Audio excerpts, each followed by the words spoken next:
Shadow Slave, Chapter 2301-2301, Blessed Land. 978 words. Eventually, Sunny emerged from the billowing smoke, streams of incandescent lava flowing down from the jade surface of his black armor.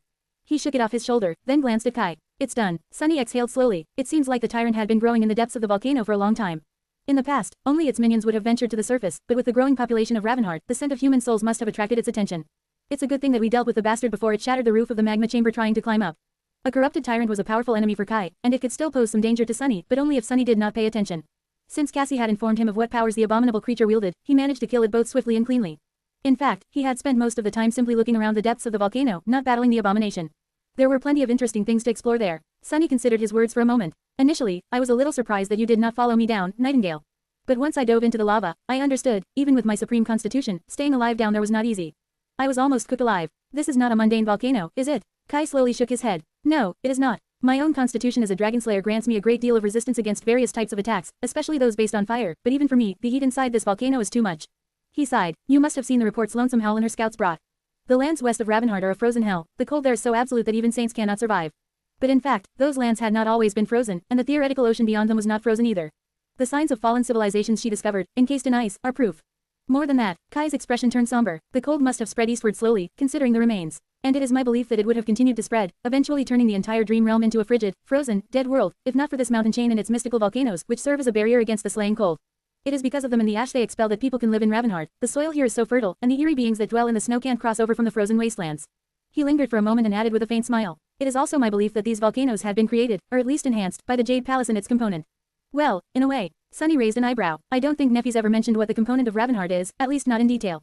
Kai considered his words for a moment. It is a bit convoluted, isn't it? The citadels and their components. After all, they were created by the nightmare spell, but, at the same time, the spell did not simply invent the powers of the citadels from scratch.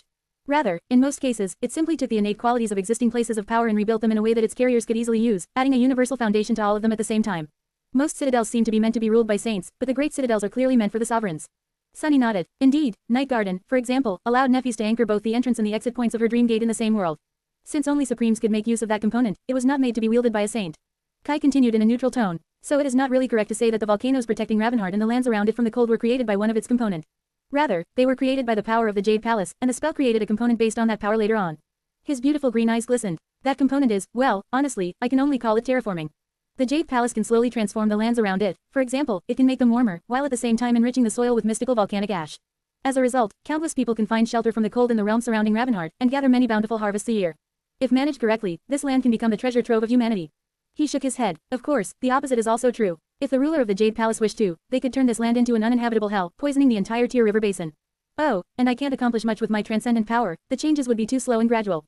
However, Neffys can. Sunny scratched his helmet. Right, I think I remember Cassie and Jet assigning a bunch of renowned scientists to a lengthy research project. Kai nodded. Indeed, Ravenheart, the Jade Palace, offers great power to its ruler. But it is a very intricate affair. After all, building a healthy ecosystem is a difficult task. It is easier to mess things up than to improve upon the existing equilibrium. So, we have left things as they are for now. Sunny remembered the majestic black silhouette of the Jade Palace. The power Kai described was mystical in nature, but by calling it terraforming, he made Sunny think about it in a different context. I wonder if we can somehow catapult the entire thing to Moon. Or to Mars. That'd be pretty awesome, wouldn't it? He chuckled at his own thoughts and nodded at Kai. Well, you aren't wrong. Local volcanoes do seem special, but this one in particular is extra special.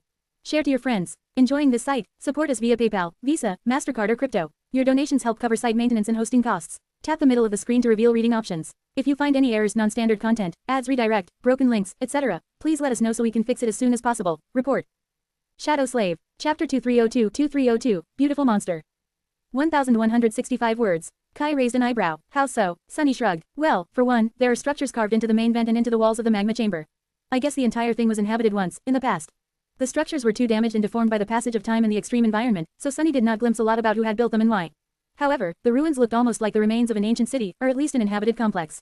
The few edifices that were somewhat intact reminded him of the Jade Palace and the great stone bridge in front of it.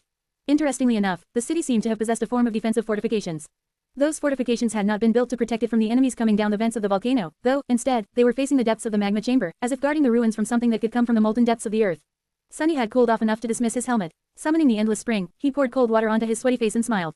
Oh, and there are ancient bones littering every fissure and crevice there. Considering that they had not been turned to ash by the lava, the creatures they had belonged to must have been quite powerful. And there were quite a lot of them. Kai frowned. Could it be that the corrupted tyrant? Sunny shook his head. No, that thing seemed too weak to have killed them, let alone spawned them. I'd say that all these creatures did not even die in the volcano. I think someone just tossed them down, like getting rid of the trash.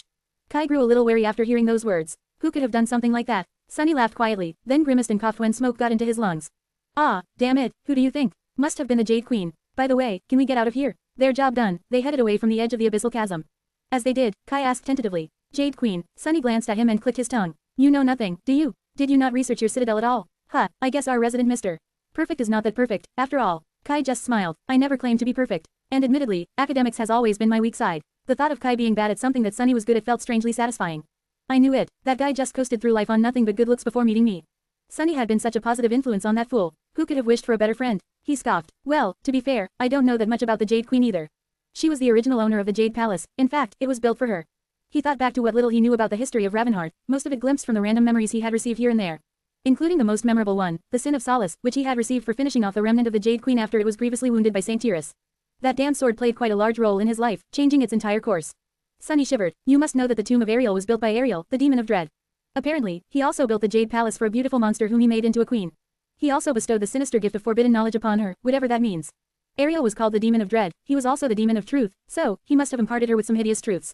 He paused for a few moments, then added in a lighter tone. Well, anyway, the Jade Queen seemed to have quite the influence in the ancient past, presiding over the Jade Court. She was known across many realms for her beauty and wisdom, so much so that many pilgrims sought to gain an audience with her, braving the snow and ash. Not everyone survived the journey, and not everyone survived the Jade Queen's hospitality, either. Apparently, she had a habit of turning those who looked at her funny into nightmare creatures. Well, some kind of creatures, at least. Kai listened to him intently, absorbed by the tale. Eventually, he asked, so, that Jade Queen really lived in Ravenheart once? Sunny chuckled. Sure, you might even be sleeping in her former bedchamber, but that is pretty much all the information about the Jade Queen I have. I don't even know what she looked like. She might have been a bug, for all I know. The remnant of the Jade Queen had been, at least, a huge, strangely beautiful beetle. But that did not really prove anything. Kai slowly shook his head. The throne of the Jade Palace is built for a human, though. Sunny shrugged. Maybe she was a strange monster who had a transformation ability that allowed her to become human. Who knows what Ariel did to her? That guy built the Great River, so we know how bizarre his creations were. He hesitated for a while, and then added. He must have cared about the Jade Queen greatly, though. Enough so for Nether to mark the Jade Palace on the wall of the Ebony Tower. Kai remained silent for a while, then asked with a hint of wistfulness in his voice.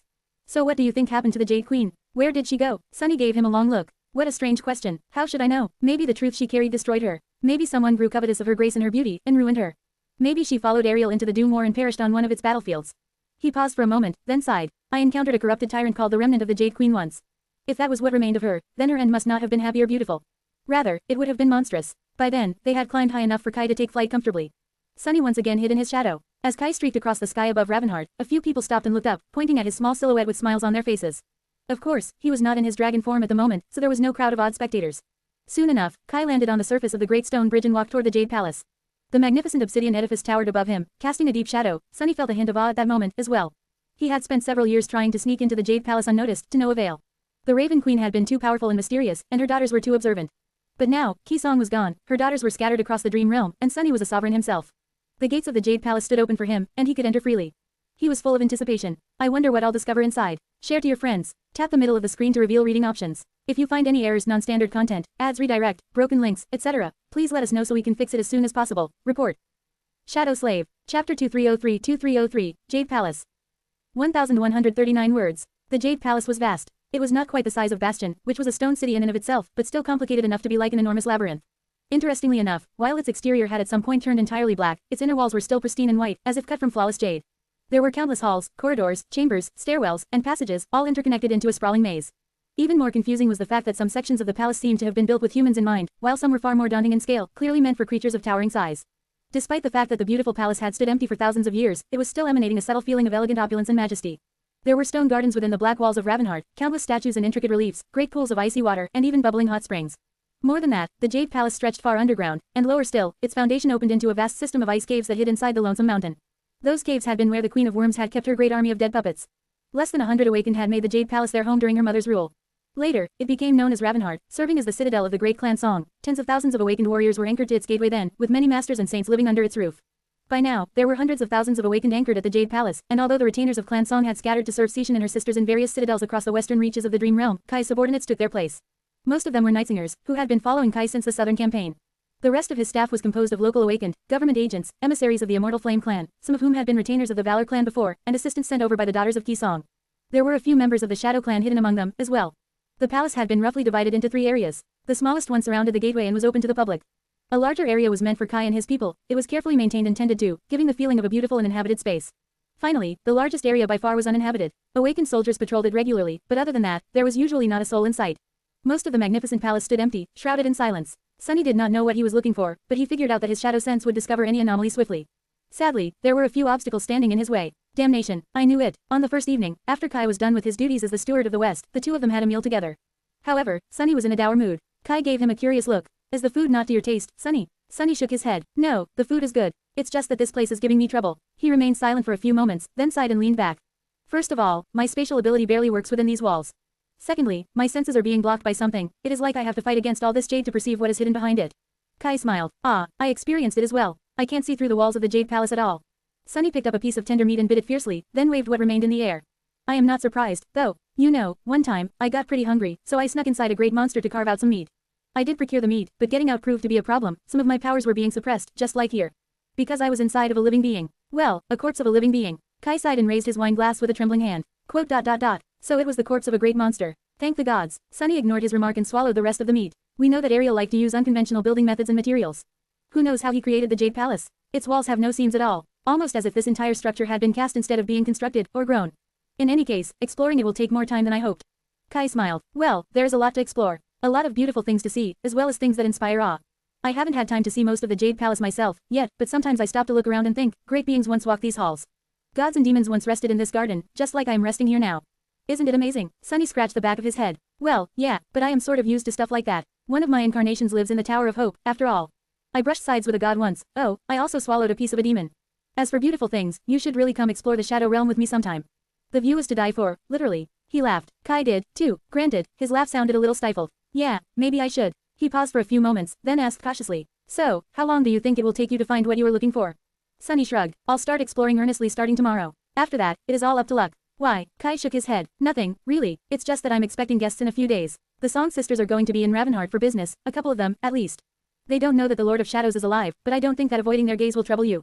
Sunny coughed. Sure, but, just in case, is Sishin coming? Kai raised an eyebrow. I think so. Why are you asking? Sunny grimaced. That one has sharp senses. I'll be careful. He remained silent for a bit, then shrugged. Come to think of it, maybe I won't. After all, those Song Sisters had lived in the Jade Palace the longest. So if we want to find what we're looking for swiftly, wouldn't we want to get their assistance? Kai sighed. That is true. However, I am not sure they will be willing to help you. Sunny grinned. Don't worry about it. I can be very persuasive when I need to. He pointed to himself proudly. Do you want to know how persuasive I am, Nightingale? Not to brag, but one time, I convinced a dead man to help me by promising to kill him.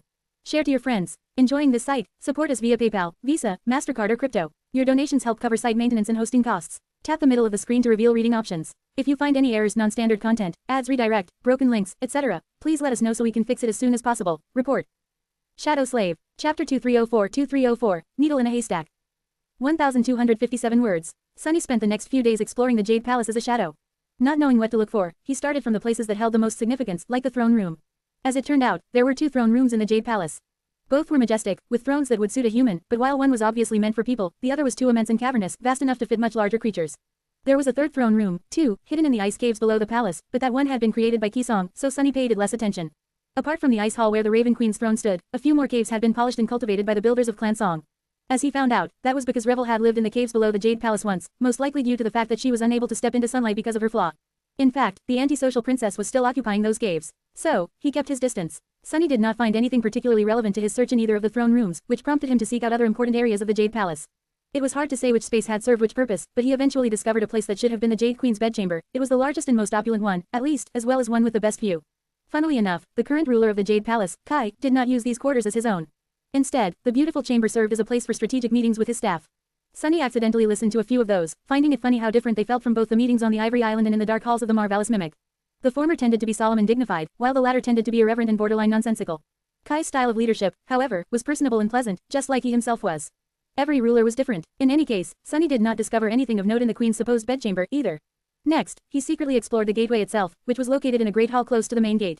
The tranquil murmur of water filled the hall, with clear streams of it flowing down the white walls into elaborate channels cut into the jade floor. The gateway itself was a beautiful sculpture, its vague silhouette obscured by the falling water. Exploring the gateway hall was a little difficult because it was always full of people. Of course, Sunny managed to remain unseen, in the end, to no result whatsoever. After that, he even spent a day diving into various pools across the Jade Palace, some of them were both vast and immensely deep, so it took some time. Sunny did not find any traces of Weaver's lineage, but he did find out that some of those pools had actually been guest rooms of sort, meant for aquatic creatures.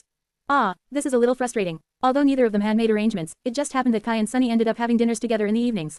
Sunny looked at the charming saint and sighed. Maybe the thing I am looking for was never in the Jade Queen's possession. The hint only said that it was lost to Dread. Come to think of it, Ariel must have spent plenty of time in the Jade Palace. Where are his chambers? Did he have a place to stay here? Kai looked up from his food and raised an eyebrow. I don't think so. Then again, we don't really know what demons look like, so it is hard to guess. Sunny pushed his empty plate away and sighed. Who says we don't know what they look like? He raised a hand and started to extend his fingers. I met the demon of desire personally. What a stunner. I saw the demon of destiny as well, albeit from afar. Would not recommend. While I never met the demon of fate, I did see their arm once. That was quite memorable. Did you know that Weaver had 7 fingers? On each hand, I mean, not overall. Oh, and I've been to the grave of the demon of oblivion. Her sarcophagus is pretty human-sized. He scratched the back of his head. Don't ask me what they look like, though. It's pretty hard to describe. Kai seemed very focused on his cup of tea, for some reason. He took a deep breath, then said weakly. No, I wasn't going to ask. Sunny looked at him with compassion. Poor guy, he must be really tired from work. Leaning back, he closed his eyes for a few moments. Actually, I'm curious. You did not even ask what it is that I am looking for, or why I must stay hidden. Don't you have any questions at all? Kai looked at him for a while, then smiled faintly and turned back to his cup. I've learned not to ask unnecessary questions a long time ago. For someone like me, it's too easy to receive an answer that I would have preferred not to know.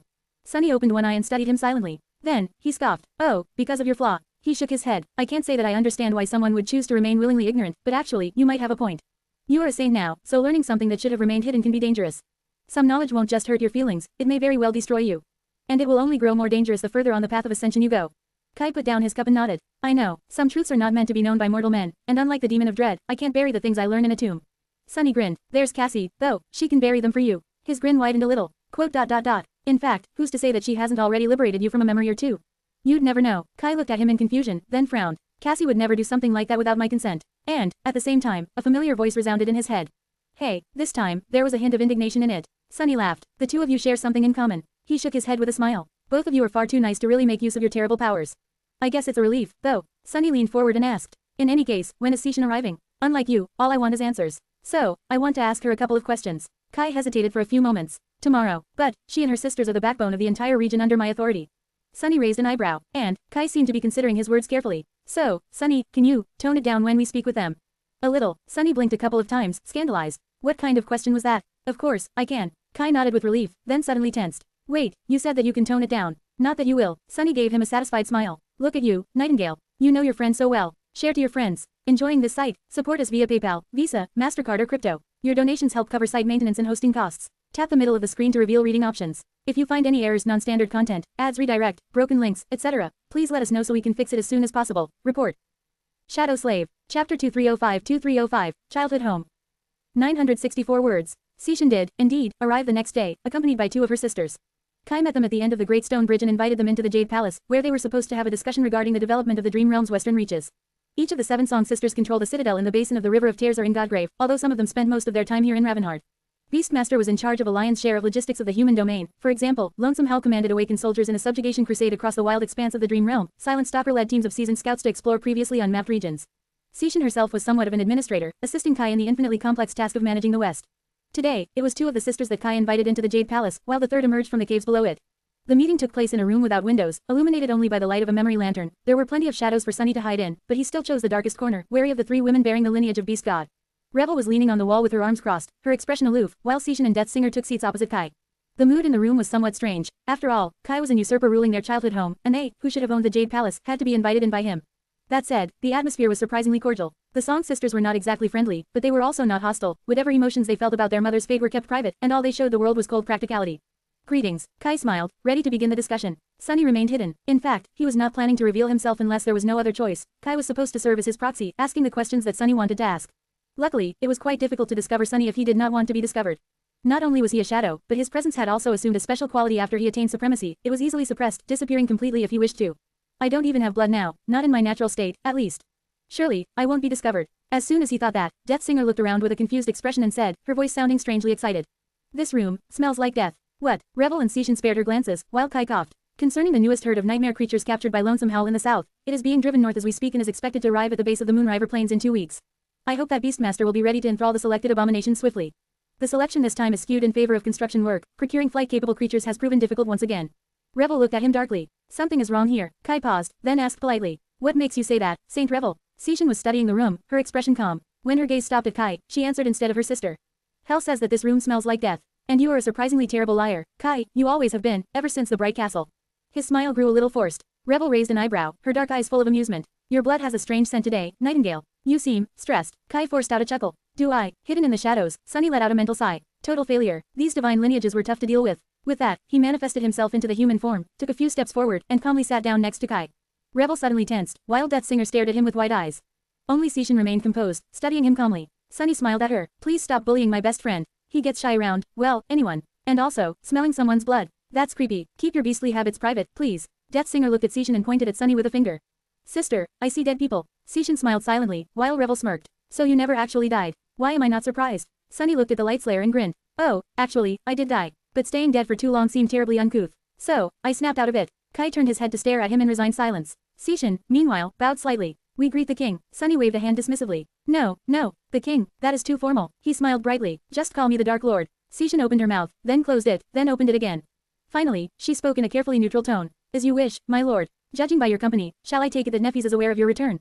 Sunny nodded. If you are asking if there's another domain war coming up, then no. We have no plans of wrestling for the throne of humanity, she and I. In fact, it's quite the opposite. Sishin let out a relieved sigh. I see. There was almost a hint of bitterness in her voice. She lingered for a moment, then asked tentatively. If so, to what do we owe the pleasure of meeting you, my lord? And at the same time, Death Singer pointed at Sunny again. Sister, who is this dead boy? She glanced at him furtively, then added. Quote. And why is he so pretty? Sishin exhaled slowly. Hell, you promised to tone it down. For some reason, Kai looked at her with compassion. Sunny, meanwhile, stared at the delicate woman with resentment. Boy, listen, auntie. Never mind. Why'd I even care? He was irritated. A little. Our oracle is way better. And younger. Sishin looked at him, then at Kai, then back to him. Eventually, she said, hell, you've met him before. This is the Lord of Shadows. Share to your friends. Tap the middle of the screen to reveal reading options. If you find any errors, non-standard content, ads redirect, broken links, etc., please let us know so we can fix it as soon as possible. Report. Shadow Slave. Chapter 2306-2306, Forbidden Fruit. 970 words. As much as the Song sisters were shocked to see Sunny, they quickly regained their composure. In truth, they must have suspected that there was something strange about his supposed death. Others might not have seen it as strange, but several of Ki Song's daughters had faced him on the battlefield. They knew that he would not have gone down easily, especially not after attaining supremacy. Quote. Needless to say, you should keep the fact that I am not as dead as everyone thinks a secret. He smiled at them pleasantly. They looked at each other. Eventually, Rebel shrugged. That should not be a problem. Sunny looked at Death Singer dubiously, prompting her to grin. No one listens to what I have to say, anyway. She leaned forward a little. Except for you, Lord of Shadows. You are the only one who understands. Say, since you're a sovereign now, do you need a concubine? I can cook, I can clean, I can prophesize death, destruction, and doom. Oh, and I am very good at. She suddenly swayed and gave Sishin a reproachful look. Sunny, of course, sensed the older Song sister gave the delicate oracle a kick under the table. He barely managed to maintain his composure, his smile turning a little forced. No, I don't need a concubine. Kai nodded seriously. He's telling the truth. Then, he leaned toward Sunny and added in a whisper. She's lying, though, she can't cook or clean. Sunny stared at him flatly. I didn't need to know that. Kai blinked. Oh, right, sorry. Sishin let out a long sigh. So, what exactly do you want from us? Sunny hesitated for a few moments. He did not want to reveal too much, and at the same time, there was not much he could reveal. After all, he did not know what Weaver had hidden here, in the Jade Palace. Eventually, he said simply, I am searching for something in Ravenheart. Something that must have been hidden here a long time ago. Your mother knew the citadel best, but I can't ask her. So, I am asking you, how well do you know the Jade Palace? Sishin raised an eyebrow. How well do we know it? Quite well, I'd say. We lived here for quite some time as children. Obviously, most of us were anchored here as awakened. As well, my other sisters spent much more time in Ravenheart than me, of course, since I spent a decade on the Forgotten Shore. Revel nodded. Sishin was what, 12, 13 when our mother became a saint.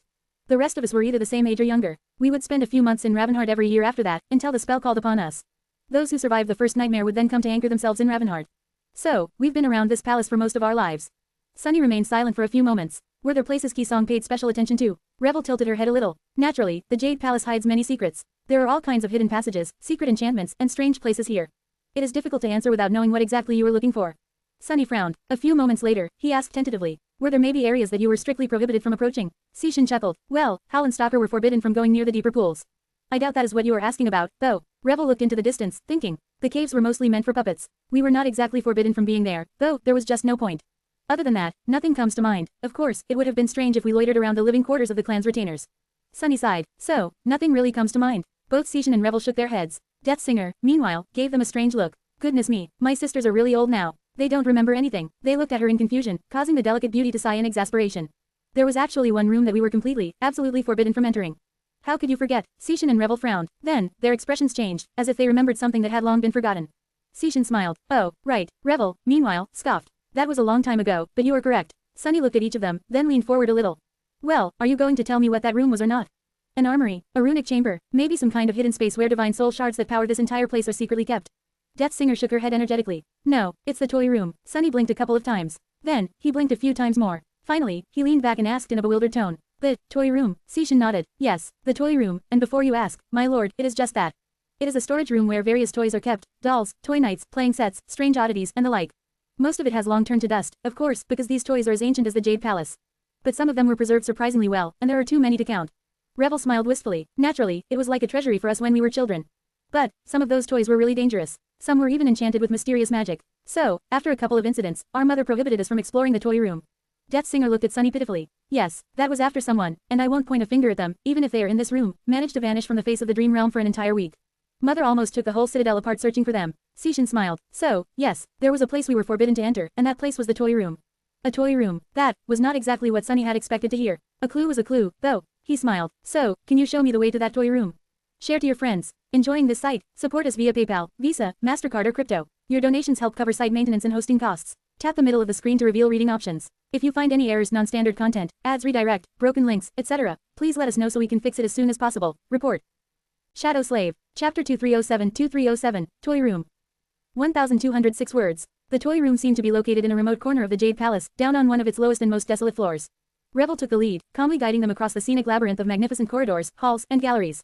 Sunny had explored some of these places already, but he had no idea that one could travel between them that swiftly, or that many of them were actually connected.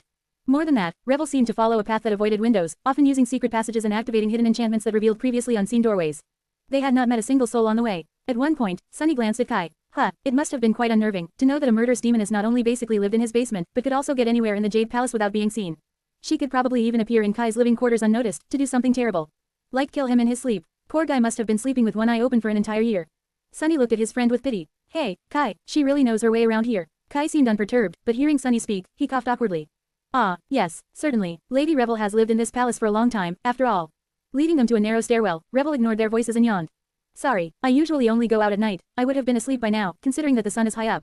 Seishin chuckled. Come now, I don't need Kai to tell that you are lying. You don't usually go out even at night, do you, Revel? Revel glanced at her sister with an aloof expression. Well, true, as Sunny had learned after the war, Dark Dancer was a reclusive homebody, surprisingly enough. She preferred to hide herself in her caves unless there was a mission she had to accomplish. Technically, Revel was supposed to be managing a citadel on the Storm Coast, but since days there were long and sunny, she passed it on to one of the newly risen saints and returned to Ravenheart. Now, she was more or less the cavalry. Whenever warriors in the western reaches of the Dream Realm encountered trouble, she was dispatched to solve it with violence. Of course, she only descended upon the battlefield at night. Sunny was itching to try recruiting her into the Shadow Clan, considering the eternal darkness that reigned on the Forgotten Shore. But since there was nothing for a saint to do there, really, he reluctantly postponed that idea. Humanity did not have enough saints yet to send someone of Revel's caliber his way, anyway, at least for now. Is there something on my back? Sunny blinked a couple of times, realizing that he had been staring at Revel as she guided them down the stairs. He smiled. Not really. He paused for a moment, then added with a chuckle. Did you ever imagine that you would be comfortable turning your back to me, though? I find it amusing. It was undeniably strange, to be taking a walk through the halls of Ravenheart with the daughters of Kisong. Revel seemed to smile darkly. Who says that I am comfortable? Sunny laughed quietly. Quote. Fair. Just like that, they reached the remote corridor. Most of the Jade Palace was illuminated by sorceress lights, but the ones here seemed damaged by the passage of time, their radiance dim and uneven. Sunny looked at the heavy iron door. In the weak blinking light of the sorceress lanterns, its beautifully decorated surface looked dark and uninviting. He looked at Seishin and her sisters. You really used to sneak here as children? She raised an eyebrow. Sure, why? Sunny shook his head in utter bafflement. I mean, look around. This place is beyond creepy. I am a supreme, and even I am creeped out. Kai nodded. He's telling the truth. Sunny gave him a scathing glare. Right, of course, I am. Seishin looked at him strangely. They're just toys, though. Some of them are a little magical, but that's that. What's the worst that can happen? Sunny and Kai winced at the same time, as if they had swallowed bitter lemons. Why did you have to say that aloud? Lady Seishin, please, do not say things like that. The ensuing silence was broken by Death Singer's giggle. She looked at them brightly. Death, oh, death. I feel it. We're all going to die. Sunny flinched. Not now, damn it. Please. Death Singer fell silent and looked at him with a pout. Shaking her head, Revel opened the heavy door and summoned a memory lantern. Come inside. She entered first, followed by her sisters. Sunny and Kai glanced at each other and then joined them. The toy room was, indeed, just that. Actually, it was a series of rooms, all filled with shelves, display cabinets, and trunks of various sizes. The atmosphere inside the toy room must have been festive and lavish once, but now, it seemed forlorn and eerie. Most of the toys had deteriorated or crumbled into dust, laying on the floor in bleak piles, but some had survived the cruel flow of time. Sunny looked around warily, taking in the sight of beautifully dressed dolls, silver knights with articulated joints, plushy magical creatures with beady eyes made from gems, and various playtime implements. The Song sisters were looking around, as well. Seishin was looking at a doll in a pretty dress, Revel was looking at a wind-up swordsman, while Death Singer was mesmerized by a colorful, cute, and chubby stuffed animal. Their expressions were wistful. Eventually, Seishin shook her head and sighed. I really wanted to have this doll, back then. But our mother had forbidden us from taking anything out of the room. How strange, now I can take whatever I want freely, and yet, I don't want anything. Sunny's attention, meanwhile, was drawn to a large dollhouse in the shape of a miniature version of the Jade Palace that stood on a stand in the middle of the first room. It was created with a stunning level of intricacy, to the degree that there were even tiny streams of water flowing in the replica of the gateway hall. However, the dollhouse was eerie and frightening instead of beautiful. That was because all the dolls inside of it, and there were dozens of them, were laying on the floor, dead, their tiny clothes covering intricately carved toy skeletons. What kind of sick toymaker had created this morbid thing? Sunny raised a hand to touch the wall of the dollhouse. I wouldn't do that if I were you. Sunny froze in place, then gave Revel a wary look. Why? She chuckled in her low, cold voice. That is how I, Seishin, and Beastmaster ended up disappearing for a week. If you accidentally activate the dollhouse, you'll become a doll. Death Singer giggled. More of a doll, she means. Revel scowled at her. Stop it. Regardless, there is nothing dangerous inside, but we were pretty starved by the time our mother found us. I don't know how she reversed the sorcery of the dollhouse, either, which means that no one knows. So, keep your distance. Sunny looked at the intricate dollhouses, feeling a chill run down his spine. So all these dolls had not been made to resemble skeletal remains. They had been living beings once, instead. Suddenly, the toy room seemed at least 100 times more sinister. Exhaling slowly, he took a few careful steps away from the dollhouse and turned away.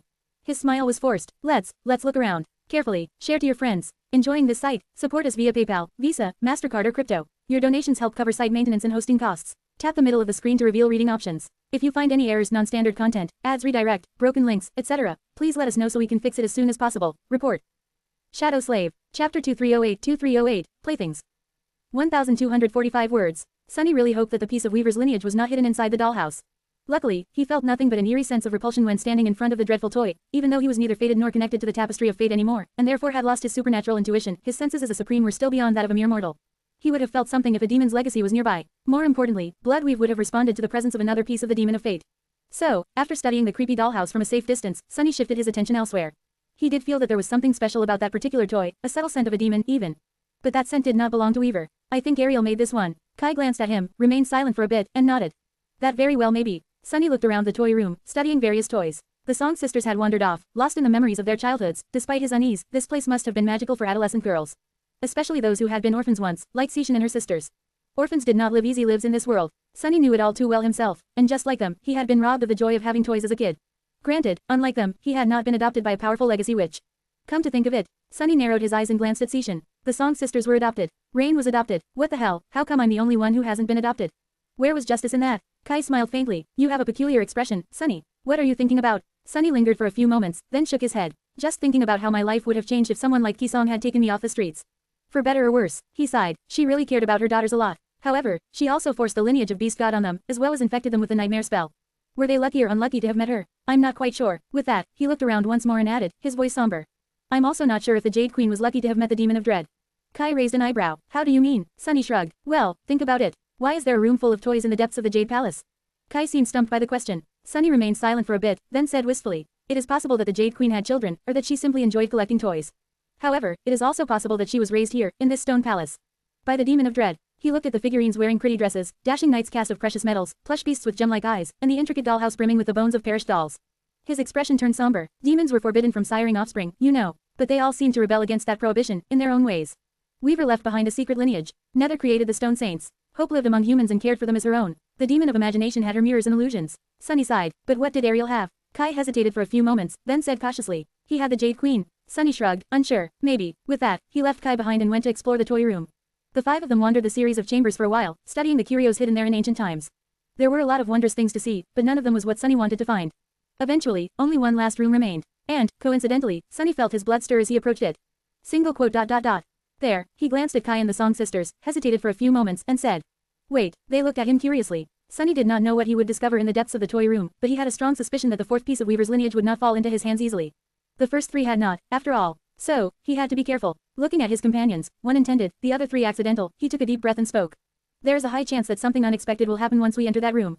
Whatever it is, don't panic and let me handle it. If things seem too dangerous, retreat immediately. He paused, scratched his head, and then added nonchalantly. Oh, and if something happens to me, wait until the next me arrives. Should only take a few days. There was a small chance that he would lose an incarnation here. That did not mean that he would give up on recovering the piece of Weaver's legacy.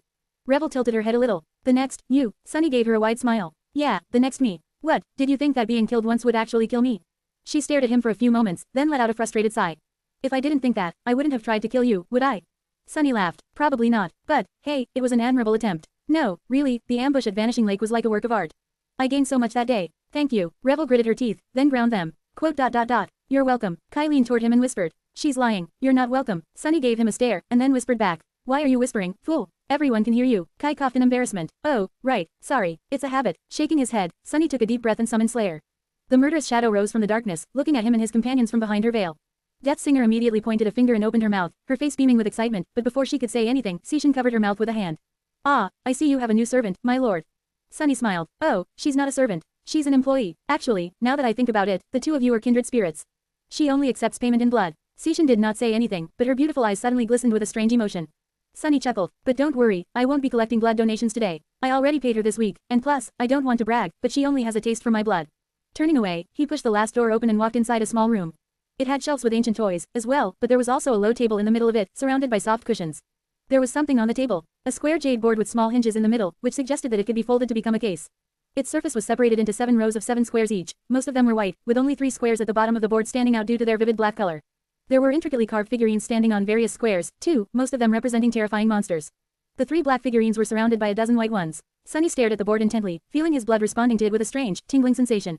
There were no nightmare creatures inside the room, no terrible danger, no startling secrets, just old toys and the beautifully crafted jade board. Sunny raised an eyebrow, confused. What the hell is this? Slayer was already in the room, and Kai entered next. He looked around, then studied the jade board curiously. Finally, he spoke. I think it's chess. Share to your friends. Tap the middle of the screen to reveal reading options. If you find any errors, non-standard content, ads redirect, broken links, etc., please let us know so we can fix it as soon as possible. Report.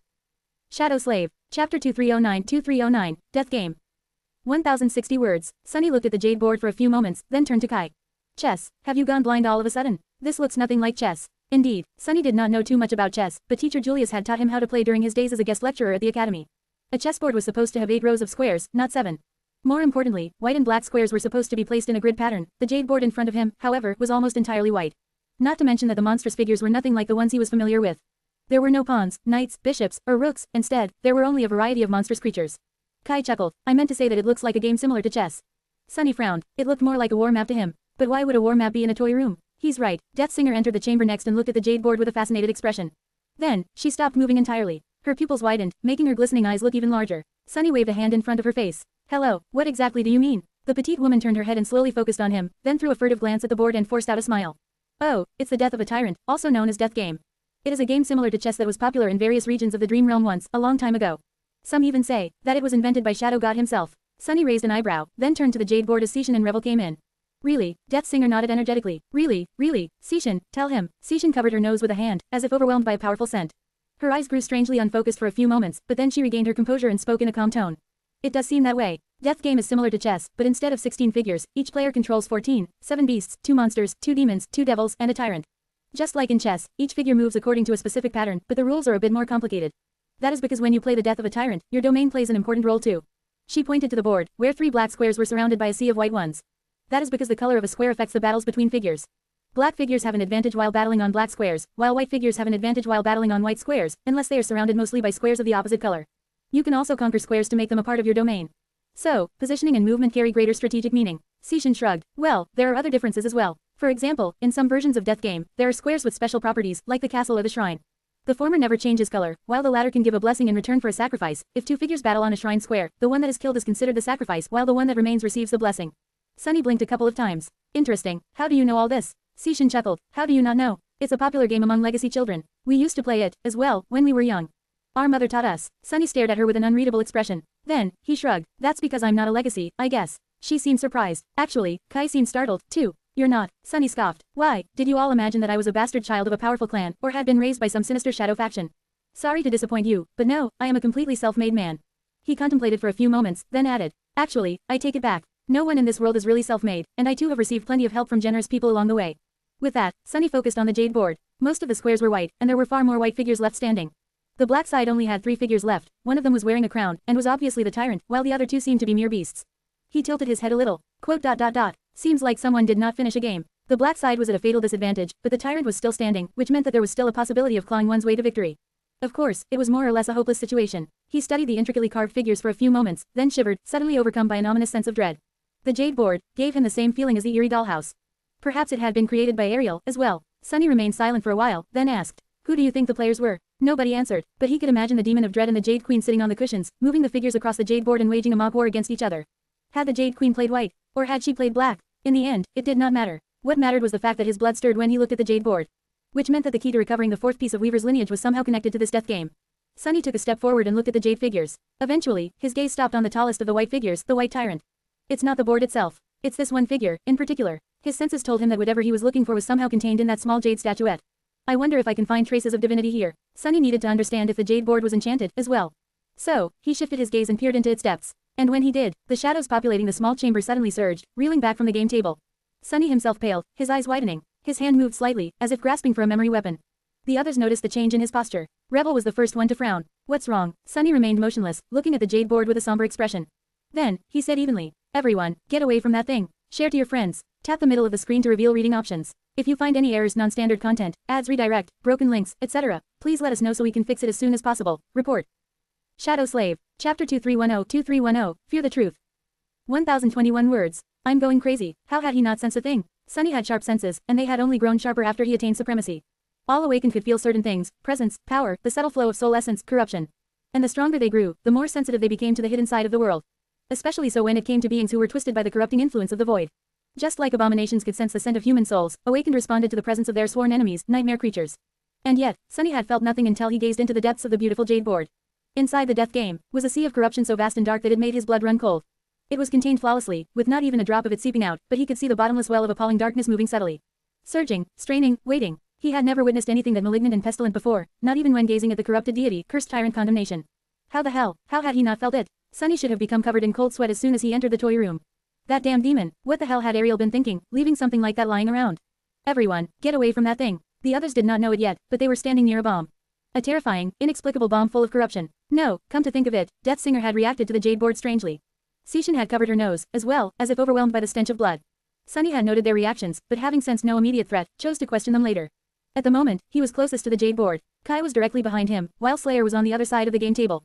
The Song sisters were closer to the door. Hearing the tension in his voice, they backed away slowly. Sunny took a careful step back, as well. When he did, though, he noticed something. There were 4 runes carved into the jade board, one on each side. Snow, ash. His eyes narrowed. Fear. He did not see the 4th rune from where stood, but could sense its shape in the shadow cast by the jade board. Single quote ...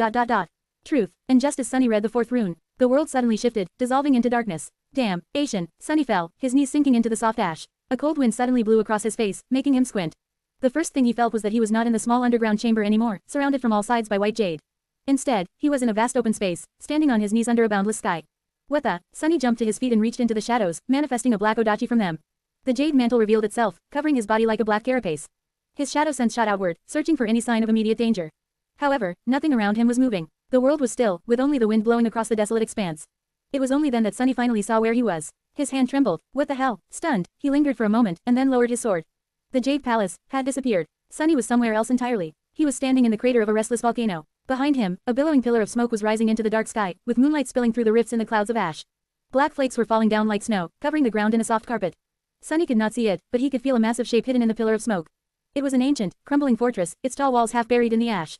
As his shadow sense encompassed the world, he felt the rugged shape of stone slopes that fell at a steep angle, surrounding him from all sides. There was nothing else there, at least nothing he could find at a quick glance. Sunny hesitated for a moment. Quote ... Am I on the other side of the bridge? He seemed to be standing in the crater of a towering volcano. The reasonable assumption would be that he somehow returned to where he and Kai had passed days before, but where was the city? Where was the bridge? Where was the Jade Palace? His shadow sense did not find any structures on the ashen slopes. More than that, the shape of the volcano felt unfamiliar. Have I been teleported to somewhere else in the mountain range, then? Sunny scowled. What about Kai, Slayer, and the Song sisters? What was going on? An ominous suspicion rose in his mind, but he ignored it for the moment. The Jade Palace might have disappeared, but his shadow sense was still being somewhat suppressed. Its range was severely limited. Sunny could only feel the top of the volcano, but not its roots or other mountains that must have surrounded it. That was troubling. The first thing he needed to do was figure out where he was. Cassie. There was no response. Turning into a shadow, Sunny glided across the ash and soon crested the edge of the crater, thus reaching the highest point of the fuming volcano. He assumed his human form once again and looked around, his expression turning somber. The landscape in front of him was strange, to say the least. The volcano he found himself on was not a part of a mountain range. Instead, it stood apart from everything, towering above a sea of misty clouds. The sky above was obscured by ash, rare rays of moonlight illuminating the stark world. There were other lonesome peaks rising from the clouds in the distance, situated in a strangely symmetrical grid. There was another volcano to his right, and one more to his left. In front of them, far beyond the veil of ash, 3 snowy peaks were bathed in moonlight. There might have been more lonely mountains further still, but Sunny could not see them. Behind him, the entirety of the world was vast and empty, with only the sea of clouds swirling far below. Sunny cursed quietly. Then, he cursed loudly. 3 black volcanoes surrounded by pristine white peaks. Goddammit. Sunny gritted his teeth. I knew something like this would happen. He was fairly certain that he had been sucked into the death game. Share to your friends. Tap the middle of the screen to reveal reading options. If you find any errors, non-standard content, ads, redirect, broken links, etc., please let us know so we can fix it as soon as possible. Report. Shadow Slave. Chapter 2311-2311, Snow and Ash. 1113 words. This is a new one. Sunny studied the strange and magnificent landscape. The dark slopes of the fuming volcano drowned in falling ash, snowy peaks rose from the sea of clouds in the distance. Darkness and moonlight were intertwined like an elegant ink painting. A somber expression settled on his face. Snow and ash, huh. The white side of this death game seemed to be snow, while the black side seemed to be ash. Considering that Sunny was standing on the central of the three volcanoes, he had become a warrior of ash. And not just any warrior, at that, in the game that Ariel and the Jade Queen had left unfinished, the black figure on the middle black square was wearing a crown. Which meant that Sunny had assumed the role of the Ash Tyrant. He groaned quietly. Curse it all. There were only 3 black squares left on the board, while the other 46 were white. There were also only 3 black figures left, the Tyrant and 2 beasts, while the white side had 12. Somehow, Sunny could not imagine Ariel losing so miserably. So, it must have been the Jade Queen who had played Ash. Just how terrible were you at chess, damn it. Sunny huffed in outrage, his heart overflowing with indignation. He was not sure what the future held, but there was a high chance that he would have to finish the game if he wanted to escape the dreadful Jade board. That meant killing the Snow Tyrant from a woefully disadvantaged position. Wasn't the Jade Queen supposed to be renowned for her wisdom? Couldn't she have left him more figures to fight with, at least? He exhaled slowly. Calm down. He did not know anything yet. Even if his suspicion was on point, there was no telling how this death game worked. Obviously, the laws governing the artificial realm had to be different from the rules of the actual game, even if they seemed to be based on it. The battles between figures transpired according to the rules. For example, if the rules dictated that a figure had to lose, it would lose. But Sunny was not merely a figure, he was a person. A person who was notoriously difficult to kill and infamously lethal, no less. So, he could very well manage to slay the enemy despite the rules dictating his defeat. Wait, the enemy? Sunny's already somber expression turned even darker. Who was his enemy, exactly? The answer seemed obvious, it had to be the Snow Tyrant and the rest of the white pieces. But what were those pieces? Since Sunny was not a figure, but a living being that the game board had imprisoned. Then the rest of the figures could be the same. Remembering the chilling depths of corruption contained within the beautiful Jade board, he grimaced. If the snow figures were indeed living beings, they had to be powerful nightmare creatures. He had been surprised to see a well of appalling darkness greater and deeper than even the soul of condemnation, but if its source was not 1, but 12 ancient abominations, then it made sense. They are of the great rank, at least. Cursed rank. Sunny sighed deeply. What about the ash figures, then? He was the Ash Tyrant, but there had also been 2 ash beasts on the board. Were they nightmare creatures, too, or had someone else been brought into the death game with him? Usually, Cassie would be able to serve as a messenger between him and his allies, but his mental connection with her seemed to have been broken. Sunny hesitated for a while. First things first, before considering how to win the death game, he had to make sure that there was no way to simply escape it. If there was, then he would have no reason to fight the snow abominations. Or rather, fight them unprepared. Sunny was still determined to recover the piece of Weaver's lineage, and that piece was connected to the Snow Tyrant. Which meant that the Snow Tyrant and he would have to meet at some point. Sunny slowly assessed the situation. His current state was quite anomalous, and it was time to address the issue now. How strange. The first anomaly was quite bizarre. It was that he could not sense what his other incarnations were sensing. Sunny had 7 bodies, but he only had 1 mind, so, that should not have been possible. And yet, it was. He could not sense the shadows around his shades or around the members of the Shadow Clan, either. For the first time in a long while, his mind was quiet and desolate, populated by the senses of only a single avatar. It was sort of peaceful. Even his shadow sense was suppressed, enveloping only the part of the volcano that towered above the clouds. Damn Ariel, I really hate that guy. Each of his creations is worse than the previous one. Sunny scratched the back of his head, then sighed loudly. Well, I am sure that my other incarnations are doing just fine. More importantly, he could not feel a connection to his domain. Actually, he could not even feel a connection to his source element. The shadows still welcomed him, but he was not receiving any spirit essence from them, or from his army of shades, for that matter. Despite that, Sunny was connected to a domain, and was being nourished by a source element. It was just that they were not his domain and his source element. Instead, it was Ash. Well, that made sense. He was the Ash Tyrant, after all. It would be reasonable to assume that his power would grow the more peaks he conquered. Currently, he only controlled 3, while the Snow Tyrant controlled 46. Sunny did not like these numbers at all. Moving on, he was quite curious about whether or not he could summon his shades. If he could, obliterating the snow figures would be much easier. But, alas, he couldn't. In fact, he could not even enter his soul sea, or summon memories. He could not summon his shadows, either. Oh, come on. Sunny gritted his teeth. After assessing the situation, he concluded that the situation was simply ridiculous. So, in conclusion, he was trapped in a game created by the Demon of Dread, stripped of his powers, his equipment, and his minions. All he had was this one body and the shirt on his back, the proverbial shirt on his back, rather, since his clothes had been actually manifested from shadows. These were the only resources available to him in order to deal with 12 ancient horrors, including the ominous Snow Tyrant. Sunny lingered for a while, then smiled crookedly. This is quite unfair, isn't it? For the Snow Tyrant, of course. Whose bright idea had it been to invite the heir of death to play the death game? Sunny shook his head. Those fools did not know what was coming for them. Share to your friends. Enjoying this site? Support us via PayPal, Visa, MasterCard or crypto. Your donations help cover site maintenance and hosting costs. Tap the middle of the screen to reveal reading options. If you find any errors, non-standard content, ads, redirect, broken links, etc., please let us know so we can fix it as soon as possible. Report. Shadow Slave. Chapter 2312-2312, Rules of Engagement. 1074 words. Sunny could not extend his shadow sense to the neighboring volcanoes or to the snowy peaks in the distance, which meant that he could not use Shadow Step to reach them. Of course, that alone could not stop him. If he wanted to, he could turn into a crow or weave wings out of shadows to fly to the lonesome mountains. He was not in a hurry to try, though. The sea of clouds below gave him an ominous feeling. The laws governing this miniature realm seemed to be based on the rules of the death game. Naturally, something as important as moving between the peaks should be subject to some kind of limitation. He remained motionless for a few moments, then shrugged. Let's conduct a little test, then. Thrusting his odachi into the ground, Sunny let go of its hilt and crouched. His hand plunged into the shadows, and as he rose, a long javelin was formed by them, resting easily in his grip. Sunny weighed the javelin in his hand and studied the white peak looming directly opposite the volcano, far in the distance. There were dozens of kilometers between the two, and the wind was quite severe. Taking a step forward, Sunny turned his body into a sling and launched the javelin into the dark sky. A deafening thunderclap rolled down the slopes of the volcano, and a billowing cloud of ash rose into the air in a vast circle around him. Below Sunny, the dark surface of the weathered rock was revealed from under the ash, only to fracture immediately, a web of deep cracks spreading from under his feet. The shadow javelin shot into the sky, sundering the veil of ash that obscured it and unleashing a torrent of pale moonlight. It was as if a silver line had been cut across the dark heavens. Sunny watched it fly with a curious expression. If he remembered correctly, there were beast figures on all three white squares facing the remaining black ones. So, a snow beast should be resting on the slopes of the snowy mountain the javelin was aimed at. Sunny could not see that far, but the snow beast was still in for an unpleasant surprise. Even if the javelin landed nowhere near the creature, a comet charged with supreme essence was about to hit the mountain. The beast would have to react in some way. That reaction alone would let Sunny learn more about the situation. When the javelin breached about half of the distance to the snowy peak, however, he paled a little. Oh, my, it was quite difficult to rattle Sunny these days, but he had to admit that he had felt a cold chill running down his spine just then. That was because when the javelin escaped from the clouds of ash, a colossal gray tentacle rose from the sea of clouds below, reaching higher than the mountains and the volcanoes, and easily swatted it away. Then, the titanic tentacle swayed lightly and fell back, disappearing into the milky white clouds a dozen seconds later. Its unfathomable mass created a breach in the swirling veil of clouds for a few moments, but Sunny wisely decided not to try prying into what lay hidden below it. Some things were not meant to be seen by mere mortals, and some were not meant to be seen even by supreme demigods. He remained motionless for a while, then sighed, retrieved his odachi, and placed it on his shoulder. Let's scratch the plan to explore the roots of the volcano, I guess. Sunny was quite happy that he had decided to throw a javelin first before trying to fly to the distant white peak personally. It seemed that he had been right to assume that there were laws governing the movement between the mountains. Not only that, but there was also an entity meant to enforce these laws. He remembered the harrowing gaze that had once fallen on him in the heart of the estuary of the great river, judging his soul. The corpses of countless great nightmare creatures, who had failed to pass the judgment, were floating in the dark water, but Sunny was allowed to pass unscathed. The dreadful watcher had seemed unfathomably powerful to him as a master, and now as a supreme, Sunny still had no desire whatsoever to fight against another being serving the demon of dread. He did not even want to know what that being was. Still, there should be an allowed way to move between the mountains, though. I just need to discover it. For now, however, Sunny wanted to focus on something else. He wanted to explore the volcano, and especially the crumbling castle standing in the middle of its crater. Just as he turned around, however, something unexpected happened. He sensed a new shadow appearing on the dark slopes. And a few moments later, a familiar figure landed on the ground near him. Ivory armor, auburn hair, electric green eyes, obnoxiously handsome face. Sunny blinked a few times. Kai, indeed, it was none other than Transcendent Nightingale, the Dragon Slayer. The charming saint looked no different from how he had been in the toy room, and when Sunny shifted his gaze to peer into the supposed Kai's soul, it was pure and radiant, with not a hint of corruption hiding in its depths. He did not seem like an evil doppelganger or an illusory construct, but like the real deal instead.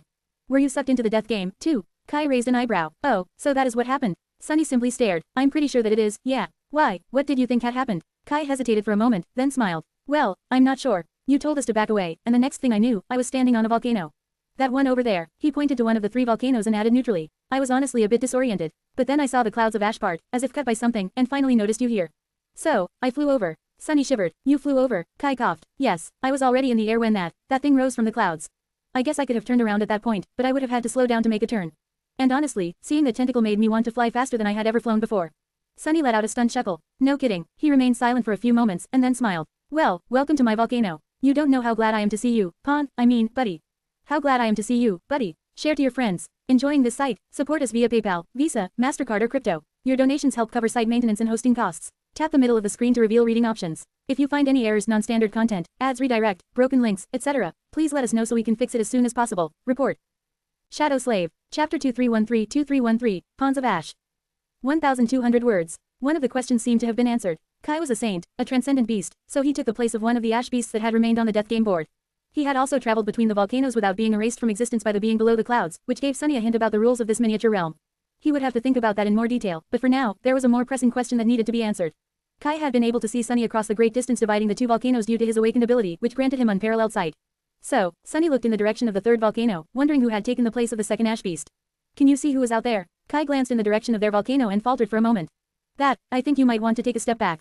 Sunny frowned, then did as he was told. A moment later, a black arrow plummeted from the sky and sunk into the ash, right where he had been standing. Sunny stared at the arrow for a few moments, then shook his head.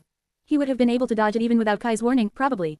But definitely not without rolling on the ground gracelessly. That damn murderous lunatic. He inhaled deeply. I guess Slayer is here, too. And it seemed that her eyesight was just as exceptional as Kai's. She lacked the ability to fly, though.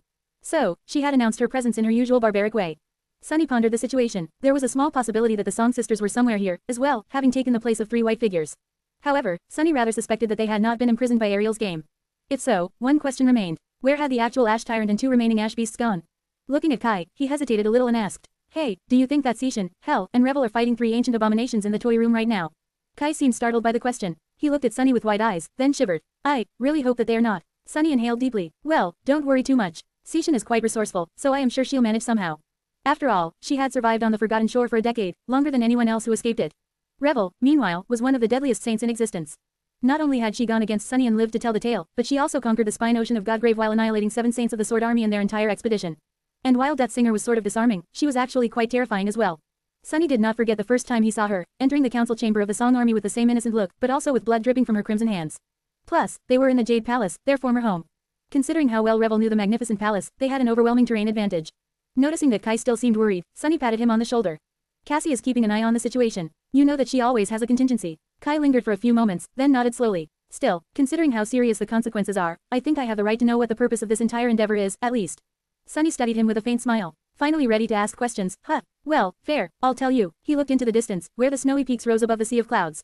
But what was he supposed to say? Any honest answer he could give would be forgotten. Eventually, Sunny said evenly, "I guess I am searching for the key to the nightmare spell."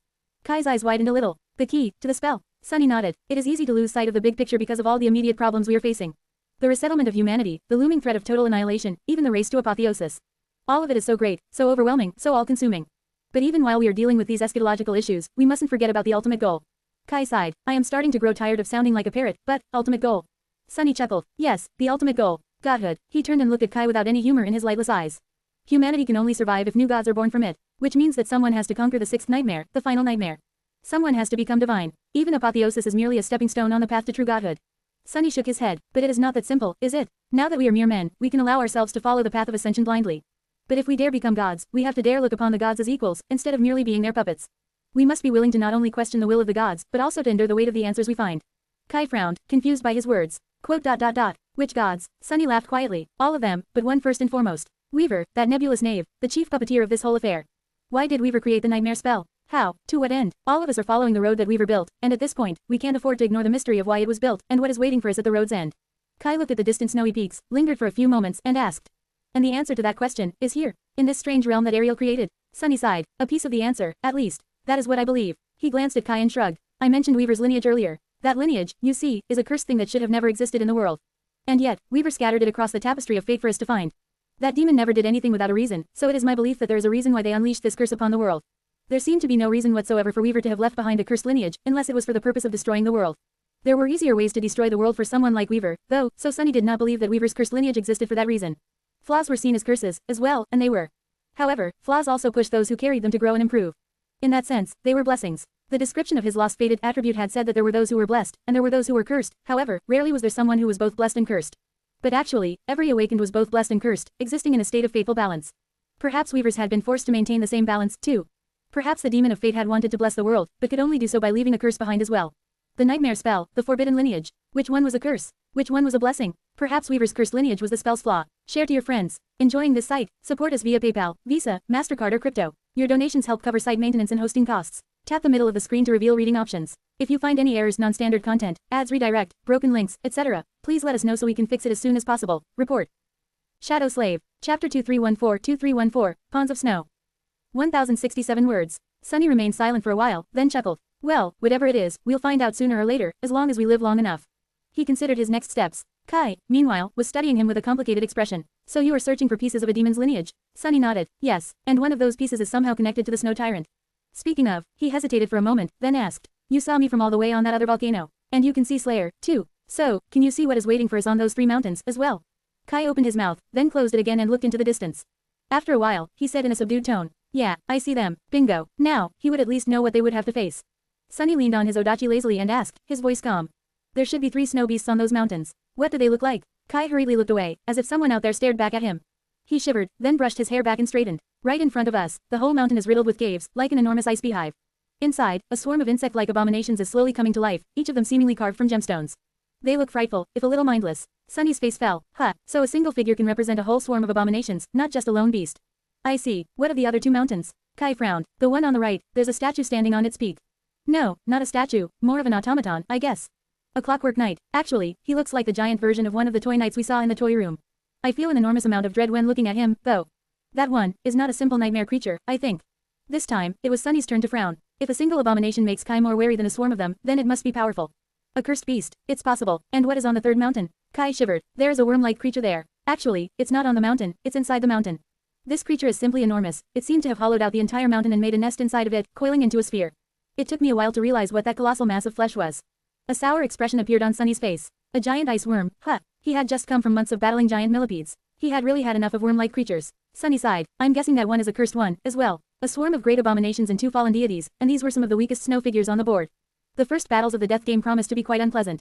Sunny looked at Kai. What is your condition? I mean, how weird is it? Kai seemed to understand what he meant. My aspect is entirely unaffected. However, I can't enter my soul sea, my source element seems to have switched to ash, and on top of that, I can't summon any memories, only those I was wearing when the game snatched us or left. That is, just my armor. Sunny nodded silently. So you are completely unarmed? Kai nodded in discomfort. Yes, I can still assume my transcendent form, though. So, that's something. He said that, but he was wrong. It would have been fine to engage the enemies as a dragon in most other situations, but here, the enemies were much stronger than Kai.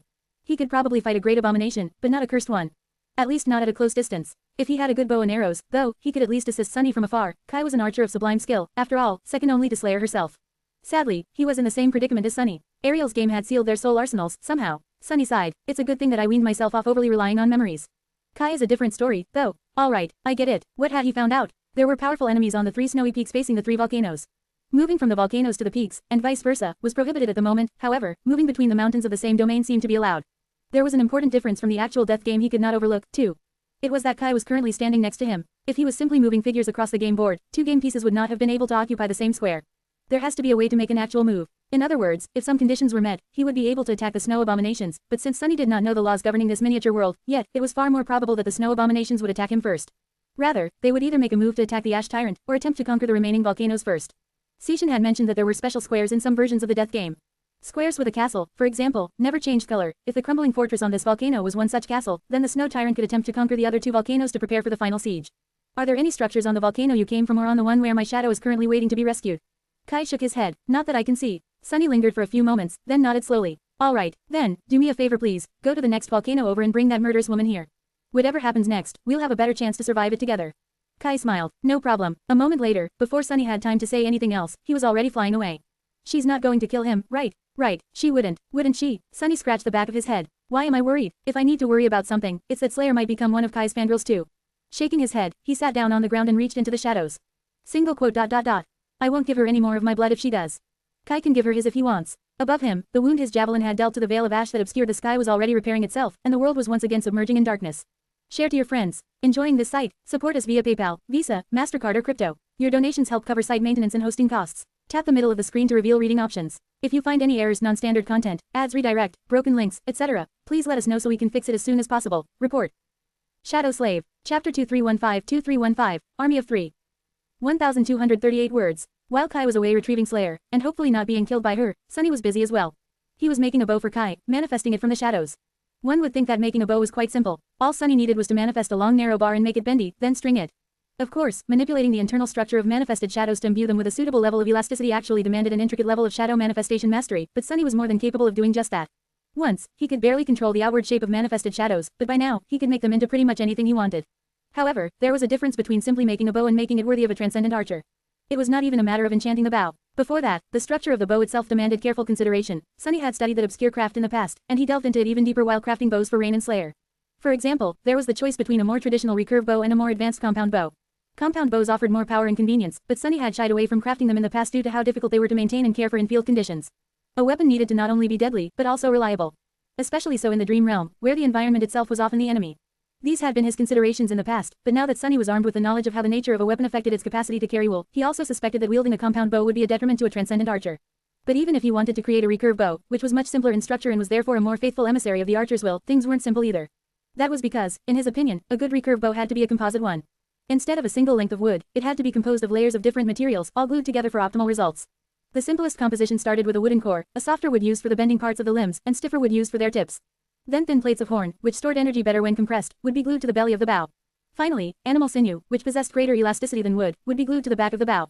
All of that allowed for more energy to be stored when the bow was drawn, and for that energy to be released in a more optimal way when the string was released, resulting in more powerful and deadly shots. So, Sunny had to carefully manipulate the manifested shadows to imbue them with qualities that resembled different types of wood, horn, and sinew. Actually, since he did not have to limit himself to only reproducing naturally existing materials, he could play around with these qualities to achieve the best result. Luckily, he had already done his research when crafting a bow for Slayer. He also had a good idea of how strong Kai was, exactly, so, he could create a truly powerful weapon for his friend. Additionally, there was a matter of how he wanted to manifest the shadows. Making them permanent would be easier, since he would not have to maintain their shape either consciously or constantly, but that way, the bow would be much weaker, somewhere between the ascendant and transcendent ranks. So, Sunny decided to sustain the manifestation personally. That way, Kai would be wielding an ostensibly supreme weapon, something he would need desperately before too long, no doubt. Manifesting the varied types of shadows into proper shapes and fusing them together was an intricate task. Sunny worked meticulously, using his 2 hands to craft the weapon. At the same time, he used 4 more hands to weave strings of shadow essence. He could not enchant the bow just yet since there were no soul shards in his possession to anchor a weave, but a few would hopefully fall into his hands soon. Sunny wanted to be prepared for when that happened. Look at me, am I not the most benevolent of tyrants? Who else would sit on the ground and personally craft weapons for their pawns?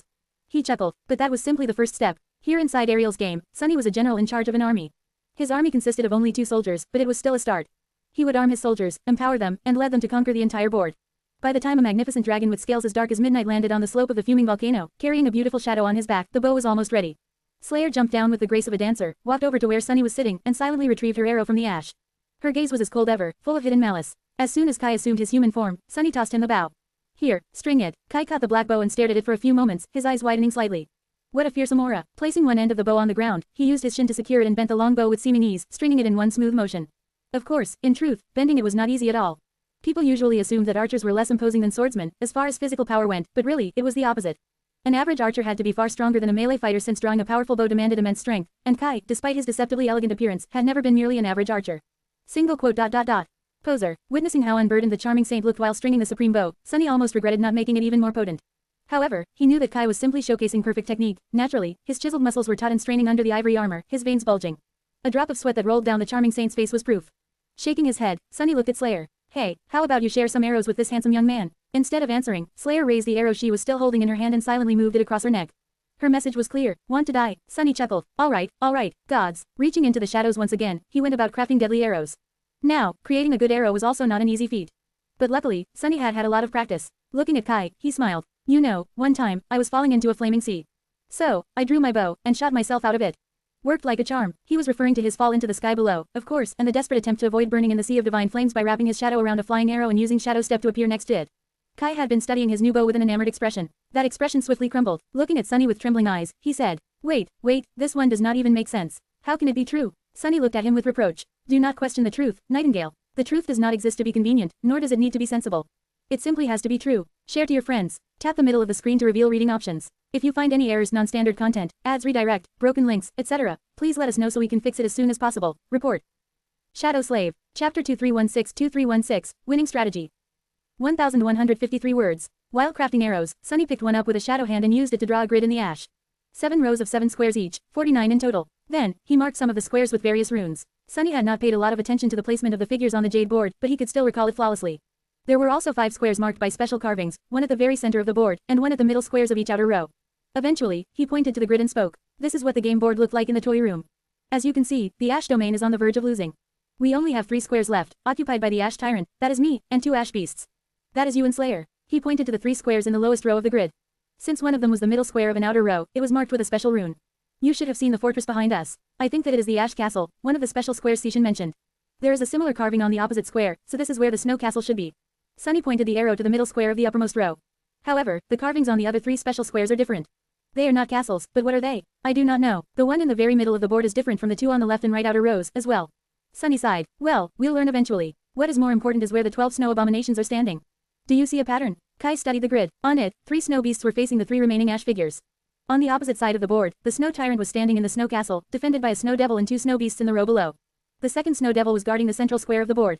A snow demon and 2 snow monsters were defending the middle square on the right outer row. And finally, the last snow figure, another demon, was in the lower left corner, all by itself. Kai frowned. It looks to me like 3 beasts are preparing to besiege the ash castle, while the rest of the figures are protecting important squares on the board. 3 are protecting the snow castle and their tyrant, 3 are protecting whatever that right middle square is, 1 is protecting the heart of the map. And 1 seems to have lost its way and wandered into a corner. Sunny grinned. Exactly. Kai stared at him for a while, then asked. So, Sunny looked at him meaningfully. Quote. How should I know? Do I look like a great chess player to you? Kai blinked a couple of times. You're not. Sunny scoffed. No, I am not. To be honest, as soon as I understood what it takes to be good at playing chess, I instantly lost interest. Let me tell you, it's not a game, it's a chore. Why would I waste my time mastering something so tedious? He shook his head. Playing chess with teacher Julius had been fun and exciting at the beginning, but when Sunny realized that it was all about patterns and calculations, he swiftly grew bored. After all, he did enough calculating in his actual life already. The chaotic mayhem of checkers seemed more fun. And of course, nothing beat the noble king of games, backgammon. Because there were countless ways to cheat when throwing dice, which was the funnest part. Sunny looked at Kai. Why, are you good at chess? Kai scratched the tip of his nose. Not really. To be honest, being serious about chess takes a lot of time. And I, always had better ways to spend my time. Sunny looked at him with suspicion. Did he just politely point out that he had a life? Well, naturally, that guy had probably been too popular to be the president of the chess club. If Kai had been the president of any club, it would have probably been the Heartthrob Club. Shaking his head, Sunny sighed. So, none of us knows anything about how to win at chess. Plus, this is not even chess, this is death game. Actually, it is a bizarre version of the death game created by Ariel, which functions according to its own set of rules. We do not know these rules yet, so it will be hard to come up with a strategy. He stared at the grid, a somber expression on his face. But then, Sunny stirred. Actually, he turned his head and looked at Slayer, who was idly standing a few steps away from them. I was not entirely correct. There is someone among us who might know everything about how to play death game. Slayer was the shadow of a person who had lived in the dream realm thousands of years ago. Since death game had been popular among her people, she might have very well been a masterful player. Sunny scrutinized her for a while, then asked hopefully, Hey, do you know how to play the death game? What is the best strategy? Was victory even possible when 46 of the 49 squares already belonged to the snow domain? Slayer turned her head and looked down at him, her inky black eyes betraying no emotion. Sunny almost lost hope when she suddenly moved, looking at the grid he had drawn. The shadow remained motionless for a while, then used the arrow in her hand to carve a rune in the ash. Kai looked at the rune with curiosity. Sacrifice. Sunny nodded slowly. Yes, sacrifice. To be precise, it's a particular kind of sacrifice. A sacrificial killing. So, the strategy Slayer recommended was slaying someone as a sacrifice. Kai frowned. Is she suggesting that you should sacrifice one of your pawns? Sunny was looking at the grid. Eventually, he slowly shook his head. No, I don't think so. Do you remember what else Sishin said? That there are special squares in certain versions of death game called shrines. There, enemy figures can be sacrificed to enhance your own. If the shrines were important enough for Slayer to point at them as the secret of achieving victory, then the Snow Tyrant would put a lot of importance into protecting the shrines, as well. From that, Sunny could deduce which of the 5 special squares hid the shrines. If I am not mistaken, they are the middle squares of the right and left outer rows. Sunny looked at Slayer and smiled. So, you can write, huh? She just stared at him silently. Sunny chuckled, then asked in a teasing tone. Well, then, can you please spell it out for us? How do we win this damn game? Slayer regarded him silently for a moment, then leaned forward. The tip of her arrow plunged into the ash, pierced the square where the snow castle stood, and destroyed the runes describing the Snow Tyrant. Sunny stared at the arrow for a few moments, and then grinned. Figures, share to your friends. Tap the middle of the screen to reveal reading options. If you find any errors, non-standard content, ads redirect, broken links, etc., please let us know so we can fix it as soon as possible. Report. Shadow Slave. Chapter 2317-2317, Worm of Doubt. 1038 words. Sunny let out a long sigh, then fell into contemplation. He studied the grid for a while, his eyes hidden in deep shadow. Eventually, though, he looked at Kai. We lack information about the rules of this world, and trying to learn more about it through trial and error seems too dangerous. This places us in an unfortunately passive position. We have no choice, no better choice, at least, than to wait for the enemy to make their move. We will be able to understand more about Ariel's game by watching the Snow Abominations act. He grimaced. You mentioned that the insects in the ice hive seem to be slowly awakening, while the other 2 beasts have not moved yet. It is not surprising, really, considering that they must have spent thousands of years imprisoned in this game. But, now that we are here, they'll probably come to their senses soon. Sunny considered Kai for a few moments, then asked. In the meantime, you led soldiers in your second nightmare and in Antarctica, didn't you? You also spent enough time with Morgan to learn a thing or two from her. What do you think our strategy should be? Kai raised an eyebrow and hesitated for a few moments. I am a bit surprised to hear about my second nightmare from you, Sunny. But if you know what happened to us in the Kingdom of Hope, you know that the only thing I led my soldiers to was their deaths. As for Antarctica, my role there was merely that of a tactical commander. Our broader strategy was usually decided by the Army HQ. Sunny smiled. Nightingale, Kai, my friend. I know that you are plagued by insecurity, but please, for the love of gods, don't let it fester into an inferiority complex on my account. Excessive modesty is not a flattering look for a distinguished gentleman, even one as dashing as you. So cut it out and take accountability for your accomplishments, for once. Kai looked at him, a strange emotion hidden in his beautiful green eyes. Sunny sighed. The charming saint was often too nice for his own good, but that was not his only character flaw. He was also unsure of himself, deep down. Sunny knew that Kai had always felt somewhat insecure about his place in the cohort, and as a result, in the broader world. He could understand these doubts, to a degree. After all, the members of Changing Stars cohort were exceptional individuals, each and every one of them, ever since the Forgotten Shore. There was Neffy's herself, Cassie and her prophetic gift, Sunny and his fated encounters, and Effie, who had survived years hunting alone on the streets of the Dark City. Later, there was also Soul Reaper Jet, a master whom even saints feared. In comparison, Kai was a far more mundane individual. He had survived the perils of the Dark City behind the walls of the Bright Castle, earning soul shards to pay Gunlog's tribute by selling his rare aspect ability. In a sense, he was more similar to someone like Aiko than to the exalted warriors around him. And yet, Kai had risen to the occasion every time his help had been needed, for no other reason than his innate integrity and principles. He was not driven by an overwhelming obsession or forced into action by inescapable fate. Instead, he simply did his best to do what he felt was the right thing to do. From the dreadful reaches of the Forgotten Shore to the dark expanse of the Tomb of Ariel, he elevated himself step by step until there was hardly a handful of people in the world who could say that they had accomplished more, and endured more, than Saint Nightingale, the valiant dragonslayer. It was just that Kai's opinion of himself never seemed to catch up to his accomplishments. Sunny may not have liked that his friend was always selling himself short, but there was little he could do about it. After all, there was some truth to what Kai thought about himself. It would have been hard for anyone, not just him, to contend against inexplicable monsters like Sunny, Nephis, or other powerhouses in their orbit. But now, Kai's insecurity was not merely undeserved, it was an actual problem. Sovereigns were arrogant by nature, after all, they had to be. Only someone supremely confident in their cause could be bold enough to force their will upon the world. How could someone who doubted himself convince the world to submit? So, Sunny hoped to disabuse Kai of the preposterous notion that he was somehow less deserving than the rest of them. I'm really not the right person for this job. Actually, he was arguably the worst choice. After all, Sunny had never been great at dealing with people. He was so atrocious at it, in fact, that he had even ended up living alone in seclusion and slowly losing his mind multiple times in his life.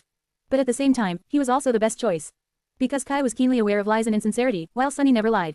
Kai looked at him with a strange expression for a while. Eventually, he asked in a cautious tone, "Sunny, you think that I'm dashing?" Sunny blinked a few times. That is your main takeaway." He exhaled slowly through gritted teeth. "Bastard, are you fishing for compliments now?" "Sure, yes, I do think that. Your style is impeccable, and your face is a weapon of mass destruction." "Happy now?" Kai smiled brilliantly. "Why, thank you, it really means a lot, coming from the owner of the eye candy CA. "Shut up," Sunny huffed and pointed to the map of Ariel's game. "Strategy, remember." Kai kept smiling for a few moments, then turned to the grid drawn in the ash. A quiet sigh escaped from his lips. "We really don't know much about how this game works, but generally, the mountain we are occupying is the castle, which suggests some kind of defensive advantage. Common logic dictates that we should make use of these fortifications to repel the enemy, but actually, such a strategy will simply become our death. Since the enemy forces are so overwhelming, locking ourselves into a defensive strategy will merely postpone our defeat." Sunny nodded. Kai was, without a doubt, right on that account. Share to your friends. Enjoying this site? Support us via PayPal, Visa, MasterCard or crypto. Your donations help cover site maintenance and hosting costs. Tap the middle of the screen to reveal reading options. If you find any errors, non-standard content, ads redirect, broken links, etc., please let us know so we can fix it as soon as possible. Report. Shadow Slave. Chapter 2318-2318, A New Paradigm. 1005 words. Trying to defend the Ash Castle was a losing strategy. They could potentially deal with the 3 snow beasts, but that would take time. And in that time, more powerful figures would most likely reach the Ash Castle, leading to a checkmate. Sunny had grown used to dealing with problems by using overwhelming strength as of late. But here in Ariel's game, he was once again weak. He did not have his shades, his shadows, his memories. He did not even have a single shadow to augment himself. If a couple of demons of a high enough rank showed up, surrounded by monsters and beasts, his end would be swift and inevitable. In order to survive, Sunny had to act with cunning and foresight. He narrowed his eyes and asked Kai calmly, "So, what should we do?" Kai shrugged. "The same thing Ki Song did at Greater Crossing, I guess. Abandon the fortified position and attack instead, aiming to crush the enemy forces while they are isolated from each other." He looked at Sunny with curiosity and asked, "Am I correct?" Sunny remained silent for a few moments. "You are not exactly wrong, but you are also not exactly right either." He sighed and pointed to where Slayer's arrow was sticking from the ash. "Slayer seems to understand the essence of this conflict better. You see, Kai, your answer is based on sound military paradigm, but it is an obsolete military paradigm, one formed by thousands of years of war and conflict in the waking world. The reality of our world has changed, though, but our thinking has not been quick enough to adapt." He pointed to the grid. "I hear that chess is a game that is supposed to represent a military conflict, a mundane military conflict. Death Game, however, is a game that represents a supernatural military conflict, one where demons and devils play the role of soldiers. And of course, there is a tyrant." This time, Sunny pointed to himself. "In a mundane war, destroying the enemy army is a primary goal. After all, it is tantamount to victory. But in a world infected by the nightmare spell, an individual can possess greater power than an army. The army is merely a tool that the tyrant uses. It exists for convenience. Therefore, the primary goal is to destroy the tyrant." Sunny looked at the runes describing the 3 snow beasts. "In other words, your very premise is wrong, because you see the act of destroying the enemy forces as inherently valuable. But in fact, it is not. It is only valuable if killing them brings us closer to slaying the snow tyrant, and if it doesn't, then there's no point in fighting with them at all." He smiled, which is not to say that killing them is entirely useless. It's just, of minor importance. Or it would have been, if not for one detail, a detail that makes killing these beasts actually detrimental to us. Kai raised an eyebrow. "I can somewhat follow your logic in that fighting the snow abominations might not have any value for our current situation. But, detrimental, surely, removing them from the board will at least give us more breathing room. Plus, no matter how powerful the snow tyrant is, the snow tyrant surrounded by the snow army would still be more powerful." Sunny nodded. "Sure, but you are forgetting the initial point Slayer made." He gestured to the rune the silent shadow had drawn in the ash. "Sacrifice. There is actually a way to kill the snow abominations that will make us stronger. Because of that, killing them in any other way will actually be no different from depriving ourselves of power we desperately need to kill the snow tyrant." Next, he pointed to the squares on the edges of the grid where the shrines usually stood. One was defended by several snow figures, while the other one was empty. Killing our enemies at first opportunity holds close to no value. In fact, it holds negative value. Just because we can slay them does not mean we should, unless we slay them in one of these shrines. Do you understand now? Kai remained silent for a long time, thinking. Eventually, he asked in a subdued tone, "Are you sure you're not a great chess player, Sunny?" Sunny scoffed. "What are you talking about? This has nothing to do with chess. It's just common logic." Kai gave him a dubious look. "I wouldn't call such logic common, though." Then, he turned and looked at Slayer with curiosity. "It is also impressive that your employee was able to not only fathom the essence of this game, but also explain it by writing a single rune and plunging her arrow into the ash. She is quite eloquent." Sunny could not help but laugh. Actually, he almost toppled over from laughter. "Oh, do you admire her now? I see you have a type, my employees." He grinned. "Be careful, though, this one is a real heartbreaker." Actually, that's how we met. Kai looked at him in confusion. She broke your heart. Sunny nodded energetically. Exactly. Well, to be precise, she put an arrow through my heart. Hurt like hell. Turning to Slayer, Sunny smiled pleasantly. But don't worry, the next time we met, we tussled inside a dead god, who was walking around inside the corpse of another, greater dead god, and when the dead god crumbled, I returned the favor. By killing her. Oh, and after I killed her, we fought for about another year, this time inside my own soul. I even died myself in the meantime. Quite a rigorous selection process, as you can see. But how else can one find good employees? Kai stared at him blankly. Meeting his hollow gaze, Sunny raised an eyebrow. What, do you use a different recruitment method for the Night Singers? Kai closed his eyes for a moment and asked, his voice devoid of all emotions. Sunny, can I ask you something? Sunny blinked a couple of times. Sure, you can. Kai inhaled deeply. Do you, perhaps, suffer from some kind of mental illness? Sunny frowned. What? Of course not. When Kai exhaled slowly, he added with a smile. Suffering from mental illnesses. How trite. If anything, mental illnesses suffer from me. Kai's eyes trembled. Share to your friends. Tap the middle of the screen to reveal reading options. If you find any errors, non-standard content, ads redirect, broken links, etc., please let us know so we can fix it as soon as possible. Report. Shadow Slave. Chapter 2319-2319, Educational Trip. 1,143 words. Looking at Kai, Sunny felt a profound sense of amusement. However, that amusement came and went swiftly. Letting out a sigh, he looked up. The firmament of the miniature realm was obscured by the clouds of ash, but it was clear above the snowy peaks. It seemed like the moon was descending, the night would be over soon, making way for the brilliance of the day. Somehow, Sunny felt that this short moment of peace was not going to last much longer than the night. What will the Snow Tyrant do? And what could the Snow Tyrant do? Actually, Sunny was aware of the subtle strangeness of his situation. He had assumed the place of the Ash Tyrant, who was a figure of vital importance, no doubt, but merely a figure nonetheless. Sunny was not the player. His suspicion that there was a distinction between the two was based on a couple of facts. First of all, if the players of Ariel's game were supposed to act as tyrants of their respective domains, then there would be no Snow Tyrant anywhere in this artificial world. After all, the original players of the game were long gone. Secondly, his status as the Ash Tyrant had not granted Sunny any new powers, including the power to control lesser Ash figures. Kai and Slayer were not compelled to obey him because of the nature of the game, they simply listened to him because he was Sunny. Similarly, if there was a Snow Tyrant on the opposite end of the board, would they have any control over the Snow Abominations? He was not sure, depending on the answer, though, Sunny was facing two entirely different perils. If the Snow Tyrant could control the figures freely, then he would be facing a coordinated and lethal force.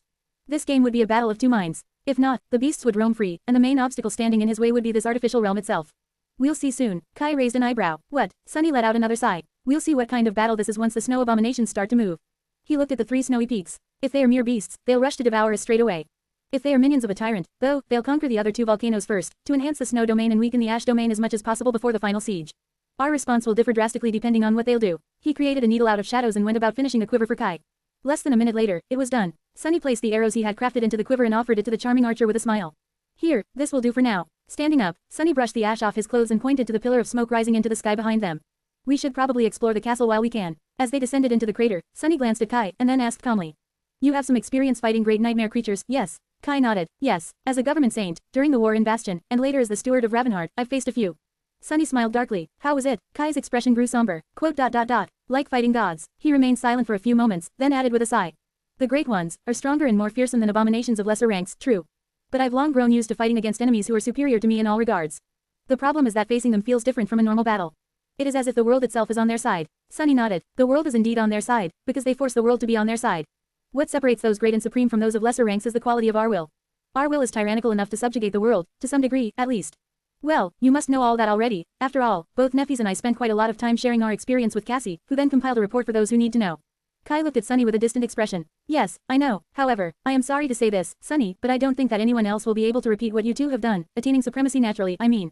That is not my self-doubt talking. It's just that you and Neffys often underestimate how exceptional you are. Underestimating it woefully. Sunny pursed his lips. Kai, meanwhile, let out a sigh. Which means that the rest of us will have to do it the usual way. We will have to challenge the fourth nightmare. Sunny studied him for a while, then looked away. Only 4 people have ever survived the fourth nightmare. You will face great nightmare creatures there, too, so, think of this little excursion of ours as a practice run. I'll handle the cursed ones, if we have to face any, but the great abominations will be on you. I'm sure you'll manage. After all, Sunny wanted to mention how he had killed a great devil as a sleeper, but held himself back for once.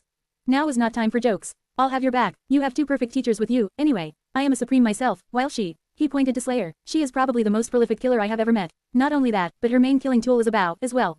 So watch her carefully, and learn from her. There was really no better role model for Kai than Slayer. So, Sunny had high hopes for him. Having 2 exceptional archers assisting him against the snow abomination sounded like a dream, too. He was rarely pampered by having such support. Kai smiled. I will. Sunny hesitated for a few moments, thinking what else to say. It was not a matter of motivating Kai to do his best. He had never lacked motivation. It was more of a matter of showing him a perspective that would make him want to do more than his best. To have the will to succeed no matter what. This was the only way to survive in the ruthless world of the nightmare spell. Eventually, Sunny asked, your nightmares, how did you survive them? Kai contemplated his question for a while, then answered with a faint smile.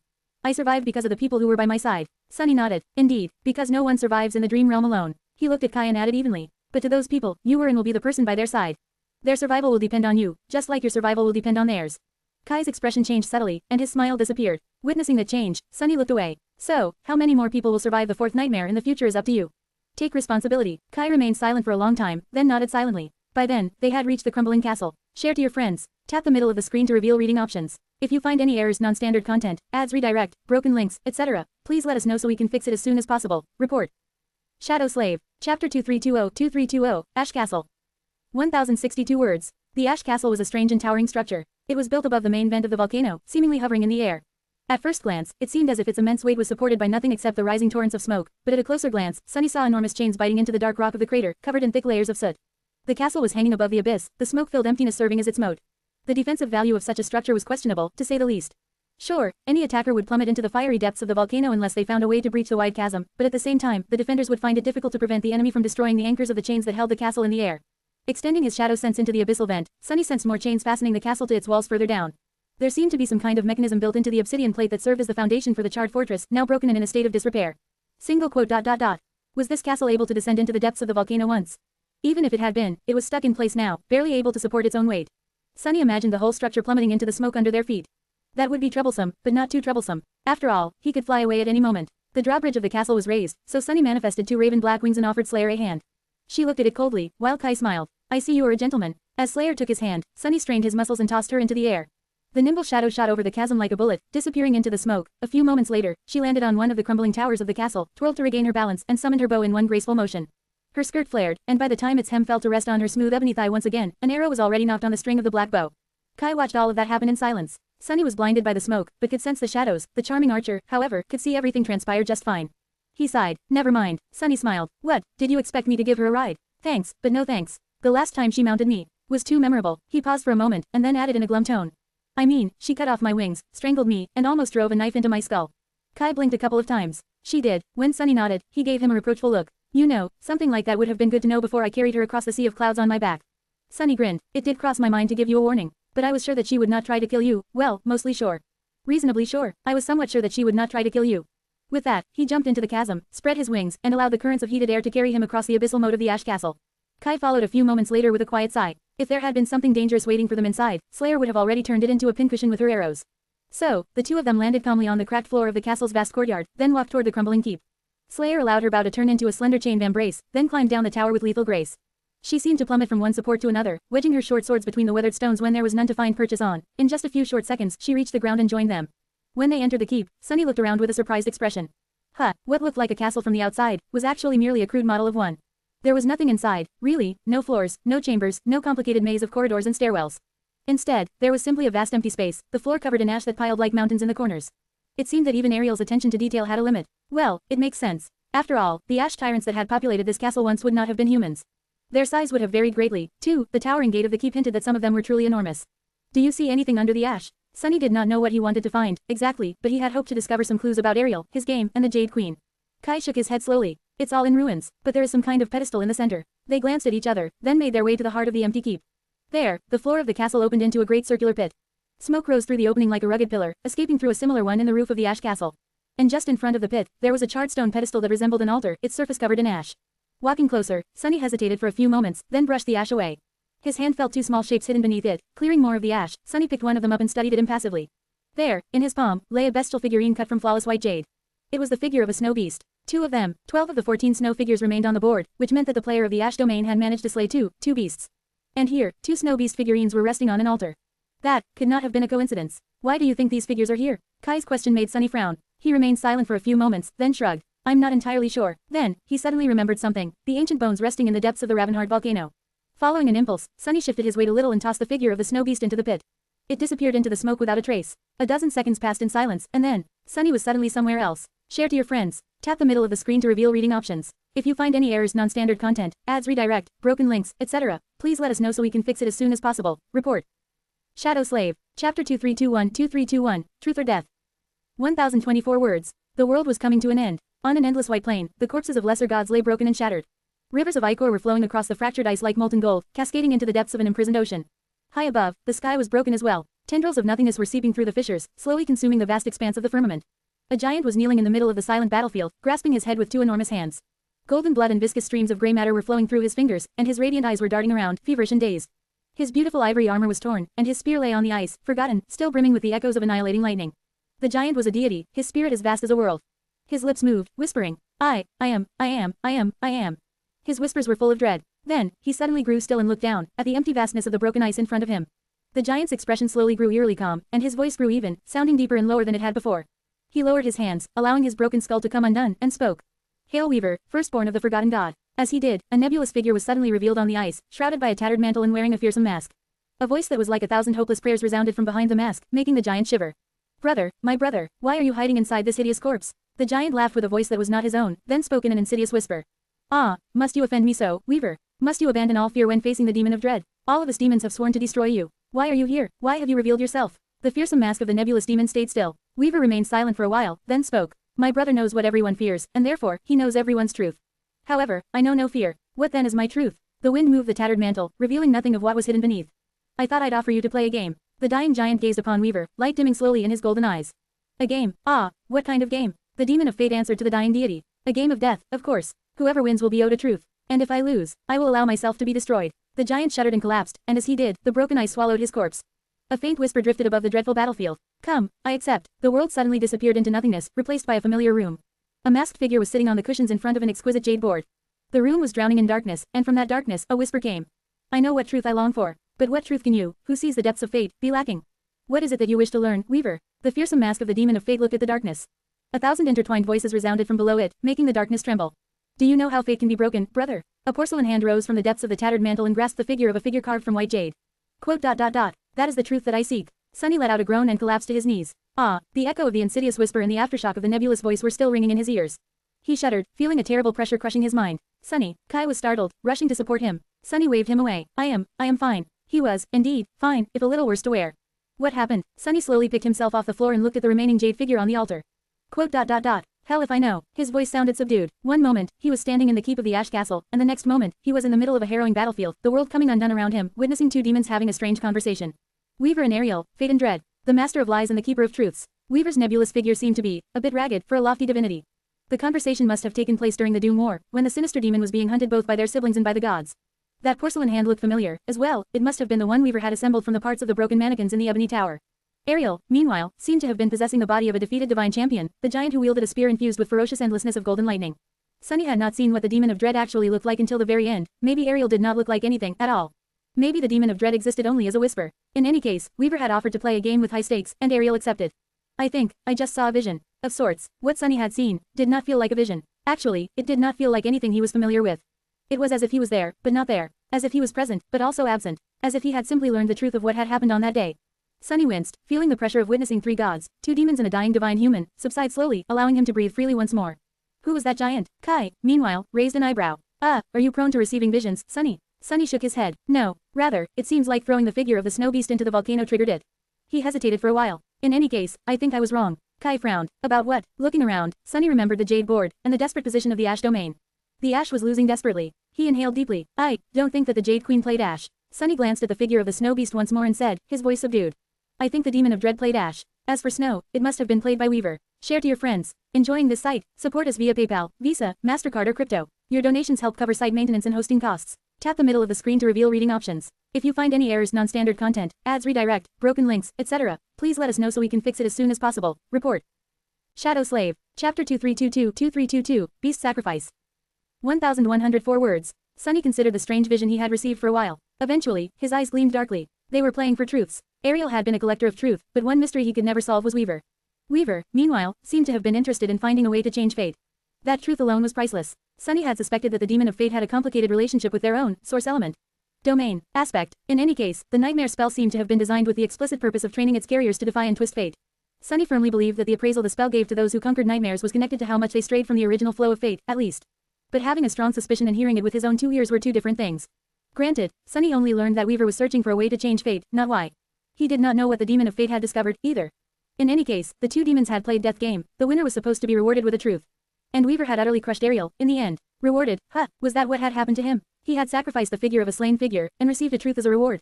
But why that truth, in particular? Sunny stared at the remaining snow beast figure, then at the pit opening into the main vent of the volcano. Wait, was it simply because he wondered who the players of this game had been? My head was full of questions, though. Why this one in particular? Was the answer given at random, or did the strength of a sacrificed figure play a role? Would he learn something far more important if he sacrificed a snow monster figure? A demon, a devil, a tyrant. Suddenly, Sunny was very glad that there were 12 whole snow abominations left on the board. He had so many questions. Sunny had spent a decade slowly learning the secrets of the world. By now, he knew more about the truth of existence than almost anyone, but he still desperately needed, to know more. Why had the Doom War started? How did it end? How did the gods die? How did demons perish? Was the forgotten god still imprisoned in the void? Where had the nightmares in the dream realm come from? What had been Weaver's goal? Why was the nightmare spell created? To what end? And many less grandiose questions, as well. For example, what did he need to do to kill Uri's? What lay at the heart of Shadow Realm? When had the demon of oblivion died? How could she have been dead before Nether and his siblings rebelled against the gods?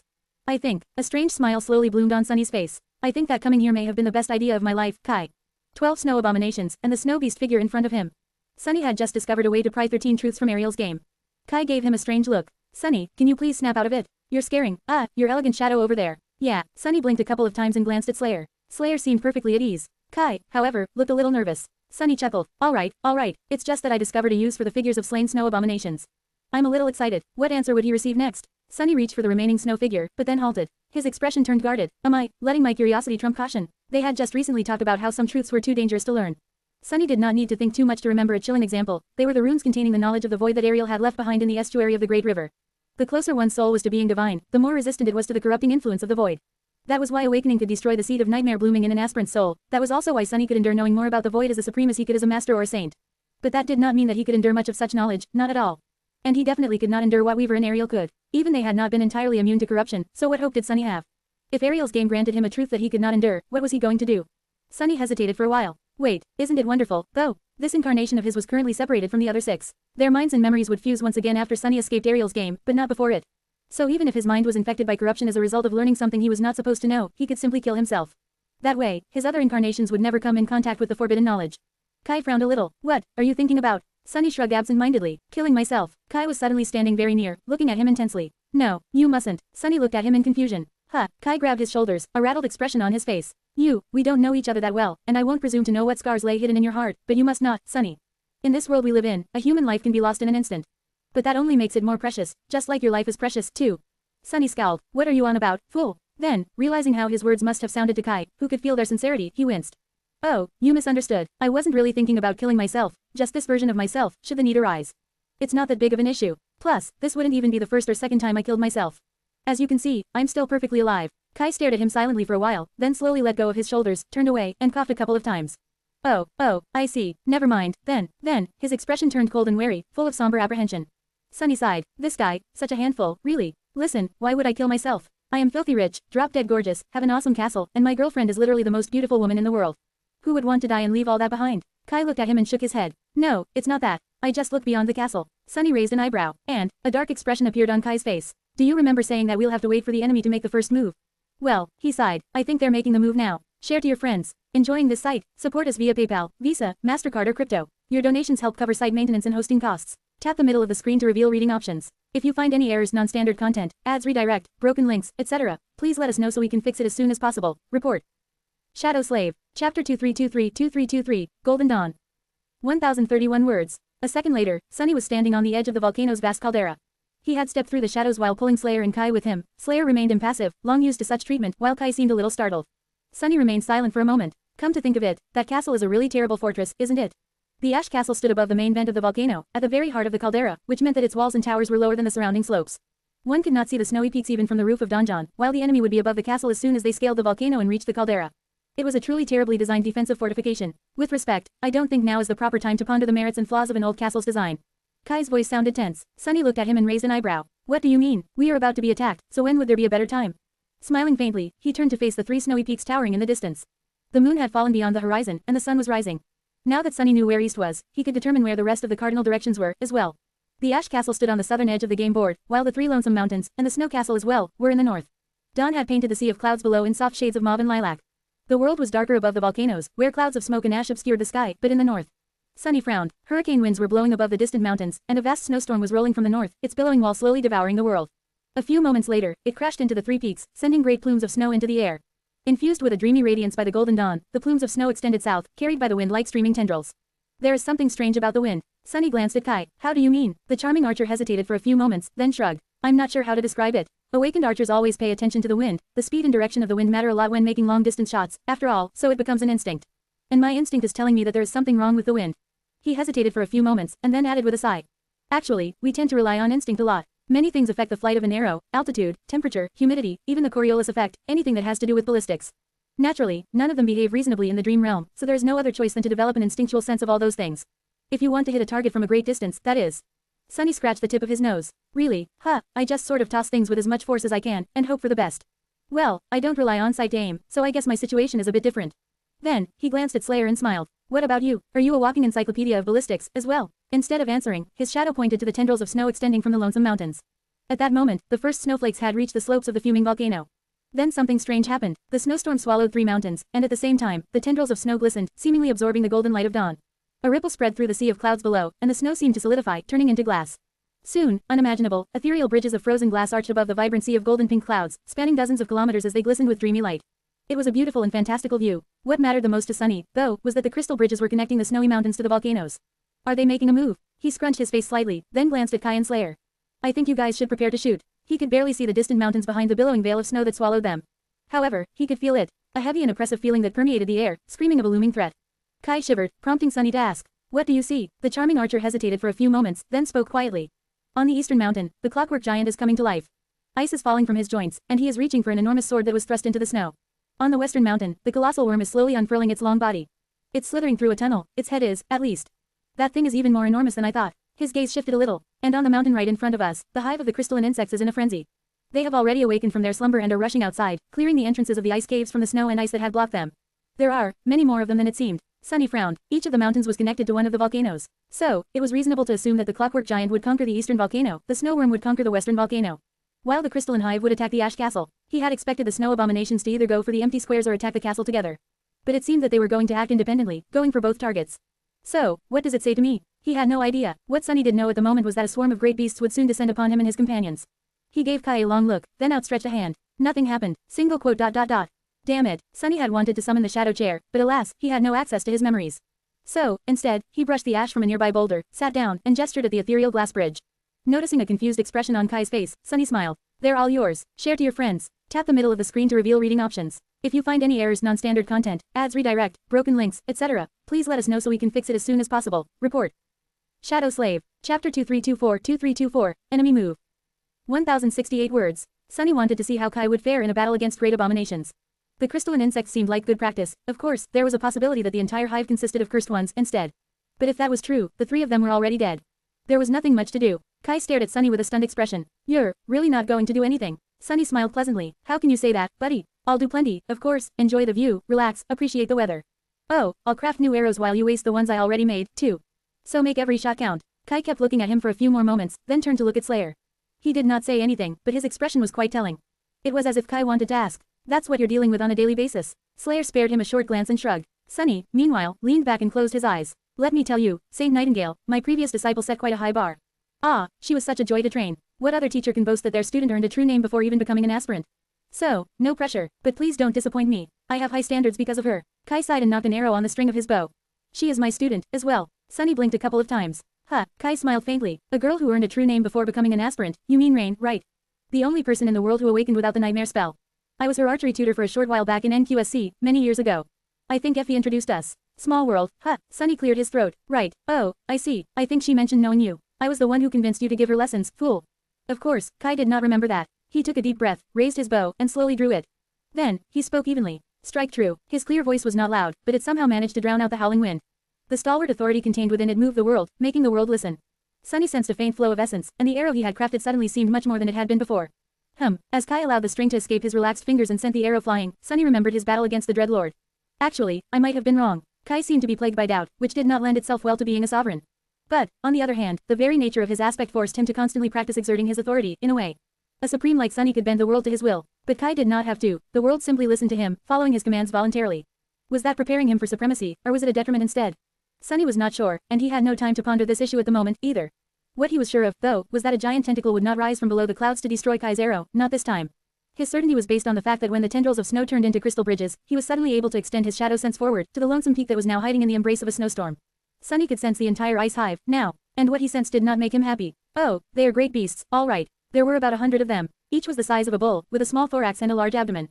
Their legs were thin and delicate, but terrifyingly powerful. The bodies of the insect-like abominations seemed like they were made out of glass, and looked deceptively fragile.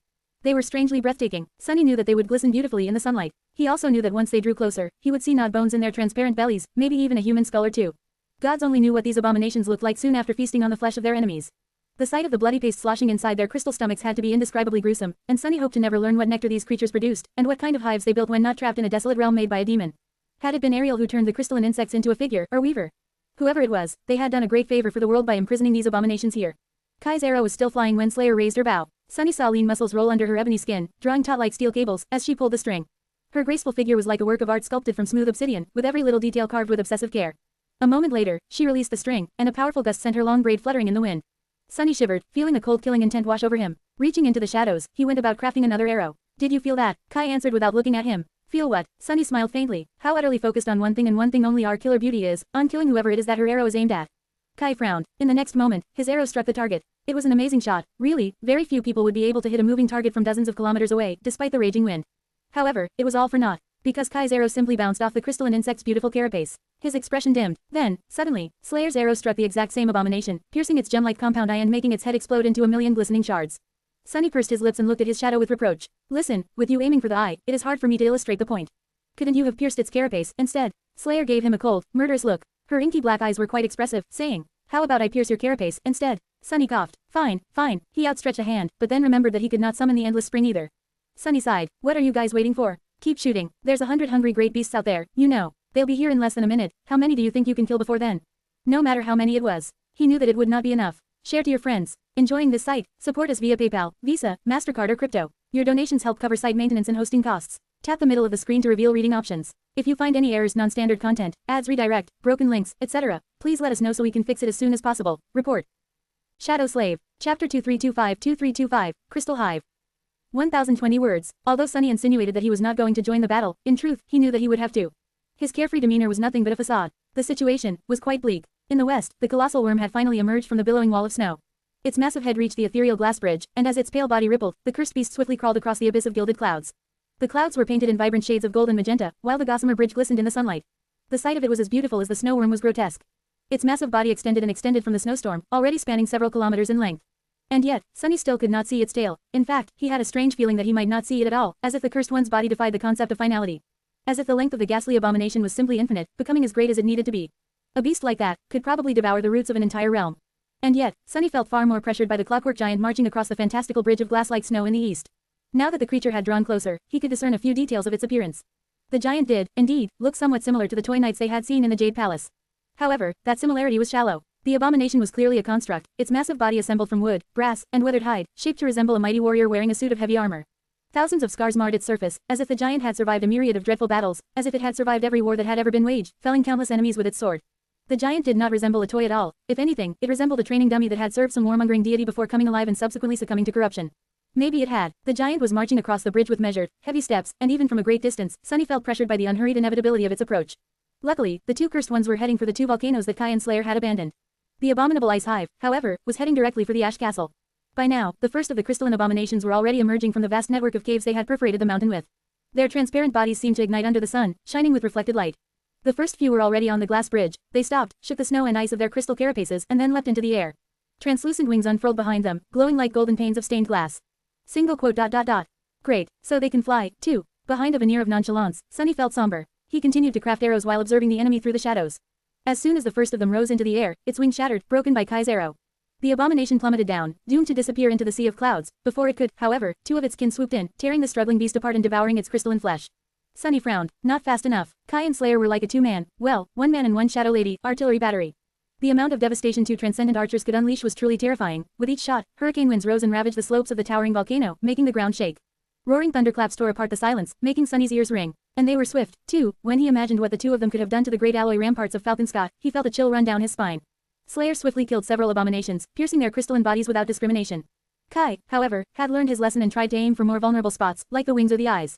He managed to send a few insect-like beasts plummeting into the clouds. As well, two of them were torn apart by their siblings, while the third landed on the ethereal bridge and scurried across its surface, only to die half a dozen seconds later when Slayer's arrow pinned it to the glistening glass.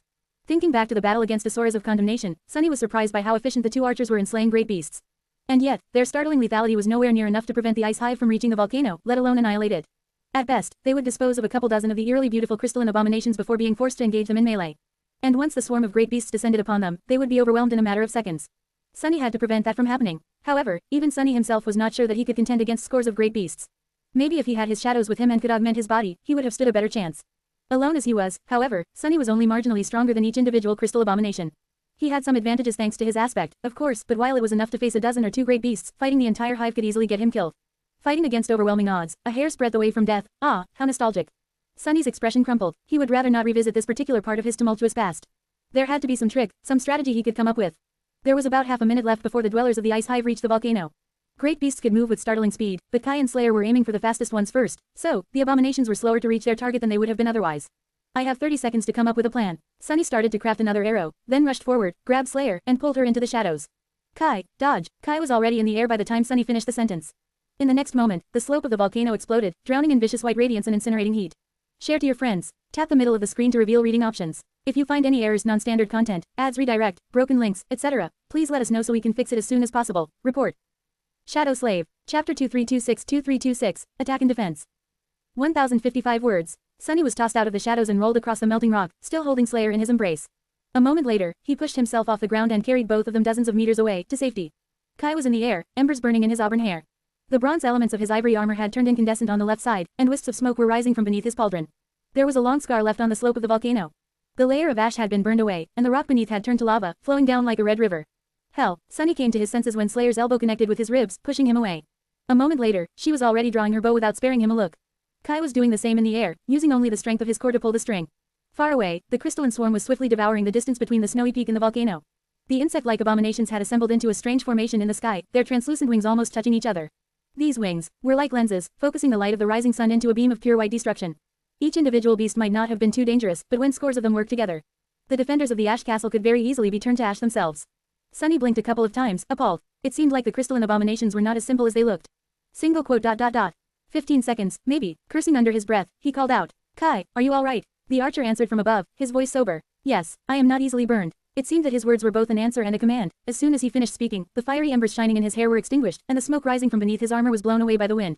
Sunny smiled darkly. Keep dodging. Then, another beam of incinerating light illuminated the slopes of the volcano, but this time, all three of them dodged out of the way in time. None of them were burned, however. Slayer and Kai had to slow down their barrage for a brief moment. Sunny frowned. Are we actually going to die here? Even if they had more time, Kai was running out of arrows.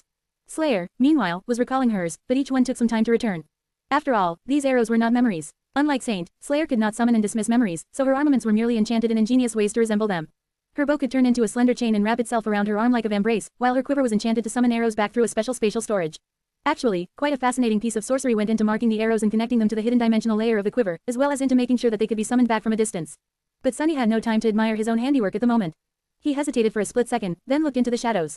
What Sunny wanted to do was reach his hand into them and retrieve the corpse of the first great beast that Slayer had killed, which was still laying on the slope of the distant mountain. However, as he moved slightly to do just that, he suddenly was overwhelmed by a cold, chilling sensation. It was as if something vast and terrifying was looking back at him from the shadows, warning him to stay back. What is going on? Sunny was startled. This was the first time he had felt something like that. The dark expanse of shadow was supposed to be his home, so encountering something far deadlier than him there was an unwelcome novelty. It almost felt as if a titanic tentacle would rise from the darkness to grasp him if he dared to step foot or even lay a finger on the snowy mountain. Are we prohibited from attacking the enemy peak? Why would the being hiding beneath the clouds allow their arrows to land, but forbid them from moving across the sea of clouds personally? Sunny shifted his reasoning, forcing himself to think about what was happening as a game. The snow domain was attacking, so the ash domain was defending. That made an odd kind of sense. Shooting at the attackers was considered an act of defense, but moving to the snowy peak seemed to be against the rules. What happened to offense being the best defense, though? Sunny's gaze turned darker. While he was considering what to do next, Kai and Slayer had managed to slay a dozen more abominations. The crystalline beasts were quite near, by now, enough so that Sunny could actually see shattered crystals and ancient bones resting inside their transparent bellies. If there was one good piece of news, it was that the insect-like abominations had dove under the clouds of ash, by now. The rising sun was obscured by the dark clouds, so there were no annihilating beams of focused sunlight blasting the slope of the volcano anymore. Still, time was short. Sunny inhaled deeply, preparing himself for the battle. Hey, Kai, remember how I said that our castle was absolutely horrible? Kai landed on the ground near him, sliding on the ash and knocking another arrow on the string. Sure, why? Sunny looked at the approaching swarm of great beasts and smiled. I changed my mind. Let's retreat into the castle, right now. Kai sent his arrow flying, glanced at him briefly, then shot toward the ash castle without saying another word.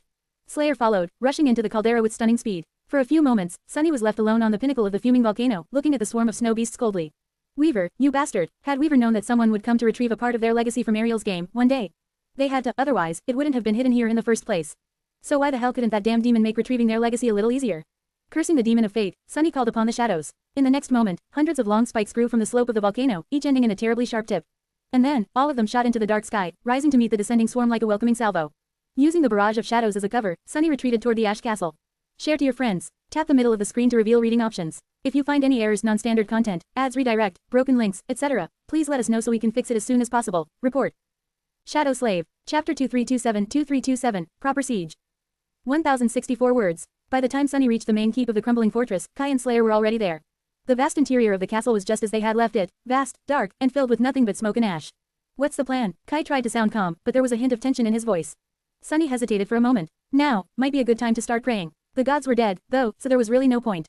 He flashed the charming archer a grin. Hey, don't be too worried. This is not even one of the top 10 worst situations I've been in.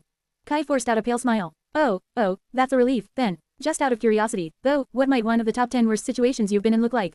Sunny scratched the back of his head. Well, this one time, I met a particularly loathsome bird. That one was pretty gruesome. Did I mention that I hate birds, by the way? Crow would have been quite offended to hear him saying that, but luckily, the peculiar echo was not here right now. Sunny turned to the gates of the keep. In any way, the plan is simple. Answering his call, the shadow surged and rose. A moment later, all three entrances to the hollow interior of the ash castle, the gate and the circular openings in its floor and roof, were blocked by impenetrable walls of solidified shadows. Despite the questionable design of the ancient castle, it still offered a vital advantage to its defenders. There were only so many ways the enemy could get inside. Sunny doubted that the great beasts would be able to bring the walls of the keep down, which meant that he could siphon them into a narrow passage or two. That was not exactly a trump card, but it was definitely better than fighting a hive of flying abominations in the open. My shadows will slow those bees, those ants. They will slow those bugs down, but not stop them. Once the vermin start to break through, I will engage them in melee, while you two will support me from the back. If more than one entrance is breached, we will each concentrate on one. Now that all entrances to the keep were barricaded, it was completely dark inside. Luckily, none of the defenders required light to see, Kai due to his awakened ability, Sunny and Slayer due to being shadows. Kai counted the arrows in his quiver and frowned. I must say, as far as plans go, he did not get to finish, however, because at that moment, something crashed into the roof of the keep. Then, something scraped against the ancient stone. And then, more and more scraping sounds surrounded them, echoing in the darkness. Kai's face paled as he looked up, his gaze penetrating the walls of the ancient fortress. Sunny could sense what was happening outside, as well. His expression dimmed, the muffled impacts and the chilling scraping fused into a strange litany, and then, the castle trembled again as a deafening thunderclap made him wince. The crystalline abominations had landed on the walls and the roof of the keep, and were now ramming their bodies into the wall of shadows barring its main entrance. The first crack appeared on the surface of the manifested shadow. Hold. As Kai commanded the dark barricade to stay intact, the second impact failed to produce a new crack. The third, however, did not. Sunny frowned. What to do? It used to be that he always lacked the means to deal with the endless tribulations facing him, searching for solutions desperately. Now that Sunny was a supreme titan, however, there were almost too many tools at his disposal. His versatility was nothing short of singular, so it was not so much a question of finding a solution as a question of choosing the best solution out of many that were available to him. Taking a deep breath, Sunny split his mind into 3 streams. Prepare yourselves. One stream focused on repairing the crumbling barricades, as well as manifesting shadows outside the castle. As the great beasts attacked it, sharp spikes protruded from its walls, impaling them. Black hands rose from the ash to break their limbs, and heavy chains wrapped themselves around their bodies, pulling them onto the spikes. Sadly, the great beasts were both too powerful and too cunning to be severely harmed by the manifested shadows. A few of them had been killed or wounded in the initial barrage and now, but they swiftly wisened up and began evading the shadows, only to destroy them a moment later. The crystalline insects were astonishingly nimble, both in the air and on the ground, so they fared well against the shadows. Still, they were forced to concentrate on destroying the barricades, which allowed Sunny to focus his countermeasures only on those spots and thus increase his efficiency. It was a proper siege, one where the besieging army consisted of enormous glass-like insects, while the defending army consisted of one man controlling the shadows cast by the castle, but a proper one nevertheless. The second mind stream was reserved for controlling Sunny's own body in the inevitable melee. While the third partition of his mind was responsible for analyzing the situation and looking for the best solution to it. Sunny felt like he was missing something, and this feeling of making a mistake was driving him mad. Above, a violent impact shook the castle, and the seal of shadows blocking the opening in the roof of the keep suddenly fractured. A crystalline body exploded from the rain of black debris, but before it could lunge at the 3 defenders, 2 arrows struck its head. Kai pierced its left eye, while Slayer pierced its right eye. The body of the enormous crystal insect plummeted down, while another got stuck in the swiftly mending barricade. It would have freed itself a second later, but before that happened, a black arrow slid in the crack between its thorax and abdomen, severing the great beast in 2. Slayer had killed it, and therefore, the handy bracelet spoke into Sunny's ear. You have slain an enemy. He scowled. What am I missing? Just then, the largest of the barricades, the one blocking the gate of the keep, was torn open by a wide fracture. Crystalline bodies filled the breach. Grasping his odachi, Sunny rushed forward. Whatever it is, I hope I'll figure it out soon. He dove into the familiar cradle of battle. Share to your friends. Tap the middle of the screen to reveal reading options. If you find any errors, non-standard content, ads redirect, broken links, etc., please let us know so we can fix it as soon as possible. Report. Shadow Slave. Chapter 2328-2328, Crown of Horns. 1213 words. Sunny rushed forward as the first of the crystalline insects burst through the breach. These great glass-like horrors looked somewhat like monstrous bees, but also somewhat like abominable ants, considering their warlike behavior. However, he decided to call them the crystal wasps. The crystal wasps were great beasts, while he was a supreme titan. By all means, he was supposed to be much more powerful as far as pure physical prowess went, but it was not that simple. After all, his was a human body, while their physique was anything but. Both a mouse and an elephant were beasts, but were they equal in strength? No. Similarly, humans were often physically inferior to nightmare creatures, even if their rank was the same. Sunny was still a titan, though, so even his modest human body was stronger, faster, and more resilient than each of the monstrous abominations. And, of course, nothing really prevented him from assuming a different form. As Sunny dashed forward, his body turned into a surging wave of unfathomable darkness and then solidified into the fearsome shape of a four-armed fiend. This time, he wasn't creating a shell from the surrounding shadows, instead, he simply turned himself into a shadow spawn. After all, Sunny was himself a shadow now. His human appearance was merely a form he assumed, so if he was familiar with a different one well enough, he could just as easily become something else. His shadow spawn form looked pretty much exactly as the devil he had been in the second nightmare, towering at 3 meters in height, encased in the fearsome black carapace of the jade mantle, and with 4 hands ready to tear and rend the flesh of his enemies. If there was one difference, though, it was that 7 horns were crowning his head now instead of 4. Suddenly, the crystal wasps did not dwarf him anymore. Neither were they as threatening anymore. But they were still great beasts. Even if Sunny was stronger than them, he was still vulnerable to their malice. And, there were a lot of them. Many more than he would have chosen to face, if there was a choice. No being of the great rank could be taken lightly. He poured more shadows into his odachi, increasing its length to nearly 3 meters. Almost at the same time, the crystal wasps ignited with blinding radiance, chasing the darkness away, as if sunlight had been stored in their glass-like bodies. A wave of scorching heat washed over him, making him frown. Curious, that ability of theirs, was that how they built their hives? By melting tunnels in the ice. There was no time to ponder. The first of the abominations was already upon Sunny, or rather, he was upon it. Slicing off its crystalline leg, which was poised to pierce his chest, Sunny rammed the creature with his shoulder and at the same time grabbed its terrifying, razor-sharp mandibles with 2 of his 4 hands, pushing its head to the side and preventing it from biting a huge chunk of his flesh off. A split second later, he spun his odachi and slashed downward. The nimble abomination easily dodged his strike even while reeling from being slammed into. However, it still convulsed and toppled, its lifeless body suddenly growing brittle and shattering into countless shards with a melodious ringing. That was because Sunny had never aimed for the crystal wasp, to begin with. Instead, his black odachi had severed its shadow from its glass-like body, thus destroying its soul. It wasn't easy to destroy the soul of a great beast in one strike, even when striking its shadow. However, Sunny's killing intent was especially fatal, because his will to kill was especially firm. The touch of his black blade carried uncompromising lethality, as if imbued with an echo of death itself. The crystal wasp died instantly, unable to offer much resistance. That said, Sunny had not expected its body to crumble into countless shards. He had been planning to toss the corpse of the great beast at the other abominations rushing at him, thus slowing them down. Instead, another insect-like nightmare creature was already lunging at him through the cloud of falling shards, a split second away from biting into his neck. Sunny reeled back to block the glass mandibles with his odachi, holding the hilt with 2 hands and bracing the flat of its blade with 2 more. The impact was tyrannical enough to push him back, but instead of falling and being buried under the mass of the abomination, Sunny collapsed into the shadows and shot out of them behind the enemy almost at the same moment, his odachi falling down to split the enemy in 2. You have slain an enemy. Spinning to face the next crystal wasp, Sunny saw that the barricade of shadows he was fervently repairing was continuing to crumble, and that 4 more abominations had made their way inside the keep in the time it took him to kill 2. Nevertheless, he was surprised by something.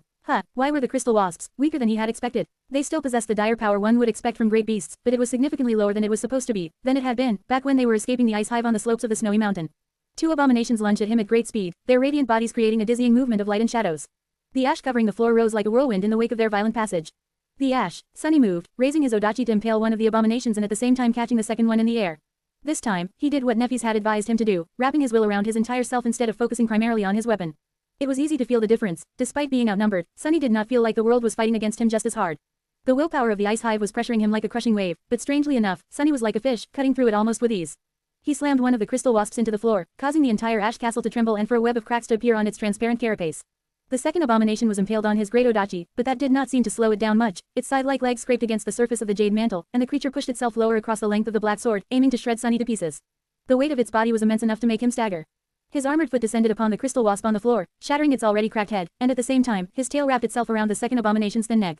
You have slain an enemy. Falling on all 4s, on all 6, to be precise, Sunny used his tail to send the great beast flying back.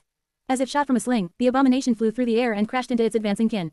That's 4. In the time it took Sunny to kill 4 crystal wasps, 8 more had breached the barricade. The wall of shadows was collapsing faster than he could repair it, and the breach was growing wider with each second.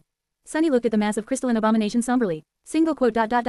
Damnation. Share to your friends. Enjoying this site? Support us via PayPal, Visa, MasterCard or crypto. Your donations help cover site maintenance and hosting costs. Tap the middle of the screen to reveal reading options. If you find any errors, non-standard content, ads redirect, broken links, etc., please let us know so we can fix it as soon as possible. Report. Shadow Slave. Chapter 2329-2329, Defensive Advantage. 1,107 words. Sunny had faced 7 saints as a transcendent, and now, he had to face a swarm of great beasts as a supreme. The crystalline bodies of the eerily beautiful abominations were shining blindingly with imprisoned sunlight, and shadows danced as they moved. Flakes of ash swirled in the air. Ash. Moving between shadows, Sunny suddenly had an epiphany. He had noted that the crystal wasp seemed weakened, and now, he suddenly understood why. The answer lay in the rules of death game. As Sishin had mentioned, positioning and territorial conquest played an important role in this ancient game. That way, the power of domains was expressed through rules. Figures had an advantage while defending squares of the same color, and were disadvantaged when attacking squares of the opposite color. The disadvantage diminished the more the besieged square was surrounded by the enemy domain. Ariel's game was based on the same rules, so the Ash Castle bordered 2 volcanoes and 1 snowy mountain. Actually, was it 3 snowy mountains? Did diagonal borders count? In any case, it was not entirely surrounded by the snow domain, which meant that Sunny was supposed to have some kind of advantage. He had not felt any boost to his power, though, which meant that his advantage lay elsewhere. To be precise, it was the abominations of the snow domain who were weakened by the surrounding ash. That is good to know. Another piece of the puzzle was solved, and armed with that knowledge, he would be able to plan his subsequent moves better. For now, however, Sunny had to survive the enemy move. His mastery of Shadow Step, which had long been woven into his battle art, allowed him a supreme degree of mobility on the battlefield. That was why the crystal wasps could not immediately overwhelm him despite their superior numbers. Sadly, Sunny was not entirely free to move however he wanted, either. After all, he was supposed to serve as an impenetrable wall between the abominations and his allies. Therefore, he could not allow the great beasts to advance too far into the interior of the Ash Castle, meaning that he had to spend most of his time in front of the advancing swarm. The issue was further exacerbated by the fact that in a battle between great nightmare creatures and a supreme being, the distinction between tangible and intangible was less meaningful than it would be for weaker creatures. In other words, the attacks of the crystal wasps were imbued by their frenzied will and could therefore pursue him into the shadows. Curse it, the shadows shifted again, pushed around by the radiant abominations, and Sunny was forced to step out of them a few meters away from where he wanted to be. Unwilling to let the opportunity pass, Sunny transformed his Odachi into a long spear and thrust it forward, piercing the joint of a crystal wasp's leg. He wrenched his spear, destroying the joint completely, and immediately leapt back. In the next moment, another abomination was already in the spot where he had been before, its terrifying mandibles closing on nothing but emptiness. Sunny did not miss the chance to bring the butt of his spear upward, slamming it with ferocious force into the underside of the creature's head. Its skull cracked, and one of the mandibles shattered. Continuing to retreat, Sunny turned his torso and pushed his spear forward, piercing the eye of a different enemy, then spun it to drive 2 more a step back. With how overwhelmed he was by the enemy numbers, Sunny only managed to kill 2 more crystal wasps after the initial 4. The rest of them were battered and bore gruesome wounds, but were very much alive, and more were already entering through the breach, as well. Just then, however, a black arrow slid into the crack on the skull of the abomination he had struck with the back of his spear. The great beast died instantly. Another arrow struck the crystal wasp who was moving slower than the rest due to the joint he had destroyed, making its massive body explode violently into a cloud of glass shards. You have slain an enemy. Having already finished off a few abominations, Kai and Slayer were helping as best they could. But there were just too many beasts. Sunny could sense them scurrying across the exterior of the Ash Castle, forcing their way inside. His artillery support had managed to keep the crystal wasps off his back until now, but things were swiftly turning from bad to worse. That was because, apart from the main barricade, the other 2 seals of shadows were crumbling too. The crystalline abominations were ramming their bodies into them with dreadful force, making the entire castle rattle and shake. Slayer was already splitting her attention between the main entrance and the lower seal. Kai would have to concentrate entirely on the upper seal, soon. It was unclear how long the 2 of them would be able to hold the crystal wasps back. Catching his spear with his lower hands, Sunny moved it in a wide horizontal arch to behead a wounded abomination, and at the same time caught another one with his upper hands. As the claws of his gauntlets sank into the crystalline carapace, he strained his muscles and viciously ripped the massive beast in 2. That cost him. Not a moment later, something slammed into his back, and he felt a sharp pain permeating his body. Roaring, he spun, grabbed the attacking crystal wasp by the neck, and then slammed its head with his own. The abomination's head exploded into a rain of shards, and it fell into the ash, lifeless. You have slain an enemy. This can't go on much longer. What was he missing? A part of his mind was still trying to puzzle out the strange feeling of failing to realize something. As he did, an especially violent impact shook the castle, and the upper seal collapsed completely. Pale light poured into the dark interior of the keep, and then the darkness was torn apart by the radiant figures of the crystal wasps that burst inside, spreading to scurry across the ceiling. Slayer dodged a falling piece of rabble and gracefully dismissed her bow. Unsheathing her 2 swords, she lingered for a moment and tossed one of them to Kai. He caught it easily and flew back, hovering just behind her. Sunny, what's the plan? Losing his cover fire, Sunny was forced to retreat, as well. Stepping out of the shadows back to back with them, he allowed himself to return to his human form and looked at the swarm of great beasts surrounding them from all sides. Ah, I see now. His lips twisted into a vicious smile. No worries. Leave it to me, buddy. My plan is to slaughter them all. Share to your friends. Tap the middle of the screen to reveal reading options. If you find any errors, non-standard content, ads redirect, broken links, etc., please let us know so we can fix it as soon as possible. Report. Shadow Slave. Chapter 2330-2330, Volcanic Glass. 1,130 words. Sunny was no stranger to strategic retreats. There was no shame in running away with his tail tucked between his legs. When facing an enemy that he could not defeat, that was the best choice. And just a few moments ago, Sunny had been sure that they would not be able to defeat the ice hive. The problem, though, was that there was nowhere for them to retreat. They were trapped on the volcano, and trying to escape it would provoke the ire of the being that dwelled beneath the clouds. Sunny had considered destroying the chains holding the ash castle above the main vent and plummeting into the fiery depths with the crystal wasps, but that did not seem like a good idea either. And then, it hit him. You have slain an enemy. Ah, Sunny suddenly realized that there was a disadvantage to possessing overwhelming strength. Being strong tended to make one stupid. He had grown powerful enough as a sovereign to develop bad habits. No, truthfully, it might have started to happen all the way back when he was a saint. When Sunny had been weak, he obsessively considered every single possibility to find a way to survive. But after becoming strong, he fell into the habit of relying more on his strength than on his mind, wrecking his enemies like a supreme sledgehammer. That was why he had been slow to understand how to defeat the ice hive. I have slain these enemies. Sunny had killed about 10 crystal wasps, and Slayer had killed a dozen more, first as they flew across the sea of clouds, and then here in the main keep of the Ash Castle. The handy bracelet had announced the kills, even if it couldn't determine the rank and class of the slain enemies. It couldn't determine them because Sunny's cores were already saturated, and he received no shadow fragments for the kills. However, that did not mean that he received nothing. The shades of the slain crystal wasps would still enter his soul sea. Even if Sunny had no access to his soul sea and was cut off from his domain, they would. He was pretty sure that even Ariel would not have been able to change that. And why would he? Why would Ariel rob the Ash Tyrant of all power? Sunny and Kai could not summon new memories, but the memories they had summoned before entering Ariel's game were still working as intended. He was pretty sure that if he created new ones, they would be able to use them as well. Apart from that, some facets of their aspects were suppressed, but their aspect abilities still worked just fine. Sunny could use his dormant, awakened, ascended, and transcendent abilities. So why wouldn't he be able to use his supreme ability? His domain was not gone, after all. It was merely replaced with the domain of Ash. Wouldn't it be reasonable to assume that his supreme ability was also substituted instead of being entirely blocked? What was the point of granting him a domain if he could not make use of it? I see now. This should work, right? Having thought that, Sunny immediately erased the thought from his mind. A new thought took its place. I see now. This will definitely work. There was no place for doubt if one wanted to force his will upon the world. And Sunny was going to do just that, even if he could not enter his soul sea and summon the shades he had earned before entering Ariel's game. Who was to say that he could not summon the shades he had earned after entering it? Even if someone said it, Sunny was not obliged to believe them. So, just as the crystal wasps surrounded them, some of them rushing across the ash covering the floor of the castle, some moving across its ceiling, Sunny inhaled deeply and turned into a shadow. Then, he activated his supreme ability, opening a gate between his soul and the world. And called upon the shades. For a moment, nothing happened. Sunny. Kai's voice sounded nervous. Slayer, meanwhile, crouched into a low stance, preparing to take as many great beasts as she could with her into the embrace of death. Then, a gust of cold wind blew across the interior of the ash castle, and the ash stirred. The ash stirred and rose, forming dark shapes. Just as the crystal wasps rushed to devour Sunny and his companions, obsidian wasps, shades formed by ash, their bodies resembling volcanic glass, rose to face them. There were 20 of them, so the enemy still outnumbered the defenders of the castle manifold. But it did not matter, because with each great nightmare creature they killed, a supreme shade would join the ranks of the defenders. Assuming his corporeal form once again, Sunny grinned and threw a poignant look at Kai. The charming archer seemed to have lost the ability to speak for a second. As I said, don't worry. You see, Kai, death always wins. Because death was inevitable. With that, Sunny tossed his spear into the mass of crystal wasps, killing one of them, and rushed forward while manifesting a new weapon out of the shadows. A violent battle took place in the ash castle, making it quake and rattle. A few of the shades were destroyed, and then, a few more. But new ones immediately took their place, lunging at the crystalline insects without fear or doubt. Even if each individual obsidian wasp was weaker than their former kin due to not possessing the will, the titan who had summoned them did. Sunny could also fight much more freely now that he was supported by a small army of shades. As a result, his lethality increased explosively. Kai and Slayer did not waste any time, either. Soon enough, the outcome of the battle hung in precarious balance. The ice swarm had been reduced almost by half, and the number of the ash shades swelled. Victory was not decided yet, but Sunny felt that the odds were in their favor. It was then that a subtle ripple seemed to spread through the world. Almost at the same moment, the remaining crystal wasps did something strange. They all turned around and rushed away, escaping the ash castle. Sunny was startled. Are they fleeing? Since when had nightmare creatures, mere beasts, no less, had enough presence of mind to suppress their frenzy and flee from an unfavorable battle? Frowning, he followed the crystal wasps outside. Cresting the edge of the caldera, Sunny witnessed a stunning sight. The crystal wasps were flying back to the distant mountain. The sun had risen above the horizon, and the golden light of dawn turned into bright daylight. And almost as soon as dawn burned itself out, the resplendent radiance of the ethereal glass bridges dimmed. The gossamer bridges crumbled, turning into plumes of snow, and were dispersed by the wind. Before too long, nothing connected the lonesome mountains once again. The dawn was over, and with it, the enemy move came to an end. Share to your friends. Tap the middle of the screen to reveal reading options. If you find any errors, non-standard content, ads redirect, broken links, etc., please let us know so we can fix it as soon as possible. Report. Shadow Slave. Chapter 2331-2331, Last Square. 1,150 words. The sun had risen above the realm of clouds and mountains, above the world of Ariel's game. The ethereal, glistening bridges turned to snow under its radiance. Sunny was standing on the edge of the caldera, his battered armor slowly repairing itself. As he looked north, there, far away, the surviving crystal wasps had landed on the slopes of the snowy peak and disappeared into the countless entrances to the ice hive. The enemy move is over. Taking a deep breath, he looked west. There, the giant body of the snow worm was coiled around the volcano, its pale flesh standing out starkly against the black ash. Then, he looked east. Somewhere out there, the clockwork giant was standing in the ash, as well. The ash castle had withstood the siege, but the other two volcanoes were now conquered by the snow domain.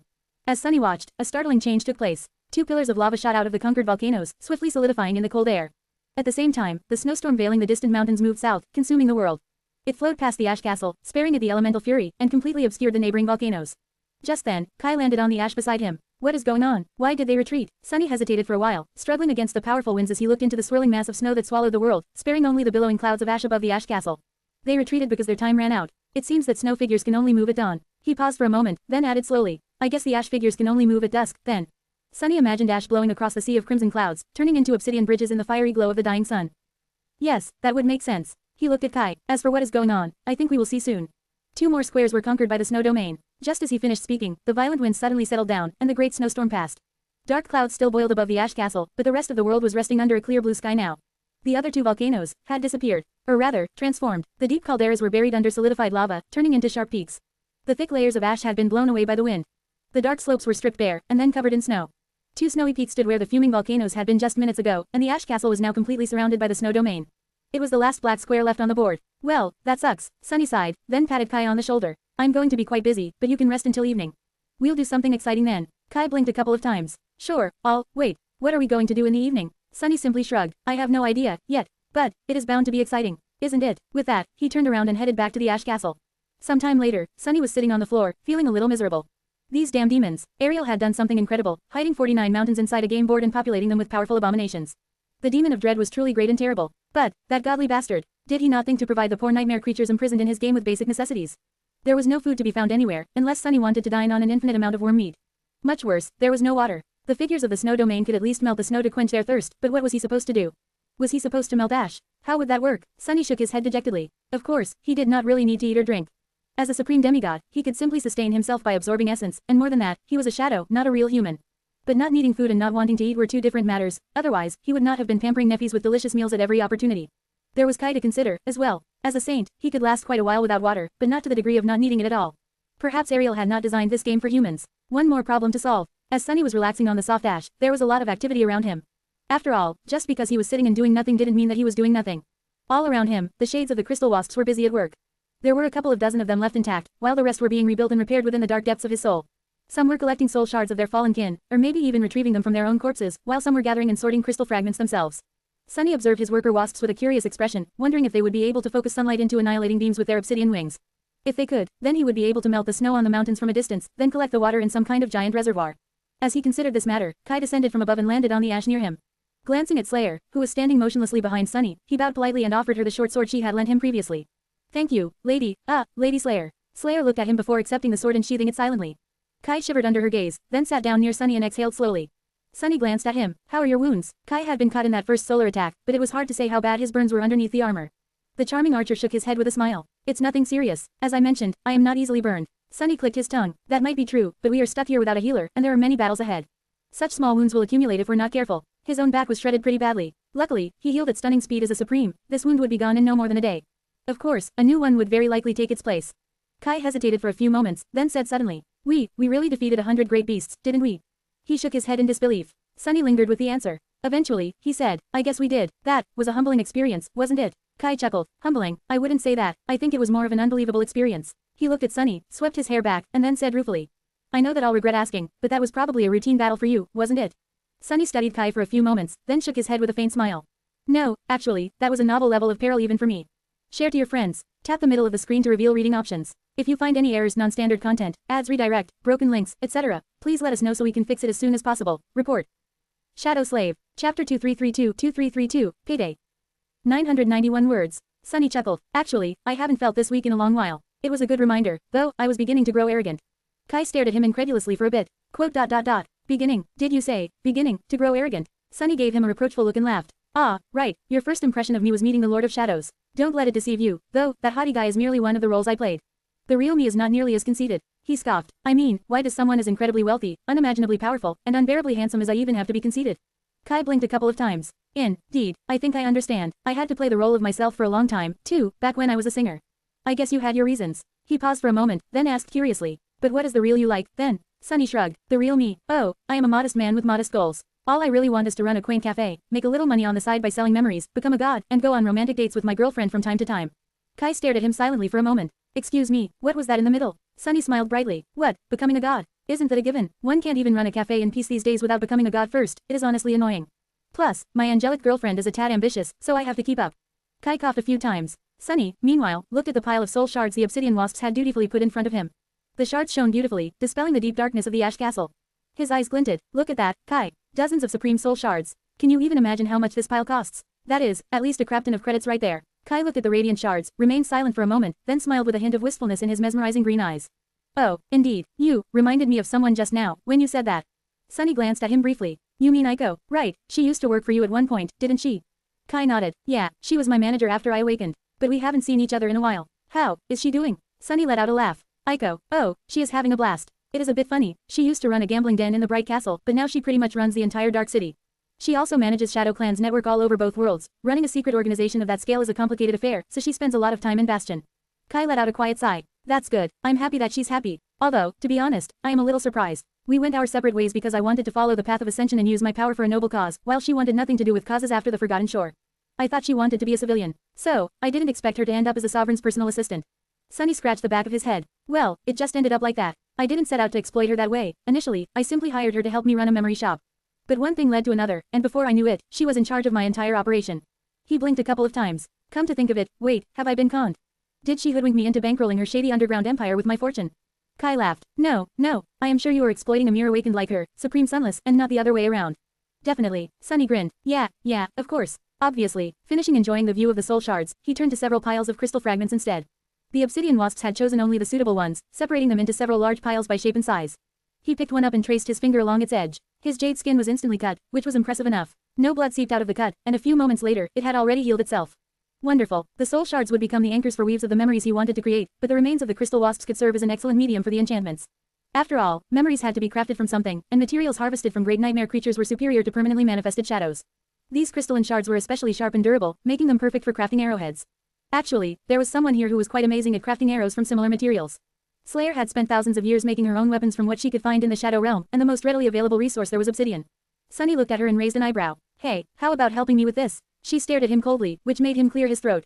Oh, right, it was time for another payment. Sunny used the same shard of crystal to slice open his forearm. This time, the cut swiftly swelled with blood. Slayer finally moved, lowering herself to one knee beside him under Kai's startled gaze. She put her hands together and placed them under his arm, allowing his blood to flow into them. When the chalice of her hands was nearly full, Sunny stemmed the bleeding and watched as she raised them to her veiled lips. A few moments later, the blood was gone. Slayer did not really drink it, instead, it was simply absorbed into her ebony skin, disappearing forever behind the veil. Her dark eyes were distant, full of some vague, indescribable emotions for a heartbeat. Then, the hint of emotion was replaced by the familiar, cold malice. Kai stammered. What was that? Watching his cut heal, Sunny chuckled and looked at him with a smile. That, he shrugged. That was payday. Share to your friends. Tap the middle of the screen to reveal reading options. If you find any errors, non-standard content, ads redirect, broken links, etc., please let us know so we can fix it as soon as possible. Report. Shadow Slave. Chapter 2333-2333, Pit Stop. 1077 words. Slayer seemed satisfied with her payment. Of course, it was a little tactless of her to demand his blood when they were imprisoned in a deadly demonic realm, but, actually, she was being unexpectedly considerate. After all, it did not escape Sunny's attention that the murderous shadow had foregone their usual duel.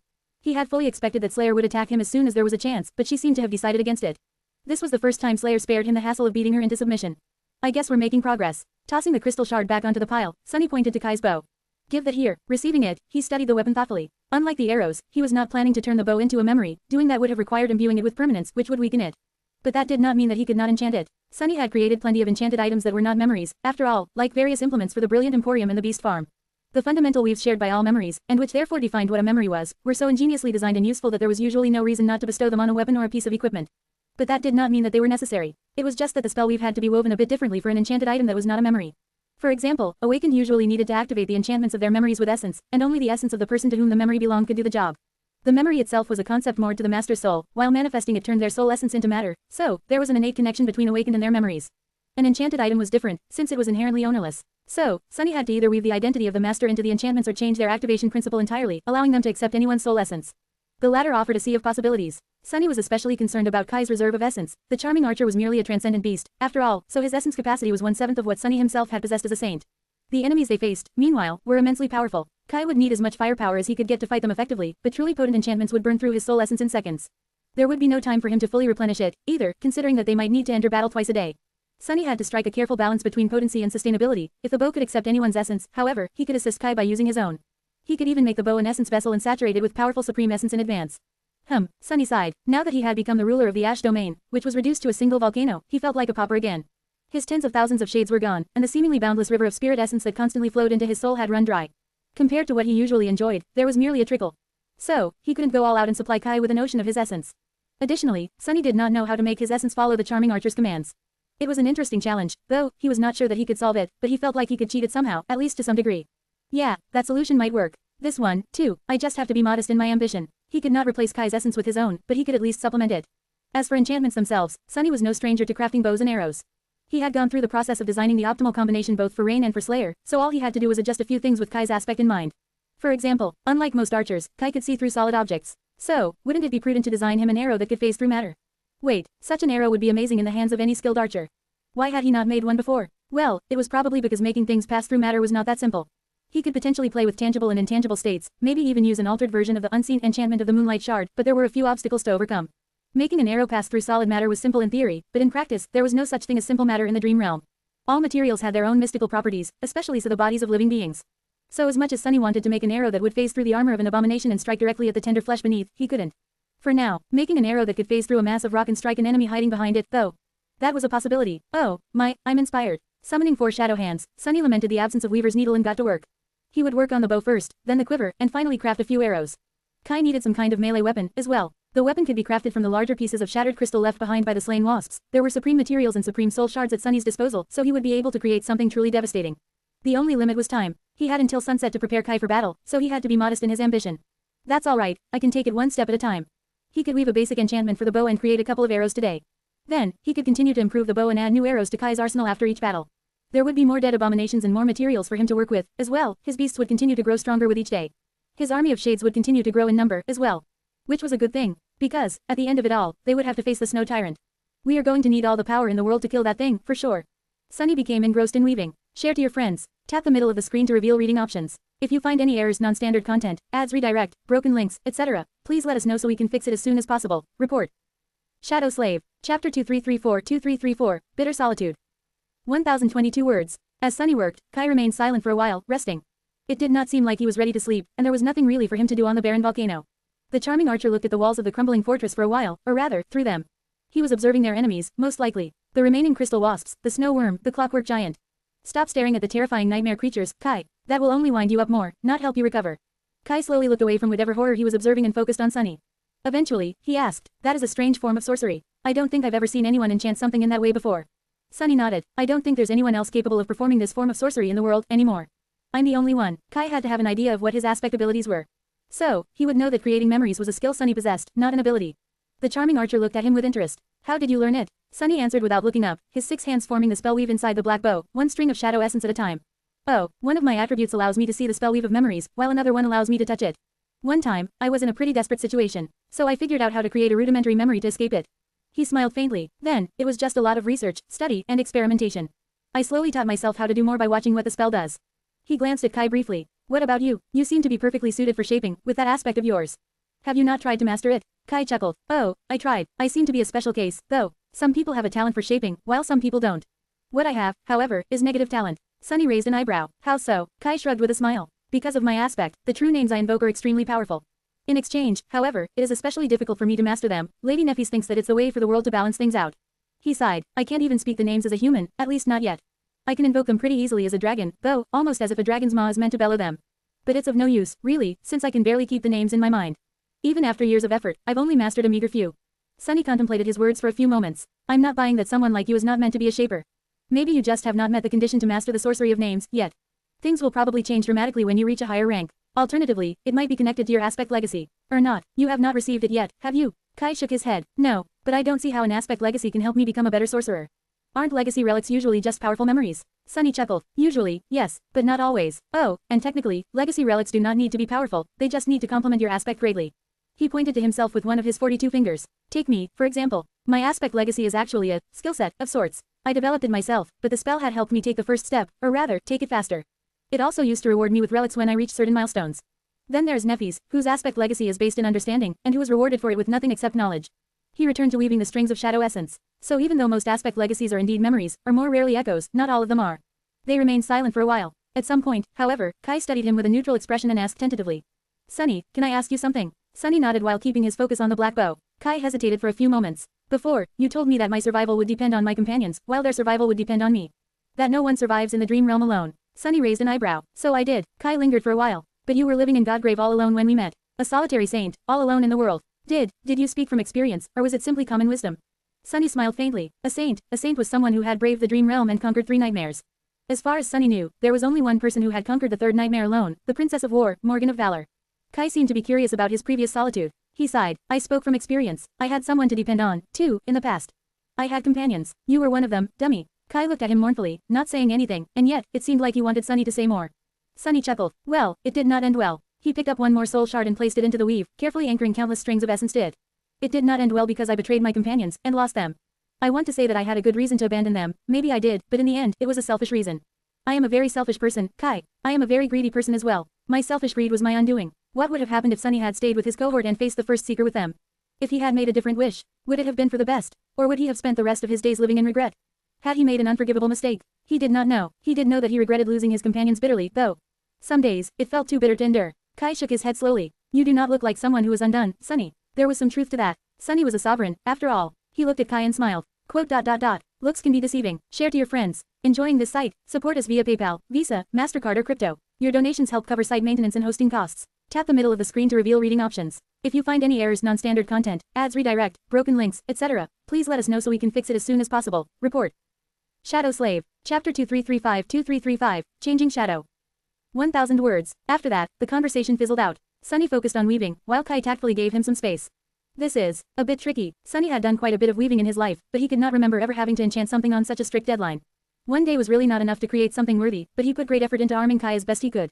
He also decided to design a set of enchantments for the bow that could be implemented in stages. That was a new approach for him and required a different way of creating a weave. But if Sunny succeeded here, he could potentially save himself a lot of trouble in the future.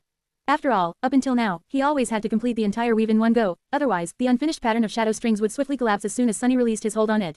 If he could come up with a way to prevent that from happening, he would have far fewer headaches while tackling truly complicated enchantments. Necessity was truly the mother of invention. Still, Sunny felt hurried and tense while working on the bow. I miss my shadows. Having one paltry body to work with felt stifling. It was really quite frustrating. How did people even manage to live their entire lives in such an inconvenient way? Poor mortals, they must be struggling every day. Unthinkable, Sunny scoffed, remembering his own struggles vaguely. He had grown accustomed to controlling several bodies at the same time a while ago, so the very idea of only possessing one seemed strange now.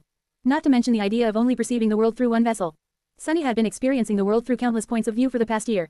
Suddenly finding himself all alone in his own head felt both comforting and disconcerting. It was through this feeling of strangeness that he realized how far from being a human he had strayed without ever fully realizing it. Sunny knew that he was a shadow now, not a human being, but that was merely a difference of form. Here in Ariel's game, however, he had no choice but to admit that his very mind was growing further and further apart from that of a human. It had nothing to do with becoming numb to human emotions, like what Neffys had experienced due to the agony of her flaw, and more with the nature of his consciousness itself. But then again, maybe it was not that different after all, on the fundamental level. Was it merely a matter of repetition? Sunny remembered how vivid and horrifying his first encounter with a nightmare creature had been. But after facing and slaying a myriad of them, he barely felt anything when encountering yet another ghastly horror. He had grown callous to their presence. The same held true for human experiences. People naturally changed as they grew older and accumulated calluses on their hearts. The emotions of a wizened old man were deeply different from the feelings of a child, for whom every occasion was new and exciting. At the same time, there was a natural limit to a human's lifespan, as well as to the number of events they could experience at any given time. But what if that limit was removed? What if a human could live for 1,000 years while experiencing 1,000 different perspectives? How different would the mind of such a being become, and would it still be even remotely human? Sunny sighed. I'm changing. He was still young, and he had already changed so much. What kind of person would he become in a decade? The fact that his consciousness was slowly transforming to resemble that of a deity was both a promising sign and an eerie omen. It was good to know that he was well on his way to apotheosis, but still. Sunny had already seen supreme humans who had lost most, if not all, of their humanity. The example of Anvil and Kisong was right in front of his eyes, and they were both hateful. He hoped that he would never become callous and indifferent to human suffering like they had. That he would not change that much. Ah, I miss my true name, as well. A true name was meant to serve as an anchor of oneself. Without it, the promise of unending change seemed frightening. That said, even in the throes of unease, Sunny knew that some things about him would never change. For example, his love for Neffys. The two of them had been separated many times, by the conflicting nature of their values and beliefs, by the boundaries separating different worlds, by the deadly depths of political strife, and even by fate itself. And yet, despite it all, they still always ended up together. Nothing had been able to pull them apart yet, and he knew that nothing would ever be able to pull them apart in the future, either. That was one constant in his tumultuous life. Funny, Sunny thought of himself as an anchor that kept Neffys tethered to humanity. But maybe she was his anchor, as well. Taking a deep sigh, he forced his 6 hands to move even faster. In the end, he succeeded in placing the first enchantment on Kai's bow, as well as crafting 2 powerful arrows from the crystal shards. He even managed to enchant the charming archer's quiver. It was a good start, and there was still some time left before sunset. Turning his head, Sunny looked at the altar standing at the heart of the ash castle. And at the jade figure of a snow beast laying on it. His eyes narrowed, single quote. Shall I? Letting Kai experiment with his improved bow and new arrows, Sunny rose from the ash and walked over to the altar. Slayer followed behind, her step soft and quiet. Picking up the figure of the snow beast, Sunny hesitated for a while. I wonder what truth I will learn this time. How about learning why the world had ended? Taking a deep breath, he focused on what he wanted to learn and tossed the jade beast into the billowing smoke. Share to your friends. Enjoying this site? Support us via PayPal, Visa, MasterCard or crypto. Your donations help cover site maintenance and hosting costs. Tap the middle of the screen to reveal reading options. If you find any errors, non-standard content, ads redirect, broken links, etc., please let us know so we can fix it as soon as possible. Report. Shadow Slave. Chapter 2336-2336, A Strange Truth. 1,161 words. The sun was rising above the wine-dark sea. Its gentle rays caressed an island where white stones were drowning in the verdant grass, and colorful flowers blossomed in the pleasant heat. A forest covered the slopes of the island like a carpet, and at its highest point, a woman was resting in the shade of an olive tree. She wore a knee-length chiton, its pristine fabric as white as snow, with a deer's skin tied around her shoulders. Her hair was cut short, held back by a simple leather band. Her gaze was calm and sober. As the woman rested, a doe emerged from the forest. Instead of being scared of the human, it approached her tentatively and lowered itself to the ground, resting its head on her lap. The woman lowered her hand to caress the wild doe gently, her fingers drowning in the soft fur. Then, she suddenly turned her head and looked at the sea, its surface rising and falling tumultuously. Far away, a sail appeared from beyond the horizon. A ship was approaching the island, struggling against the waves. The wind had brought a storm, and with it came the guests. 3 people disembarked from the ship, an old man, a warrior carrying a round shield, and a child with red hair. They made their way along the winding path and approached an old shrine. The shrine was neither grand nor magnificent, but it emanated a feeling of solemn holiness. Its walls were built of white marble, with rose vines covering them like a cloak. An altar stood in front of the shrine, with fire burning in a stone bowl. The old man made an offering to the altar, placing fresh grapes, leaves of laurel, and hawk feathers on its weathered surface. Finally, he burned incense in the bowl and stepped back, kneeling reverently on the ground. The warrior stood behind him, leaning on his spear. The child, meanwhile, furtively reached his little hand to snatch the grapes. Shocked, the old man slapped the boy's hand away. Oro. The boy flinched away and stumbled, his lips trembling. Let him have it. The woman's voice resounded from the other side of the altar. She appeared without making any noise, as if by magic. The forest seemed more alive in her presence, and roses suddenly bloomed on the vines behind her. The boy froze, looking at her with wide eyes. The old man lowered himself to the ground, while the warrior bowed deeply. Why are you here? The old man straightened and looked at the woman with awe. My lady, I bring news of woe. She regarded him silently, making the old man continue. A supreme beast is rampaging on the northern borders of our kingdom. The mountain gate is no more, and several cities have already been ravaged. We've come to beseech you, as a hero, to defend our lands once more. The woman's beautiful face remained expressionless. Is there no warrior left in the kingdom to defeat a rampaging beast? The warrior looked away in shame. The old man, meanwhile, smiled wistfully. There are those who can kill the beast, my lady. However, only you can stop its rampage without spilling blood. The woman remained silent for a while, then turned away without saying a word and disappeared into the shrine. A few minutes later, she returned carrying a bow and a quiver of arrows, a leather bracer fastened on her forearm. The old man shifted and looked at her with glee. Our ship, but she simply shook her head. No need. She picked up a hawk's feather from the altar, looked at it silently, and then threw it into the fire. A moment later, 2 wings like those of a hawk unfolded from her back, sunlight pouring through the brown feathers. The woman fastened the quiver to her belt and stretched her wings, preparing to take flight. Before that, however, she lingered for a few moments. Taking the grapes from the altar, she offered them to the boy, and then awkwardly patted him on the head. Don't let your elders kneel in your stead, boy. A moment later, her graceful figure soared into the air. The boy was left on the ground, looking at the sky with wonder in his eyes. A mountain chain lay in ruins. Beyond the broken cliffs and fractured land, pillars of smoke were rising into the sky from a devastated city. And on the plain in front of it, a colossal boar lay on the ground, dead, a flood of crimson blood flowing from its wounds like a river. Its carcass was like a towering hill, and the woman who stood below it looked like an ant in its shadow. Her quiver was empty, and her face was grim. She inhaled deeply, then grimaced, as if appalled by something. Poison. The woman crouched slightly and leapt high into the air, landing on the dead beast's snout. She ascended its corpse like one would a mountain, eventually reaching the colossal boar's vast back. There, hidden by the coarse fur, hundreds of great javelins bristled like a palisade, their metal corroded and covered in rust. The woman grasped one of the javelins and pulled it out of the dead beast's flesh, then studied it with a frown. A few moments later, she frowned. Imperial steel. Her expression darkened. Turning north, she looked at the crumbled mountains. Where a narrow mountain pass had been, now there was a wide valley. An impregnable gorge had turned into an open road. A shadow fell on the woman's clear eyes. And with that, Sunny found himself back in the ash castle. He gasped, then swayed slightly, disoriented for a moment. Which of his questions was this truth supposed to answer? He wanted to know how the world had ended, not how a strange woman had slain a rampaging supreme beast. And more than that, Oro of the damn 9. Now that was a blast from the past. As Sunny spat the name of the young Imperial soldier he had killed once, in his first nightmare, Slayer shifted slightly behind him. Turning around, he looked at her veiled face, then studied her graceful figure. That was a scene from your past, wasn't it? Slayer tilted her head, looking at him expressionlessly. Sunny stared at his shadow for a few moments, then looked away. Right, she doesn't know what truth was revealed to me, and on top of that, she doesn't even remember her own past. And even if the truth Ariel's game had shown him was about Slayer, technically, it was not her past. Because Slayer was not the woman from the vision he had been shown, but a shadow creature born from the woman's shadow instead, long after the woman died. Still, there must have been a reason why Ariel's vision had given him this truth, and not any other. The scene must have been important, somehow. As important as 2 demons meeting in the middle of the Doom War. If it was, however, Sunny had no idea why. He took a few deep breaths, trying to suppress his frustration, then slowly regained his composure. No, it's fine. There were 12 more snow abominations for him to slay, and 12 more truths for him to uncover. One of those should hold the answer he sought. Share to your friends. Tap the middle of the screen to reveal reading options. If you find any errors, non-standard content, ads redirect, broken links, etc., please let us know so we can fix it as soon as possible. Report. Shadow Slave. Chapter 2337-2337, Actionable Strategy.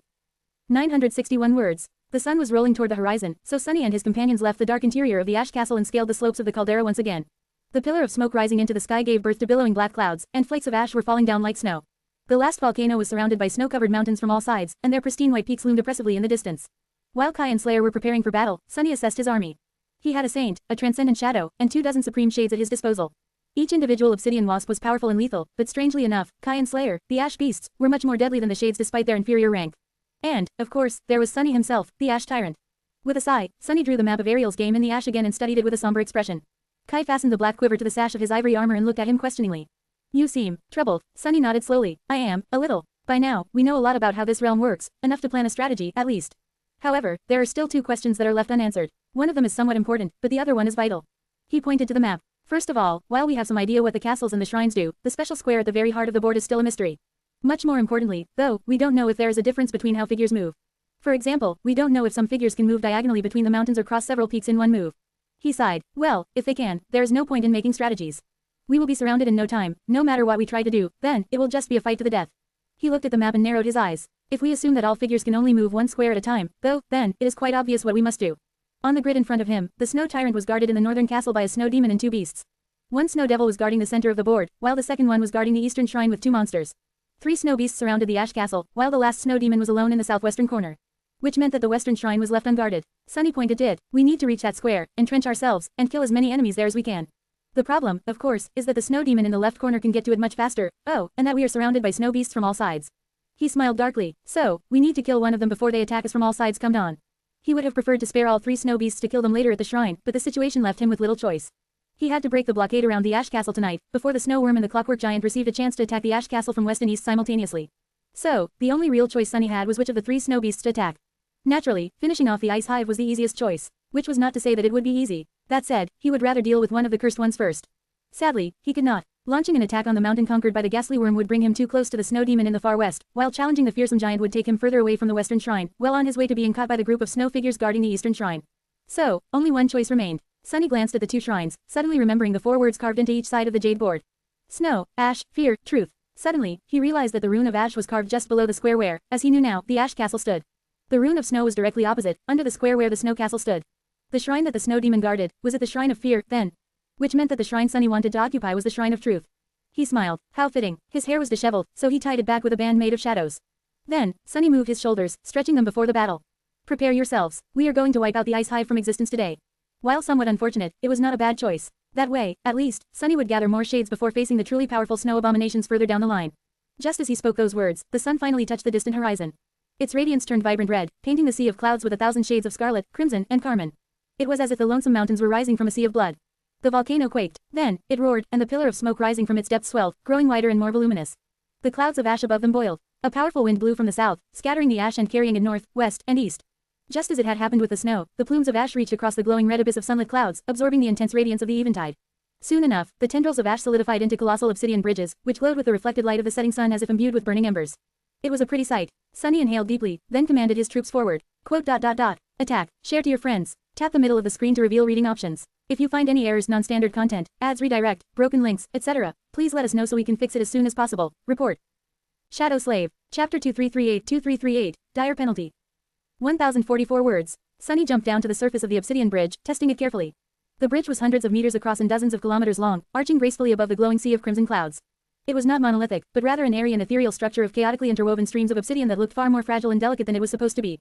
In truth, Sunny suspected that even if he had access to his full titanic strength, he would not be able to put a dent in the obsidian bridge. So, he did not have to worry about it collapsing beneath him. Turning into a shadow, he glided across the smooth obsidian with great speed.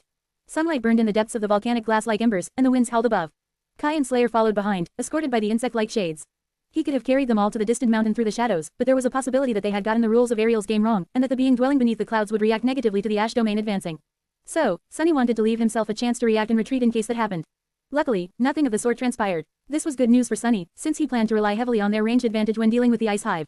The mountain was perforated by countless tunnels that formed a complicated network. Besieging the crystal wasps in their home would be quite a treacherous affair, so Sunny wanted to lure at least some of them out first. Kai's new arrow was going to be of great help, in that regard. Since it could phase through solid matter, he could use it to wound the snow abominations while they were hiding in the depths of their ice fortress, enough to send them into a rage, at least.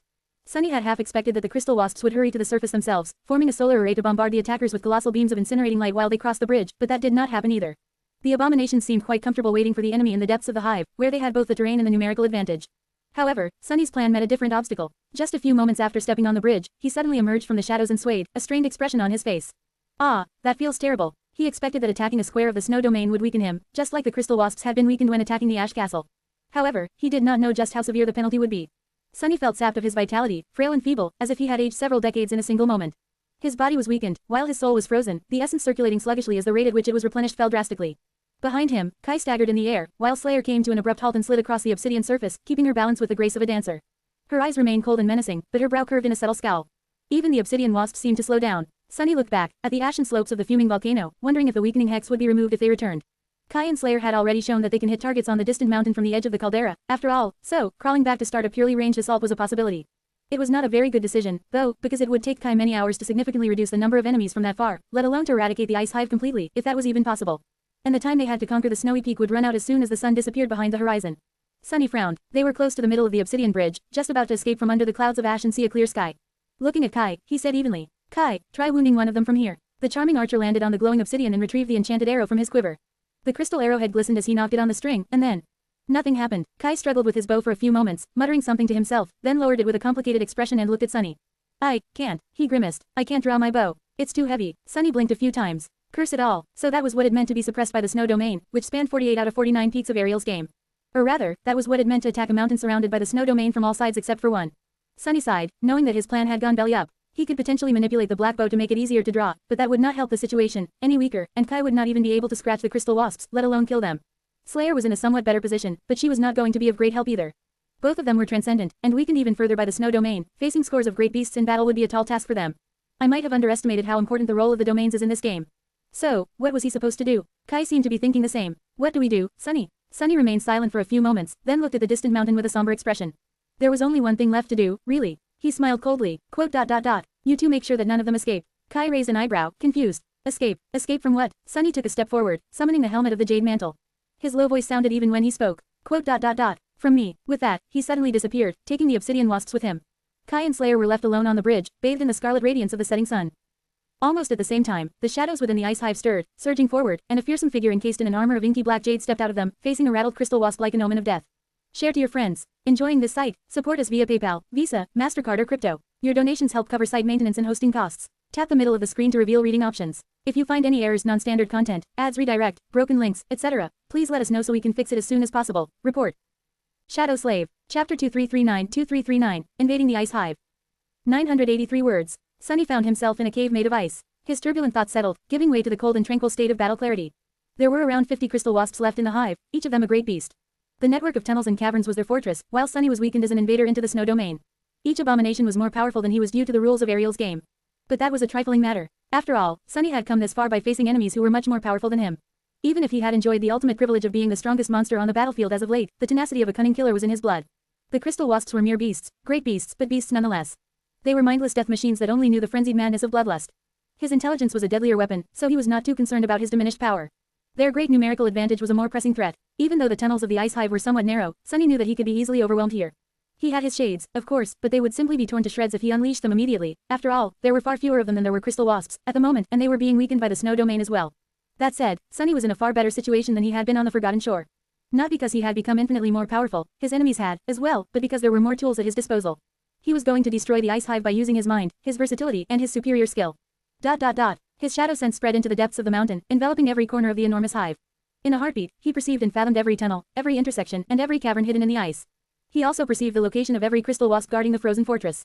Some were gathered in vast caverns in groups, waiting. Some were patrolling the tunnels alone or in pairs. Some were busy preparing the fortress for the attack. Sunny did not sense any traps, but he did discover a complicated system of crystal chimes that responded to the smallest movement of air, and would therefore notify the crystal wasps if an intruder disturbed their dwelling. Because of it, the ice hive was permeated by a delicate, melodious tinkling. Sunny smiled. In the next moment, the shadows all across the network of tunnels surged in rows. The shadows did not attempt to wound or kill the crystal wasps, instead, they merely turned into solid walls of obsidian, blocking off countless tunnels. The abominations instantly stirred, moving to destroy the obstructions. However, even with their great power, destroying the solid mass of mystical obsidian was going to take some time, especially because it kept repairing itself. Sunny did not just block the tunnels randomly. Each obstacle was placed strategically, and for a single purpose, he wanted to isolate the crystal wasps from each other. To kill them one by one. After all, even though Sunny was disadvantaged in terms of power, he also possessed some advantages. Among them, two stood out the most, his awareness and his mobility. Let's start. By then, the crystal wasp in front of him, a solitary scout of the ice hive, was already lunging forward. Sunny might not have been faster than a great beast supported by the snow domain, but he was a warrior. The crystal wasp, meanwhile, was nothing more than a pest.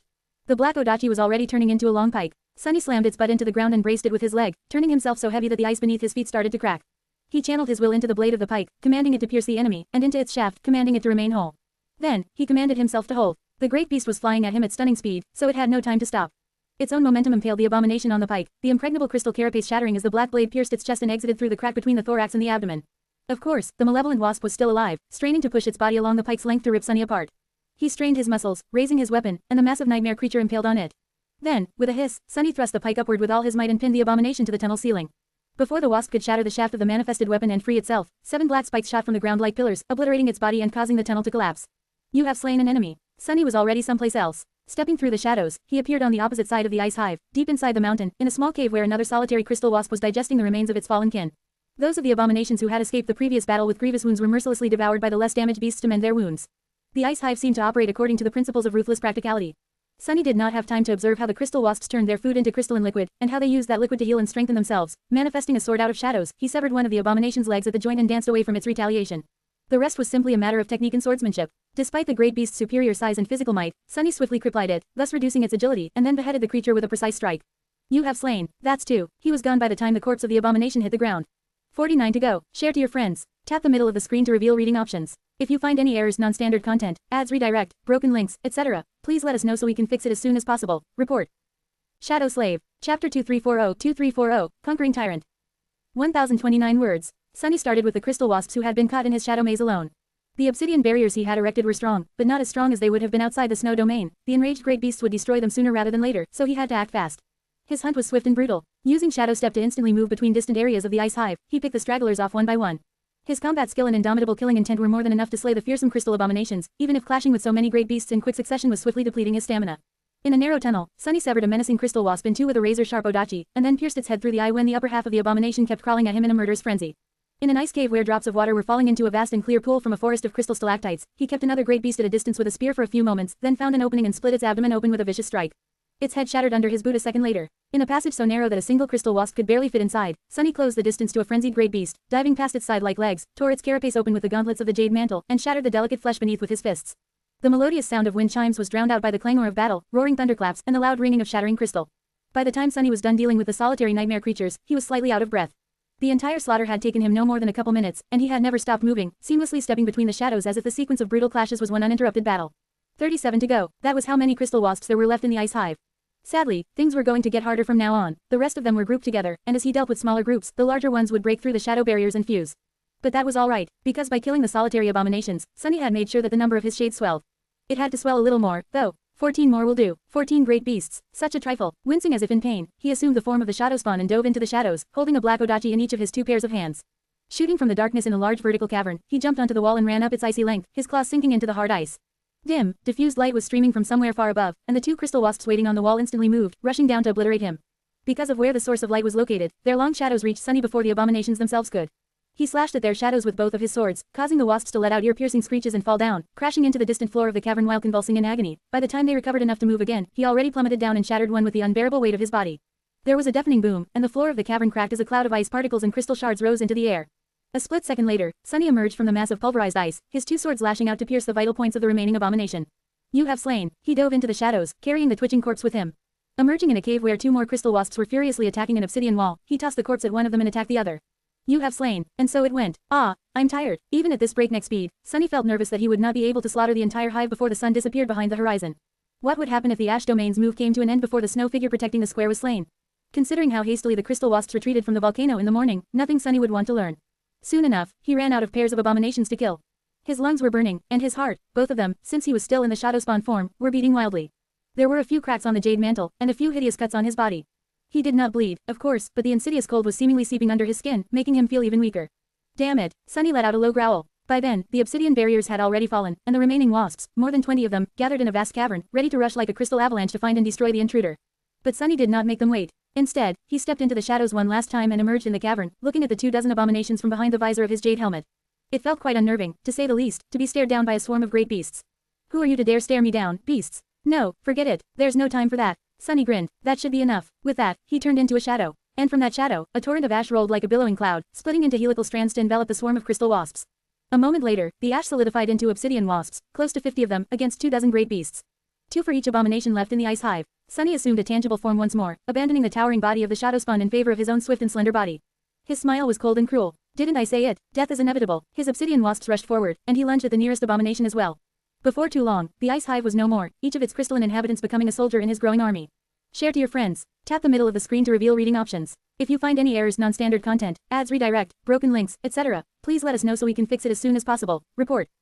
Shadow Slave. Chapter 2341-2341, Cloud of Ash. 1023 words. The floor of the cavern was littered with fragments of shattered crystal. Sunny had recalled the obsidian wasps back into the dark depths of his soul and dismissed his helmet, inhaling the frigid air deeply. Now that the sounds of the slaughter had ceased, the melodious tinkling of the crystal wind chimes permeated the silence once more. He exhaled slowly, knowing that the soothing melody would be erased from existence before too long, as well. Single quote. Not bad, for my first move. He had taken one of the snow figures off the board. Taking a few steps forward, shards of crystal crunching under his feet, Sunny used the blade of his odachi to sweep some of them away. This was where he had killed the last of the crystal wasps, and so. There, crouching, he reached down and picked up a jade figurine from beneath the shards. It was the snow beast figure, one representing the ice hive. Sunny studied it for a few moments, then hid it inside his armor. Then, with no more time to waste, he stepped through the shadows and returned to the cave where water was flowing into a deep pool from a forest of crystal stalactites. Manifesting a large cauldron, he hastily filled it with clear water and pulled it into the shadows, appearing on the slopes of the snowy mountain a few moments later. Kai and Slayer were already waiting for him there, the last rays of the setting sun painting their silhouettes with fiery shades of scarlet. Sunny offered them a friendly smile and brought some water to his lips, drinking greedily. Ah, I guess it's not poisoned. Then, he raised an eyebrow. What? Kai had been staring at him with wide eyes. The charming archer shook his head slowly. No, nothing. It's just, they were great beasts. All 50 of them. His gaze could penetrate solid rock, so he must have seen exactly how Sunny had dealt with the crystal wasps. Sunny grinned. Were they an expected result, then? It would be a shame if I couldn't do this much as a supreme. After all, I killed my first great devil as a sleeper. Finally, he found a chance to work this one in. Kai's eyes trembled, and a moment later, the mountain trembled, as well. Sunny sighed, then looked at his friend languidly. I suggest you brace yourself. Kai frowned. Brace myself. For WH. Just then, the sun finally disappeared behind the horizon, and the peak of the mountain exploded with a deafening roar. A towering pillar of smoke and ash rose into the sky, expanding into a mushroom cloud. Sunny remained nonchalant as a great fireball bloomed behind him, and a wave of scorching wind broke against his back. For that, the mountain quaked and trembled, as if convulsing. Its entire peak was obliterated by the explosion, stone shrapnel and jagged boulders raining from above. A billowing mass of ash was expelled into the sky and spread, obscuring it like a veil of billowing darkness. Great plates of snow were dislodged and slid down, turning into devastating avalanches. Then, the slope of the mountain split, and a flood of incandescent lava flowed from its shattered peak, evaporating the snow. Sunny watched the obsidian bridges turn into torrents of ash as he erected a bulwark of shadows higher on the slope, making the lava flow past the narrow stretch of rock where he, Kai, and Slayer stood. He gestured to the cauldron. How about a drink to celebrate our victory? Kai gave him a long look, then scooped some water and drank deeply. Before too long, the snowy mountain was gone, replaced by a fuming volcano. The peak had turned into a vast caldera. The snow melted, revealing weathered rock, and the rock was covered by a layer of falling ash. The network of tunnels created by the crystal wasps had been destroyed entirely. Most of the tunnels collapsed, while those that remained were now filled with cooled magma. Night fell, submerging the artificial realm of Ariel's game in darkness. If there was one flaw to the newly established volcano, it was that there was no fortress here for them to hide from the falling ash. So, instead, Sunny created a simple house out of manifested shadows, complete with a few items of crude furniture. There was a desk, a few chairs, and a bed. He even manifested a blanket and a couple of pillows. He did not need to sleep just yet, but Kai could probably use a bit of proper rest. So, Sunny sent the charming archer to bed and sat at the desk, creating more arrows for him. Slayer stayed outside, guarding their makeshift home, even though they had never been as safe as they were here, in Ariel's game, for as long as the sun was hidden behind the horizon. I wonder what they'll do at dawn. Sunny had hoped that the snow worm and the clockwork giant would move to conquer the ash castle, but now that he thought about it, that was pointless. After all, the special nature of castles was that the squares they stood upon never changed color. So, they could not be truly conquered. That meant that the two snow beasts would probably pursue him north. Will we have to fight one or both of them to reach the shrine? That would be unfortunate, since Sunny wanted to kill them as a sacrifice to Ariel's game. He briefly considered tossing the figure of the snow beast in his possession into the vent of the newly created volcano, but decided against it in the end. There was no altar in front of the main vent here, so he would probably not receive a revelation by doing so. In the morning, the rising sun turned snow into glass bridges again. Sunny, Kai, and Slayer watched the clockwork giant walk across one to the ash castle, while the snow worm crawled back to the mountain where its nest had been, directly west of the newly created volcano. Sunny sighed. They were boxed in, soon to be corralled. The snow worm blocked the way west, while moving east would lead them away from the western shrine. That only left the northern direction. But if there, after one move, they would be surrounded by two snow beasts from west and south, and a snow devil from the north. He winced. What a bother. Share to your friends. Tap the middle of the screen to reveal reading options. If you find any errors, non-standard content, ads redirect, broken links, etc., please let us know so we can fix it as soon as possible. Report. Shadow Slave. Chapter 2342-2342, Divine Whims. 1007 words. There was a long time to go before sunset, so the three of them were stuck on the newborn volcano for now. Sunny spent about an hour turning the shadow house into a shadow manor, purely for his own amusement. The elegant edifices rose and fell, changing style. Wings were added to the main building, a bell tower rose from the ground, the bell ringing loudly as it was assaulted by the wind. After a while, there was even a semblance of garden, perched precariously on the steep slope of the volcano. The bushes, the trees, and the flowers were all inky black and intricate, but devoid of life. Sunny sat in front of a flower bed full of black roses for a long time, staring at them intently. Eventually, one of the roses slowly changed, its petals swelling with a vibrant red color. Color was another property of matter, after all. When light shined on an object, some of it was absorbed, and some of it was reflected. The reflected light was what humans perceived as color. Sunny had never attempted to shape the manifested shadows to absorb and reflect light in a specific manner, but nothing really prevented him from trying. He had successfully turned the shadow rose red after experimenting for a while. Funnily enough, changing the color of a single flower had been more difficult, and strained him more, than building the entire manor. Both the manor and the rose were destined to be destroyed in no more than a day, when the volcano was conquered by the snow domain. Their beauty was fleeting, and would be gone in an instant. But maybe that was what made art truly precious. Its evanescent nature. Sunny had never deemed himself an artist, but at that moment, he thought that maybe being able to create something beautiful was not too bad. He studied the red rose for a few minutes, then shook his head and made it turn black once again. Black flowers suited his taste better. Even knowing that his black garden would be swallowed by ice and snow come tomorrow, Sunny still made it permanent, partially in defiance of that inevitability, partially out of a strange hope that it would survive against all odds. It's truly remarkable. Turning his head, Sunny looked at Kai, who had approached him at some point. There was an expression of wonder on the charming archer's face, prompting Sunny to raise an eyebrow. What is? Kai hesitated for a few moments, then gestured around them. This, the trees, the flowers, the manor, just appearing out of nowhere on your whim. They say that supremacy is like taking a half step into godhood. It all sounded like mere words to me before, but now, I am starting to understand what a demigod is. Sunny smiled faintly. Maybe that's because all the supremes you've met before were half devils, at best, instead of half gods. He sighed and then rose from the ground, turning away from the black roses. What do you think being supreme means? Kai considered his question for a few moments. A supreme is someone who rules. Someone who carries responsibility for their subjects, and is powerful enough to bear the weight of that responsibility. Someone whose soul is vast enough to encompass the world, thus becoming a domain, a sovereign. Sunny smiled and shook his head. No, a supreme is simply someone who is daring enough to reshape the world according to their whims. He patted Kai on the shoulder. You are bound to become supreme yourself, one day soon. So, I suggest you start daring. Kai stared at him blankly for a bit, which made Sunny sigh. Stop being afraid of your own power, Kai. Embrace it. His friend frowned and lingered for a while. Eventually, he asked, even if it turns me into a monster? Sunny chuckled, especially if it turns you into a monster. How else are you going to survive in this monstrous world, let alone change it? Inhaling deeply, he headed for the manor. His short moment of rest was over, and he had to get back to weaving. As Sunny walked away, Kai suddenly asked, is that what you did? Sunny halted his steps, smiled wistfully, and then continued walking. Of course, many times over. Kai remained silent for a bit, then shook his head. Well, I disagree. I don't think that becoming a monster is something to be proud of. So, I refuse. Sunny grinned, says a guy who killed a dragon, and is now himself a dragon. He kept that thought to himself, though. Instead, he gave Kai a thumbs up. What a daring thing to say. Keep it up. With that, Sunny disappeared behind the door of the manor, leaving the charming archer alone. Well, alone, being watched by Slayer. The murderous shadow was sharpening her swords on a piece of stone, a completely unnecessary thing to do, considering the sublime materials from which they had been crafted, while observing the two of them silently. There was no particular emotion in her inky black eyes, but the measured movement of a blade across the surface of the stone slowed down for a moment. In the evening, they crossed the obsidian bridge and conquered another mountain in the north. From there, they could see the fourth row of Ariel's game, and the central square of the board, where a snow devil was waiting for them, protecting it. Sunny had expected to see another mountain, but he could not have been more wrong. As he, Kai, and Slayer stood on the slope of another newborn volcano, their expressions were a little strange. Sunny blinked a couple of times. What the hell? In front of them, far in the distance, a colossal tree stood where a mountain was supposed to be. Its roots were hidden beneath the sea of clouds, and its branches seemed to support the sky, spanning many kilometers across. Kai looked at Sunny, dumbfounded. I'm not seeing things, am I? How can such an enormous tree exist? Sunny nodded slowly, unable to look away from the fantastical view.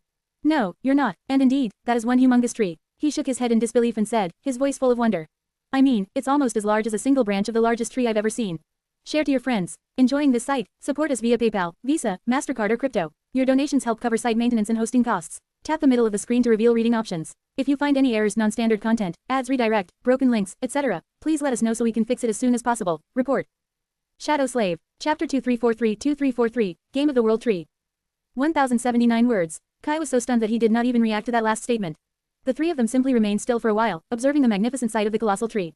The bark of the tree was dark, while its branches were bare and shrouded in snow. Its branches were like a frozen nebula, while the tree itself was like the axis of the world, rising above the sea of clouds much higher than even the surrounding mountains. Sunny could not see its roots, but he suspected that it was at least 10 times taller than the Soul Devourer had been at its peak. Of course, it was still infinitely smaller than the inconceivable tree whose stump he had witnessed at the heart of the burned forest.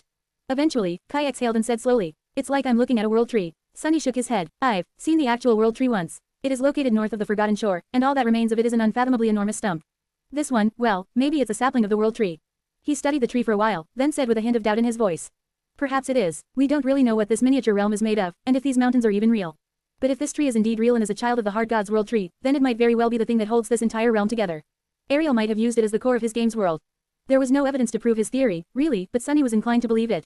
But even if he was wrong, just to be safe, whatever you do, Kai, don't look inside that tree. The charming archer raised an eyebrow. Why? Sunny hesitated for a moment. If it really is the central element of this world structure, then it might very well be the source of the being beneath the clouds, or at least connected to it. Who knows what slithers deep inside that enormous trunk? You might see something that your mind can't endure. Kai shivered. Noted. Sunny studied the tree a bit more, then scratched his head. It does make me wonder, though. Currently, it's shrouded in snow. How the hell will it become covered in ash if we conquer it?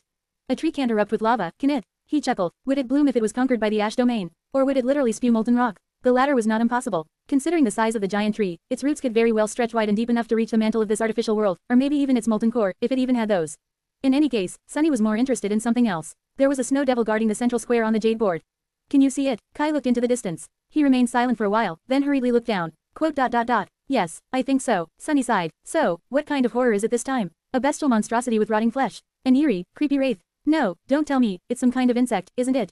Damnation, why does it always have to be insects? Kai lingered for a moment, then shook his head. No, it looks like a human to me. Sunny frowned. A human? No, wait, is it human, or does it look like a human? Kai lingered with the answer. I'm not sure. That devil, he's just sitting there with his legs crossed. But I can't really discern any details, I think that he looked back at me, too. Sunny considered the new information silently. Devils were sentient, intelligent, and cunning. They also wielded unholy powers, much like awakened wielded aspect abilities. More importantly, this particular devil was either great, or cursed. The former was tolerable, but the latter was truly bad news. At that moment, Kai suddenly added, there is something strange about that devil. I am not sure what it is, but I think I saw something behind him, like a string that glistened for a short second. In fact, I had the same feeling when looking at the other snow abominations we faced, as well. All of them are a bit strange. Sunny gave him a dark look. Quote. Hey, I am already on edge, so there's no need to say creepy things to scare me even more, okay? The moon was rising above the sea of clouds, and the snow-covered branches of the colossal tree shone in its pale light. He sighed. Damn it. Anyway, be prepared to fight that thing, whatever it is. This next dawn was going to be a perilous one for them. The snow worm and the clockwork giant were still 2 moves away, but the snow devil could attack the newborn volcano in 1, meaning that it could attack them in the morning. As long as it was willing to, commanded to. Sunny still did not know what level of control the snow tyrant had over the other snow figures. It was in the nature of nightmare creatures to attack beings whose souls were devoid of corruption in a murderous frenzy, but if the tyrant was in control of these abominations, then it could suppress their demented, overwhelming desire for a while. After all, Sunny was the ash tyrant, and he was accompanied by 2 ash beasts. They had already shown their ability to eliminate snow figures, so the snow tyrant could show reluctance to send its devil into battle alone. They would just have to wait and see. And so, they did. In the morning, as the sun rose above the horizon and illuminated the sea of clouds with beautiful golden light, ethereal glass bridges connected the volcano to the surrounding mountains once more. And to the colossal tree, as well. Behind them, the volcano they had left yesterday was conquered by the clockwork giant and was covered by snow once again. To the left, the snow worm crawled to a new peak and coiled around it, blocking the way west. And the snow devil remained where he was, not in a hurry to attack. Sunny cursed quietly. It was good news that they would not have to fight the devil today. However, it was also terrible news, because all clues pointed to the fact that the snow tyrant was capable not only of controlling the snow figures but also of doing it strategically. He grimaced and looked away from the snow-covered tree, his eyes turning a few shades darker. Quote. We are going to kill that hideous worm in the evening. Get ready. It seemed that he would finally slay his first cursed beast. Share to your friends. Tap the middle of the screen to reveal reading options. If you find any errors, non-standard content, ads redirect, broken links, etc., please let us know so we can fix it as soon as possible. Report. Shadow Slave. Chapter 2344-2344, Nature of the Beast. 982 words. There were a few minutes left before sunset. Sunny, Kai, and Slayer were on the slope of the volcano, waiting for the obsidian bridges to span the vast divide between them and the mountain where the snow worm lay in wait. Sunny was calm, while Slayer was her usual malevolent self. Kai, however, seemed worried. Watching him count his arrows for the 10th time, Sunny sighed. That worm is a beast. Which means that it is huge, strong, and dumb. Dealing with a dumb beast is not that difficult, however, it is also of the cursed rank. Which means that it is a lesser god. I know that you are a specialist in killing dragons, Kai, but have you ever killed a god? The charming archer slowly shook his head. No. Have you? Sunny chuckled. Not really. I did kill a dead god once, though. Kai took a deep breath, prompting Sunny to smile. It was a minor god, and the Shadow Realm did most of the job. I only dealt it the last blow. He paused for a moment, then shrugged. I have yet to slay a cursed beast, but in normal circumstances, it would not have been too big of a problem. Sadly, I am severely weakened by the current circumstances. So, we will have to really apply ourselves today. If we don't kill that thing before night comes, we'll probably die. They did not simply have to kill the snow worm, they had to kill it before the sun disappeared behind the horizon. If they failed to slay the cursed beast in time, they would have to retreat to the volcano. And if they did, all 3 snow abominations would attack them come dawn, 2 cursed beasts and a devil of unknown rank. Defeat was not guaranteed, but Sunny did not count their chances of repelling all 3 abominations high. He smiled. I did watch good old Anvil fight a cursed tyrant once, though. So, I know a thing or two about fighting gods. Sunny considered his words for a moment. Fighting a god, lesser or otherwise, is different from fighting any other abomination. That is because gods exist outside the boundary of absolute laws that govern all of existence. They are not free from them, but, let's just say that they have more liberty in interpreting how these laws work, as applied to them. What I mean to say is that the existence of deities, from the point of view of us mortals, is inherently irrational. He shook his head. That is a long way to say that when we engage the snow worm, you should not be surprised when weird things start to happen. Kai chuckled. Weird things. Oh, I think I have developed a high tolerance to weirdness, after spending some time with you, I mean. I guess you truly are a demigod, Sunny. In more ways than just one. Sunny gave him an oblivious look. Huh, what do you mean? Me, weird. Kai blinked a couple of times. Quote. Forget I said anything. He remained silent for a bit, then spoke again. I am curious, though. You and Nephies, you want to become sacred yourselves, don't you? Sunny was a little surprised by the question. He shrugged. I am not sure that it is something that we want. Rather, it is a means to an end. It's something that we have to do. Kai smiled. Doesn't that mean that, soon enough, you will become inherently irrational, too? Aren't you afraid? Sunny scratched the back of his head. Well, I haven't thought about the issue from that point of view, before. He hesitated. But, yes, I am a bit afraid. Actually, I am very afraid. Of what I will become, and what I won't be anymore.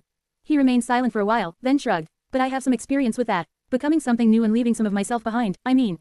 I am not sure if I should say this, but, did you know? Actually, Sunny looked at Kai somberly. Quote. You may not believe it, but I haven't always been this good looking. Kai stared at him. Sunny gave him a solemn nod. Indeed, I know it's hard to believe, but if anyone can, it's you. After all, you can sense when people tell lies. Kai cleared his throat. I see. So, correct me if I'm wrong, but are you saying that you becoming attractive is a change of the same magnitude as someone mortal becoming a god? Sunny stared at him with indignation. I am definitely not. That bastard. But at least Kai wasn't counting his arrows anymore. Instead, he shook his head and laughed quietly. For what it's worth, I doubt you'll leave a lot of yourself behind even if you do become a deity, Sunny. I am not sure how to describe it, but you seem like someone who will always be himself, no matter the circumstances.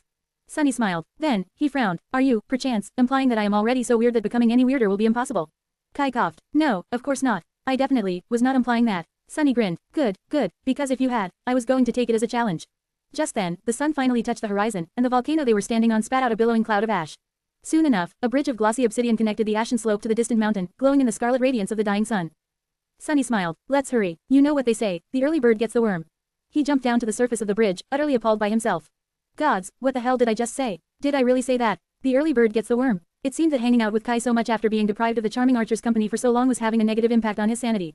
That joke was truly, unforgivably awful, worthy of being spoken by that despicable old fool, Jest. The last thing Sunny wanted was to resemble Jest in any shape or form. Groaning inwardly, he rushed forward. He had to kill a cursed beast, and he had to do it quickly. Share to your friends. Tap the middle of the screen to reveal reading options. If you find any errors, non-standard content, ads redirect, broken links, etc., please let us know so we can fix it as soon as possible. Report. Shadow Slave. Chapter 2345 Infinity and Finality. 1015 words. As Sunny ran across the surface of the obsidian bridge, his figure turning into a dark blur, Kai and Slayer drew their bows. A moment later, black arrows streaked across the sea of clouds and fell, piercing the snow worm's pale flesh. Out there on the slopes of the volcano, they were still within the bounds of the ash domain. Therefore, they could exert their full power. Granted, their power was not great enough to seriously wound a cursed beast. The snow worm was so enormous that it was difficult to miss it. At the same time, its body was so vast that their arrows were no different from tiny needles, dealing almost no harm to the abomination. But that was all right, because Sunny did not need them to harm the cursed beast.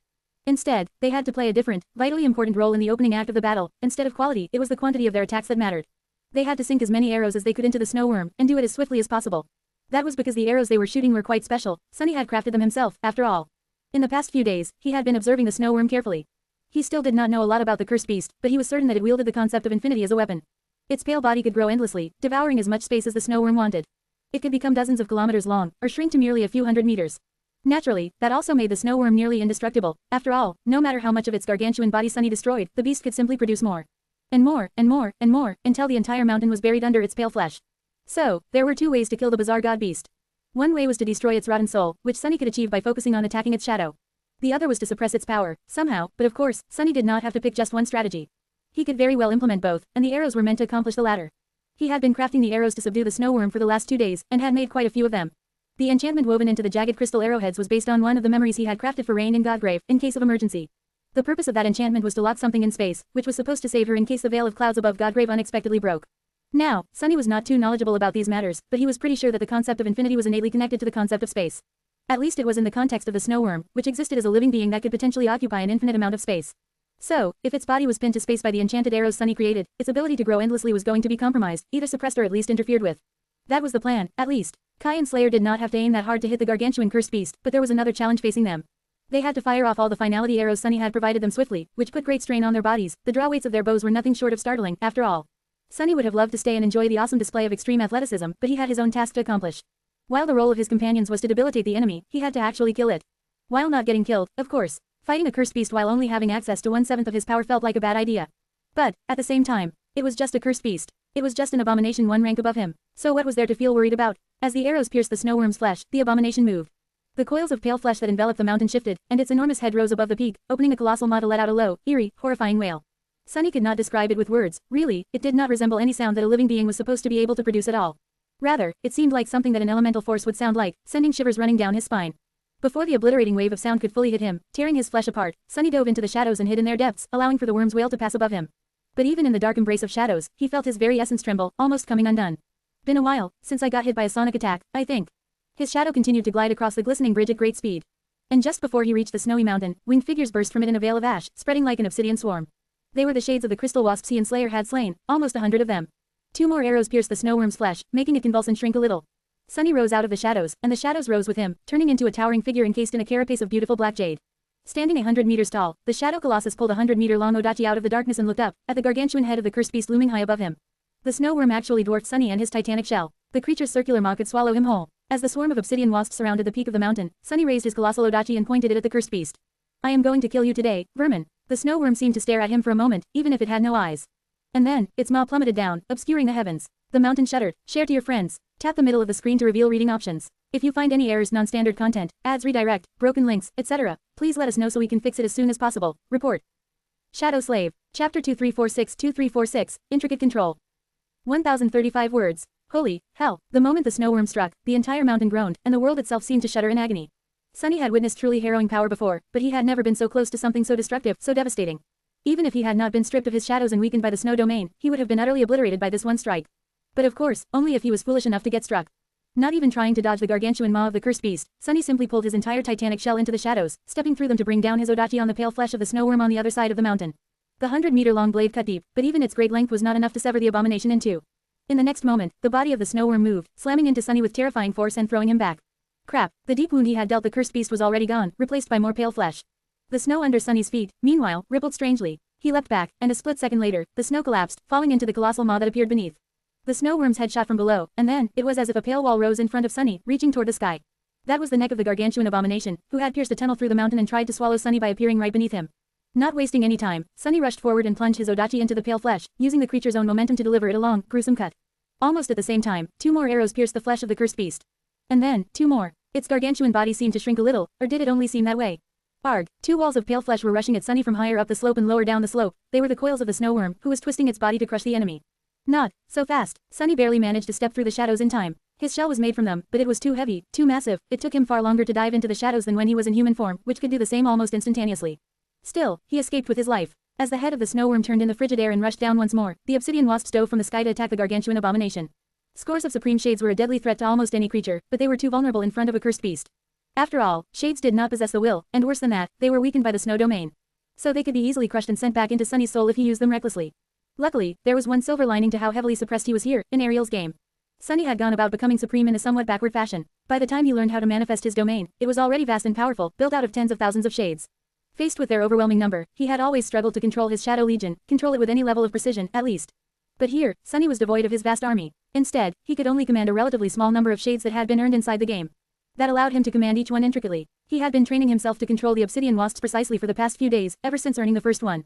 Handling 100 shades was far easier than thousands, especially since his mind was free of having to control his other incarnations and keep an eye on the members of the Shadow Clan.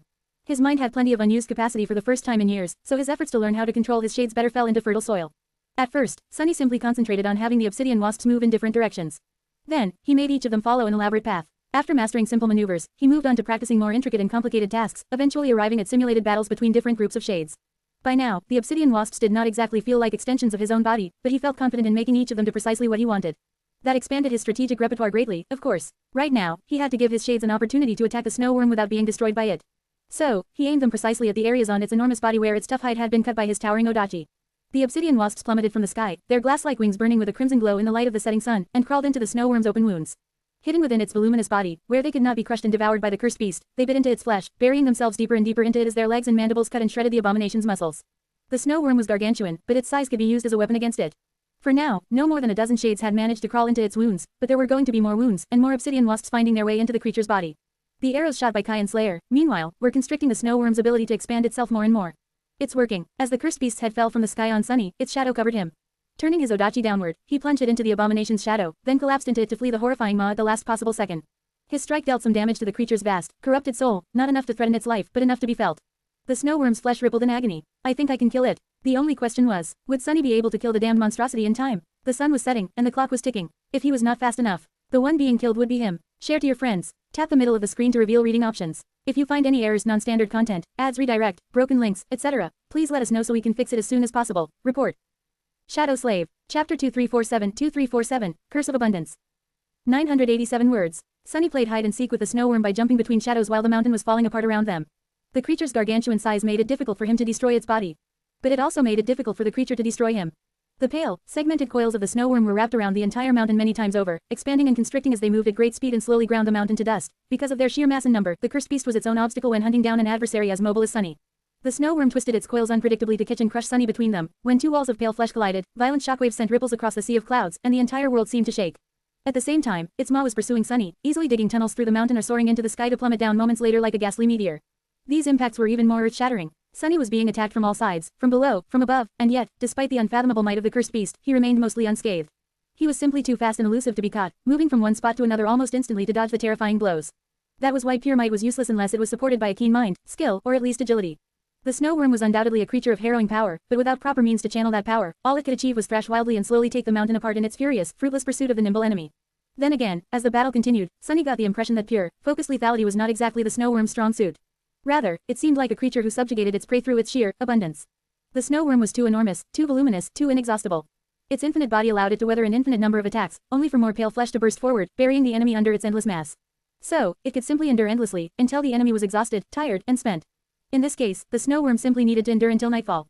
It was a single-minded and patient creature. And yet, it was exactly its single-mindedness that made the snow worm so terrifying. Its extreme mastery of a single power, of a single concept, used both for attack and defense, made it almost inevitable. As the sovereign of death, Sunny took offense to that. After all, nothing was supposed to be more inevitable than death. If only my legion was here. Growling, he fled from the snow worm while shredding its flesh with his great blade. Sunny did not discriminate between attacking the body of the cursed beast and its shadow, dealing both physical and soul damage to it. The soul of the snow worm was as vast and seemingly endless as its flesh, hiding an infinite amount of vile darkness. When souls received a certain amount of damage, they collapsed and crumbled, except for Sunny's own tenacious soul, which was reinforced by soul weave and therefore had no such threshold. And yet, he felt that the soul of the snow worm was too enormous, too ancient, and too deep to be destroyed that way, at least while he was devoid of his shadows and weakened by the snow domain. Perhaps that was what the souls of all deities were like, or perhaps the soul of this corrupted deity in particular was especially abundant. In any case, destroying it was not something that could be accomplished easily. Fortunately, Sunny was nothing if not resourceful. Even if dealing a sufficient amount of soul damage was not feasible, he had other means of destroying a soul. After all, he wielded the power of shadows, the power of death. Just as Nephis had mentioned, each will was unique, and his was all about killing intent. It was the will to see living beings die. That was both his natural affinity and a skill he had developed by wielding Serpent, the slaying blade. In other words, his will was more effective and efficient than it was supposed to be when implemented for the purpose of killing. And while the snow worm was a being of a higher rank than Sunny, its will was not as sophisticated as his. Sunny understood it as he was desperately fighting the appalling creature. Yes, the snow worm was more powerful than him, and its will was far more dreadful. However, just like a mindless beast could not fathom a combat technique, the gargantuan abomination could not wield its will with focused intent either. The will of the snow worm was not much different from the elemental and largely directionless will of the millipede swarm. And so, Sunny actually had a clear advantage over the profane deity. Therefore, he could infuse each of his soul attacks with the power of death, with the focused will to see the enemy die, and that will slowly accumulated, poisoning the soul of the snow worm. The quantity of damage he dealt to the enemy's soul might not have been sufficient, but its insidious quality was a completely separate issue. Even if each cut dealt to the shadow of the cursed beast was insignificant due to how vast it was, all of that vastness was poisoned by the death will regardless of its nearly endless nature. As soon as Sunny expressed enough will to kill the snow worm to overcome its will to live, the creature was going to die. Which was not to say that he would be able to achieve that before the sun disappeared beyond the horizon. However, that was only half of Sunny's strategy. The other half was far simpler. He simply wanted to rip, shred, and devastate the snow worm's gargantuan body. That, too, was a way to kill the enormous cursed beast. Share to your friends. Enjoying this site? Support us via PayPal, Visa, MasterCard or crypto. Your donations help cover site maintenance and hosting costs. Tap the middle of the screen to reveal reading options. If you find any errors, non-standard content, ads redirect, broken links, etc., please let us know so we can fix it as soon as possible. Report. Shadow Slave. Chapter 2348-2348, Death Will. 1124 words. Every cut Sunny dealt to the snow worm's voluminous body served a purpose, and that purpose was to allow more obsidian wasps to crawl inside it. By now, almost all of them had found their way into the cursed beast. They were slithering there, wreaking havoc and mangling tissue while burrowing deeper and deeper. Even if the wounds Sunny dealt to the gargantuan abomination were relatively insignificant, being mangled and devoured by 100 supreme shades from the inside was not. And yet, the snow worm endured the harrowing amount of damage being dealt to it almost effortlessly, demonstrating the vast divide between the supreme and the sacred, or rather, cursed, ranks. More than that, even buried deep within its flesh, the obsidian wasps were not entirely safe. In fact, many of them had already been destroyed. Some were simply crushed by the unfathomably powerful muscles of the cursed beast. Some had accidentally found their way into its digestive system and were either ground to dust or dissolved entirely. Some met their end in ways that Sunny could not even describe, let alone understand, while some were destroyed in more bizarre ways. Since the snow worm wielded the concept of infinity as its weapon and could expand or shrink its body at will, some obsidian wasps were simply torn asunder when the point in space they had occupied suddenly expanded. Others were crushed into infinitely small balls of obsidian when the space they had been occupying shrank. Of course, none of them were actually destroyed. Rather, they were returned to the dark expanse of Sunny's soul. But they were eliminated from this fateful battle, which was ostensibly the same. Gods, just how indestructible is that thing? The mountain was full of holes by now, groaning precariously, which made it difficult for Sunny to find sure footing as he kept escaping the cursed beast's terrible attacks. The snow worm showed no outward signs of being seriously harmed by the swarm of obsidian wasps, for now. Which was not to say that it was unharmed. In fact, Sunny could sense the cadence of the battle slowly changing. He felt a bit of vicious joy as he realized that his preparations had not been for naught, and that his strategy was working. Just as he had planned, he was going to defeat this overwhelmingly powerful enemy by using his advantages, his intelligence, cunning, and skill. By then, Kai and Slayer had sunk all of the finality arrows he had crafted into the worm's flesh. The enchantments Sunny had so laboriously created were locking various segments of its body in space, making it more difficult for the creature to exercise its infinite power. At the same time, the obsidian wasps were ravaging the snow worm's insides, while Sunny was poisoning its soul with the power of his deathly will. Kai and Slayer, meanwhile, switched to purely destructive arrows, helping him wound the cursed beast as much as they could. Their transcendent wills were added to his supreme killing intent, tipping the scales. As Sunny poisoned the soul of the snow worm more and more, suffocating the very spark that kept it alive, the creature weakened. The weaker it became, the less it could resist the binding power of enchantments constricting its power. And the more constricted its power was, the more physical harm the obsidian wasps could deal it. Which, in turn, made its life force weaken more. It was a virtuous cycle, a wicked cycle. It was a cycle that would bring this gargantuan, mindless, corrupted deity to death. Come on, you scum, die faster. Sunny's shell, too, was slowly coming undone. Even if he managed to avoid being struck by the snow worm directly, the damage dealt to the Shadow Colossus through simply being in the epicenter of unimaginable destruction was mounting. Still, he persisted, because he could sense it. Slowly but surely, the enormous body of the snow worm was shrinking. Instead of infinitely growing, it was gradually reducing in size. He could not see the result due to the sheer scale of the snow worm, but he could sense it through the shadows. Already, there were fewer coils surrounding the mountain. And as the battle continued, the rate at which the snow worm was shrinking only accelerated. By the time Kai had run out of arrows, Sunny could already see its tail. The maw of the creature, too, had diminished in size. It could still swallow Sunny in one bite, but at least not without doing some chewing first. As he stepped through the shadows and rolled on the heavily damaged, perforated slope of the mountain, a new shadow suddenly joined the fray. What is this maniac doing? A haunting sound that resembled a song suddenly permeated the sky, and a sonic wave struck the head of the cursed beast, shredding some of its flesh and changing its direction slightly.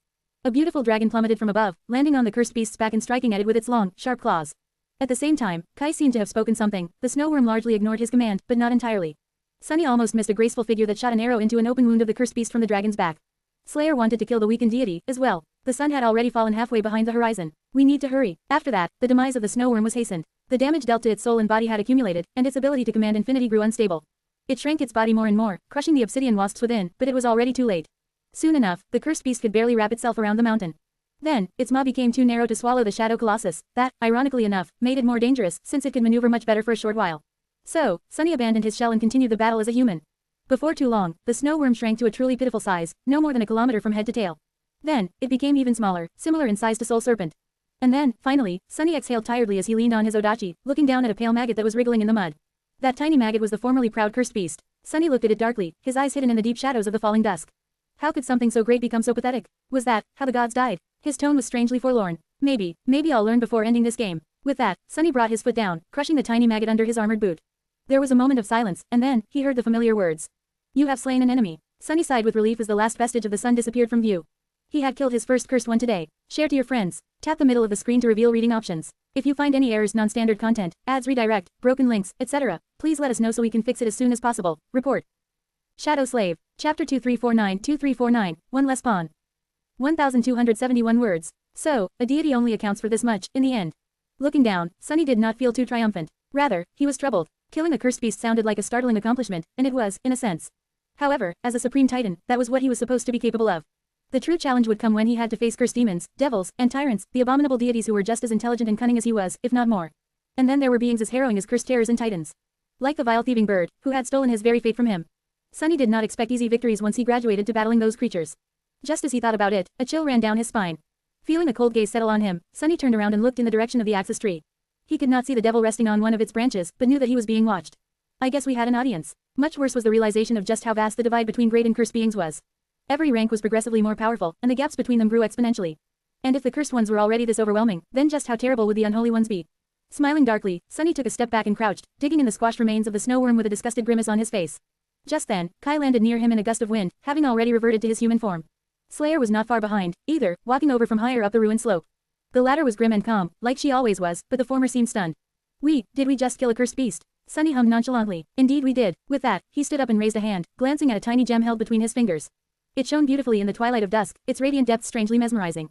His expression, however, was strange. Would you look at that, Kai? This is the first sacred soul shard I have ever gotten my hands on. But, why is it so tiny? No, really, Sunny felt cheated. Kai coughed. I don't think that the size of a soul shard matters, Sunny. Sunny pursed his lips, then sighed and hid the radiant gem in his armor. I guess. That said, buddy, I think you should turn back into a dragon. Kai blinked a couple of times, then activated his transcendent ability once more. Sunny hurried Slayer, and once both of them jumped onto the dragon's back, shouted for Kai to fly up. A few moments after Kai rose into the air, the eruption started. This one was far more violent than the previous ones due to how severely damaged by the snow worm the mountain had been. It practically fell apart and then rose again, its slopes formed by the cooled lava. A new volcano stood in place of the collapsed mountain in no time, just as tall and seemingly indestructible as the mountain had been. Once the three of them landed, Sunny went about erecting a new shadow manor.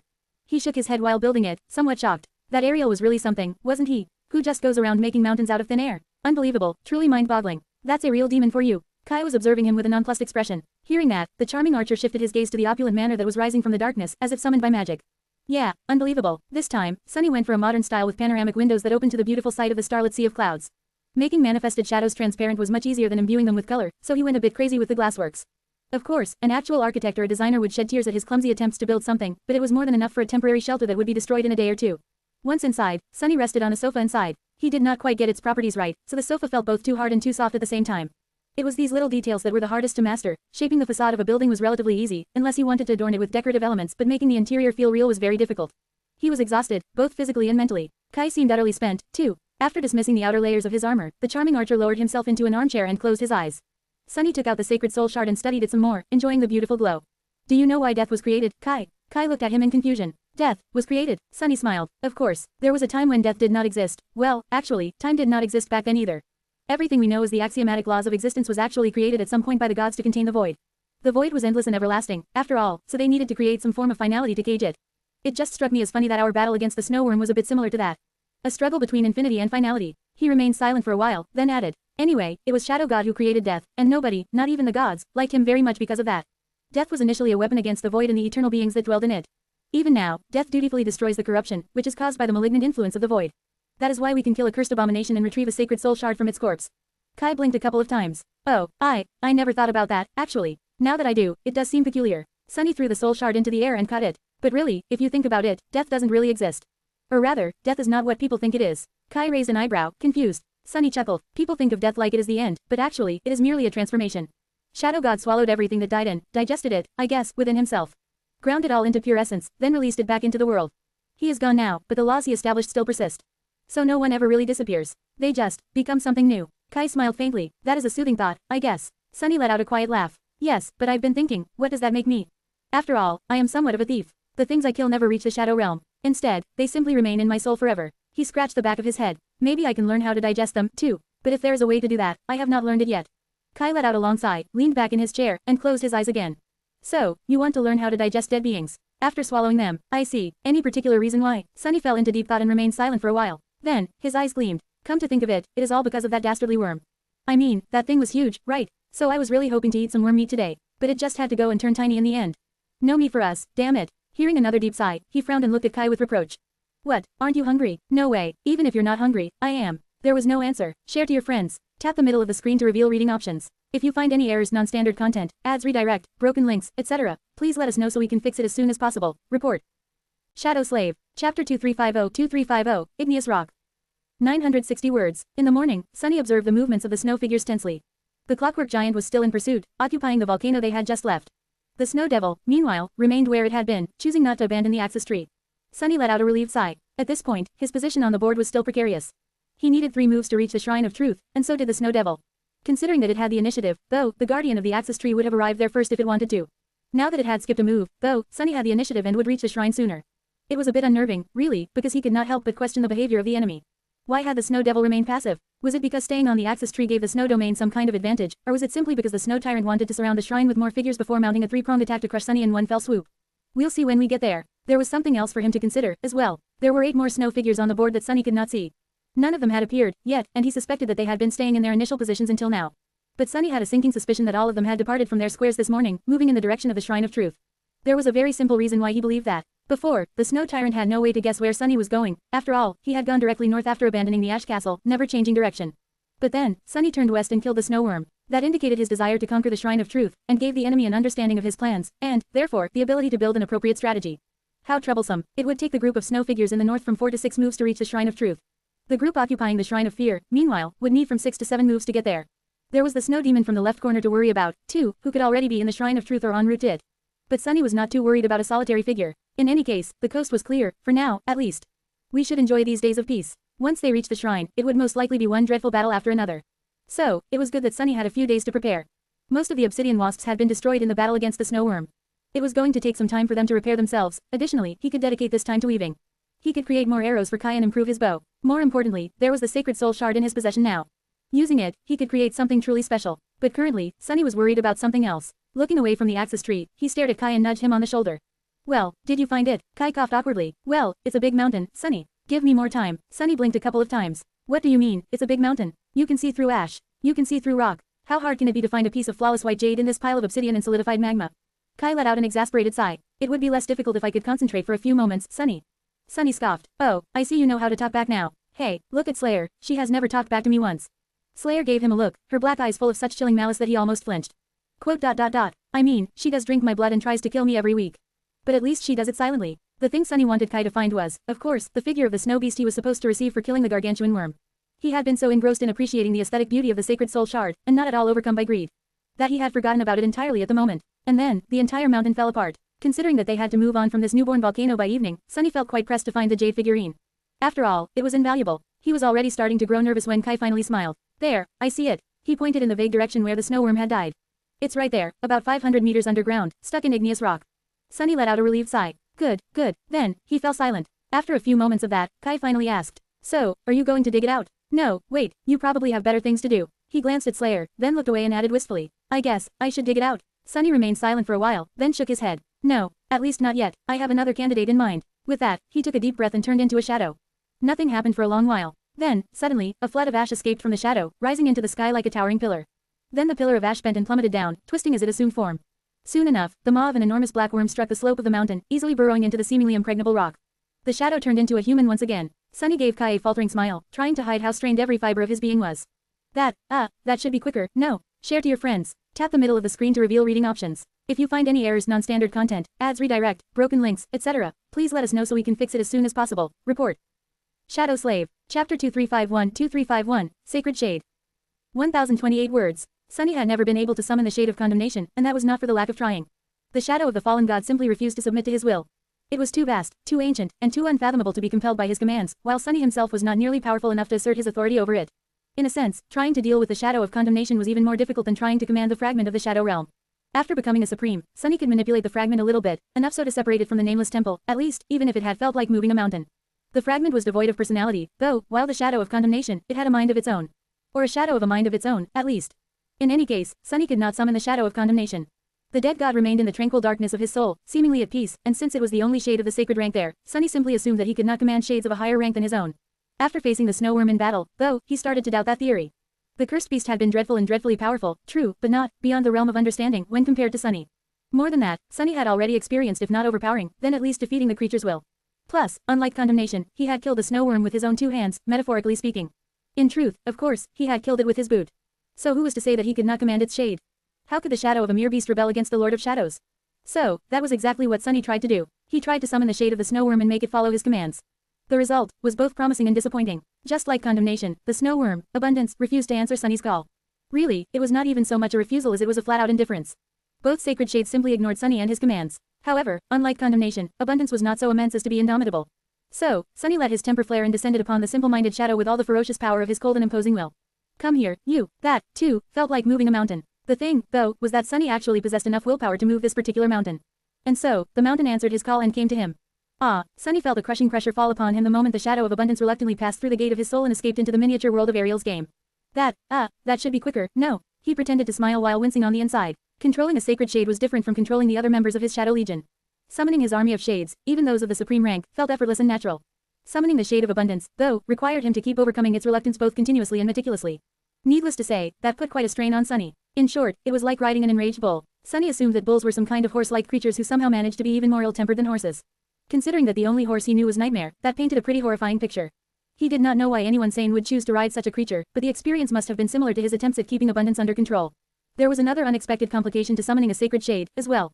Usually, Sunny did not need to worry about essence while commanding his Shadow Legion. The flow of it he received from his shades was far greater than the expenditure needed to keep them summoned. The situation was reversed for the Shadow of Abundance, though. Not only was the Ash domain weak and feeble when compared to Sunny's actual domain, but keeping the damn worm summoned was consuming his essence at a disheartening rate. He would not be able to maintain the summoning indefinitely. He would not be able to maintain it for too long, even, which meant that calling upon sacred shades was a tool that had to be used strategically. It was still amazing news for Sunny, though. Not because Abundance would be able to excavate the volcano and retrieve its own figure faster than Kai would, of course. Rather, it was because Sunny had been worried about the rank of his enemies for a while, now. It was a stroke of great luck that the first snow figure they had faced was a swarm of great beasts. Slaying them had not only weakened the snow domain, but also empowered Sunny. If the rest of the abominations on the board had been cursed, however, then he would not have been able to grow his army exponentially. And that was what Sunny had been counting on. That was his only hope of winning the death game despite starting it in a tremendously disadvantaged position. In a position so hopeless and dire that it had made Ariel, the demon of dread, admit defeat. Look carefully, Snow Tyrant, whoever you are. Sunny's smile grew firmer as he watched Abundance burrow into solid rock. He was going to slay the abominations of the snow domain, one after another, and turn them into his own soldiers. And with those soldiers, he was going to lay siege the snow castle, and bring its ruler down. Best of all, he was going to bring his army of sacred shades out of Ariel's game into the real world. So, the piece of Weaver's lineage was not the only boon he would carry away from this strange, deadly miniature world. How nice. There are 10 of them left, aren't there? Kai looked at him dubiously. What are you thinking about? You look suspiciously cheerful. Sunny laughed happily. Oh, I was just thinking about how there are 10 more eldritch horrors waiting to kill us in horrendous ways. Isn't it wonderful? Kai exhaled slowly. Wonderful. Oh, wonderful, wonderful, he says. And he means it, too. That is not the word I would have used. Share to your friends. Tap the middle of the screen to reveal reading options. If you find any errors, non-standard content, ads redirect, broken links, etc., please let us know so we can fix it as soon as possible. Report. Shadow Slave. Chapter 2352-2352, Shrine of Truth. 1033 words. In the evening, they abandoned the newly formed volcano and moved west. And in the morning, the volcano was no more, conquered by the clockwork giant and transformed into a snow-covered mountain. Sunny quietly mourned the destruction of yet another manor he had built. What even is the point? Ah, I already miss my weirdly stiff, but overly soft sofa. He did not miss any memory more than he missed the shadow chair. Now that they had moved one more square west, the axis tree finally disappeared from view. That was a relief for Sunny, who did not need to feel the gaze of the snow devil anymore, but at the same time, it made him tense because they had no way of knowing what the devil was doing now. That paled in comparison to the fact that they finally saw the Shrine of Truth, though. Well, Kai saw it, maybe Slayer, too. Sunny was simply comforted by the thought that it was there. He could see 8 surrounding peaks from the current square. The shrine was 2 moves away, diagonally northwest of their position. Diagonally southwest, meanwhile, similarly 2 moves away from the shrine. Are you certain? Kai nodded grimly. Yes, that should be the snow demon. Sunny frowned. The snow demon seemed to have abandoned the corner of the board, moving 1 square up. That made little sense, considering that it could have reached the Shrine of Truth already. Unless the snow tyrant wanted to use the shrine as a lure to trap Sunny and his ash beasts, with nowhere to retreat. If that was its plan, then the snow demon would politely let them pass instead of intercepting them come morning.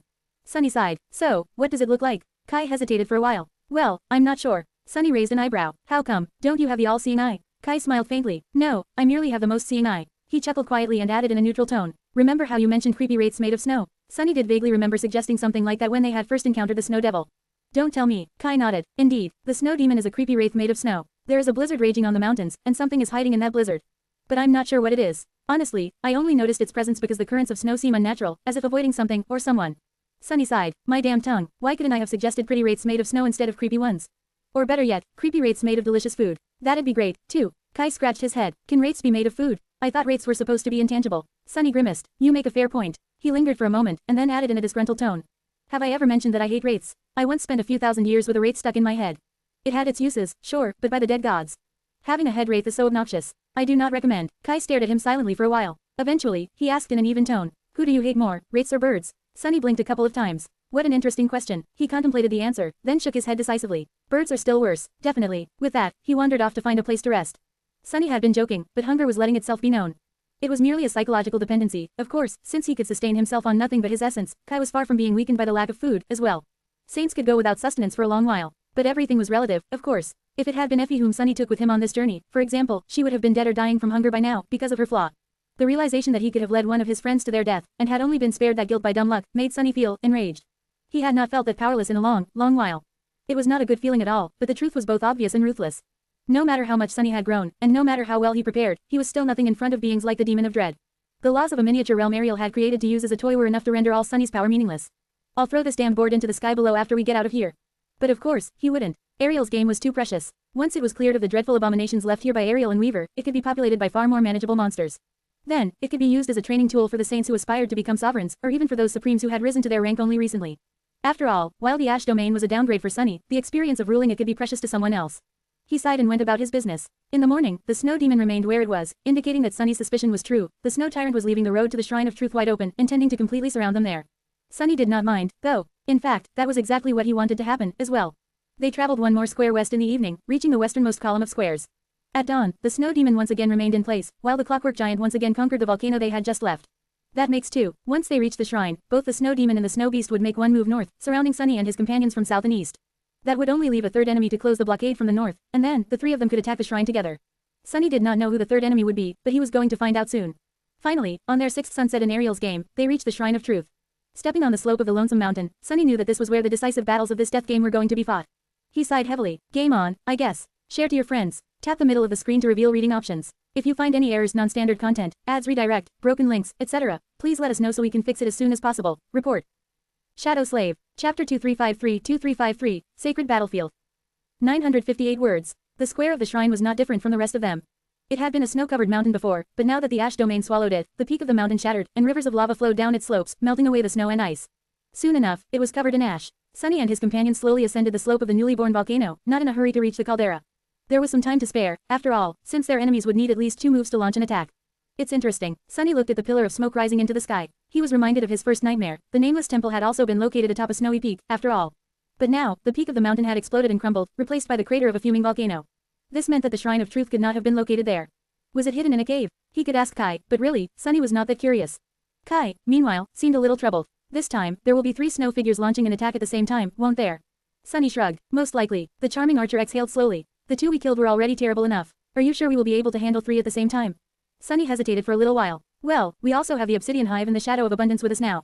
And we don't need to kill all 3, we just need to hold out until the sun rises.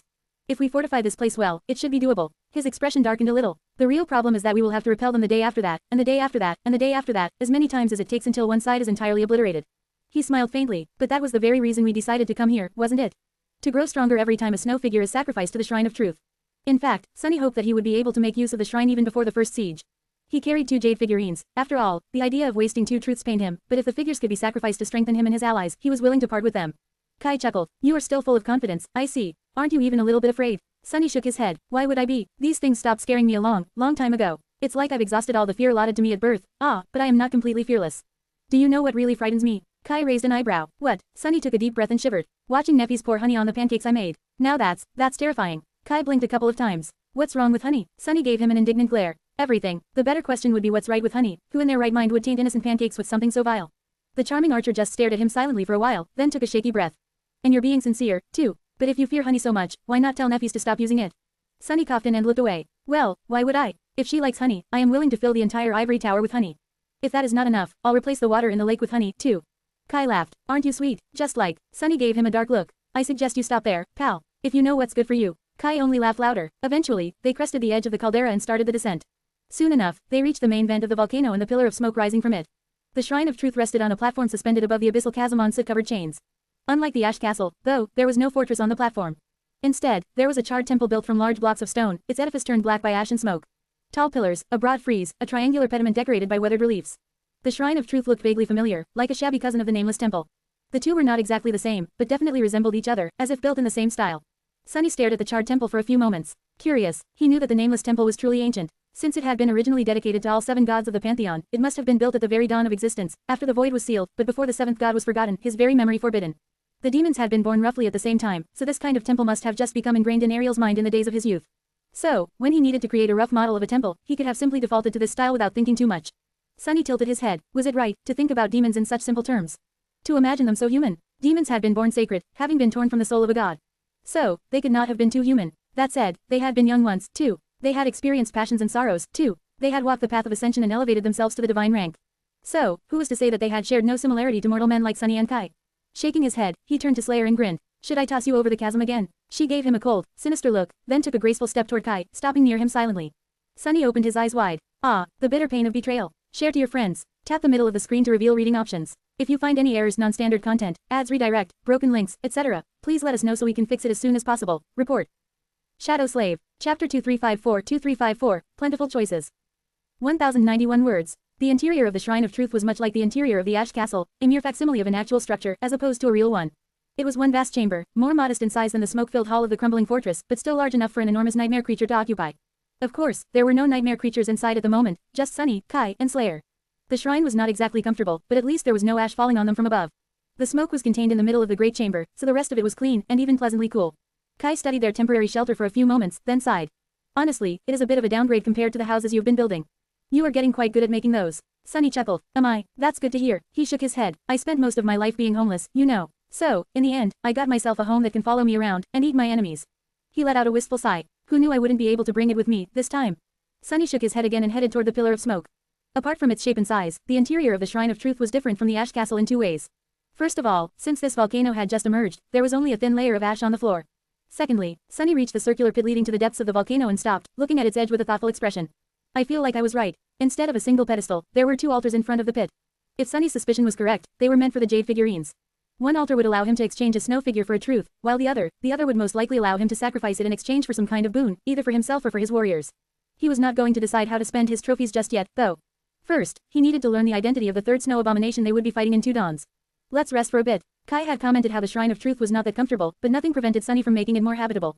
He manifested a few pieces of furniture and sprawled on a sofa, feeling a little satisfied by the fact that it felt far less weird than the previous ones. He had not slept inside Ariel's game yet, and while there was no real need to, Sunny still felt himself drifting into a slumber. There would probably be no opportunity for him to rest later, so he could just as well use this last one. Sleep did not come easily, though, and Sunny soon found himself laying there, wide awake, plagued by uninvited thoughts. Eventually, he sighed and sat up. Kai was awake, too, looking at the billowing smoke with a distant expression. Sunny rubbed his eyes, then stared at the charming archer silently. Is something bothering you, Sunny? He smiled crookedly. I guess. Sunny remained quiet for a few moments, then said, You are a curious person. You know that, right, Kai? The charming archer raised an eyebrow and turned to look at him. Me, if anything, I thought that I was quite a boring person. Compared to my comrades, I mean. Sunny scoffed. Oh, but that is exactly what makes you curious. The fact that you are different from the rest of us. Kai remained silent, as if inviting him to continue. Sunny leaned on the backrest of the sofa and sighed. This armor I wear was forged by Nether, the demon of destiny. He is also known as the demon of choice. And here we are, searching for a piece of the demon of fate. Fate, destiny, choice, you might not know it, but all these things are of great interest to me. He crossed his arms. It used to be that very few people, apart from the legacy scions, got to choose whether they wanted to be infected by the nightmare spell or not. They were forced to face the first nightmare, and then, they were forced to enter the dream realm come the winter solstice. Some survived, and some didn't. However, once the carriers of the spell awakened, then, they finally got to choose something for themselves. Whether they wanted to challenge the second nightmare, or not. Sunny smiled darkly, at least in theory. In truth, none of us had a real choice in that matter. For Neffys, it was the only way to survive and return to the waking world. For Effie, it was the only way to gain a healthy body. For Cassie, it was a necessary step toward fixing what she had broken. Mordred was a mirror wraith with no vessel to call his own. Jet had to keep growing stronger to survive her flaw. As for me, well, I could not allow myself to fall behind someone. He pointed to Kai. So, really, out of all of us, only you had that choice, Kai. You could have stayed awakened and spent the rest of your life in safety, living comfortably. And yet, you still chose to answer the call of nightmare. So, I am curious, why? Kai seemed a little uncomfortable. He lingered for a few moments, then shrugged. I guess, I did indeed have the luxury of making more choices than most of my friends. At first, I did exactly what you said, stayed safe and lived comfortably, closing my eyes to the sorrows of others. That was in the bright castle, but after escaping the forgotten shore, I did not want to live like that anymore. He smiled. Someone once told me, I don't quite recall who, that strength was the only virtue, while weakness was the only sin. It seemed convincing at first, but then, I changed my mind. Actually, having strength but misusing it felt like a far greater sin than being weak. I had already sinned by being weak, so after awakening, I did not want to sin again by wasting my strength. So, I chose responsibility instead. I also chose to follow my friends, who did not have the same freedom of choice I had. Sunny leaned forward a little. That is exactly it. You had freedom, but surrendered it in favor of responsibility. His eyes grew darker. Don't you ever regret it? Don't you miss the freedom you gave up? Kai simply laughed. His eventual answer made Sunny flinch a little. No, I haven't missed it once. Share to your friends. Enjoying this site? Support us via PayPal, Visa, MasterCard or crypto. Your donations help cover site maintenance and hosting costs. Tap the middle of the screen to reveal reading options. If you find any errors, non-standard content, ads redirect, broken links, etc., please let us know so we can fix it as soon as possible. Report. Shadow Slave. Chapter 2355-2355, Empty Vessel. 1035 words. Sunny studied Kai intently, hiding his surprise. He had expected his friend to give a negative answer. Of course, after all, he knew Kai too well to think otherwise. And yet, the categorical nature of his denial left Sunny rattled. He leaned back a little, frowning. Not, even once. Kai shrugged. Of course, this freedom you talk about, well, it is an elusive concept, I guess. It changes depending on how you define it. Are we talking about freedom from responsibility, from duty, from having to act on behalf of others? The charming archer smiled softly. If so, then I see no reason to regret surrendering it. You seem to regard freedom as something inherently positive, but is it really? To me, it seems that freedom is neither good nor bad. Rather, it is like a transparent, empty vessel. You can fill it with good things or bad things, making it either benign or malignant, but the very act of placing something in the vessel breaks it, and you're not free anymore. So, I guess it's a bit of a paradox. He sighed. The only way to remain free, in this context, is to leave the vessel empty. And while emptiness is neither benign nor malignant, it is certainly much sadder than either. Kai shook his head. The things I filled my vessel with suit me fine. So what if it's not empty and transparent anymore? Why would I want to live a life of emptiness, anyway?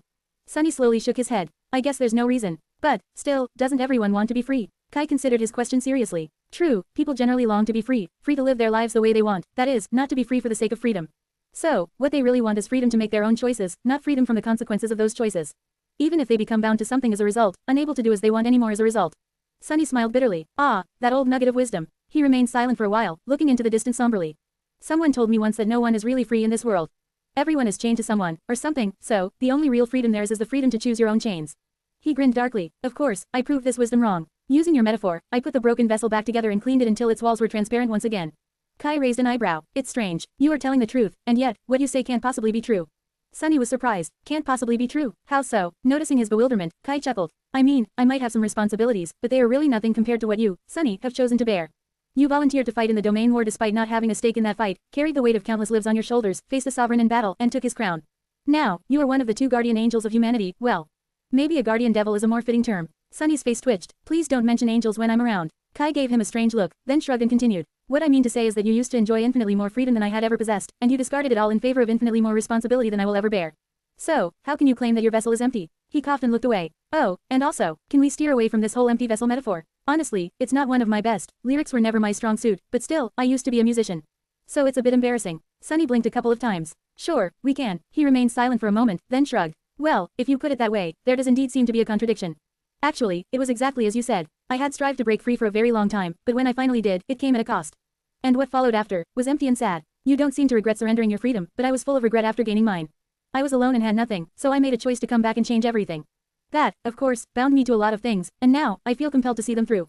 Kai smiled. Then all is well, no, since you chose that path yourself. Sunny sighed, then rubbed his face tiredly. It's not that simple. The path is long and winding. What if following it will rob me of the ability to make choices for myself in the future? Kai scratched the back of his head. To be honest, I lost track of all these metaphors a bit, so I am not sure I understand. But if the choice not to have as many choices as your own, then all is good, as well. I think. Sunny looked at him and smiled. Then, he laughed. So it's okay to be chained as long as I decide to wear shackles myself. All this talk, and we ended up where we started. Kai gave him a guilty look. Sorry if I wasn't helpful. But, in my defense, I have no idea what you were talking about. Sunny gave him a nod and laid back down on his sofa. It's all right. I appreciate you humoring me. Kai hesitated for a few moments, then said in a tentative tone. Perhaps I could be more helpful if you told me what choice you were contemplating. Sunny yawned. Oh, it's just, I'm wondering whether I should go bird hunting sometime in the future.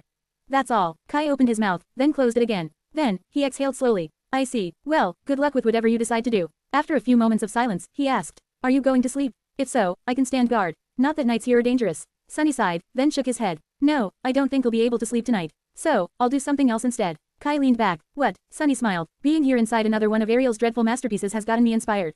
So, I am going to do some sorcery. His smile grew darker. I am going to perform sorcery so grand and terrible that even demons would have been impressed. Share to your friends. Enjoying this site? Support us via PayPal, Visa, MasterCard or crypto. Your donations help cover site maintenance and hosting costs. Tap the middle of the screen to reveal reading options. If you find any errors, non-standard content, ads redirect, broken links, etc., please let us know so we can fix it as soon as possible. Report. Shadow Slave. Chapter 2356-2356, Grand Design. 1002 words. Sunny allowed his body to become a shadow, returning to his natural form. This time, however, he went a step further. Letting go of the familiar image of himself, he set the shadow free.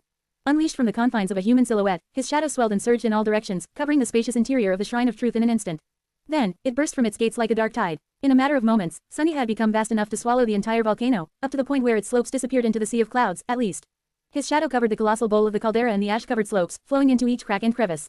He enveloped the incandescent depths of the main vent, too, as well as the suffocating confines of the secondary fissure vents. Slayer shifted silently and placed a hand on the hilt of her sword. Kai simply looked around, lingered for a few moments, and closed his eyes to rest. Sunny, meanwhile, summoned the Shade of Abundance. The giant worm rose from the depths of his soul and bit into the rock, crawling through the solid mass of the volcano to a wide tunnel through it. The shades of obsidian wasps scurried behind it, clearing the tunnels of debris. Sunny concentrated, and his vast shadow stirred, countless arms growing from its black depths. His essence flowed like a torrent, and his numerous hands wove it into black strings. He had considered for a long time what he would weave for the upcoming siege. In truth, Sunny was not as confident in the outcome of the battle as he had made it look. Fighting 3 snow figures, including a demon, was a perilous task, especially considering how few advantages he had. The crystal wasps had been weakened when they attacked the Ash Castle. But that was because, at that point, the Ash Castles had been bordered by 2 squares of the same color. The Shrine of Truth, however, would be surrounded by the snow domain from all sides during the battle, which meant that the invaders would not be weakened that much, or maybe at all. Sunny and his companions would not be suppressed either, unlike how they had been during the battles against the Ice Hive in Abundance, but that was all there was to it. The odds were not in their favor. So, Sunny needed to prepare. And the sacred soul shard that had fallen into his hands was one of 2 precious resources he had, the other being the jade figurines. What would be the best use for it? Should he create a deadly weapon for himself? A powerful charm that could be enhanced by the jade mantle? A tool that would allow him to pull off some insidious trick? There were too many options, but none of them would be as impactful as he wanted. There was another problem, as well, time. A sacred memory was worthy of a truly sophisticated enchantment, but weaving an intricate enchantment was a long and complicated process. Sunny was not sure that he would be able to complete something so elaborate before the snow figures descended upon the Shrine of Truth. So, the enchantment had to be relatively simple, just scaled to an entirely terrifying level of power. No weapon, charm, or tool he could think of would be able to produce the results he needed while bound by these limitations. So, Sunny decided to do something else. He decided not to create a memory at all. Instead, he decided to enchant the mountain itself. All of it, from the deepest part of the caldera to its steep, ash-covered slopes. The sacred soul shard would serve as the core of his grand enchantment, while the tunnels Abundance created would become channels for the strings of shadow essence, forming the complicated patterns of an enormous spellweave. That spellweave would turn all of the fuming volcano into a magical fortress where Sunny would face the cursed warriors of the snow domain and slay them all one by one. Of course, creating such a spellweave was not a simple task. The paths carved by Abundance were crude when compared to what Sunny could weave when creating a memory. So, he could only imbue the mountain with a relatively simple enchantment. But that was alright, he had just an enchantment in mind, a perfect solution to many of the problems facing him. The scale of forces involved was so terrifying that Sunny could not be sure that his great masterpiece would survive a single battle. But that was alright, too, as long as it served its purpose, he would have a few more powerful shades to assist him during the next siege. So much work, he sighed silently. Controlling abundance was difficult, commanding the obsidian wasps on top of that was straining, and he had to weave the strings of essence to boot. I better hurry, though. The night passed swiftly. In the morning, the clockwork giant and the snow demon both moved one square north, just like Sunny had predicted. And at the same time, a third figure arrived at the peak of the snowy mountain to the north, closing the blockade. It was another snow beast, one of the two who had been protecting the snow castle, it seemed. Ignoring the newcomer for the time being, Sunny concentrated on excavating the volcano and forming the grandiose spellweave. He had to control the flow of lava to prevent it from flooding the network of tunnels, but that had proven easy enough to accomplish with a bit of foresight. In the end, he managed to finish the enchantment with just a few hours to spare before the next dawn. Assuming the human form for the first time since his candid conversation with Kai, Sunny let out a long sigh and wiped the sweat off his brow. He was terribly tired, but there was no time to rest. Standing up, Sunny lingered for a moment, and then took out the two jade figurines from inside his armor. They lay on his palm, feeling cold to the touch. Sunny exhaled slowly. Let's deal with you too, then. Share to your friends. Enjoying this site? Support us via PayPal, Visa, MasterCard or crypto. Your donations help cover site maintenance and hosting costs. Tap the middle of the screen to reveal reading options. If you find any errors, non-standard content, ads redirect, broken links, etc., please let us know so we can fix it as soon as possible. Report. Shadow Slave. Chapter 2357-2357, Second Altar. 1103 words. Slayer was where he had left her, standing silently in the darkness of the shrine. Now that the sun had risen, a bit of light was falling into the empty hall of the scorched temple through the opening in its roof and the towering fissure of its gates. Still, shadow swallowed most of the hall, so her motionless figure was entirely unnoticeable.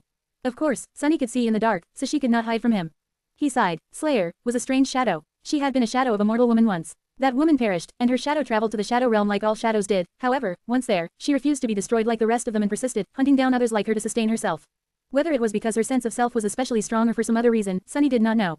In any case, her stubborn refusal to succumb eventually bore fruit. Slayer ceased to be a mere shadow, and was reborn as a shadow creature instead. The passage of time had erased what little remained of her original self, turning her into the feral, ruthless huntress Sunny met. She did not even remember her own name, by then, let alone her past. She was killed once more, and reborn again, this time, as his shadow. So, Slayer was neither human nor a creature, but something in between. She did not possess an aspect like humans did, but she was also far more intelligent and deadly than a beast was supposed to be. Which was to say that she did not possess any special powers. All she had was her skills, her sharp intelligence, her frightening killing intent, and her stubborn will. It was with these tools that she had endured thousands of years of surviving in the shadow realm, crafting weapons and arrows from pieces of obsidian, preparing traps for her enemies, and hiding when an essence storm passed nearby. Perhaps that had not always been the case, though. She was a strange shadow full of soul essence instead of shadow essence, after all, not quite transcendent but not quite supreme either. Maybe Slayer had indeed wielded some kind of power, or even an aspect, before her radiant soul deteriorated and lost its initial form. Maybe her aspect could be recovered one day. In any case, Sunny was not going to think less of her, or consider her less of a threat, simply because Slayer did not have any special powers. She was incredibly menacing even without them, after all, to which he could personally attest. Still, he was very curious to see how the Shrine of Truth would make her stronger. The same held true for Kai. In fact, Sunny had no idea how the Shrine of Truth was supposed to work. All he knew was what Sishan had told them, that killing an enemy figure on this square was supposed to make the killer more powerful, somehow. All of them desperately needed to grow more powerful, so that was really fortunate. The fact that the jade figurines could seemingly substitute kills was, as well. I wonder what Ariel's game will do. Would it grant them a sorcerer's boon? Evolve the figure to a higher class? Bestow magical weapons and equipment upon them? Would these boons be permanent, or would they disappear as soon as they left the board? He was going to learn soon. Just as Sunny headed to the center of the shrine, Kai descended from above, landed near him, and smiled. Sunny, are you done with your sorcery? Sunny nodded and said, his voice both tired and satisfied. Yes, it turned out well, despite the difficulty. Ah, am I not a genius? Who else could have invented something so groundbreaking, huh? He looked at Kai with a hint of expectation, remained silent for a moment, then added. Groundbreaking, get it? Kai coughed suddenly. Oh, yes, the volcano has been shaking quite a lot. I was afraid there was going to be an eruption. Sunny chuckled, that was just me excavating the mountain. Come, I'll explain what I did in detail a bit later. As they walked toward the two altars, Slayer following silently from behind, Sunny gave Kai a curious look. You are back from observing the enemy, right? So, who is our guest from the north? Kai frowned a little. Well, it is a beast. However, it is not a single beast. Sunny stopped for a moment and blinked a few times. Don't tell me, are there another 100 of them? Kai shook his head lightly. No, there seems to be around a dozen, a pack. They look like ghostly wolves made of snow. Sunny grinned. A pack. Finally, good news. This might have been terrible news, actually, but Sunny believed otherwise. He did not think that cursed ones were so plentiful as to travel in packs, so, the snow wolves had to be great beasts. Which meant that he would not have to battle 3 cursed nightmare creatures at the same time. Great, the more, the merrier. Smiling brightly, he approached the 2 altars and studied them intently. The one on the right looked almost identical to the altar in the Ash Castle. The one on the left, however, was quite different. It might have had some runes and engravings carved into it once, but everything had been smoothed out and erased by the passage of time. Now, the altar was simply covered by soot. Sunny could still see the indentation in the center of the altar, though, just the right size for a jade figure to fit. He sighed. Here goes my opportunity to learn 2 tantalizing truths. It was funny, really. He had expected the Shrine of Truth to be a place where one learned truths, but instead, he was going to sacrifice truths in order to gain power. Here, take this. He handed one jade figurine to Kai, the other to Slayer. Kai raised an eyebrow. Me, I thought you would try to strengthen yourself. Sunny shook his head dismissively. I am plenty strong already, so, maybe later. The two of you need to become more useful right now, though. Taking a step back, he gestured to the altar. Come on, put the snow beast figure on it. Kai hesitated a little. So, and what will happen when I do? Sunny grinned. No idea, we'll know soon, won't we? Kai frowned slightly. You're not letting me go first just to see if something terrible happens before trying it yourself, are you? Sunny looked at him with reproach. Of course not. His smile returned. If that was my goal, I would have let Slayer go first.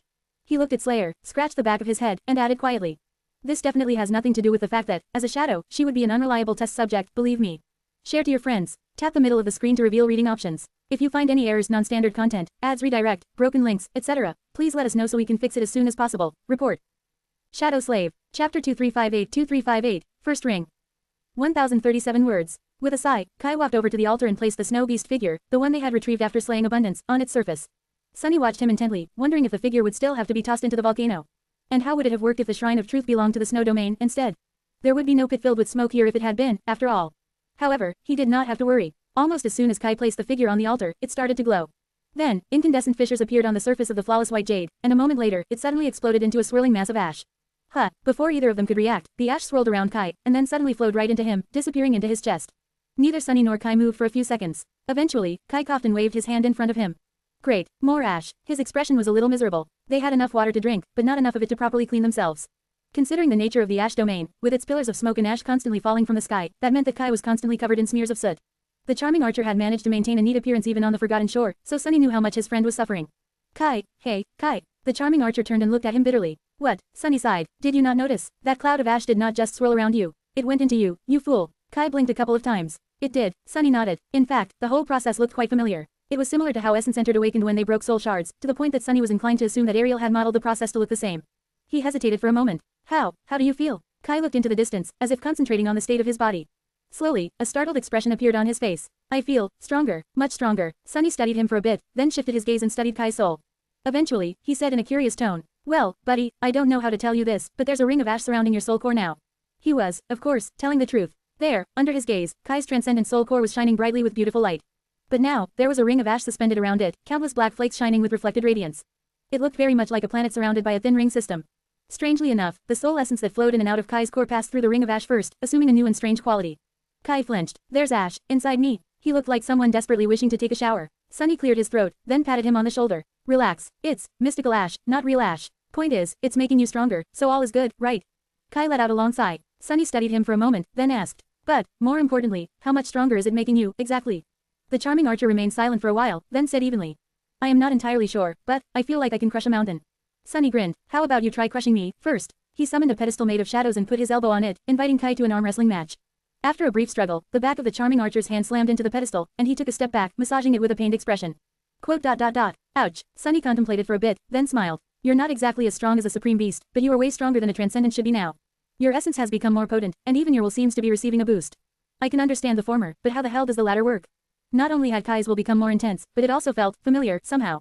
Cold, and murderous, quite unpleasant, really, like the will of a despicable, unhinged psychopath. Wait, that was the flavor of Sunny's own will. He blinked a couple of times, then stared at Kai again.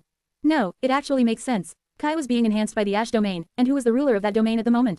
It was Sunny, so the source of the force empowering Kai was not Ariel's game itself, but the Ash Tyrant.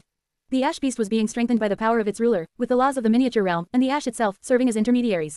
But if I am the master of the Ash domain, Sunny extended his power outward, trying to shape ash like he had always shaped shadows. To his surprise, it worked. A bit of ash rose into the air, solidifying into a crude effigy of a human. Allowing the effigy to crumble, Sunny peered into Kai's soul once more. If I can manipulate this ash, then won't I be able to influence that ash, as well? And indeed, he felt a subtle connection. Using this connection, Sunny poured more of his will into the ring surrounding Kai's soul core. It accepted a bit, but rejected the rest, as if reaching its capacity. Sunny looked up, studying Kai's face. Quote. And how much stronger do you feel now? Kai moved his shoulders slightly. I can't say that I feel any stronger. But, I am not quite sure how to explain it, but I do feel much deadlier. Sunny remained silent for a while, staring at him with a neutral expression. Then, he grinned widely. That you are. With that, he looked the other way. Slayer, your turn, now, come on, put the figure on the altar. As the same minor miracle happened to his shadow, Sunny laughed. Great, amazing, that is almost like a miniature, way more modest version of what happened to me once. Kai gave him a hesitant look. And, what happened to you, exactly? Sunny shrugged dismissively. Oh, nothing too crazy. I just received a blessing by making a sacrifice on an altar once, too. Of course, I did not have such handy jade figurines with me back then, so I had to sacrifice myself. Good thing Shadow God was in the mood to rise from the dead for a moment and bless me. Kai sighed. Right, nothing too crazy. Indeed, share to your friends. Tap the middle of the screen to reveal reading options. If you find any errors, non-standard content, ads redirect, broken links, etc., please let us know so we can fix it as soon as possible. Report. Shadow Slave. Chapter 2359-2359, First Siege. 983 words. Kai and Slayer had little time to get used to their new power. Granted, Slayer had not required time for adjustment at all. She simply took the change that had happened to her because of the boon of Ash in stride, as if remembering something she already knew instead of coming to terms with something new. Then again, she wasn't very expressive, so it was hard to tell what was on her mind. Why am I always surrounded by stoic women? Sunny chuckled. Perhaps it was neither good luck nor bad luck, but simply a sign of the times. Considering the world they all lived in and the horrors Awakened faced, it was really not that surprising that there were a lot of strong, silent types walking around. Couldn't be me. Kai, meanwhile, had spent the few hours left until sunrise training. He performed a variety of exercises and shot his bow hundreds of times, slowly getting used to his newfound strength. Sunny observed him, feeling like he was watching an intricate masterpiece of a machine tune itself to perfection. Then, the sky in the east finally brightened, and as the violent winds howled in the distance, a familiar snowstorm enveloped the world. Plumes of snow stretched toward the fuming volcano like tentacles, ready to turn into glass bridges as soon as the first ray of sunlight spilled over the horizon. Sunny inhaled deeply. Get ready. He felt a bit of trepidation in his heart. This time, they were going to be attacked by 3 figures of the snow domain, a cursed demon, a cursed beast, and a pack of great beasts. Therefore, he had to split his forces to face all 3 threats simultaneously. Slayer and a number of obsidian wasps would be defending the north slope of the volcano against the snow wolves. Kai in the Shadow of Abundance would defend the east slope against the clockwork giant. Sunny and the rest of his shades were going to face the cursed demon on the southern side of the mountain. The odds were not in their favor, but thankfully, they did not have to defeat their fearsome enemies. All Sunny and his companions really had to do was hold the enemy back until the dawn exhausted itself. That said, Sunny had no intention of choosing a passive strategy. Only death was waiting for them that way. True, they could simply hold the enemy back, but that would simply mean facing the same threat tomorrow. And by tomorrow, their power would be diminished, they would be wounded, lacking essence, with fewer shades to help them in battle. The burden of consecutive battles would only mount after that, and sooner or later, it would crush them. So, Sunny had to finish today's battle, and every battle after that, in a way that would leave him more powerful than he had been yesterday. That meant removing at least 1 snow figure off the board, or better yet all of them. If he managed that, there would be new shades in his slowly growing army, and new jade figurines for his companions to sacrifice. Let's hope things go according to plan. Sunny had an ace hidden up his sleeve, of course, the grand enchantment he had woven into the mountain. But there were certain conditions that had to be met for his sorcery to work, and both he and his companions would have to work hard in order to make sure that it delivered the desired result. Which was complete and utter annihilation, of course. What do you think, guys? Will we convince the snow tyrant not to underestimate us too much? He glanced at the obsidian wasps that surrounded him from both sides.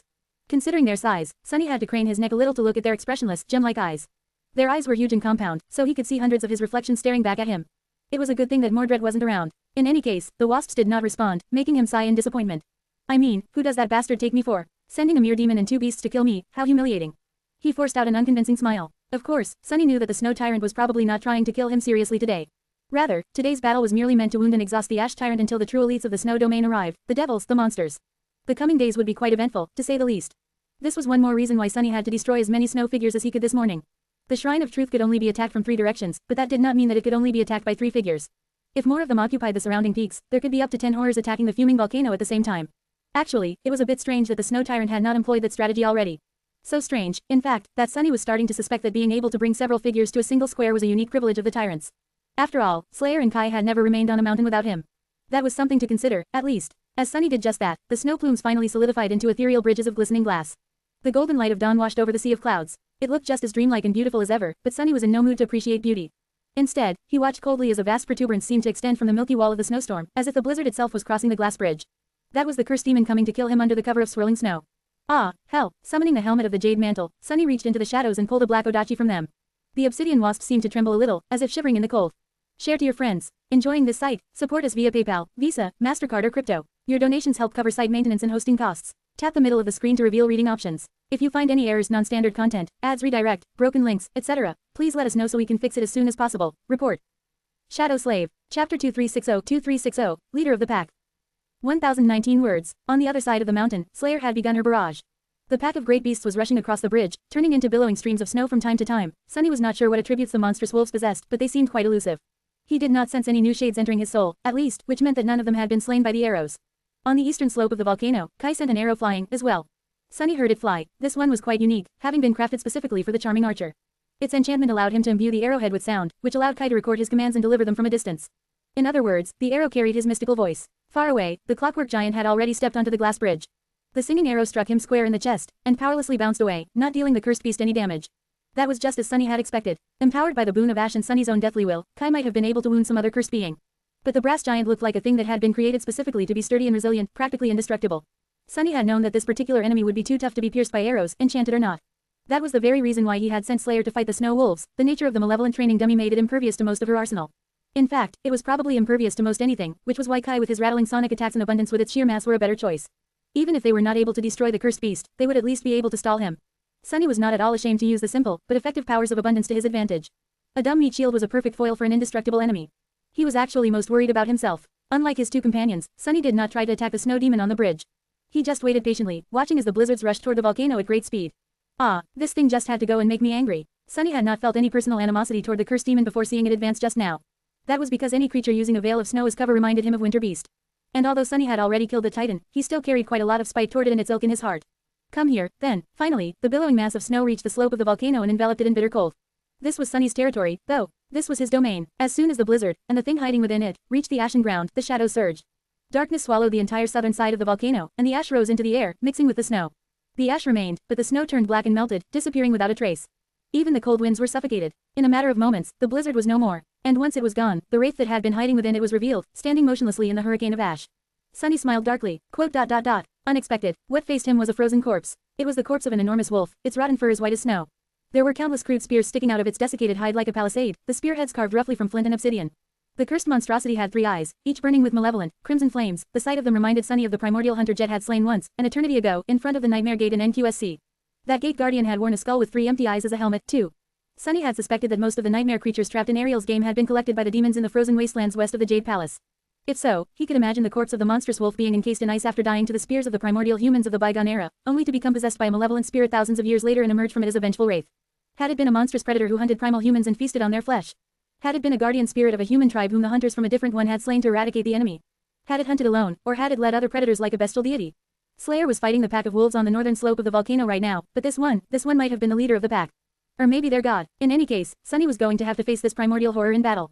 The 3 dreadful eyes of the wolf looked at Sunny, and he felt his very soul shiver and shudder under their gaze. The pressure that descended upon him was suffocating, and he felt something that he had not felt in a long time. A primal, utterly irrational, overwhelming fear rising to drown his wildly beating heart. The fear that prey instinctively felt when facing a predator. Sunny scoffed. Hey, you, who do you think you are? He took a step forward, walking between the obsidian wasps. Then, he pointed to the ground with the tip of his odachi. This here is my volcano. So, I suggest you tuck your tail and run. Instead of answering, the cursed demon lowered itself to the ground and let out a chilling growl. Sunny felt a cold shiver run down his spine, and his very soul trembled, as if straining to remain intact. He was quite certain that this malevolent growl alone could have snuffed out the souls of countless humans of a lesser rank, mundane people, awakened, maybe even masters. Saints would be left paralyzed and writhing in agony after being exposed to this malice. He grimaced. Very well, come closer, then, I'll give you the honor of becoming the second god I've slain. Share to your friends. Enjoying this site? Support us via PayPal, Visa, MasterCard or crypto. Your donations help cover site maintenance and hosting costs. Tap the middle of the screen to reveal reading options. If you find any errors, non-standard content, ads redirect, broken links, etc., please let us know so we can fix it as soon as possible. Report. Shadow Slave. Chapter 2361-2361, as old and as true as the sky. 1036 words. The wolf lunged forward. As it did, the world itself seemed to crumple and shrink, the space folding on itself as the cursed demon tore through. Sunny felt it in his bones, an alien, violent presence invading his domain, its boundless ferocity pushing against the brittle walls of his authority, making them rattle and crack. Not so fast. Sunny gritted his teeth and pushed back, asserting his will over the dark expanse of the towering volcano. As he did, the surrounding space became less pliable and more indomitable, as it was meant to be. So what if the snow demon was a god? Sunny was a sovereign within the bounds of his domain. He was the ultimate authority here, and a mere cursed one was not powerful enough to assert dominance over his kingdom. The 3-eyed wolf might not have been weakened by the ash domain because the Shrine of Truth was surrounded from all sides by snowy peaks, but it was still an invader here. The rules of Ariel's game were not helping Sunny, but the laws of existence were. Any enemy would be at a great disadvantage when attacking a supreme within their domain. Especially if that supreme was a titan. As Sunny's titanic will clashed with the will of the snow demon, the harrowing advance of the latter slowed down, enough so, at least, for the obsidian wasps to rush down the slope and intercept the wolf before it could leap at Sunny. The shades moved in harmony with each other, assembling into a crescent phalanx as they scurried down the slope at great speed, some moving on the ground, some jumping into the air and unfolding their translucent wings to fly. Sunny was getting better and better at commanding his shades, so this kind of intricate control was not beyond him anymore. The wasps were meant to break the snow demon's momentum, stall it, and attack it from both sides, opening it up for the punishing attack by Sunny himself. However, before they could descend upon the monstrous fiend, the figure of the giant wolf suddenly burst into a hurricane of snow. The billowing white wall swallowed the front rows of the shades and simply erased them from existence, each snowflake cutting into glossy obsidian like a razor-shaped blade. Sunny lost dozens of his obsidian wasps in an instant. Feeling somber, he swiftly called the rest of them back and thrust his odachi deep into the ground. A web of fractures shot through the slope of the volcano from the point where the black blade pierced the rock, and in the next moment, roaring geysers of incandescent lava shot from under the ground, making the raging snow shine with a beautiful red glow.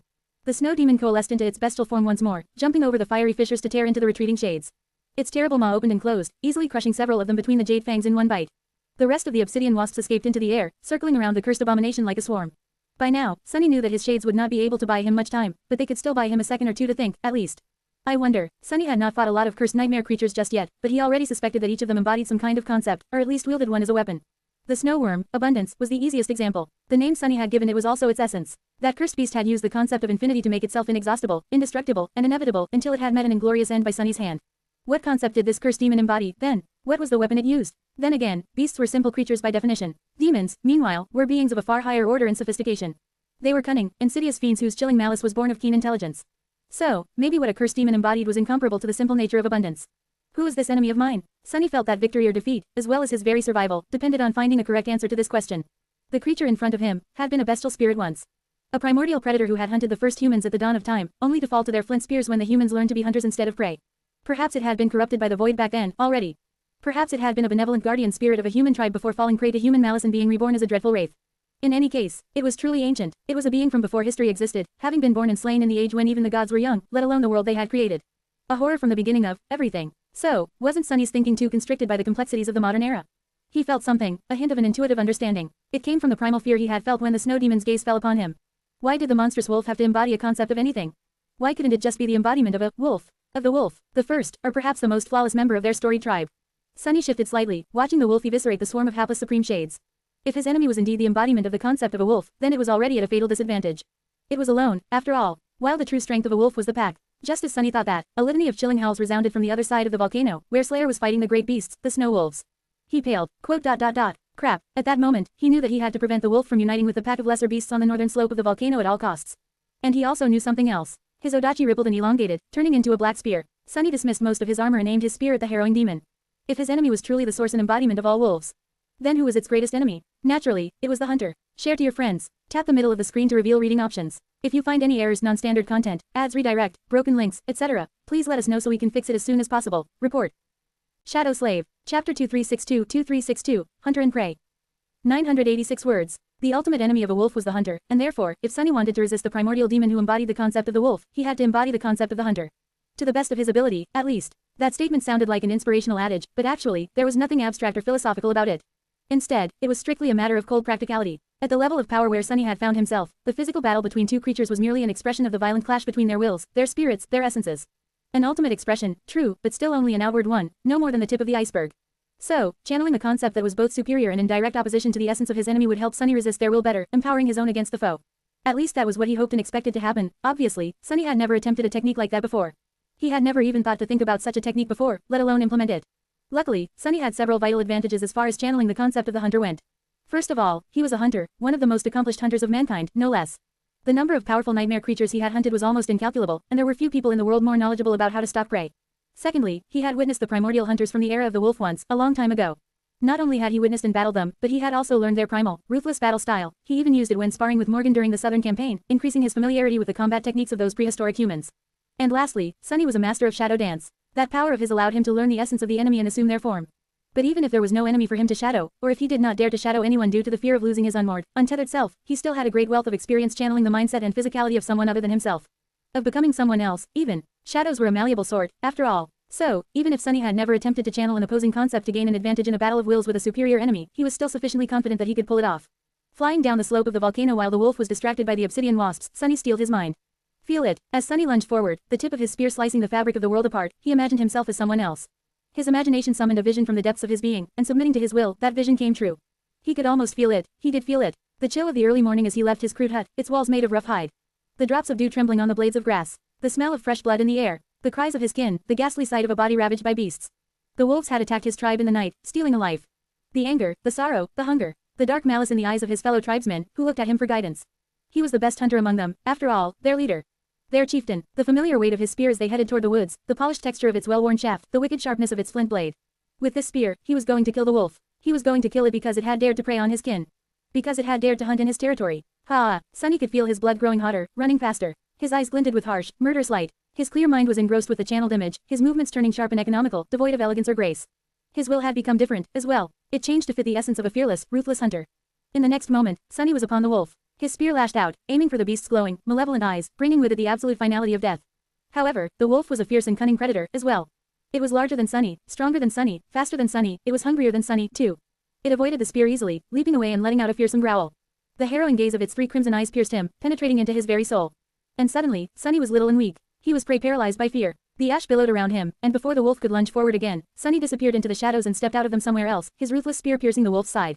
The ancient fiend whined and exploded into a storm of obliterating snow, retreating down the slope of the volcano to take shape again. Sunny took a step forward and aimed his spear at the cursed demon once again. His lips twisted into a vicious grin. "I'm no one's prey." The wolf stared at him with madness and hatred for a split second, and then rushed forward in a hurricane of frenzied killing intent.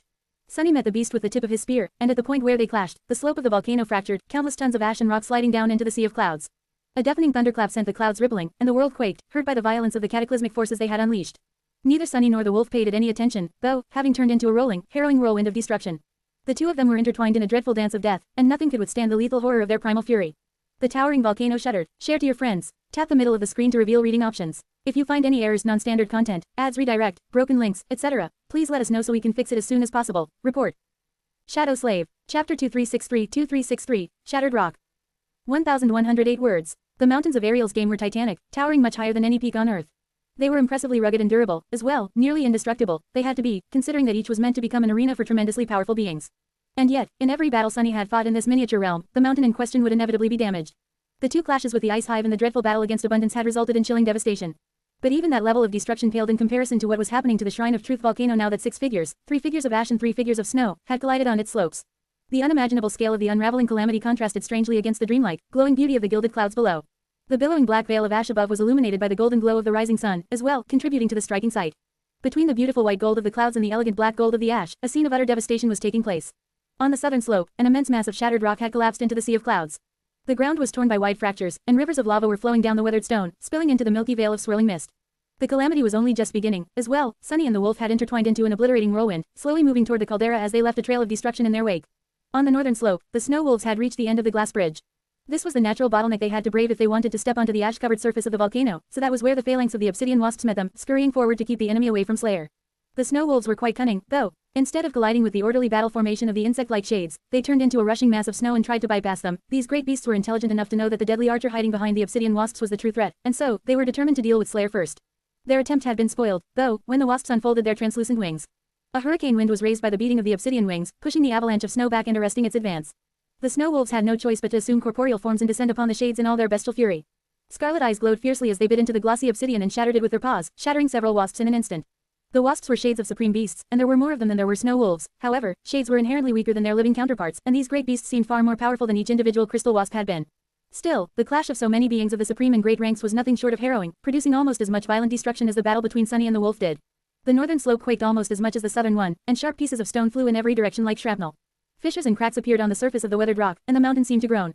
Its titanic edifice shuddered in pain. The obsidian wasps seemed to disintegrate under the vicious assault of the snow wolves, but they fought with the tactical awareness and precision of a well-trained army unit. What they lacked in strength and ferocity, they made up for with seamless coordination and unity. That was only possible because Sunny commanded them with an intricate level of control, of course. One of the shades fell, shattered in the maw of the towering white wolf, but that gave 2 more just enough time to bite into the wolf's legs with their obsidian mandibles.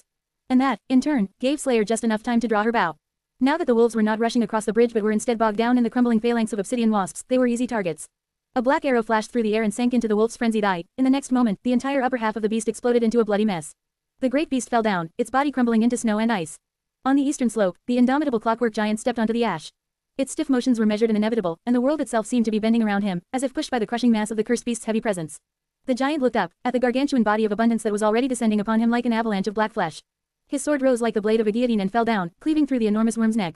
Even the great sword's immense length was not enough to cut cleanly through it, though. And even though the cut delivered by the clockwork giant extended far beyond the brass blade of his sword, leaving a colossal scar on the face of the mountain, Abundance refused to be beheaded. Instead, the giant was buried under the endless flesh of the worm shade. The volcano quaked and trembled from the cataclysmic impact, a hurricane of ash rising into the air as the weathered rock split and turned to dust. The surface of the volcano broke, but the indomitable brass giant did not. Instead, it simply carved his way through the flesh of Abundance, emerging on the other side with mechanical, unfeeling malevolence. As soon as it did, a sonic wave crashed into him violently, making the ancient metal rattle and pushing the cursed beast back. High above, a dark dragon was soaring among the ash, its eyes shining with a beautiful silver light. Kai was a saint, and saints were not supposed to battle cursed ones. However, he was empowered by the boon of ash and emboldened by Sunny's own deathly will. So, today, he could achieve things he would not have been able to achieve otherwise. Like, for example, meaningfully affecting a sacred shade with the mystical power of his voice. No sooner than the clockwork giant staggered back into the coils of Abundance, an eerily beautiful voice thundered from above. Crush him, and suddenly, the giant found it much harder to escape from the endlessness of the black worm than before. The mountain shuddered, breaking apart, as the cursed abominations and the sacred shade clashed on its slope, the beautiful dragon unleashing the destructive power of its songs on the shattered slope.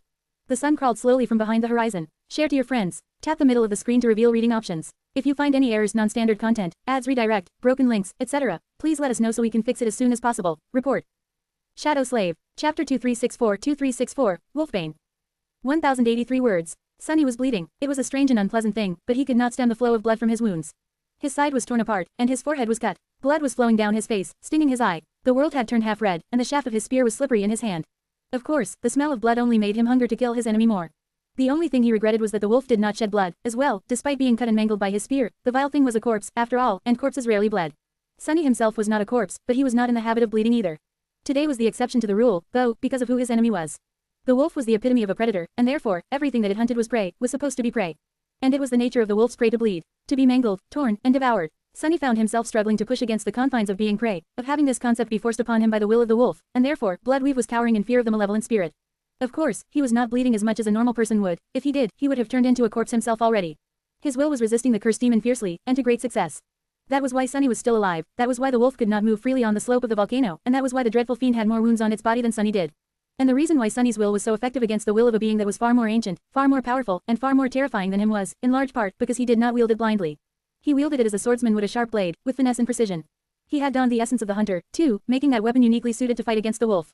Sunny pierced the cursed demon with his spear, scorched it with lava, and set his obsidian wasps upon it like hunting dogs. He poisoned its soul with deathwool, smothered it with ash, and chained it with manifested shadows. He broke its fangs and shattered its bones, slamming the giant wolf into the slope of the volcano with the power of a supreme titan. He made sure that every step the vile fiend made inside his domain cost more than it could afford to pay. And pay it would. Arg, barely blocking the swipe of an enormous paw with the shaft of his spear, Sunny was tossed back. The wolf moved with speed which made the concept of time meaningless. The world, those parts of it that were not pushed by Sunny's own will, seemed still. Flakes of ash were frozen in the air, and fountains of lava had turned into glowing statues. The sun stood motionless, half hidden behind the horizon. Feeling the iron taste of blood on his tongue, Sunny wanted to laugh. He had wanted to hold out until the dawn exhausted itself, hadn't he? That hope seemed senseless now. At the speed with which he and the wolf were moving, the dawn might as well have been eternal. Landing on the jagged rocks, Sunny slid on the ash and righted himself with the butt of his spear. The wolf was already upon him, and there was no time to dodge. You damn grotesque monstrosity. Sunny did not have time to dodge, and he did not even have time to dive into the shadows. So, he did not even try. Instead, a split second, whatever that meant now, before the wolf's inescapable jaws snapped shut across his torso, he simply turned into a shadow himself. It did not matter for a cursed demon whether its enemy was tangible or intangible, so Sunny kept himself manifested as a clump of matter, a formless mass of darkness that was pushed by the fiend's snout like fabric. Instead of biting him in two, the wolf simply got entangled in him, carrying both of them hundreds of meters up the slope with its lunge. Then, Sunny imbued his formless body with the weight of a mountain, pushing the wolf down. His spear was hopelessly beyond reach now, but that was all right. Because there were 100 perfectly fine spears sticking out of the creature's back, their ancient flint blades still retaining their deadly edges. 100 hands rose from the formless mass of darkness entangling the cursed demon and grasped the shafts of the ancient spears, tearing them out of the wolf's hide and then plunging them back with vicious strength. The wolf let out a harrowing, soul-destroying howl, and tore into Sunny's formless body, shredding it apart with its fangs and its claws. The pain was blinding. Everything about Sunny, his body, his soul, his spirit, was being torn apart. But he simply laughed, continuing to stab the frenzied beast with 100 flint spears. Some of them broke, but more remained intact, piercing deeper and deeper into the fiend's flesh. More still plunged into its shadow, ripping it to shreds. The wolf fell and rolled, crushing Sunny under its weight. Both of them were receiving grievous wounds, but Sunny knew that the wolf would easily outlast him. There would be only one winner in this reckless exchange of mortal wounds, and it was not going to be the human. The volcano shuddered once more, another section of the southern slope becoming utterly pulverized and broken. In fact, most of the southern slope was simply gone, by now.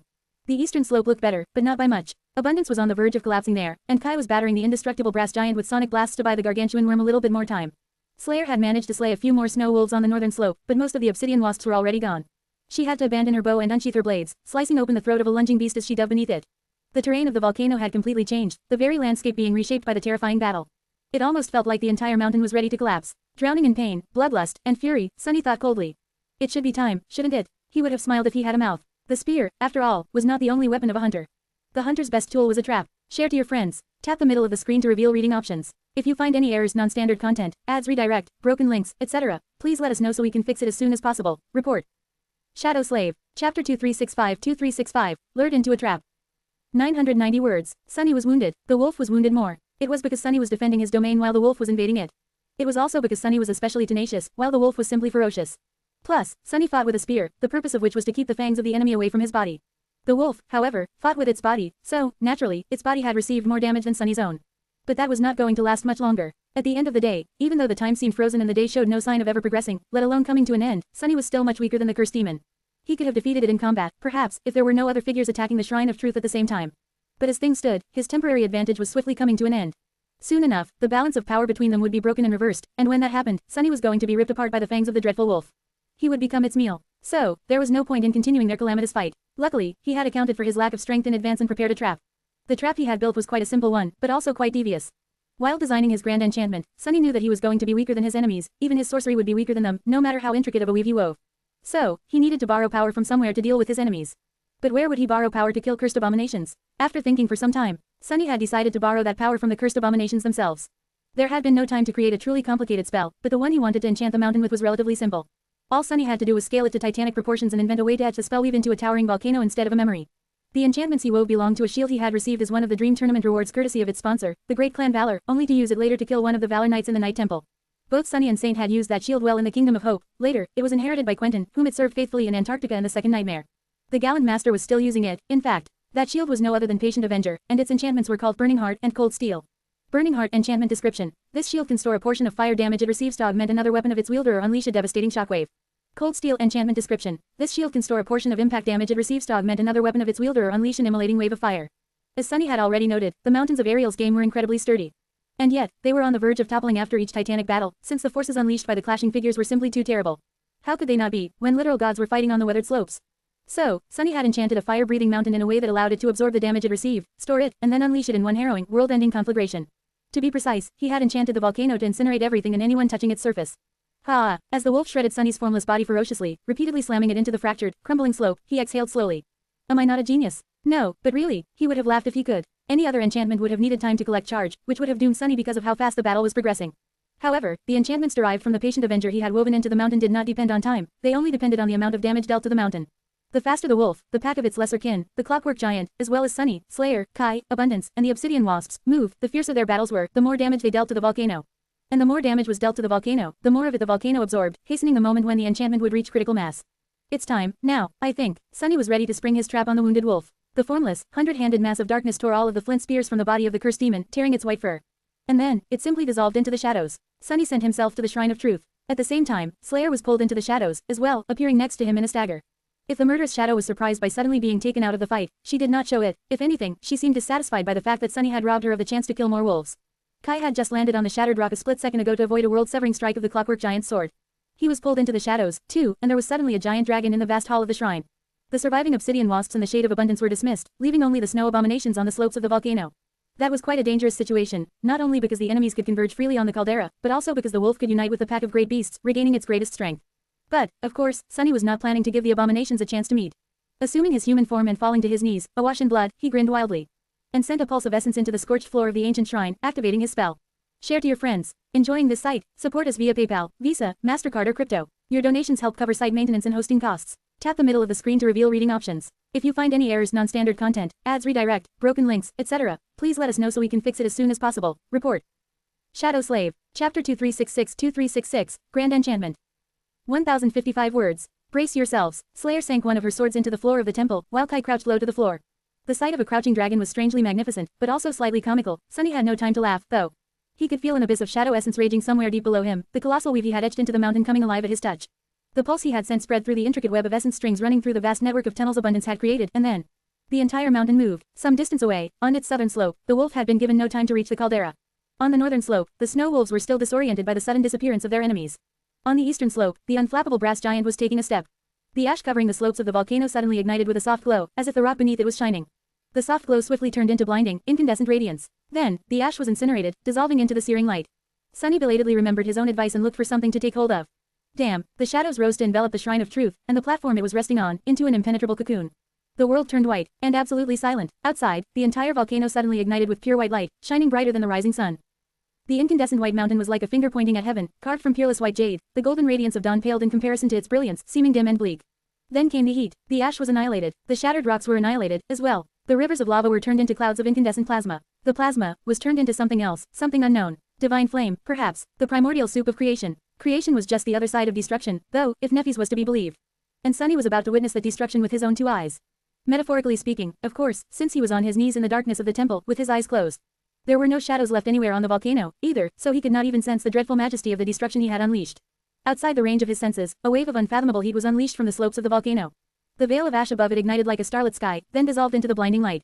The glass bridges melted. The sea of clouds around the mountain evaporated. Luckily, he was not there to see what was hidden below. He did hear something, however. You have slain an enemy. You have slain an enemy. You have slain. The enchantment was aimed at anything that touched the surface of the volcano, which meant that the shrine itself, which stood on a hanging platform suspended above the main shaft, was the only safe spot. However, the scale of the unleashed power was far too great for it to remain unscathed. As an annihilating heatwave radiated outward from the slopes of the volcano, making the atmosphere boil and causing the snow on the mountains dozens of kilometers away to melt, some of it reached the cocoon of shadows enveloping the shrine, as well. The shadows burned, but that was only the beginning, because the volcano was melting like a candle from its own heat. The damage dealt it by the first activation of the grandiose enchantment was absorbed, as well, and then released as a devastating shockwave. Damn, the towering volcano shuddered, and then, it exploded. It simply ceased to exist, the part of it above the vanquished clouds, at least. Deep fractures covered its melting slopes, and in the next instance, the slopes disintegrated into a swiftly expanding mass of burning rock and boiling lava. The fiery debris rained down, some leaving scorch marks on the surrounding mountains. The chains that held up the shrine had been melting, and now, they snapped.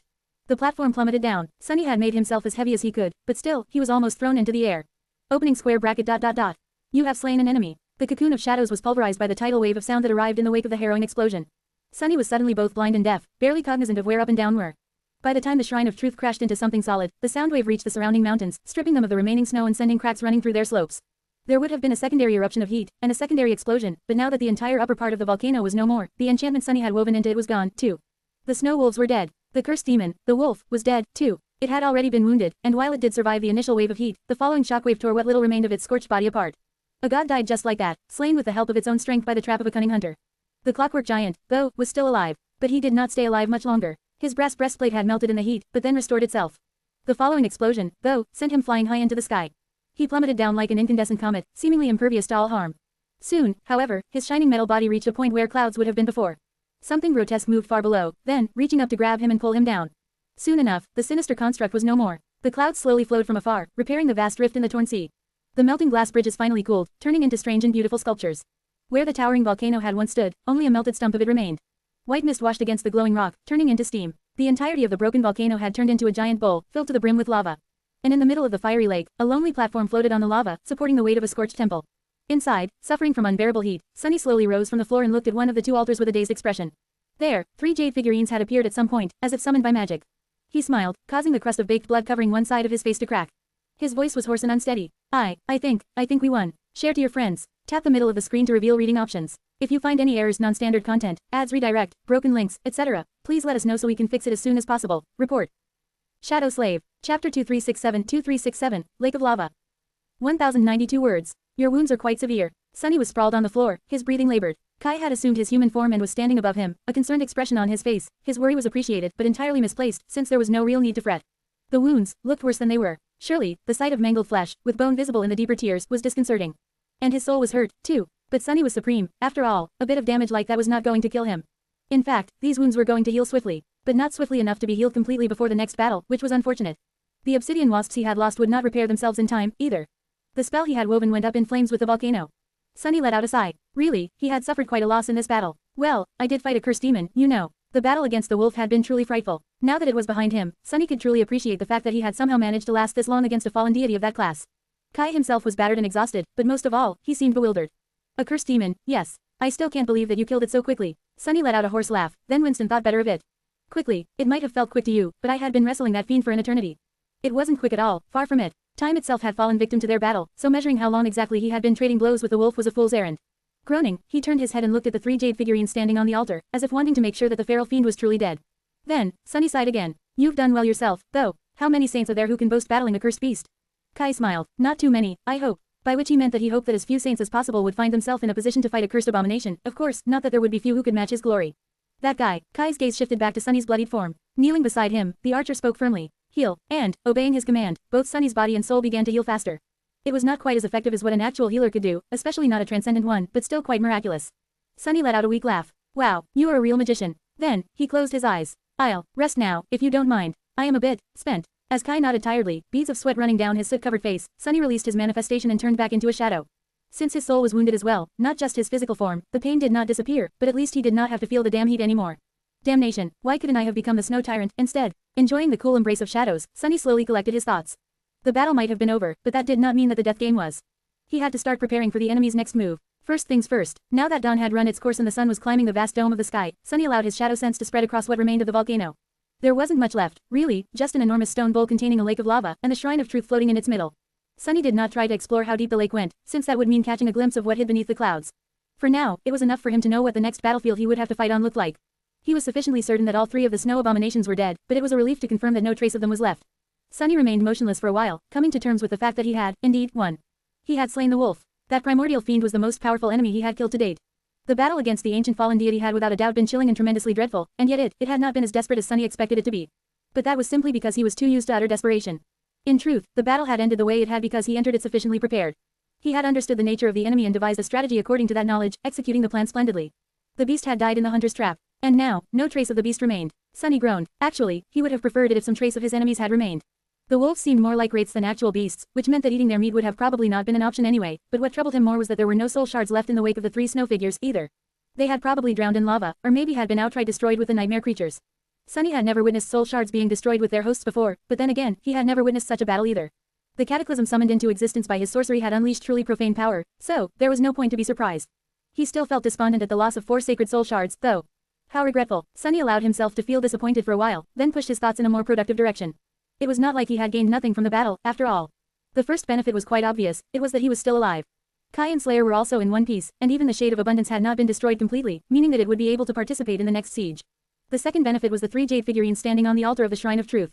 They were the very reason Sunny had driven his companions all the way to the shrine. In the first place, by sacrificing them, they would be able to grow much stronger, and therefore much better suited to face the next battle, and every death game battle after that. And lastly, there was the third benefit as well. It was what Sunny had learned from his battle against the wolf. That one an unexpected boon, and one he was most curious about. Share to your friends. Tap the middle of the screen to reveal reading options. If you find any errors, non-standard content, ads redirect, broken links, etc., please let us know so we can fix it as soon as possible. Report. Shadow Slave. Chapter 2368-2368, Wrong Order. 1,152 words. Sunny had made the decision to channel the essence of a concept opposite to that of the wolf in the spur of the moment. However, it had not been a baseless idea. Rather, he had come up with that countermeasure after coming to understand his enemy deeply. Learning the very essence of his enemies was one of the things he did best, after all, having shadowed countless humans and nightmare creatures in his life. Sunny had learned that skill while mastering the first step of Shadow Dance. In the beginning, it was all about glimpsing the secrets of his enemy's battle style, but just as Shadow Dance had outgrown the confines of merely being a combat technique, its purview had expanded greatly, as well. Sunny had long become capable of sensing the flow of essence through his enemies. But after fighting the wolf, he realized that he was also capable of sensing the enemy's will, not just its impact but also its affinity. Understanding the nature of the wolf was one part reasonable deduction and one part being able to sense what its ferocious spirit truly was. It was strange. Sunny felt that he had stumbled onto something profound. Channeling the concept of the hunter had helped him survive the fierce assault of the cursed demon. Perhaps it was the very reason he had managed to survive until the volcano absorbed enough damage to produce a powerful enough explosion. And he did not delude himself into thinking that just anyone could have been able to accomplish the same. That last part was especially important. Nefis possessed a singularly powerful will, but her will was firm and indomitable.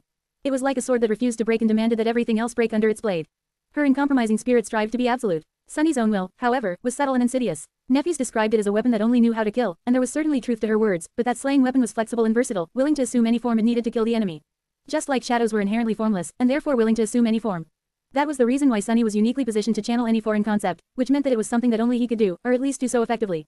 That ability suited him perfectly. So perfectly, in fact, that he wondered if he was meant to discover it. Not in the grand way of being fated or influenced into stumbling upon it, though, more so in the way of that ability being the next step on the path he had been walking all along. Was this, the sixth step of Shadow Dance? I think it is. Sunny felt that it was, and that was why he was so bewildered.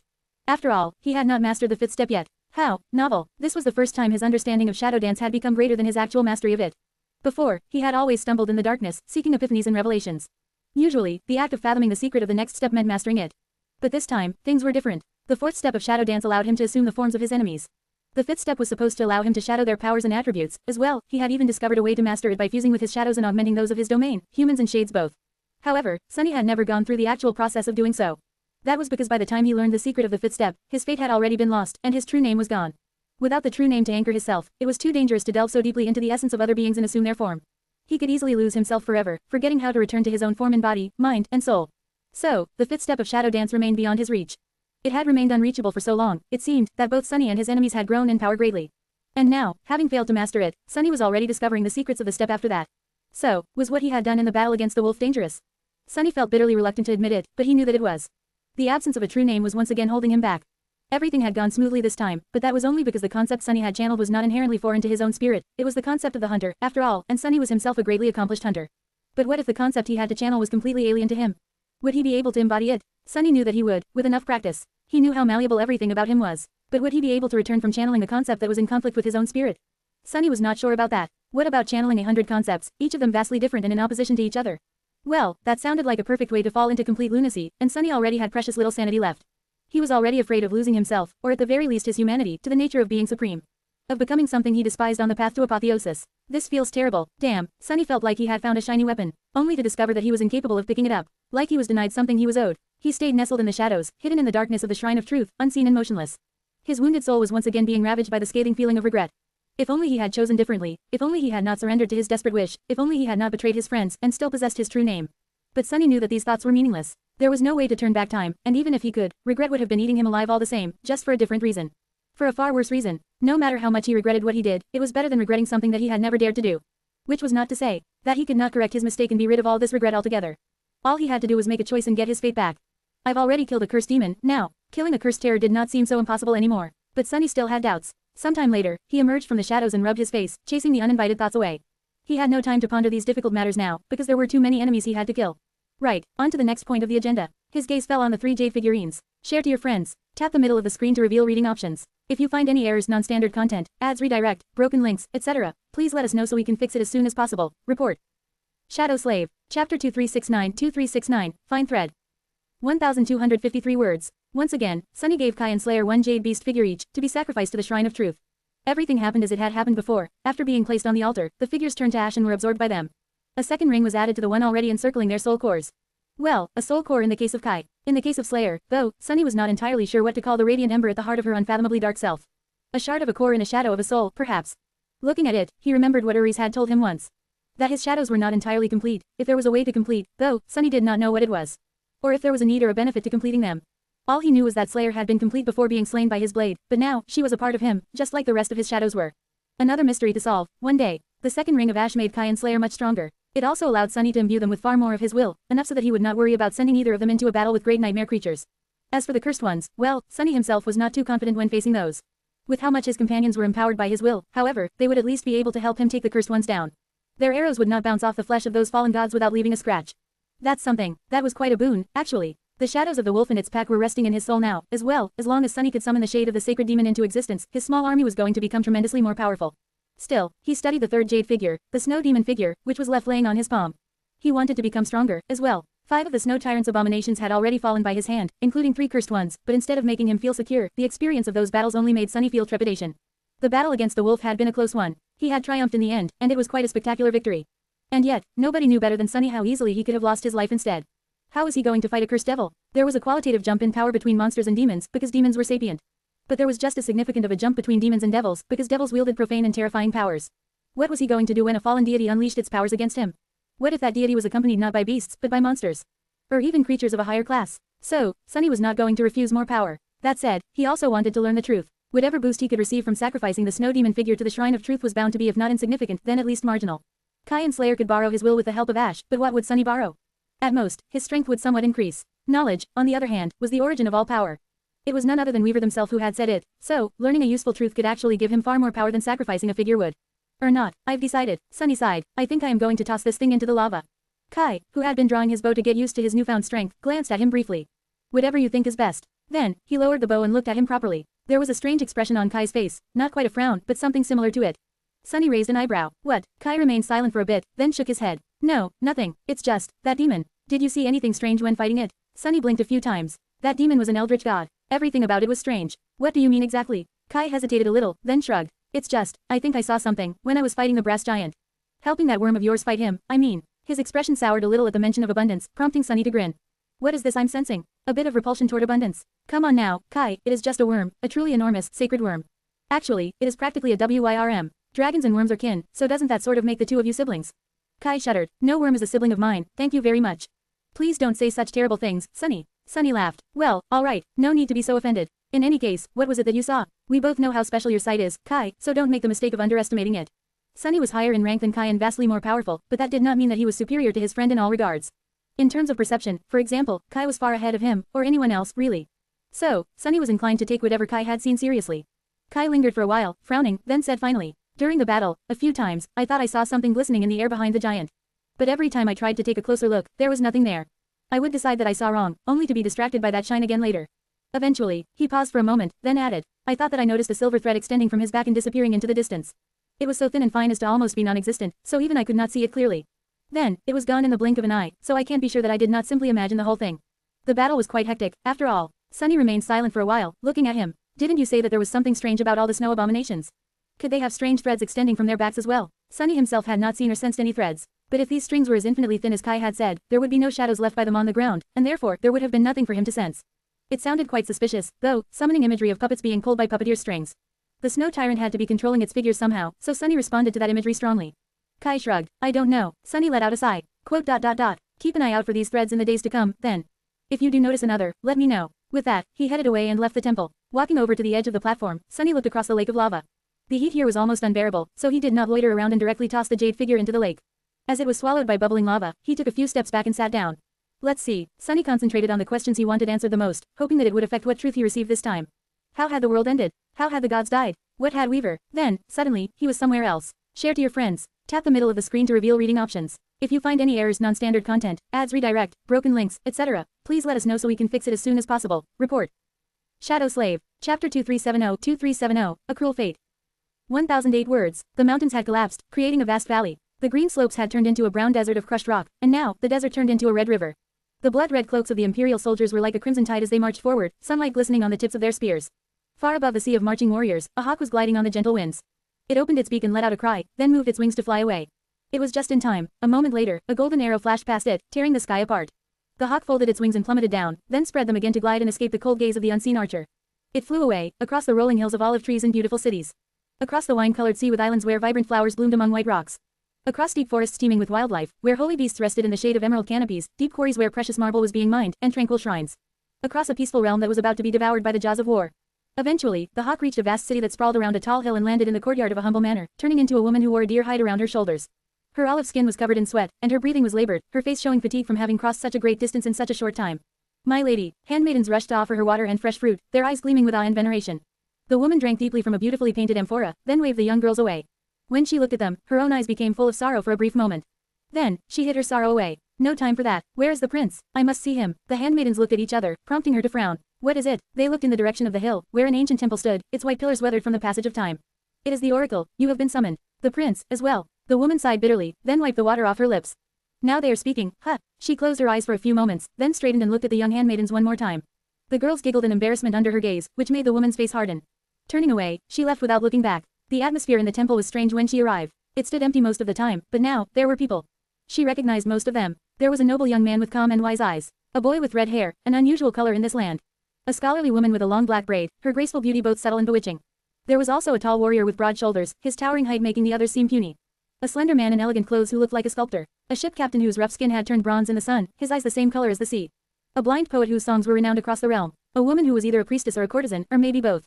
Each and every one of them, except the boy, was famous for one reason or another. Some of them were immensely powerful, while some were only slightly so.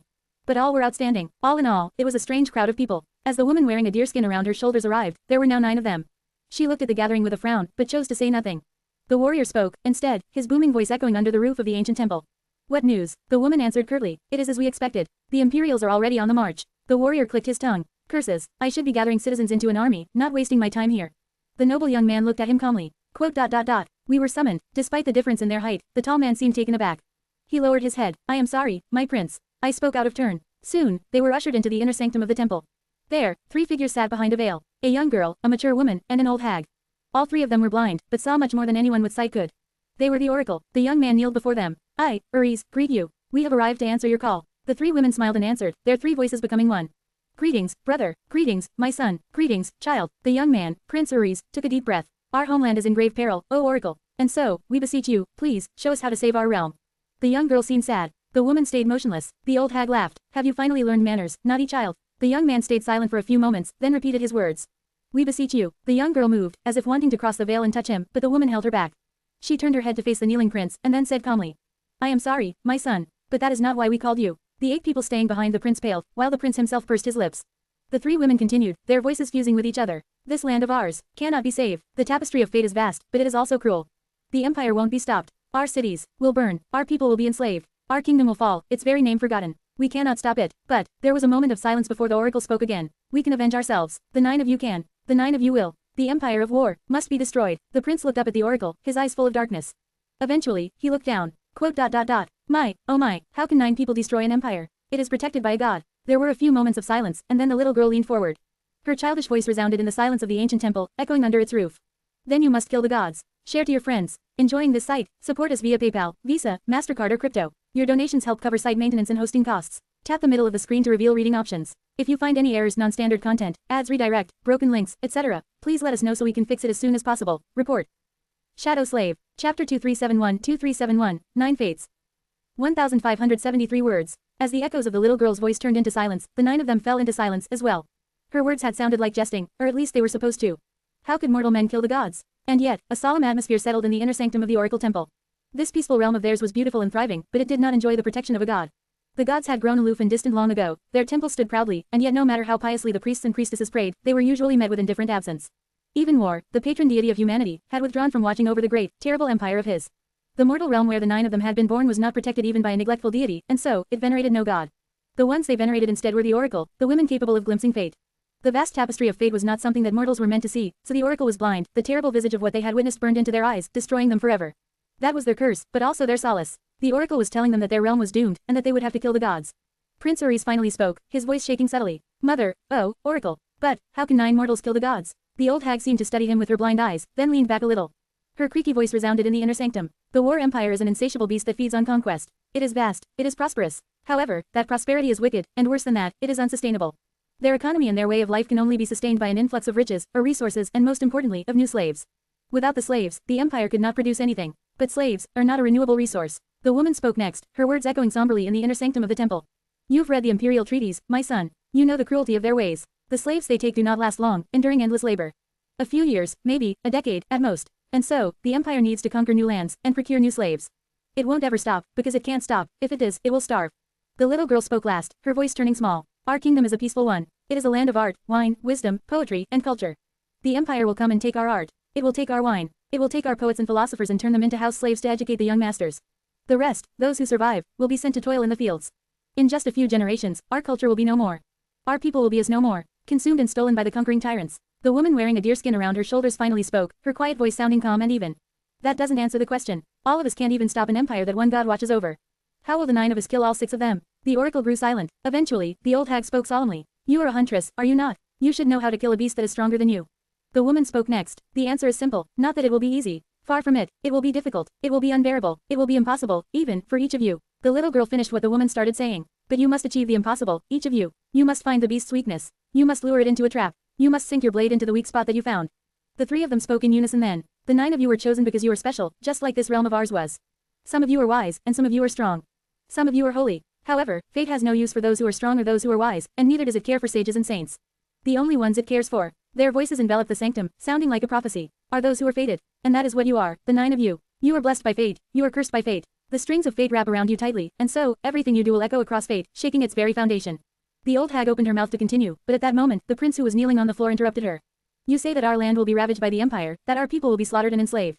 That we cannot save anyone, but must instead avenge everyone. That we must kill the gods. His voice trembled with barely suppressed anger. But must we really abandon our people? And what will happen to the world when the gods die? Aloof as they are, the gods serve as the pillars of existence. All of it rests on their shoulders. Must we destroy it all? Instead of the oracle, it was one of the 9 who answered, a tall warrior with broad shoulders, his face as pale as ash, his eyes brimming with sorrow and darkness. If everyone we know and love will not exist anymore, then what is the worth of that existence? You are young and noble, my prince. You have no wife, no lover, no children. You will not have to watch them die or be taken by war. There is only one thought more terrible than knowing that our everything is doomed, the thought that those who bring us doom will remain unpunished. So, yes, if the oracle speaks the truth, we shall destroy it all. We must. Why would we not? The young prince gritted his teeth. Because we will be destroying our own people, as well. Those who will survive the slaughter and be taken by the empire. His words seemed to cool the inner sanctum. The faces of the 9 people fell, and hints of doubt found their way into their eyes. They fell into a somber silence. And in that silence, the courtesan wearing the clothes of a priestess spoke quietly, her voice resounding with the darkest kind of resolve.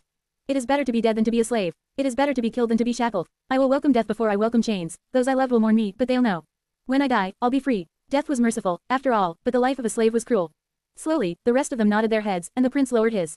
The faces of the oracles changed subtly. Eventually, the old hag spoke. Each of you will have a task of their own. A great task, a terrible task. A task that must be accomplished at all costs. We are the oracle, and we see fate. And so, we offer you as a sacrifice to fate. Go forth and drown the world in ichor as a retribution for the blood of our people that has not been spilled today, but will paint the sea red tomorrow. The winds outside the temple howled as the woman turned to look at the bewitching scholar. Sorceress Aledia, the philosopher. Your task is to seek truth. Go forth and reveal the lies of the gods. You will find their weakness, and teach the others how to bring upon doom. The little girl looked at the slender man in elegant clothes. Amid the sculptor, the shaper of stone. You will build the trap for the gods, you will herald the truth that Olivia learns, and bring it to those who must listen. To shape their hearts into gravestones, and build the walls of the trap from that stone. The woman leaned forward, her features twisting with sorrow. Prince Uriz, my son. Forgive me, your task is the most bitter of all. The young prince was to become a slave. The blind poet was to become lost in illusions. The woman wearing a deerskin around her shoulders listened to what the oracle ordered the others, her expression turning somber and pale. The task entrusted to the young boy, Oro, was especially harrowing. She shuddered when the little girl spoke the terrible words. Eventually, though, the oracle grew silent and dismissed the others. She was the only one left. The woman raised her chin slightly. What of me, then? What is the task that I must accomplish? Despite her questions, the oracle remained silent. After a while, the old hag let out a long sigh, so ancient and frail that it seemed like she would fall into pieces the next moment. Her voice sounded hoarse, tired, and scared. You, oh, brave huntress. Your task is the gravest. Your task is the most important of them all, as well as the most fearsome. The little girl continued. We the oracle have witnessed fate. And using fate, we charted a course for the 9. However, there is a being who knows fate far better than we do, who is far more adept at twisting its strings than we are. That being is your greatest enemy. And so, the task that you must accomplish is to strike that enemy down. The third oracle shivered, then leaned forward and said in a tone of ruthless resolve. Slay Weaver, the demon of fate. That is your fate, and what you must do. Share to your friends. Enjoying this site? Support us via PayPal, Visa, MasterCard or crypto. Your donations help cover site maintenance and hosting costs. Tap the middle of the screen to reveal reading options. If you find any errors, non-standard content, ads redirect, broken links, etc., please let us know so we can fix it as soon as possible. Report. Shadow Slave. Chapter 2372-2372, Distant Gods. 1022 words. Sunny was startled awake, or rather, he regained his senses after receiving the truth. Just like the previous times, the boon he received was not quite a vision, but also not quite a memory. Rather, it was as if the knowledge of what had happened was placed directly into his mind, vague and disjointed but somehow easy to understand. The world of Ariel's game was the same. The shrine towered behind him, while the lake of lava was radiating insufferable heat in front of him. The sky was obscured by smoke and ash. However, Sunny was different from how he had been before throwing the jade figure into the lake. There was a stunned, disbelieving expression on his face, and his heart was beating wildly. His eyes were open, but he did not seem entirely aware of his surroundings just yet, overwhelmed by what he had learned. No way. Sunny jumped to his feet. He was too rattled, his mind too full of chaotic thoughts, to calm down easily. He remained motionless for a while, then started pacing, kicking pieces of rubble with his feet. No, really, no way. Finally, Sunny stopped and looked at the distant mountains with wide eyes. What the hell did I just witness? The magnitude of the revelation he had received as a reward for killing the wolf was too vast to fathom. Gods, demons, the fate of the world, Weaver, and the 9, the mysterious group of people whose faint traces he discovered from time to time. Sunny always suspected that the 9 had been important, to the degree that his glorious appraisal in the first nightmare could have very well been mostly due to the fact that he had managed to kill Hero, Oro of the 9. The young boy with vibrant red hair who had appeared in 2 of the truths Sunny had learned in Ariel's game. But to think that the 9 had been responsible for the death of the gods. Had been determined to kill the gods, at least. There was no telling if they had succeeded. But, somehow, Sunny was inclined to believe that they had. When he tossed these 2 jade figures into the lava, the question he had asked was about the end of the world. Instead of a scene of total devastation on a battlefield between the gods and the demons, though, he had been shown a seemingly mundane event of mortal men arriving on a beautiful island to inform a huntress who lived there that a supreme beast was rampaging on the border of their kingdom. Sunny had assumed that he had been shown a moment of Slayer's past then, and he had. But what if that moment was also the answer to his question? What if that was the moment the world's fate had been sealed? Sunny grabbed his head and tried to calm himself. So, let's think about it slowly. There was an empire founded by War God, by one of War God's mortal vessels, most likely. At the dusk of the Golden Age, the gods grew aloof and distant, paying less and less attention to the mortal realms. And in their absence, the Empire of War embarked on an endless conquest. It devoured countless realms, subjugated countless people, burned the temples of Shadow God, all for the glory of their neglectful deity. Glory, glory, glory. Sunny had experienced the torment of being an imperial slave himself, during his first nightmare. He experienced the savagery of the war zealots as well. In his second, granted, those had been driven mad by hope, their most ardent desires set aflame by her poisonous influence. The empire continued to grow, conquering more and more land until it encountered a particular realm. It was a beautiful and peaceful realm, but it was also a very special one. Because the people of that peaceful realm venerated no god, and were ruled by an oracle instead. In the revelation Sunny received, the oracle mentioned that their kingdom was special in passing. But he knew that it had to be true, not only because of the 3 seers themselves, but also because there had been 9 people living in that realm who all possessed the fated attribute, just like he possessed it once. That alone is crazy. It's completely insane. The 9, all of them, had been fated, just like Sunny was. Attributes were not unique to people, so there could be someone out there sharing this one with him, even if fated felt like something exceedingly, if not inconceivably, rare. Sunny would have accepted that one of the 9 had been fated, but all of them. 9 people, living in the same kingdom, and at the same time on top of that. That sounded like their existence itself had been fated, as if it had been one of the knots holding up the great tapestry of fate together. That small realm of theirs had indeed been special, and when the hungry gaze of the empire fell upon it, the oracle sent 9 fated champions to destroy the empire. Not to save their homeland, which could not contend against war, but to avenge its destruction. To avenge their people, who were destined to be slaughtered and enslaved. There was only one problem, though, the empire had a guardian deity. One of the 6 great gods. And so, the 9 were sworn to kill the gods. They couldn't have succeeded, could they? Only they could. The gods were dead, after all. The empire had been destroyed. The sins it had committed brought upon a truly wrathful retribution, both on the empire and on the rest of the world. Sunny lowered his hand slowly. Can it really be the reason? Could the world have been destroyed by 9 mere mortals and their dark resolve? If it had been, then it would be quite poetic, if a little dreadful. It would make it so that the gods doomed themselves by neglecting the world they had created, and allowing those who claimed to wield their authority to rampage across the mortal realms. The great gods would have been undone by little, insignificant mortals, whose suffering they had ignored. But how could the 9 have killed the gods? That was what Sunny did not understand. The clues were already in his hands, though. Share to your friends. Tap the middle of the screen to reveal reading options. If you find any errors, non-standard content, ads, redirect, broken links, etc., please let us know so we can fix it as soon as possible. Report. Shadow Slave. Chapter 2373-2373, Walls of the Trap. 1052 words. The 9, what do I know about the 9? Oro had been an imperial soldier as a young man. Uri's had been an imperial slave, but he also claimed to have slit a god's throat. Now that Sunny knew more, he could guess that it had been the mortal vessel of war god, most likely. The one watching over the empire. It had to be, right. Aledia, meanwhile, ventured into the tomb of Ariel. Sunny's eyes widened. Wait, what was it that the oracle had said? You simply have to find the beast's weakness. You have to lure it into a trap. You have to sink your blade into its weak spot. He remained silent for a while. Aledia, the sorceress and philosopher, Aledia, had been tasked with revealing the lies of the gods and teaching the truth to the rest of the 9. So, she had gone to the tomb of Ariel and became the first seeker. She was the only seeker of truth to have successfully entered the estuary, and learned the secrets hidden there by Ariel, the demon of dread. And among those secrets, was the truth of the forgotten god and his children. Who were the flaw of the gods? Wait, Aledia had paid for learning the secrets of the estuary by becoming the source of the defilement. But that did not mean that she had failed to teach the truth of the forgotten god to the rest of the 9 before succumbing to corruption. She must have endured the knowledge of the void and only passed that one secret along, considering that they seemed to have succeeded in their plot at least partially. But wasn't it strange? The gods were indeed dead, but they had fallen in the war against the demons, not against the 9. The great war that had brought doom upon all of existence. So what had the 9 really achieved? Sunny took a step back, biting his lips. Wait, the sculptor, Amidon, what was the task the oracle had given him? You will build the trap for the gods, you will herald the truth that Aledia learns, and bring it to those who must listen. To shape their hearts into gravestones, and build the walls of the trap from that stone. This was the answer. Aledia had learned the weakness of the beast, but it was Amidon who had been tasked with building the trap. It was a trap meant to bring about the death of the gods, though, so it would be strange to assume that the oracle meant a literal contraption. Instead, it was a trap built from the hearts of living beings. And who could it have been whose heart was supposed to become a gravestone for the gods? Bring it to those who must listen. To whom was Amidon meant to deliver the truth Aledia learned? Who had to listen? Sunny's eyes glistened darkly. Why, it was quite obvious, wasn't it? Considering what had happened next. It was Nether, the prince of the underworld. The demon of destiny, the demon of choice. He suddenly clenched his fists and shook them in the air. You damn spell. The description of the mantle of the underworld clearly said this about Nether. Opening square bracket ... He wasn't the first to lead his army against the gods. However, he was the first to shed their blood, as well as learn the secrets of his own. But it was a blatant lie. Well, maybe it wasn't. But it was entirely misleading. There were runes written by Nether on the walls of the Ebony Tower, which had been constructed after Hope was imprisoned by the gods. He had been wondering if the demons were forbidden from siring offspring because they were of the Forgotten One, who slumbered in the void. That indicated that he had known about the connection between the 7 demons and the Forgotten God. However, he must not have known the whole truth. Otherwise, he would not have been asking the question. Weaver knew, probably because Weaver had ventured into the void and beheld the Forgotten God in person. Ariel knew, as well, because he knew everyone's fears, including that of the gods. But he chose to bury that knowledge in the tomb, where Aledia found it, and then, Amidon delivered the truth to the underworld, and gave it to Nether. And Nether made his choice. Hell, that was the inception of the Doom War. Amidon of the 9 had indeed built a trap for the gods. The walls of the trap were the hearts of the demons, and he was the one who had shown them the way. Sunny let out a laugh of disbelief. How do you kill a beast that is stronger than you? You could, for example, sick another dreadful beast upon it. The 9 were not powerful enough to kill the gods, so they gave Nether the last push he needed to rally his siblings into rebelling against the heavens. That was how the world had ended. Or rather, that was how its end had begun. Of course, the 9 did more than just give the world the initial push to send it rolling into the abyss. After all, Sunny had only considered the terrible and, quite honestly, unbelievable feats of 2. There were 7 of them left. The blind poet had probably gone to the demon of imagination. The seasoned sea captain, the vision had not revealed his task, but Sunny could easily imagine him having something to do with the demon of repose and night garden. Uri's had been a spy in the heart of the empire, most likely, eventually ending up in the demon army. Oro, his task had apparently been the most harrowing of them all, even if Sunny had no idea what it was.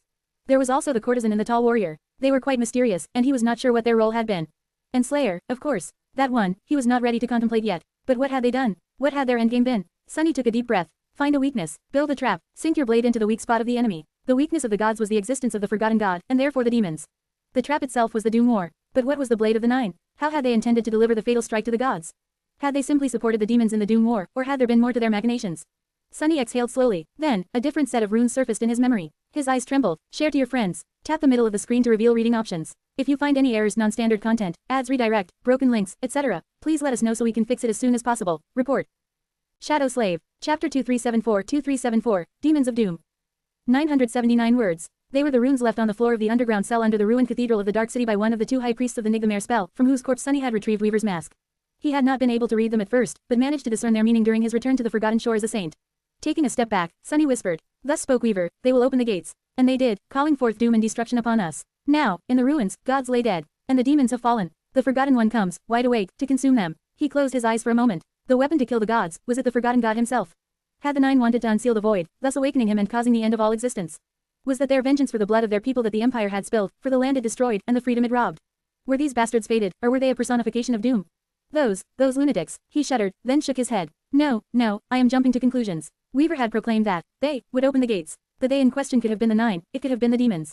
Or the gods, it could have even been Weaver themselves. The demon of fate could have been simply proclaiming their own intention. Sunny raised his hands and rubbed his face furiously. He had learned so much, but he still did not have any answers. How had that damned war ended? Had the Nine achieved their goal, or had they ultimately failed? Were the gates of the void open, or were they still closed? The spreading corruption, the blossoming nightmare seeds, and the constant expansion of the dream realm suggested that they were wide open and that the forgotten god was free. And yet, the forgotten god also seemed imprisoned and asleep, because if he was not, there would be no existence left. All of it would be swallowed by the void. Everything was a paradox, and Sunny did not have the key to solve it. Ah, I don't get it. He groaned. One thing was certain, though. There had always been a third player hiding behind the curtain. The demons, the gods, and the Nine. The fate of the world had been decided by these three forces. And while the Nine seemed pitifully weak in comparison to these mythical figures, their influence was anything but. In fact, because of how little was known about them, the Nine seemed especially dangerous. No, actually, there was a fourth force as well. The most important of them all. How could Sunny have forgotten? There was Weaver. Sunny exhaled slowly. He still did not know how Weaver fit into all of this, what goal Weaver had pursued, and what had happened to them. The Oracle had seemed to believe that the demon of fate would be the greatest obstacle in the path of the Nine. Considering that the Nine had intended to kill the gods and destroy the world, did that mean that Weaver's goal had been the opposite? No, it did not. Knowing that slippery demon, not that Sunny knew them that well, it could have been anything. Weaver might have been the enemy of the Nine, or they might have been using the Nine to further their own goals. Who could know the truth? Well, Slayer could, if she had her memories. After all, her task was to kill Weaver. Insanity. To hell with this. Turning around, Sunny headed for the Shrine of Truth with determined steps. Entering the cool darkness of its great hall, he ignored Kai and walked directly to Slayer, who was sharpening her swords while leaning her back against one of the altars. Stopping in front of her, he looked down and growled. So, tell me, did you manage to kill Weaver? The sinister shadow stared at him silently, showing no trace of emotion. He scoffed. Or did you fail? Right, you must have. Of course, she had. How could someone so insignificant slay the demon of fate? The very thought was preposterous. But then again, the thought that 9 mortals could bring about the death of the gods was preposterous as well. And yet, the gods were dead. Was the woman whose shadow now served him truly Weaver's killer? No, it was impossible. You must have died by Weaver's hand, instead. Slayer showed no reaction at all, as if his words held no meaning.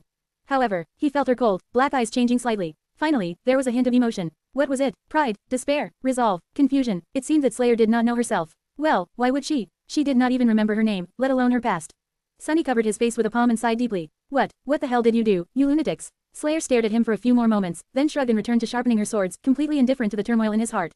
Sunny cursed quietly. I have some strong words to say to Uri's, the next time I meet him. Kai, who had walked over and was looking at them in confusion, raised a brow. Uri's, who was that? Sunny glanced at him, blinked a few times, and waved a hand in a dismissive gesture. Uri's, he's just an acquaintance of mine. A god-slaying slave, but also a prince, who was banished from death by a divine curse. He just sort of hangs out in the shadow realm now, so I visit him from time to chat, joke around, and try to kill him. Oh, he's also a skeleton. A talking skeleton. Well, about 80% of a talking skeleton. He had lost a few bones over time. Kai nodded slowly. Ah, I see. Makes sense, I guess. Are you alright, though? You seem on edge. Sunny looked at him darkly. Of course I am alright. He smiled and pointed at himself with a thumb. I am perfectly alright being on edge. Kai coughed. Oh, that's good, then. Next morning, 3 new snow figures arrived to surround the destroyed volcano. Share to your friends. Tap the middle of the screen to reveal reading options. If you find any errors, non-standard content, ads, redirect, broken links, etc., please let us know so we can fix it as soon as possible. Report. Shadow Slave. Chapter 2375-2375. Hear no evil. 1046 words. The abominations of the snow domain surrounded the Shrine of Truth in the morning. This time, it was a cursed demon and 2 cursed monsters, the force that had been defending the Shrine of Fear at the start of the game. By then, the lake of lava was already starting to cool. It slowly lost its incandescence and dimmed, solidifying into a vast plain of ash-gray rock. However, Sunny knew that the solid nature of this crust was merely an illusion. It was like a thin layer resting atop a scorching abyss of magma, too easily broken by the forces that a battle between deific figures would unleash. Actually, he was considering using the treacherous nature of the thin crust as a strategy. Cursed nightmare creatures would not be seriously harmed by something as trifling as taking a plunge into a pool of lava, and they were not going to drown in it, either. However, he could still gain an advantage by pulling them into the depths of the volcano. Just not too deep, since he was wary of descending lower than the sea of clouds. Cursed nightmare creatures were not as bound by the mundane logic as lesser beings were, but some things were still dictated by their nature. For example, creatures that were meant to walk the earth would grow weaker if forced to fight in the water. Sunny himself, however, did not have that problem. He could change his form freely, and so, any battlefield was his home. The form of the onyx serpent was one he was attuned to the most, as well. Or rather, would it be the jade serpent now? In any case, he had battled Darren the Serpent King while using this shell, and many abominations since. So, if he managed to pull the new snow demon into the lava, there, in the depths, he might actually defeat it. But Sunny did not feel confident. In fact, he was overcome by a feeling of unease. He felt like a rat that had been pushed into a corner. The battle against the wolf had already been perilous enough. It had been a close call. Now, however, Sunny's wounds, both physical and unseen, were quite severe. They had healed somewhat, but not enough to allow him to enter the battle at his full strength come tomorrow. So facing a cursed demon, even in the depths of the volcano, did not seem like a winning bet. Far from it, if Sunny was honest with himself, he had to admit that he would not be of much use as a warrior in the upcoming battle. Luckily, there was a different strategy he could use, considering that there were no better options. Instead of participating in the battle himself, he could turn into a shadow and augment someone. Kai and Slayer both received 2 boons of ash. They were already far more powerful than transcendent beings were supposed to be, and while Sunny could not augment Kai, his friend was neither part of him nor a subject of his domain, he could augment Slayer. That was not an optimal use of his power, though. The optimal use of it would be to augment one of his most powerful shades. The shade of the wolf, for example. The shadows dwelling in his soul were not alive and did not possess the sense of self. As a result, they could not really wield the will, which was of paramount importance in a battle between deities. So even the sacred shades were not too different from immensely powerful, but ultimately mundane beasts. That was unless Sunny wrapped himself around them. If he did, not only would their power be amplified, but he would also be able to substitute their absent will with his own. That way, a sacred shade would become much closer to the glory of its former self. If Sunny augmented the shadow of the wolf, the 2 of them together would stand a decently good chance of slaying a cursed demon. That was something to consider, at least. That was the best strategy he could come up with in the absence of sacred soul shards to cast some powerful spell, or any other material and resource to pull off a daring trick. It should be good enough, right? If Sunny and the wolf faced the cursed demon, Slayer, Kai, the shadow of abundance, the pack of shadow wolves, and the remaining obsidian wasps would have to deal with the 2 cursed monsters. Could they? Alternatively, he could take a risk and concentrate all his forces on one of the enemies first, gambling on the chance of slaying it swiftly. There was a lot to consider, but he could only consider it after learning more about his enemies. At that moment, Sunny and his companions were standing on the roof of the Shrine of Truth, observing the surrounding peaks tensely. The sun was rising above the miniature realm of Ariel's game, and the glass bridges were collapsing into plumes of snow. Sunny sighed and looked at Kai. Are you sure? Kai nodded. Quite sure, yes, it should be a demon. Kai could see further and better than Sunny, but he could not see the souls of living beings like Sunny. That said, awakened possessed senses beyond that of mundane people, and these senses developed the more experienced they became, and the higher their rank was. Saints would rarely be mistaken about the class and rank of an enemy even without gazing into the enemy's soul. Sunny remained silent for a few moments, then asked somberly, so what kind of abominable horror is it? Kai raised a hand to shield his eyes from the rays of the rising sun and looked east, at the distant snow-covered peak. His expression changed subtly. I see it. His voice changed, too. It is looking back. Then, Kai fell silent, his body trembling slightly. Sunny frowned. What does it look like, though? Kai's lips moved as if he was going to say something. Before he did, however, Sunny was distracted by a sudden movement. He looked to the side in confusion, where Slayer seemed to be unsheathing her swords. Strange. Kai finally spoke, the words leaving his mouth sounding like a jumbled mess of eerie, alien curses. Sunny belatedly realized that listening to these words was a terrible mistake, but by then, they had already crawled into his ears and slithered their way into his mind. Not good. Then, everything turned dark. Share to your friends. Tap the middle of the screen to reveal reading options. If you find any errors, non-standard content, ads redirect, broken links, etc., please let us know so we can fix it as soon as possible. Report. Shadow Slave. Chapter 2376-2376, Missing Time. 992 words. I'm hurt. The first thing Sunny felt was pain. He was supposed to be in pain, considering that both his body and soul had been ravaged by the wolf. But the mild suffering he had been enduring without even paying attention to was gone, replaced by a new and unfamiliar agony. His entire body was in pain. The pain was not concentrated in one spot, but instead emanated from a dozen different sources, fusing into one odious sensation. Therefore, Sunny had to conclude that he was seriously hurt. Single quote ... Since it hurts, I'm still alive. That was good news, at least. He opened his eyes slowly. The black sky hung above him at an angle, terribly close. It was also made of scorched stone, with deep cracks running through its broken surface. Additionally, it was moving. No, it was not the sky. He was staring at the ceiling of the Shrine of Truth. Or was it a wall? In any case, neither the ceiling nor the wall of the shrine were moving. Instead, it was Sunny himself. He was being dragged across an uneven stone surface, its ridges biting into his back. What the hell? The last thing he remembered was asking Kai to describe the snow demon. How did he end up back in the shrine? More importantly, why was he being dragged, and who was dragging him? Craning his neck, Sunny looked up. Someone was holding his wrist in a vice-like grip, using it to drag his body across the stone like a sack of synthbast. That someone was shrouded in a veil of ghostly smoke, which made discerning their shape and form difficult. Sunny recognized them instantly, of course. It was Slayer. However, Slayer looked much worse than she had before. Her light armor was torn and scorched, dark smoke was seeping from countless ghastly wounds on her ebony body, and one of her arms was hanging limp, seemingly broken. What happened to Slayer? No, more importantly, what happened to him? Sunny finally regained his senses and evaluated the situation. What he sensed sent him into utter shock. First of all, the ceiling above him was indeed the wall of the Shrine of Truth. And it was indeed looming above him at an angle. That was because the entire shrine was tilted, half of its vast interior drowned by lava. Slayer was currently dragging Sunny up the slope of one of the pillars, away from the incandescent lava. Secondly, there were several arrows sticking out of his body. The body itself was in even worse shape than Slayer's, riddled with torn wounds and lacerations, new ones on top of the old ones. And most shocking of all, his entire right arm was missing. Single quote ... Where did my arm go? Where was his arm? Sunny was so shocked that he remained motionless, allowing Slayer to drag him to where the pillar met the ceiling. Letting go of his wrist, she straightened and observed the interior of the shrine darkly. Everything was too strange. Sunny simply could not understand what had happened, and what the situation was. He let out a pained groan and sat up, then evaluated his condition somberly. His wounds were quite severe, and his arm was indeed missing. Luckily, blood weave had prevented him from bleeding out, so his life was not at risk. His essence was nearly depleted, though, and his soul seemed to have sustained dire damage, as well. His head ached terribly. Sunny had no words to describe his feelings. Something really bizarre must have happened. Manifesting a bit of shadows to create a replacement for his missing arm and hand, he grimaced and pulled one of the arrows out from between his ribs. He stared at it, then looked up at Slayer. Mind telling me why one of your arrows was sticking out of me? Of course, he would not have failed to recognize an arrow of his own exquisite making. She regarded him silently for a while, then raised a hand and extended 4 fingers. Sunny frowned. 4, what is that supposed to mean? Then, he looked down and sighed. Oh, you meant that there were 4 of your arrows sticking out of me, not 1, duly noted. Grimacing from pain, he pulled the rest of the arrows out, hesitated a little, and handed them back to Slayer. Instantly, his body felt 100 times lighter. That knave, she used my own enchantments against me. Indeed, the 4 arrows in question were meant to immobilize the enemy, or at least slow them down. So, Sunny could at least surmise that his shadow had not tried to kill him. She had merely tried to debilitate him. He glanced at his missing arm. The stump was not bleeding, and the wound was messy. Not at all a clean cut, so, something else must have torn his limb off.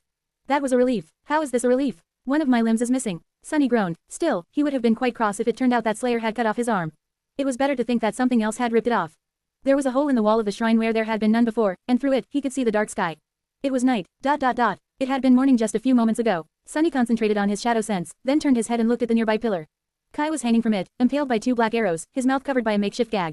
He was alive, but unconscious. Sunny studied his friend for a bit, making sure that he was all right, then turned to Slayer once more. When he finally spoke, his voice sounded a little strained. So, do you want to tell me what happened to the day that is missing from my memory? Slayer stared at him coldly for a while, then raised a hand and extended 2 fingers. Sunny sighed. Wait, 2 days that are missing from my memory? She nodded silently and sat down, tiredly leaning her back against the wall. Sunny paled. 2 days. If 2 days had passed, then the snow demon and the 2 snow monsters had already launched their attack. The battle was over. Share to your friends. Tap the middle of the screen to reveal reading options. If you find any errors, non-standard content, ads, redirect, broken links, etc., please let us know so we can fix it as soon as possible. Report. Shadow Slave. Chapter 2377-2377, Oblivious Victors. 1075 words. 2 days had passed, and it was night again, which meant that the 3 figures of the snow domain had besieged the Shrine of Truth, and failed. Someone had stopped them, but who? Sunny studied his own pathetic state, then glanced at Slayer. Finally, he looked at Kai. A few moments later, he muttered a stifled curse. His thoughts were in disarray. What the hell? He had been saying that a lot after entering Ariel's game. So, he had to be careful not to say it again, unless he wanted to get stuck with another catchphrase. And he had plenty of those already. In any case, it seemed like Sunny and Kai had fallen victim to some kind of mind attack while observing the snow demon, and then. Something happened, but the snow demon failed to conquer the shrine and kill them. From what Sunny had seen so far, that something seemed to have been Slayer. That did not make much sense, considering that Slayer was not nearly powerful enough to defeat a cursed demon, let alone one accompanied by 2 cursed monsters. And yet, the evidence was hard to deny. The evidence being that they were still alive. Sunny sighed deeply. Slayer was not going to talk, so he had no choice but to try to deduce what had happened slowly. But first, I should probably take Kai off that wall. His friend did not look very comfortable, pinned to a pillar by arrows and gagged. Granted, Slayer must have gagged him for a reason. Single quote. I'll take it slow. Some time later, Sunny and Kai climbed out of the tilting shrine and observed the scene of utter devastation outside. Both looked rattled and confused, not to mention battered, and seeing the lake of lava did not make them feel any better. Slayer had stayed inside, seemingly too tired and wounded to move. What the? Sunny stopped himself from finishing the sentence, raised his hands, and rubbed his face furiously. One of his hands was made of flesh, sinew, and bone. The other was entirely black, manifested from shadows. The platform on which the Shrine of Truth stood had split in 2. One half of it was entirely gone, the other was partially submerged in lava. The ancient temple itself was tilted on the side, half drowned in the lake. The layer of cooled lava that had formed a crust atop the lake was almost entirely gone, shattered and swallowed by the scorching crucible. Still, some of it remained. Grotesque silhouettes formed from volcanic rock protruded from the incandescent depths, reaching toward the sky with eerily shaped fingers. They looked like unfinished creations of a mad sculptor, and simply looking at them made Sunny's skin crawl. It was as if a swarm of indescribable beings had tried to form themselves from fiery lava, but were frozen solid midway, failing to take shape. Now, only their empty husks remained, soulless and twisted in agony, like a legion of sinful souls who had failed to escape hell. Or maybe someone had just wanted to create a garden of creepy statues. Either version could be true. Kai opened his mouth and whispered, "What the hell?" Sunny looked at him with gratitude. Quote. My thoughts exactly. His friend was in rough shape, but far better off than Sunny and Slayer were. Apart from the wounds caused by the arrows, he was relatively unscathed, and those weren't a threat to a transcendent being. He had no memory of what had happened in the past 2 days, either. The last thing he remembered was catching a glimpse of the snow demon, and yet, he did not remember what the creature looked like, or what it was. Sunny felt deeply unnerved. He would have been frightened, really, if not for the fact that they had found 3 jade figurines laying in the ash near the altar, just a few meters away from the lava. The snow demon, whatever that thing had been, was dead. The monsters were dead, too. Sunny, Kai, and Slayer were alive. Somehow, that should have been good news, but Sunny only felt more disturbed, not knowing how their enemies had died. Humans fear the unknown the most, after all. He looked down with a grimace. Well, let us see what we do know. Even if his memory of the past 2 days was gone, he could deduce some things from the clues left behind by the missing time. As the 2 of them flew to the edges of the volcano, the night sky rippling with shimmering starlight above them, Sunny went over all these clues.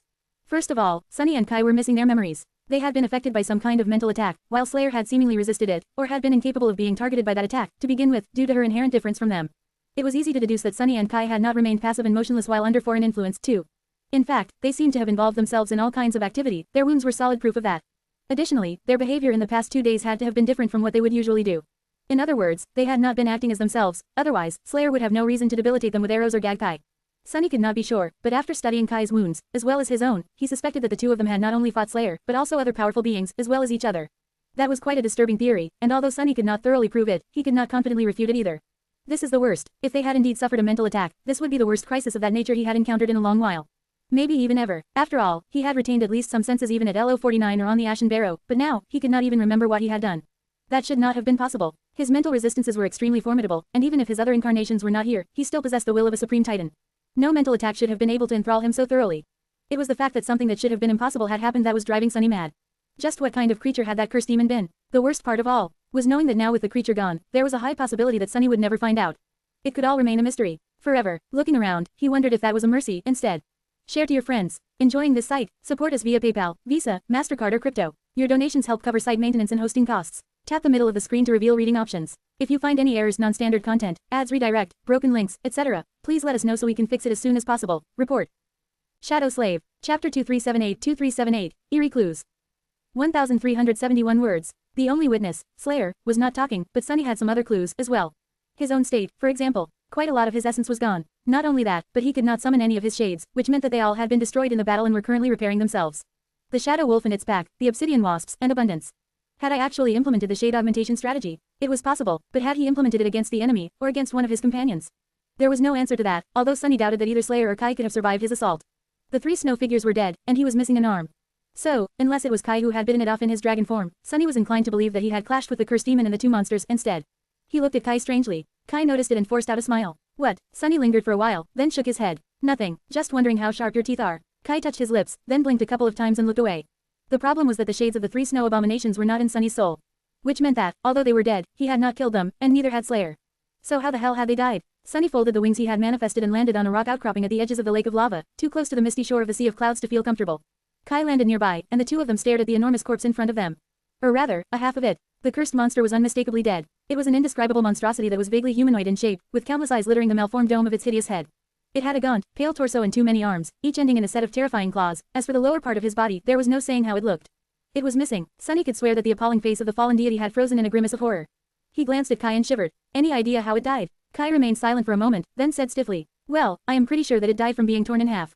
That was pretty indisputable logic. Well, actually, it wasn't. A cursed monster would not have been killed by something as mundane as being torn in half. Neither would it have been terrified in its last moments. Feeling a cold shiver run down his spine, Sunny forced out a pale smile.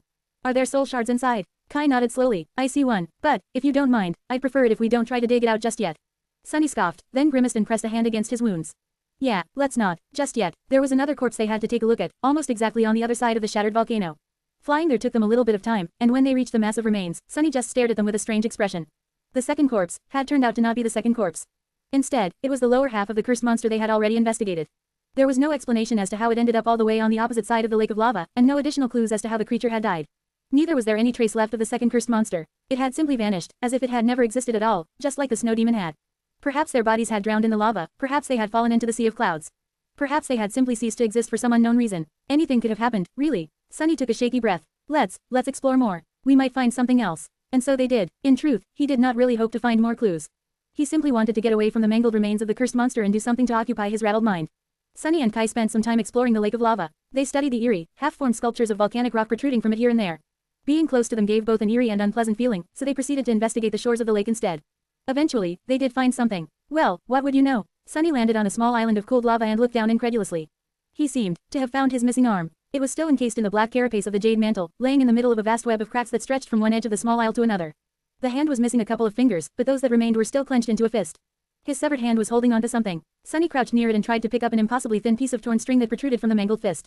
He failed at first, and only succeeded after putting some wool into his touch. The string was infinitely fine, but also unbelievably durable, almost impossible to tear or cut. It resembled a single thread of black silk, or maybe a single string of a terrifying spider web. All he knew was that at some point in the past 2 days, he had lost an arm while trying to cut that thread. Looking at Kai, Sunny remained silent for a while, and then asked in a subdued tone. "So, what do you think happened to us?" Kai's expression was deeply disturbed. He shook his head slightly, then said quietly, "I don't know." Sunny let out a long sigh. "Well, I have a couple of ideas." But really, he was in complete darkness, just as full of doubt as Kai.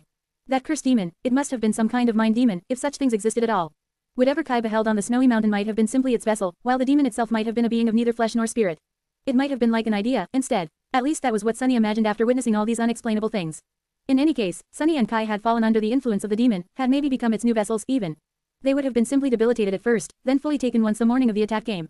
Slayer must have restrained them before that, but that was as much as she could do. How had she defeated the demon and the two monsters, then? Sunny did not know. He vaguely suspected that the strings Kai had seen were how the snow tyrant controlled the rest of its figures.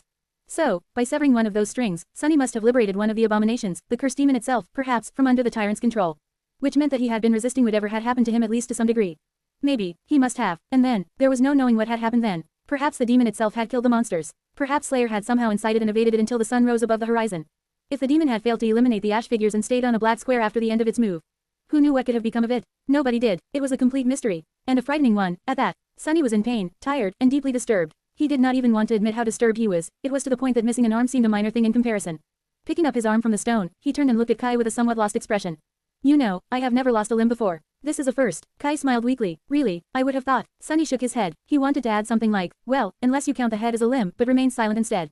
He was not in the mood for that. Eventually, he said in a somber tone. Really, I guess, we've won, though. Should we be happy? Kai did not answer. Sunny did not speak for a while, either. Somehow, this particular victory, if it could even be called that, made him feel more troubled than any defeat. Share to your friends. Tap the middle of the screen to reveal reading options. If you find any errors, non-standard content, ads redirect, broken links, etc., please let us know so we can fix it as soon as possible. Report. Shadow Slave. Chapter 2379-2379, No Way Back. 1,241 words. Sunny had never found any answers. The mystery of the snow demon remained unsolved, and he suspected that he might never find out what that creature had been and what it had done to him and his companions. Maybe they would meet again, one day, in the dark reaches of the Shadow Realm. But since Sunny did not even know what the eerie demon had looked like, or if it had even looked like anything at all, they would not recognize each other. So, he could only console himself by the fact that the mysterious abomination was dead. Disheartened, Sunny and Kai returned to the Shrine of Truth. Slayer was still leaning against the wall atop the sloping pillar, seemingly asleep. Sunny had never seen a shadow sleep before, so she must have been truly exhausted by what transpired during the 2 missing days. He could summon her back into the nurturing darkness of his soul, but that would mean not being able to summon her again until her wounds were entirely healed. And that was a luxury he could not afford at the moment. After all, 3 more snow figures were going to surround the Shrine of Truth come morning, most likely. Now, there were only 5 of them left on the board, 2 beasts, 2 devils, and the tyrant itself. So, at least one of the 3 figures was likely to be a devil. Sunny closed his eyes, suddenly aware of just how beaten and battered his body was. He was missing an arm, damn it. Well, actually, he wasn't missing it anymore. He had found his arm, it was just not attached to his body. Single quote ... That's a bit funny. Gritting his teeth, Sunny dismissed the jade mantle and the surrogate arm he had manifested from the shadows. Then, he pressed the severed arm to the mangled stump and cursed quietly, concentrating on controlling the flow of his blood. Kai observed him with a strange expression. What are you doing? Sunny glanced at him and smiled darkly. Trying to regrow an arm. In truth, even some saints could regrow missing parts of their bodies, it just took a lot of time. Supremes were even more tenacious, but Sunny naturally did not have a lot of insight into how long it would take a sovereign to regrow a limb. There was simply no data on that issue. He healed a lot faster than most due to the blood weave, but still, reattaching a severed arm was going to waste much less time than cultivating an entirely new one. Plus, he was attached to his arms. They had gone through a lot with him. I need both hands for cooking, you know. As well as for other things. His attempt to lighten the mood fell flat. After that, neither Sunny nor Kai spoke for a while. Both felt disheartened. They might have survived the battle, but it was not due to their skill or effort. It was not even due to luck. There was simply no explanation for why they were still alive, which meant that they were only alive by accident. Eventually, Kai sighed. I don't know why I am surprised. Sunny raised an eyebrow. What do you mean? Kai hesitated for a while, then smiled faintly. I guess it is because of you and Neffis. The 2 of you have a habit of making the impossible seem normal. You are powerful beyond reason, and the way both of you think is beyond reason too. So, sometimes, it is easy to forget that the things you do are not reasonable. They are not normal at all. He shook his head. It is not normal to defeat a god. In fact, it is entirely unreasonable to even try fighting a god, especially an ancient, malevolent, corrupted one. And yet, that is what we have been doing ever since entering the strange realm, isn't it? Not only that, but we've even managed to kill several of those fallen deities. You seem to take it in stride, so at some point, I found myself assuming that that was how things were supposed to be. But, Sunny, Kai fell silent for a few moments, then looked at him with a slight frown. They're not. No matter how powerful we are, these beings are still cursed ones. They are former gods, they are literal beings of legends. The harrowing and chilling kind of legends. So, I shouldn't have been surprised when something like that happened. Actually, it is a miracle that something like that had not happened sooner. Sunny scowled, not entirely sure how to respond. Are you trying to say that I am reckless? Kai shook his head. No, not really. Being reckless means that you have a choice between safety and danger, and we weren't really given a choice, were we? It is not like the cursed ones would not have come for us if we stayed still, here in this cursed place. He sighed. What I am trying to say is that, maybe, meeting that snow demon was a stroke of luck. It gave us a reminder that beings like that are beyond our league, so much so that we cannot even understand them, let alone match them. Well, some of them, at least. Every enemy we face can be our last. And what would you know? We managed to receive that reminder without dying. That's a good thing. Sunny studied him for a while, then nodded slowly. Kai was right. Sunny had done well facing great nightmare creatures, so he assumed that fighting against cursed ones would not feel much different now that he was a supreme. But really, every single one of them was an opponent he could not afford to underestimate. In fact, he had been lucky not to encounter any truly dangerous great abominations, probably because most of the ones he had slain came from the jungles of Godgrave. In the dream realm, they were on the younger side, and not as sinister as those great horrors that had been wandering its dreadful reaches since the times of the Doom War. And cursed nightmare creatures were on an entirely different scale, as far as malevolence was concerned. Kai sighed. I also realized that you were right. Sunny looked at him with a silent question. Kai remained silent for a moment, then spoke in a sober tone. Before all this started, you told me that a couple of Supremes would not be able to protect humanity, and that becoming sacred was the only way for you and Nephis. You seemed so immensely powerful to me, so out of reach. So, I did not take it seriously enough. But now I see that you were right. The cursed ones are already this terrifying, and I don't even want to imagine what unholy nightmare creatures are capable of. I am not sure that I can. So, there is indeed only one way forward, whether we like it or not. Sunny stared at him for a bit, his expression unreadable. A reminder, huh? Then, he grimaced and cursed loudly. Kai flinched. Oh, I'm sorry. Was I too presumptuous? Sunny gritted his teeth and shook his head. No, it's just, I think my nerves are reconnecting. He could suddenly feel his missing arm again. And while being reunited with it felt wonderful, it also hurt like hell. Share to your friends. Tap the middle of the screen to reveal reading options. If you find any errors, non-standard content, ads redirect, broken links, etc., please let us know so we can fix it as soon as possible. Report. Shadow Slave. Chapter 2380-2380, Shifting Scales. 1018 words. By morning, Sunny's bones had reconnected, and his arm was not at risk of falling off anymore. That said, he could not really move it yet, so it just hung limply at his side. There was also the problem of the missing fingers. Unlike the arm itself, he had never found them, so, the fingers would have to grow on their own, which was not going to be a short or pleasant process. Of course, if Sunny managed to get out of Ariel's game early, Nephis would heal him in no time. The problem was that he had a far greater chance of never leaving this strange place at all. As the sun showed itself from beyond the horizon, 3 new snow figures did, indeed, move to occupy the surrounding peaks. Both Sunny and Kai felt uneasy about scouting their enemies, considering what had happened the last time they tried, but they had little choice. Going into battle blindly was a far worse prospect. So, Sunny mustered his courage and asked Kai to take a look. This time, his friend remained silent for far longer than usual. When he eventually turned to Sunny, there was a very strange expression on his face. Sunny frowned, not liking it one bit. What? Kai hesitated for a few moments. Listen, Sunny, before I say anything, I feel that I need to mention that I have nothing. Sunny pursed his lips. Stop stalling. Out with it. Kai cleared his throat, then pointed at the northern peak. Well, there is no other way to say it. But there's a dragon on that mountain. Sunny blinked a couple of times, staring at his friend in disbelief. After a few moments, he asked evenly. A dragon? Kai nodded. Yeah, it's a white dragon. It's very beautiful, actually. Sunny stared at him some more. Are you kidding me? Kai chuckled nervously. No, why would I joke about something like this? Sunny raised a trembling hand and pulled on his hair. No, really, what the hell is this? How come? Listen here, you. He pointed an accusing finger at Kai. Let me tell you, I've been around the dream realm and back.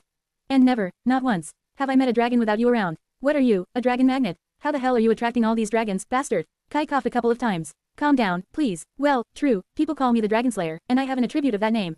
But if you think about it, technically, I only ever encountered one dragon.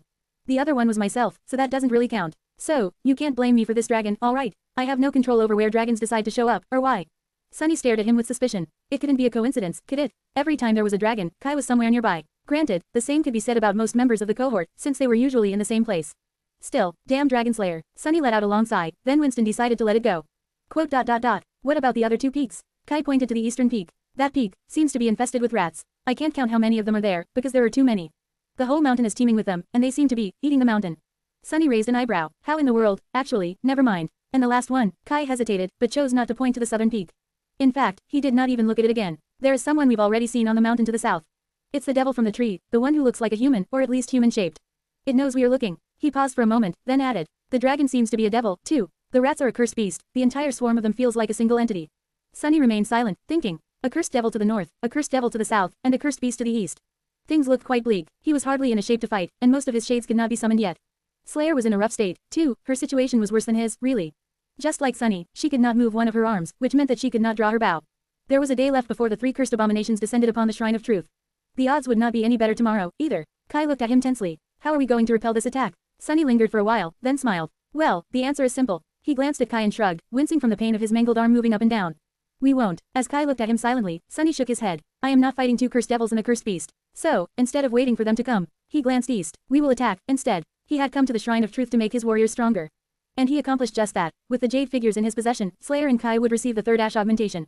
As long as his will empowered them, that would make them as deadly as any great nightmare creature. More than that, his army, as long as it was given time to repair itself, now consisted of 2 sacred shades and 2 groups of great shades. The Snow Tyrant, meanwhile, only had 2 devils and 1 beast left.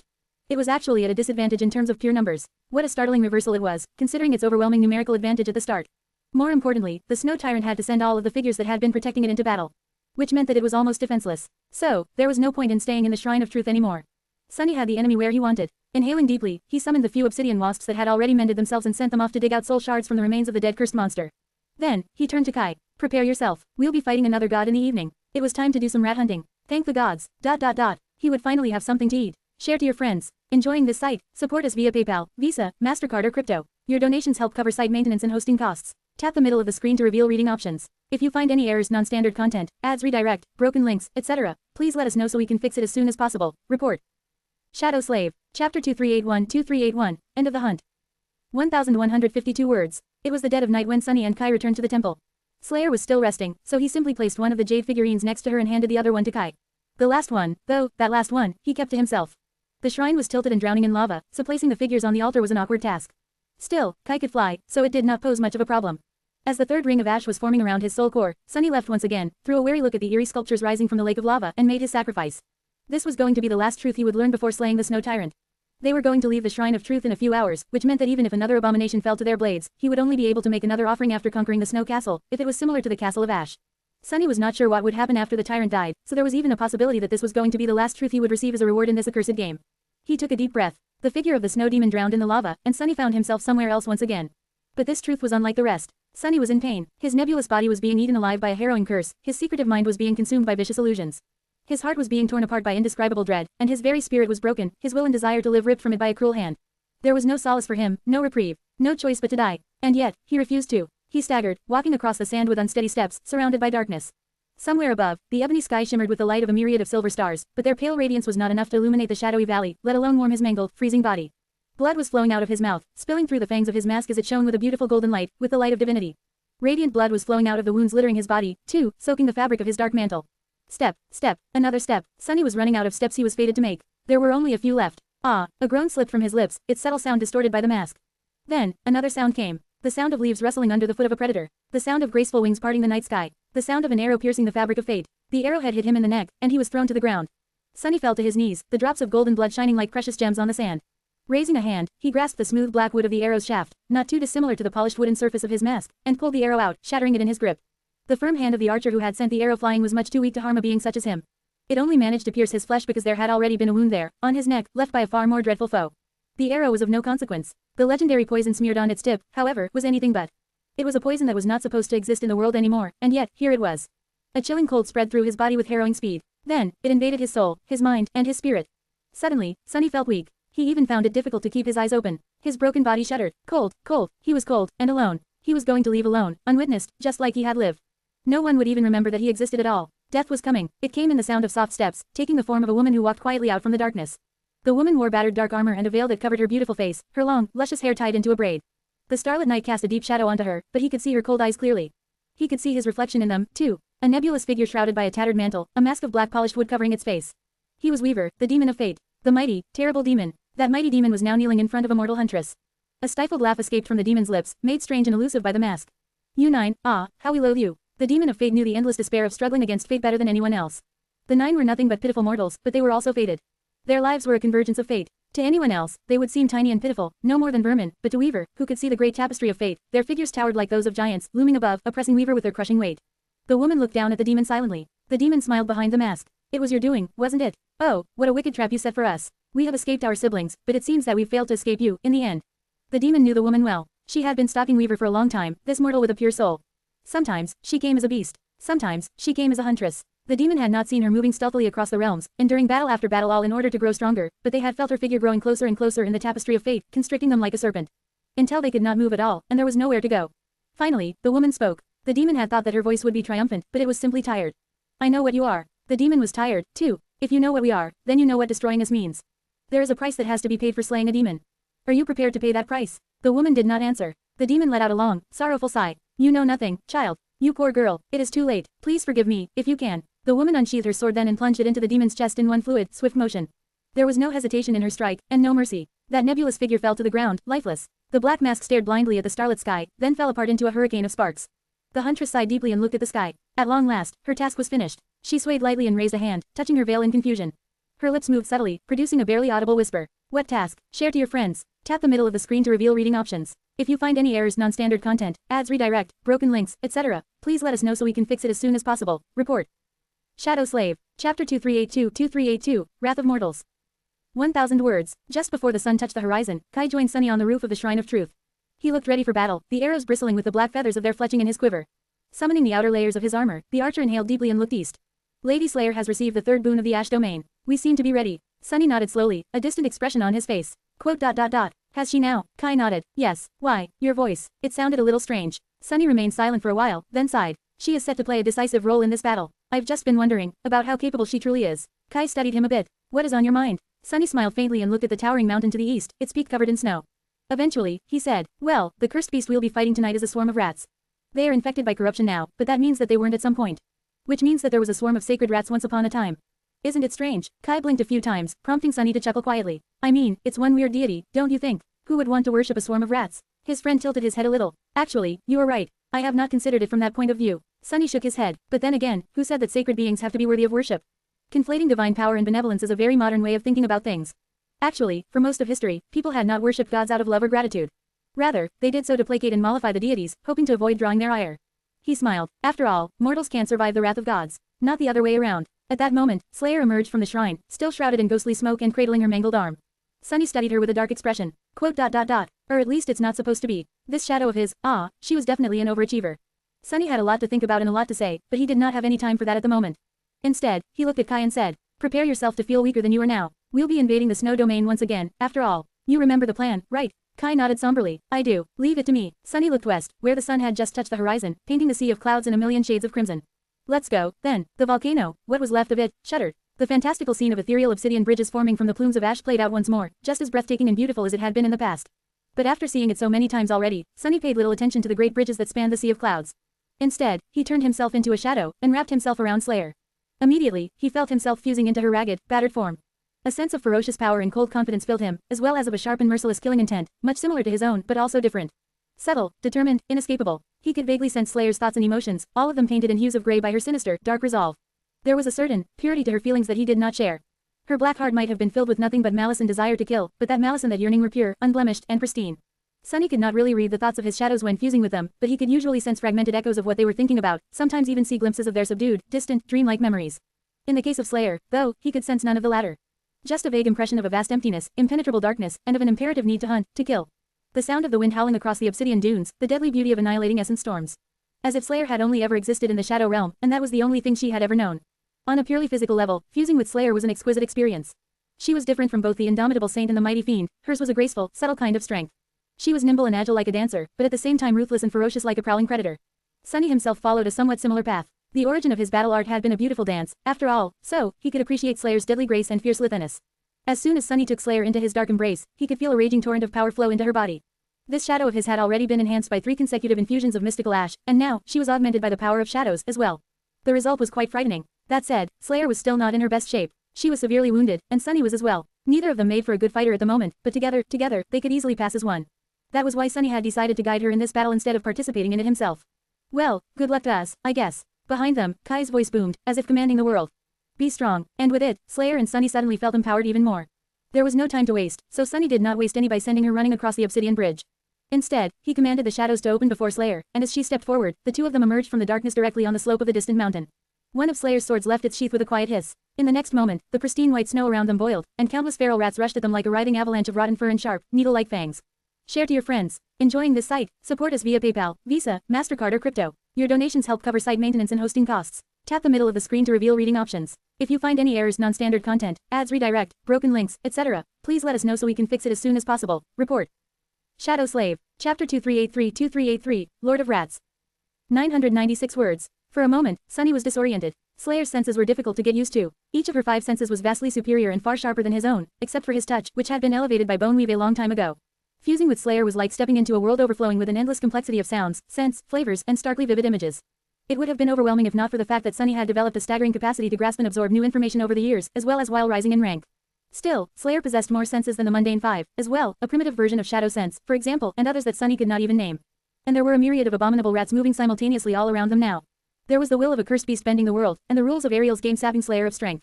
It was enough to send Sunny reeling for a split second. So many. Slayer, however, was already moving. As an avalanche of writing rats descended upon them, she bared her teeth behind her torn veil and dashed forward to meet them. Her black eyes glistened with the cold bloodlust of a merciless predator, and ghostly smoke trailed behind her like a billowing mantle. At that moment, Sunny felt something strange, something he had never felt before while embracing Slayer as a shadow. The flow of her essence changed, moving awkwardly in a way that was not supposed to be possible, but also purposefully, as if she was remembering something that had been second nature to her once but was then covered by rust as the years passed. Like she was attempting to channel her radiant soul essence into the sharp blade of her sword, not to satiate its spellweave and activate its enchantments, but simply to saturate the cold steel with it as she would her body. She failed to achieve whatever it was she was trying to remember, but just barely. So, Slayer activated the enchantment woven into her sword instead. Sunny had crafted 2 short swords for his murderous shadow, one from the metal of the great chains holding up the chained aisles, one from a splinter of bone from Godgrave. Both were enchanted to be chillingly sharp and incredibly durable, as well as to return to her hand if she ever lost them. The sheaths of the twin swords were also enchanted, meant to mend the blades in case they were damaged. There was a difference between the 2 swords, though. The active enchantment of the one carved from bone coated the blade with an invisible layer of penetrating force, which was meant to allow it to pierce the toughest of armors. The active enchantment of the one forged from metal, on the other hand, was not meant to pierce. It was meant to sever. The enchantment generated a field of fearsome force and then folded it into a razor-thin plane that extended forward along the path the blade traveled. Unlike his other shadows, Slayer could not change her size at will. Compared to the gargantuan nightmare creatures Sunny routinely faced, she was entirely tiny. So, he had thought of giving her a blade to cut down giants. Its blade was short, but the invisible severing field would be as immense as Slayer could muster. The enchantment was meant to be used against titanic foes, but it was quite useful against vast swarms of vermin as well. As the short sword cut the air with a hiss, the fabric of the world seemed severed along its path. Empowered by Slayer's raging, radiant essence, the cut cleaved a 100-meter gash into the descending mass of rats, obliterating thousands of them. Blood, viscera, and pieces of pulverized bodies were sent flying high into the air, and a crimson haze suddenly enveloped the slope of the mountain, painting the snow red. Each of the rats was technically a part of a cursed being, but there were 3 rings of ash around Slayer's incomplete core now, fully saturated by Sunny's supreme will, while Slayer herself was augmented by his dark embrace. So, even while weakened by the snow domain, she had no trouble destroying the small creatures. That was the result of coming to the Shrine of Truth. There was something wrong, something deeply wrong, happening to the rat swarm, though. Sunny sensed the eerie, unfathomable will of the cursed beast swelling for a moment, and then, he sensed something that sent a chill running down his spine, metaphorically speaking. Sunny did not possess a spine at the moment, and Slayer was not the kind of being to be disturbed by anything. There were countless rats on the mountain, they had been gnawing on it, slowly eating away at its stone roots before rushing to devour Slayer. The rats were countless, and yet, Sunny had still expected to feel their number lessen a little when Slayer destroyed a few thousand. And yet, he felt the opposite. In place of the thousands of slain rats, even more seemed to suddenly appear out of nowhere. The remains of their fallen kin were instantly consumed, and the swarm swelled, increasing in number. It was then that Sunny intuitively confirmed the essence of his foe. He had harbored a suspicion even before stepping on the snow-covered slope of the mountain, but now, he was sure of it. And that only made him feel more wary. So I was right, after all. Damnation. In a sense, the rat swarm, the rat king, was similar to abundance. It also pursued endlessness, but while abundance did so by wielding infinity, the rat king did so by wielding propagation. The concept the rat king personified was numerousness. Perhaps there had been a single sacred rat once, a long time ago, but as time went on and it was consumed by corruption, there were many. And then, there was a myriad. In short, for every rat Slayer and Sunny destroyed, 2 were going to take its place. Ah, that doesn't bode well. Share to your friends. Tap the middle of the screen to reveal reading options. If you find any errors, non-standard content, ads redirect, broken links, etc., please let us know so we can fix it as soon as possible. Report. Shadow Slave. Chapter 2384-2384, Rat Legion. 1012 words. The only thing worse than a profane legion of cursed rats was a profane legion of cursed rats that grew larger and larger the more you killed them. Disgusting. Sunny did not really have any negative feelings towards rats. In fact, he found them to be quite admirable creatures, kindred spirits, even. Abominable rats whose flesh and souls were twisted by the appalling darkness of corruption, though, were an entirely different issue. Currently, an avalanche of these repulsive vermin was about to swallow him and Slayer, and worse of all, there was no obvious way to defeat them. Luckily, Sunny always planned contingencies, and today was not an exception. His plan A was to simply annihilate the swarm of rats in battle. His plan B, though, had been developed precisely in case the swarm of rats proved to be too immense to be eradicated with pure violence. I hope Kite as well. The avalanche of cursed rats was almost upon them when Slayer slashed her sword again, cleaving a wide path through it. She dashed forward, moving through the crimson haze, as the rats flowed past them on both sides. The murderous shadow remained calm, gleeful, even, but Sunny felt a strong desire to shudder. There were too many rats rushing down the slope of the mountain for each of the vermin to run on the ground, so they simply climbed atop of each other in a demented frenzy. Their mass formed towering walls on both sides of Slayer, rolling past her like a real avalanche of writhing gray bodies, frenzied eyes, and needle-sharp teeth. The worst part of it all was that the breach created in the rat swarm by Slayer's strike was swiftly closing as the old rats mindlessly pushed forward and the new rats came into existence, threatening to bury her under their squirming mass. And since the whole mountain was infested by the innumerable swarm, there was nowhere for her to escape. At that moment, an arrow struck the mountain higher up the slope, instantly causing a titanic explosion. A devastating mixture of light, heat, and sound pulverized countless rats, clearing a wide circle of bare rock from them. As countless tons of snow were displaced by the explosion and an actual avalanche rolled down, Sunny opened a path through the shadows for Slayer. Before the wall of rats looming above them toppled and buried her, she stepped through the shadows and escaped into the safe circle created by Kai's arrow. The shallow crater left by the explosion was surrounded by the walls of frenzied rats, as well, and was only destined to exist for a few moments. Before it was erased by the carpet of gray bodies, Slayer cleaved a path through the rats again. And before that path was swallowed by the swarm, a second arrow fell some distance away, causing another explosion and clearing another patch of empty land. The carnage continued. The writhing mass of gray bodies flowed like a flood, devouring the entire mountain, while Slayer moved through it and brandished her sword. Arrows rained down on the quaking peak like a heavy artillery bombardment, pulverizing countless rats. Slayer's blade cut down even more, and the stench of blood permeated the air. The mountain would have become like a hideous, dreadful slaughterhouse if not for the fact that torn, bleeding remains of countless rats were immediately devoured by their numerous brethren, who only grew more numerous as moments flew by, enraged and emboldened by the nightmarish carnage. Sunny was, honestly, at a loss. He had rarely encountered an enemy who grew exponentially stronger the more it was slaughtered, eviscerated, and killed. Slayer and Kai were dealing grievous wounds to the swarm, but the more wounds they dealt, the vaster the swarm became. What a vicious little menace. He was not sure what role he was supposed to play in this battle, apart from opening paths through the shadows for Slayer. Abundance had possessed a singular vessel, at least. Sunny had not been able to suppress its will, but he managed to slowly poison it with his own. Additionally, he prepared tools to disarm the gargantuan worm in advance. The rats, however, were countless. There was no single vessel for him to target, and therefore, he was not sure how to suppress the concept of ceaseless propagation that the swarm embodied. Neither did he know what opposite concept he could have channeled if not for his role of augmenting Slayer. And he did not have much time to think. Time was not on his side, after all. Not only would Sunny have to retreat once the sun disappeared beyond the horizon, but the swarm would simply become so vast as to be inescapable long before that. He even considered using that very power of the Rat King against it. What if he inflated the number of rats on the mountain to such a degree that the entire mountain collapsed under their weight? There was certainly a poetic lesson hidden in that approach, and it could have even worked in some other circumstances. But not now. After all, Sunny needed the mountain to remain standing, because he could not conquer it if the mountain was gone. And if he failed to conquer the mountain, 2 cursed devils would descend upon him come morning. That was a clash he wanted to avoid at all costs. So, in the absence of a clear way to defeat the vile swarm of cursed rats, Sunny could only put his faith in Kai. Come on, buddy, you can do it. He had left Kai on the roof of the Shrine of Truth for a reason. Sunny had suspected that the cursed beast would possess a power that defied reason, and he had also suspected that its power would have something to do with numbers. Something like that was not difficult to guess, after all, because the worst part about a swarm of enemies was that they were a swarm. And the world almost never failed to deliver on its worst promises. So, Sunny had given Kai a special task. He wanted to exploit the power of the snow tyrant against its emissary. Kai had to find the invisible string with which the tyrant controlled its beast. Share to your friends. Tap the middle of the screen to reveal reading options. If you find any errors, non-standard content, ads redirect, broken links, etc., please let us know so we can fix it as soon as possible. Report. Shadow Slave. Chapter 2385-2385, Pure Soul. 1071 words. Sunny reasoned that the Rat King could not be merely a swarm of mindless vermin. He had battled hordes of abominations before, and they were not at all like the enemy he faced today. The entity he was facing was indeed a swarm, but one guided by a single will. Which hinted that there was a single source of that will, the origin of the innumerable legion of abominable rats that lusted to devour Slayer in frenzied hunger. Even if there had not been, the snow tyrant would have forced it upon the Rat King. After all, it needed to control the snow beast figure somehow, and Sunny doubted that his adversary could freely create an endless number of invisible strings to subjugate each individual rat. So, he had theorized that there would be a single string, connected to a single rat. That rat was the commander of the Rat Legion, hidden somewhere in the dreadful sea of squirming vermin, the vessel through which the snow tyrant controlled the cursed beast, as well as its source. Finding a single rat among myriads seemed like an impossible task. It was much harder than finding a needle in a haystack, to say the least. After all, neither the needle nor the haystack was supposed to move, let alone seethe and writhe in mad bloodlust on the quaking slopes of a crumbling mountain. But if anyone could accomplish that task, it was Kai. He had been the first of them to notice the existence of the invisible strings, after all. Sunny himself was not even sure that he was capable of perceiving them, but Kai could. And although he was not capable of differentiating the original rat from its countless brethren, he could catch a glimpse of the snow tyrant string again. And then, he could follow it to the target. That was how Sunny intended to use his enemy's own power against them. The problem, of course, was that he and Slayer had to survive long enough for Kai to succeed. And that was not only difficult, but also continued to get harder and harder with each moment. Slayer was like a dark hurricane, moving across the mountain in a whirlwind of blood and torn flesh. She had already been a force to be reckoned with in the past, a malevolent, sinister force, but now that she was empowered by shadows and ash, wielding enchanted weapons forged by the sovereign of death himself, her chilling malice was simply awesome to behold. The mountain was covered by the swarming rats entirely, so Slayer could only exist in the wake of staggering slaughter. She had to carve a path for herself with her severing blade, and when that was not enough, she had to escape into the small islands of fleeting safety created by Kai's destructive bombardment. Sunny guided her through the shadows, matching the frenetic cadence of the terrifying battle. The carnage was unimaginable, the sight of it all, the crimson blaze of the sunset, the dark writhing walls of vermin closing in on them like mudslides, the plumes of fine red haze drifting on the wind, was unbelievable. The noise, however, was the worst. The ear-piercing, deafening cacophony of sounds produced by the myriad of frenzied rats was hideous, appalling, and utterly indescribable, especially so because Slayer's hearing was incredibly sharp, capable of catching the sound of a needle dropping many kilometers away. It was to the point that Sunny thought that he was hallucinating, hearing a hum of demented voices being born from the rustle of countless vermin rushing to tear his shadow apart. Those voices were not voices, and the words they spoke were not words, and yet, somehow, he could still faintly understand them, at least at times. Hungry, hungry, we are hungry, we are. Hunger, that was what he imagined he heard, repeated a myriad times by the myriad of frenzied voices, until it lost meaning. Slayer moved without reprieve, dancing in the gaps between the tendrils of the swarm that aimed to consume her. Her movements were swift and graceful, but the carnage she unleashed was utterly barbaric, slowly painting the whole mountain red. Sunny was appalled by the ghastly scale of the violence she was perpetrating, but at the same time, he found himself being enthralled by it. It was truly a joy, to witness a master doing what they were best at, to experience it all as they were experiencing it, feeling each step, muscle contraction, and reverberation of the sword. He was quite familiar with Slayer's battle style by now, and yet, he had never felt her going all out like this before. Now that Sunny had the first row to the dark spectacle of it all, he could discern subtler details about the way his shadow wielded her blade.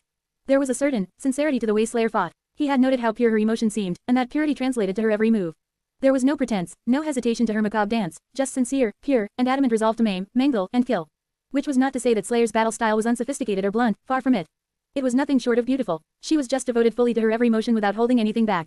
Her intent and her actions were flawlessly the same. It was a strange state of being, one that was alien to Sunny, and would be to most humans, as well. After all, humans had countless thoughts and countless experiences. Such a degree of single-minded certainty was impossible for most, if not all, and would only be harmful otherwise. But Slayer made it work. In fact, she made it work splendidly. The sincerity of her resolve influenced how efficiently she could wield the will, as well. Since there was no barrier between her intent and her actions, nothing was wasted in translation. As a result, she could achieve far more with far less, displaying a level of resourcefulness and efficacy that Sunny found wondrous. She wielded the will with incredible finesse. That was why Slayer and Sunny were still alive, and relatively unscathed. However, with every moment that passed, the swarm grew. The path Slayer cleaved in the mass of writhing rats grew narrower, the time the gaps existed grew shorter, and the walls of vermin surrounding them grew taller. Sunny was not sure how much longer they would be able to last before the Rat King buried them under its revolting mass. Come on, Kai, share to your friends. Enjoying this site? Support us via PayPal, Visa, MasterCard or crypto. Your donations help cover site maintenance and hosting costs. Tap the middle of the screen to reveal reading options. If you find any errors, non-standard content, ads redirect, broken links, etc., please let us know so we can fix it as soon as possible. Report. Shadow Slave. Chapter 2386-2386, Rat Race. 1010 words. When the end came, it came suddenly. Slayer was rushing through a gap between two tides of vermin, her sword hissing as it flew at incredible speed, slicing apart individual rats who had managed to jump at her from the writhing mass of their brethren. The path she had cleaved was about to disappear, and there was nowhere for them to retreat to. Kai was late with his next arrow, so no island of safety had been created by a powerful explosion. Slayer was already pouring essence into her sword, preparing to activate its enchantment immediately after using it a split second ago. Already, it was wasteful and dangerous, but they were short on choices. It was then that Sunny felt a condensed and oppressive mass of barely contained power rushing at them from behind at terrible speed. Almost at the same time, he sensed a swift shadow flying across the obsidian bridge, the shadow of an arrow. In the next moment, the arrow flashed above their heads and struck the mountain close to the peak. There was no fiery explosion, this time, but what followed next was several magnitudes more violent. The mountain shuddered as an incredible amount of concussive force and sound was released in an instant. A myriad of rats were instantly pulverized by the devastating shockwave, turning into a crimson haze. More than that, there was no island of safety created on the slope this time. Instead, the impregnable stone simply shattered, and countless tons of it were thrown high into the air. The fountain of shattered stone extended into the sky, expanding as it rose. Then came the deafening roar of the impact and the powerful tremors that made several sections of the fractured slope collapse. The damage near the peak was much worse, though. In fact, the entire peak was obliterated, crumbling under its own weight and plummeting down. A colossal rockfall turned the western face of the mountain into a scene of chaotic devastation, billowing clouds of dust obscuring the view as countless rats were crushed and buried under the enormous boulders. Then, the debris that had been sent flying into the sky rained down, pulverizing even more. That was the result of Kai using the final enchantment of the supreme bow Sunny had crafted for him, the tried and tested Death Dealer modified to incorporate his latest insights into weaving. Kai had to have poured most of his essence into this one shot, sending his most deadly arrow fly. And there was only one reason he would have done that. Sunny wanted to grin. The destruction of the peak of the mountain, the numerous rats destroyed by the initial impact and the rockfall that followed, all of it was merely a side effect. Kai's true target was a single rat, the source of the Rat King. He must have found the invisible string and traced it to the source rat's back. After that, his task was simple. He had to hit that single moving rat among a million identical vermin from dozens of kilometers away. What could have been simpler than that? And he did. Sunny was sure of it, because he could already sense the behavior of the swarm changing. His heart was filled with vicious glee. The first change was somewhat subtle and hard to describe. The rats were not disoriented, and the will of the swarm did not diminish in its dreadful, oppressive power, but it became wilder and more unbridled, losing all pretenses of guidance. That was because the rat swarm had escaped from under Snow Tyrant's control. The second change was far more impactful, though. It only took Sunny a moment to realize that there was something lacking. And when he concentrated on that stark absence, he realized that no new rats had appeared to replace the ones killed by the rockfall. With the death of its progenitor, the swarm ceased its endless growth. The Rat King was Rat King no more. Now, it was merely a vast horde of starving abominations. And these abominations were already starting to devour each other. Sunny wasted a heartbeat observing the harrowing sight of a myriad of rats lunging at each other to rip each other apart. Perhaps if this was allowed to continue, if all the countless rats were given a chance to devour each other, then, at the end, a new Rat King would have been born. A single abominable creature who had feasted on the flesh of its kin, and absorbed the essence of the entire swarm to become the source of a new rat plague. But Sunny and Slayer were here to prevent that from happening. Well, mostly Slayer. Come on, hurry. She did not make Sunny ask twice. Before the violent tremors shaking the mountain could cease, and long before the dust of the colossal rockfall settled, Slayer had already resumed her barbarous slaughter. She was almost gleeful, eviscerating vast swaths of the frenzied vermin with each graceful swing of her sword. This time, the gaps cleaved in the swarm by her blade closed much slower. And after a while, they did not close at all. Soon enough, Kai joined them, as well. He arrived in the shape of a dragon, blasting the slopes of the mountain with the sonic booms of his haunting songs. The sun was swiftly falling behind the horizon, and the mountain was groaning, barely supporting its own weight. After all, the rats had gnawed on it in their hunger, eating away at its roots. Sunny, Slayer, and Kai were racing against time. There were too many rats to kill, some of them buried under the stone debris, but still alive. Perhaps they would have failed to clean every single one of them up, but luckily, Kai's vision could penetrate the slopes of the mountain, while Sunny's shadow sense could envelop the mountain whole. In the end, he separated himself from Slayer and poured his essence out, manifesting countless shadows to finish off the remaining stragglers. And then, just before the sun disappeared beyond the horizon, Sunny finally heard it. You have slain an enemy. Letting out a long sigh, he sat on the ground and looked west. The battle against the cursed beast, the Rat King, was over. They won. Share to your friends. Tap the middle of the screen to reveal reading options. If you find any errors, non-standard content, ads redirect, broken links, etc., please let us know so we can fix it as soon as possible. Report. Shadow Slave. Chapter 2387-2387, Godmeat. 1017 words. Just before the last vestige of the setting sun drowned in the sea of fiery clouds, Sunny took a deep breath and looked at Slayer. Surrounded by wisps of ghostly smoke, she was cleaning the blade of her sword. His shadow seemed tattered a little. One of her arms was still mangled and hanging limply, her armor was shredded, and even her veil was torn. Behind the veil was a face that Sunny knew all too well now, the beautiful face of the woman he had seen in the visions. Or rather, a version of it seemingly carved from flawlessly black obsidian. She was the relentless huntress whose fate it had been to slay the demon of fate. Her shadow, at least. Granted, even after learning the unbelievable truth of Slayer's past, Sunny had his doubts about its veracity. Weaver was the master of deceit, after all. Was it beyond that nebulous scoundrel to sneak a lie into the game their brother designed to reveal only the truth? He did not know, not that it mattered. With a sigh, Sunny threw one last glance at Slayer and commanded the shadows to open, pulling her into their dark depths. A moment later, she vanished from the devastated slope of the mountain. Just as the ethereal bridge connecting it to the distant shrine of truth crumbled into ash, her graceful figure appeared far away, on the tilted roof of the drowning temple. Kai landed on the ground near Sunny as the mountain quaked, rivers of lava flowing out of its shattered peak to announce the end of the ash domain's move. He looked west with a startled expression. Sunny. Sunny let out another sigh and sat up, rubbing his face with his one functioning hand. He remained silent for a few moments, then smiled tiredly. Don't worry, I am not leaving our resident psychopath for dead. With the move finished, he could not sense the shadows covering the lake of lava anymore. Neither could he see Slayer from this distance, but he knew that she was there, standing alone on the roof of the ancient temple and looking at him. I have a plan, so relax. Kai hesitated for a few moments, then sighed and sat down near Sunny, placing his bow on the ground with a trembling hand. He looked utterly exhausted, having drawn its heavy string time after time with stunning speed. Kai had a strange expression on his face, so Sunny asked lazily. What's the matter? You seem a little out of it. His friend lingered for a moment, then shrugged. Oh, it's just that we killed another deity. The previous times, it was mostly your doing, but tonight, Lady Slayer and I took the lead roles. Naturally, it was only possible because of your will and the sacrifices we made to the altar of truth, but still. We killed a god. Sunny studied him for a little while, then smiled. That you did. Kai exhaled slowly. I just feel like I should be stunned and shocked by that fact, but honestly, I am not even bothered. Witnessing deities fall has lost its novelty, it seems. Unbelievable as that might sound. He let out a shaky laugh. Sunny stared at him silently, then shook his head. I mean, aren't you the guy who fought a flock of spire messengers as a sleeper? And then jumped into the maw of a transcendent dragon as an awakened? Oh, and then there was the crazy stunt you pulled in Verge.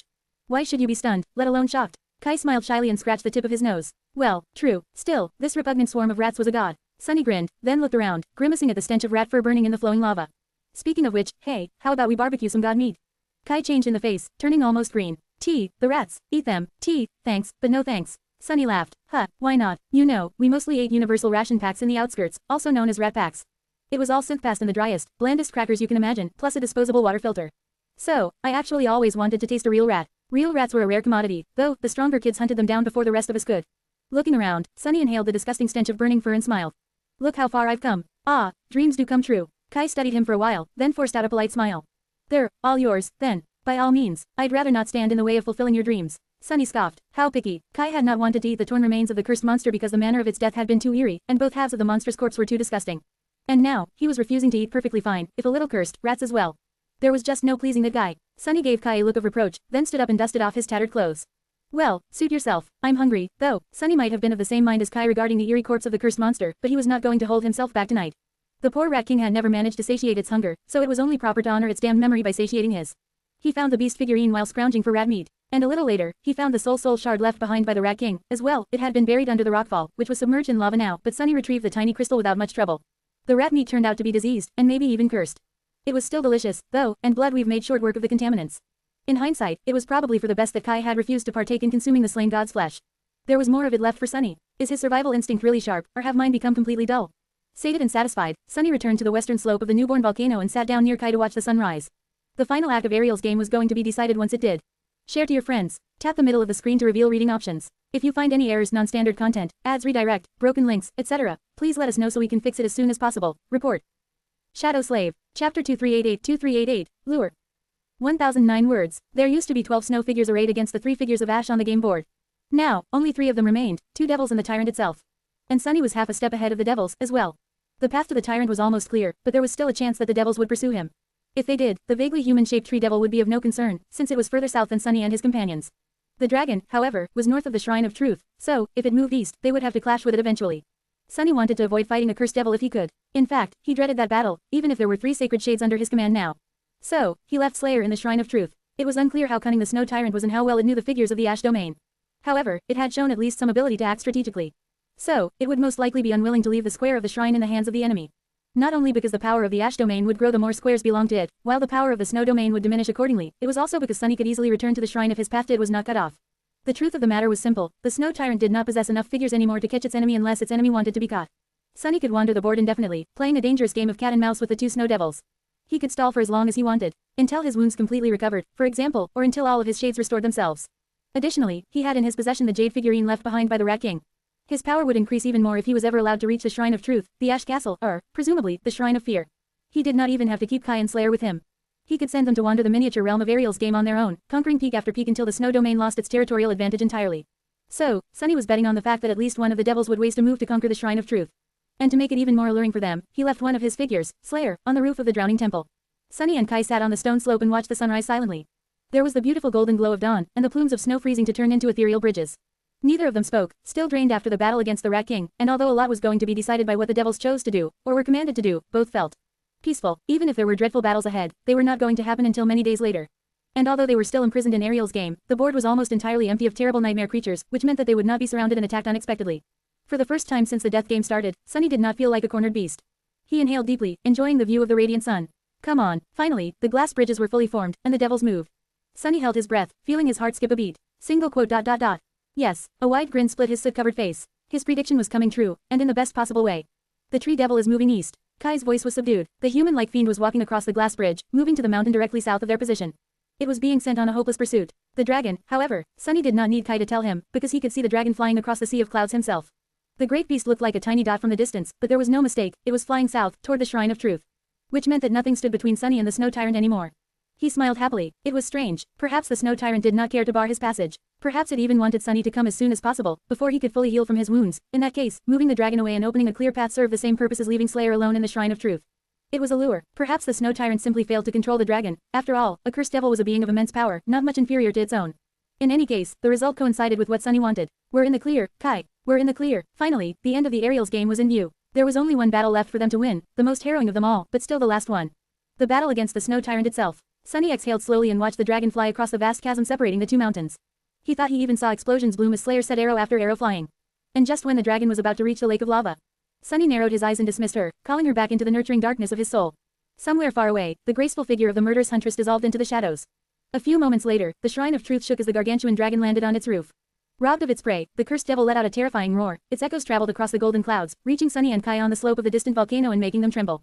And soon after that, the snow domain's move was over. Sunny let out a happy sigh and looked at Kai. See, he smiled in satisfaction. Let me tell you, buddy, a game has not been invented yet that I cannot cheat.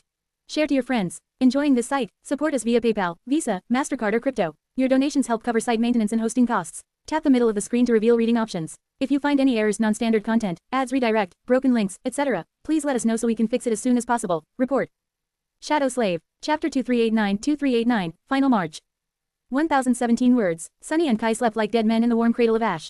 This time, there was no manner of shadows to shelter them. Sunny was too hurt and exhausted to raise one, and did not feel the need to do it either. They woke up from the sounds of the dragon roaring at the setting sun. The volcano Sunny had destroyed was now a mountain once again. Granted, the mountain seemed crooked and low, not at all as tall and magnificent as the snowy peaks that surrounded it. He was faintly glad to have left a scar on the realm of Ariel's game. The Shrine of Truth was now encased in ice and hidden in the depths of the mountain. The dragon rested on the peak, baring its fangs at the falling sun, as if warning it not to come closer. The sun, of course, paid it no heed. Sunny studied the distant peak for a while, then looked at Kai and asked in a tone of contemplation. Do you think all dragons come from Sun God? Savirax, the ivory dragon, was a descendant of Sun God. Granted, he was merely a saint who could transform into one, or rather, had been. Still, all creatures except humans had either been made by the gods or were sired by those creations. Except for the nothing creatures, I guess. And the others, and the darkness creatures, also the stone saints. Who else? Nephilim, as well. Actually, I take it back, not all creatures were created by the gods. But most of them had been. So, who had created the dragons? Kai hesitated for a while, then shrugged. I am not sure. Maybe all white dragons do. Sunny yawned, then rose to his feet and studied his unresponsive right hand for a few moments. Then, he looked west. Chances are we won't have to fight this particular white dragon. Are you disappointed? Kai raised an eyebrow. Huh, why would I be disappointed? Sunny chuckled. Well, don't you want to add a third dragon to your collection? Kai studied him with a sour expression, then shook his head lightly. I am not greedy. You are welcome to take this one, if you want. Sunny grinned. Thank you kindly. I'd rather not. He was indeed a little envious of Kai the Dragonslayer because of his glorious track record. How is it fair that Kai went around slaying dragons, while Sunny was stuck with rats, worms, and the like? That hint of envy was far too slight to survive the sight of a cursed devil, though. So, Sunny had no desire to battle this particular dragon. He sighed. Let's go. We'll be leaving this place soon. At this point, Sunny had a choice to make. He could reach the Snow Tyrant in 5 moves at the earliest. Coincidentally, that was also how long his shades would take to repair themselves. Slayer was most likely going to heal from her wounds in that time, as well. Sunny did not see a lot of sense in delaying the final battle, so he was leaning toward taking the shortest path. There were 3 routes that would take him to the Snow Castle in 5 moves, and he did not have to take just one. He could just as easily travel east to the Axis Tree, and then turn north. Kai, meanwhile, could travel north to the edge of the board, then turn east. That way, they would reach the Snow Castle at the same time, with the added bonus of possibly bringing 4 volcanoes into the Ash Domain. That was an alluring prospect, but it was also too risky. After all, Sunny was only assuming that the snow tyrant remained in the snow castle. If it had left the heart of the snow domain, though, then sending Kai out alone could mean sending him to die. They could only see the neighboring mountains, after all. If the snow tyrant was waiting in ambush one peak over, or just happened to be in the way by chance, then there would be no chance for Kai to escape, not as long as one of the devils chose to pursue him instead of Sunny, at least. So, Sunny had to swallow his regret and abandon the plan of potentially expanding the territory of the Ash domain. The two of them were going to stay together until the very end, for better or for worse. Ah, am I not the best friend in the world? Hearing that sudden proclamation, Kai gave him a sidelong glance, but wisely chose to remain silent. I knew he would agree. Sunny was delighted. They left the volcano at dusk and moved east, coming in sight of the Axis tree once again. The mountain where they had killed Abundance was now to their right, to their left was the unexplored half of the game board that belonged to the Snow Tyrant. In the morning, the Tree Devil and the Cursed Dragon both moved east in pursuit. Watching the mountain where the Rat King had died become covered by snow, Sunny could not help but feel uneasy. He found it hard to believe that Kai would not end up fighting the Cursed Dragon, somehow. But then, he had to remind himself of one simple fact. Not everyone was fated. In fact, very few beings were, and Kai was not one of them. He could end up facing the Cursed Dragon by some improbable twist of fate, or not. Actually, Sunny himself was not fated anymore either, so the odds were in their favor. The only probable future in which they would be forced to fight the dragon was if they failed to kill the Snow Tyrant and had to retreat. Then, the tyrant and its two devils would descend upon them together, and they would die. There is no way back, only forward. Failure means death. The enemy is overwhelmingly powerful, and mistakes are not allowed. Ah, how nostalgic. Sunny smiled faintly, knowing that he was staring death in the face. That felt like home. After all, he was the sovereign of death. The next evening, as the falling sun set the sea of clouds ablaze, Kai and Sunny crossed the obsidian bridge and set foot on the titanic branch of the Axis tree. They had reached the very heart of Ariel's game. Share to your friends. Enjoying this site? Support us via PayPal, Visa, MasterCard or crypto. Your donations help cover site maintenance and hosting costs. Tap the middle of the screen to reveal reading options. If you find any errors, non-standard content, ads redirect, broken links, etc., please let us know so we can fix it as soon as possible. Report. Shadow Slave. Chapter 2390-2390, Ye Mighty. 1,228 words. The Axis tree was so vast that it could only be perceived as a place, not as a thing. After all, it towered higher than the great peaks of Ariel's game, which were already taller than any mountain on Earth. The branch Sunny and Kai were standing on was many kilometers long and as wide as a field, the ridges of the bark covering it more than spacious enough for two people to walk on. A complicated tangle of similarly colossal branches extended far down and high up, creating a dizzying three-dimensional labyrinth. A whole nation could have made their home on the branches of this great tree. Today, however, Sunny and Kai were the only people populating its desolate immensity. The sun had just disappeared beyond the horizon, and although the sea of clouds still glowed with the last vestiges of a dreamlike crimson sheen, the night was already enveloping the world with a veil of velvet darkness. The world was still, but it was not silent. Instead, it was permeated by the soothing murmur of flowing water. The Axis tree had been covered in snow just a few moments ago. Now, the snow was melting, torrents of cold water cascading down the vast maze of titanic branches in a series of clear waterfalls. Sunny had expected ash and lava to replace it, but to his surprise, nothing of the sort happened. Instead, the great tree was simply stripped of its white mantle and left bare, its naked branches swaying gently in the wind.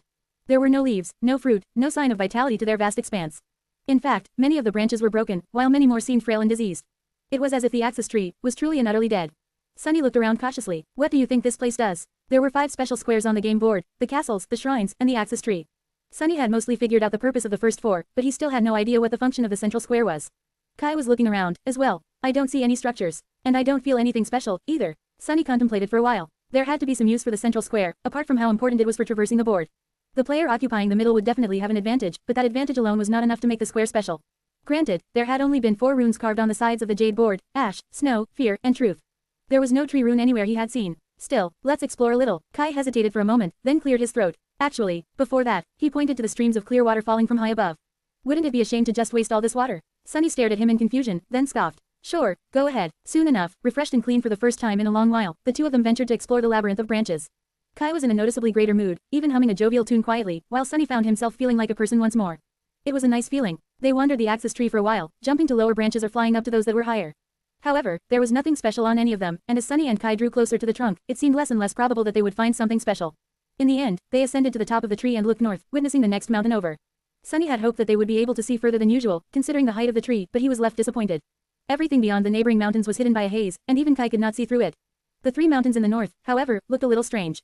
Sunny was not sure what exactly was strange about them, but they definitely looked subtly different from all the snowy peaks they had witnessed in the south. He sighed. No luck here, I guess. He remained silent for a bit, then looked at Kai. Quote. Maybe we should check the spot where the tree devil was staying. Kai was the only one who had seen the cursed devil resting on a branch of the Axis tree, so only he knew where that place was located. He led the way. They descended along the immense width of the tree's trunk, eventually reaching one of the lower branches. The rest of them, if there were any, disappeared into the mist of the sea of clouds. This particular branch was incredibly wide, especially at its base, where it connected to the trunk. That was where the tree devil had been sitting on the day they first saw it, surrounded by snow. There was no snow covering the tree now, so Sunny and Kai immediately saw the anomaly. Here, not far away from the cursed devil's resting place, the surface of the Axis tree's trunk was viciously broken, a dark portal opening into its eerie depths. Nothing but mist dwelled beyond the portal, and out of it, a river of something seemed to have flowed once, solidifying into an amber mass. From a distance, it seemed as if a river of molten gold had escaped the gargantuan trunk, most of it spilling into the clouds, while a little bit remained on the branch in small frozen petals. Sunny approached the nearest chunk of amber substance and touched it tentatively. It was smooth, hard, and cool to the touch. Kai asked from behind him. What is it? Sunny hesitated for a moment. Eventually, he answered in an incredulous tone. It's literally amber. It's tree sap. Standing up, he looked at the breach in the trunk of the axis tree and frowned. Eventually, Sunny looked at Kai. I think it's dead. The breach was a wound dealt to the great tree a long time ago, and the pieces of golden amber were its blood. He took a deep breath. Rather, I think it was killed. The breach in the trunk of the tree was enormous, but it was insignificant compared to its titanic size. Such a small wound would not have killed the axis tree, unless it was simply an opening someone used to suck its amber ichor dry. Perhaps the tree devil had not spent these thousands of years simply waiting for an enemy to show up.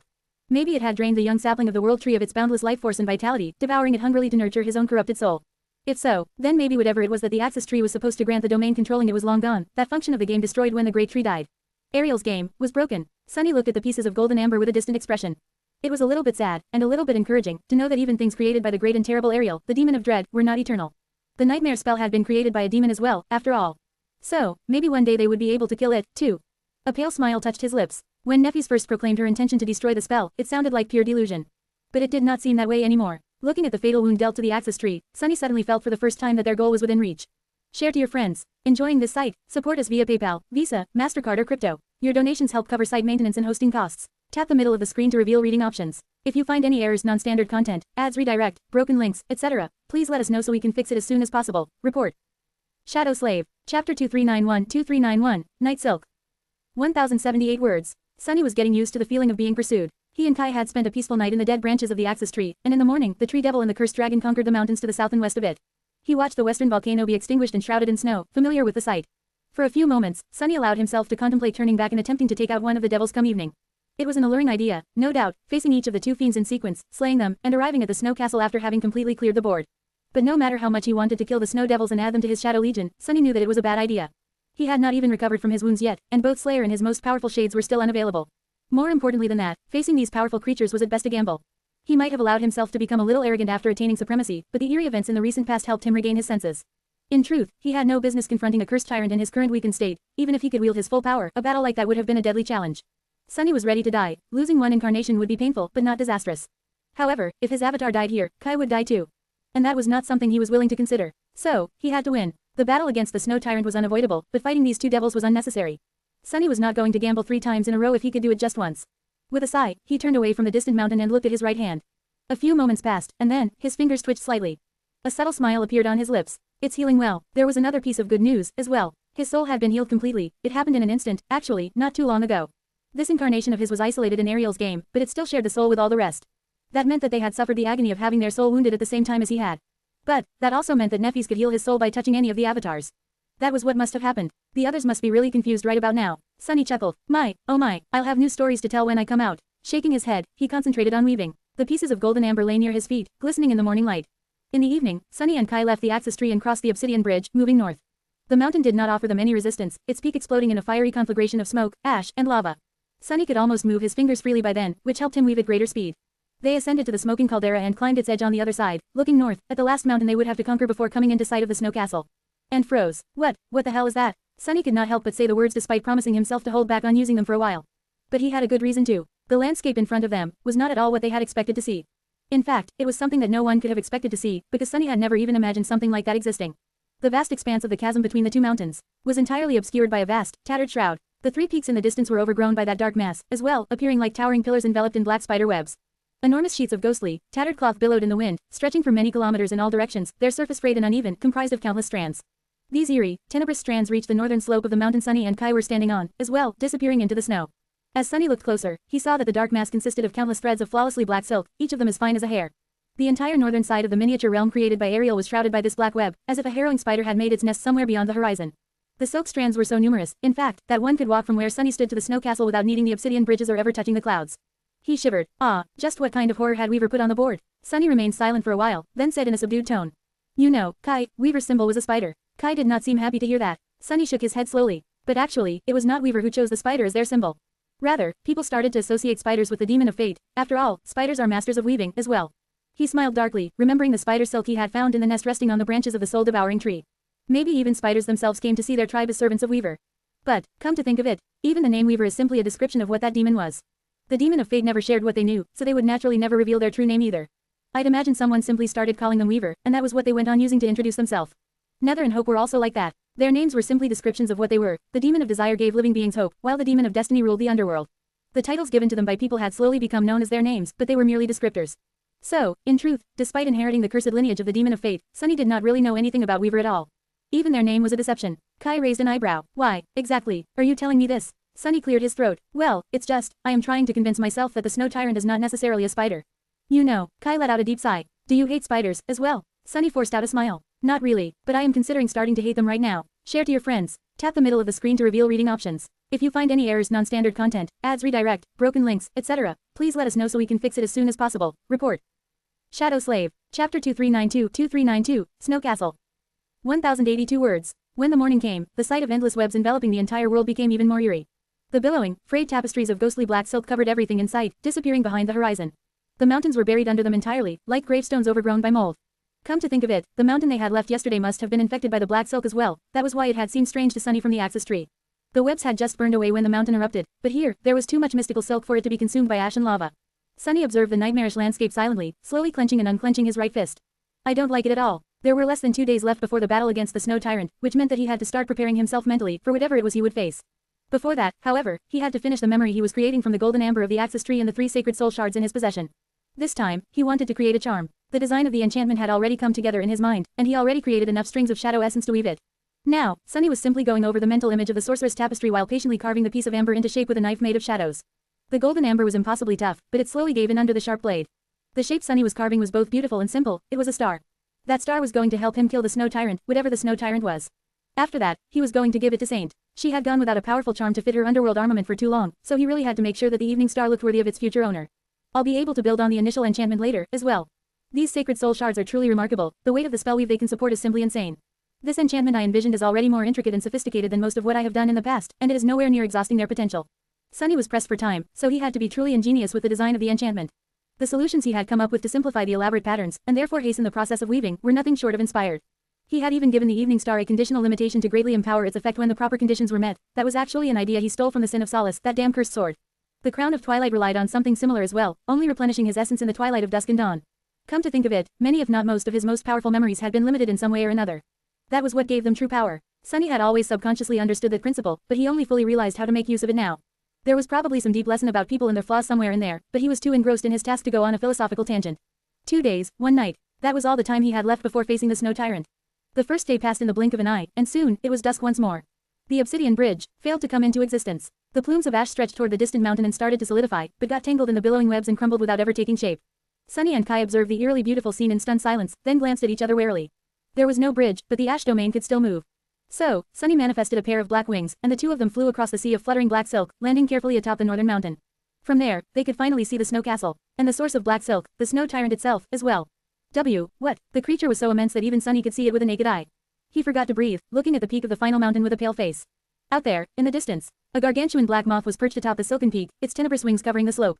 Its legs were like obsidian pillars, and its antennae extended far into the sky, swaying lightly in the wind. The black moth was distantly similar to the nightmare butterflies of Ariel's tomb, but also much more gigantic and harrowing than them. It was not even its outer appearance that was so terrible. Instead, simply looking at it filled Sunny with a chilling, eerie feeling of hopelessness. Something about the titanic moth was so malevolent, terrifying, and deeply wrong that he felt the desire to give up and cease his senseless resistance. He was already doomed, after all. But that was not why Sunny was so stunned. Rather, it was because the sinister black moth felt strangely familiar. Come to think of it, the black silk felt familiar as well. Sunny shivered, and then whispered quietly, I know it. Kai looked in surprise. What? Sunny raised his right hand and pointed at the terrible creature perching atop the Snow Castle. I know that creature, or at least its kind. He had never met the Snow Tyrant, but he knew it well. It was the puppeteer. It was a puppeteer worm, who had become the puppeteer moth after escaping from the chrysalis of human minds it had twisted, used as nourishment, and then destroyed. Sunny remembered the description of the puppeteer's shroud. A worm of doubt once found its way into a righteous king's heart. With time, the king was devoured from the inside and became its puppet. A lifetime later, the puppeteer worm escaped from the king's dead body, leaving behind a cocoon of black silk. No one knows where it went. However, once people dared to approach the silent castle, they found the silk among the mountains of gnawed bones and fashioned it into an armor.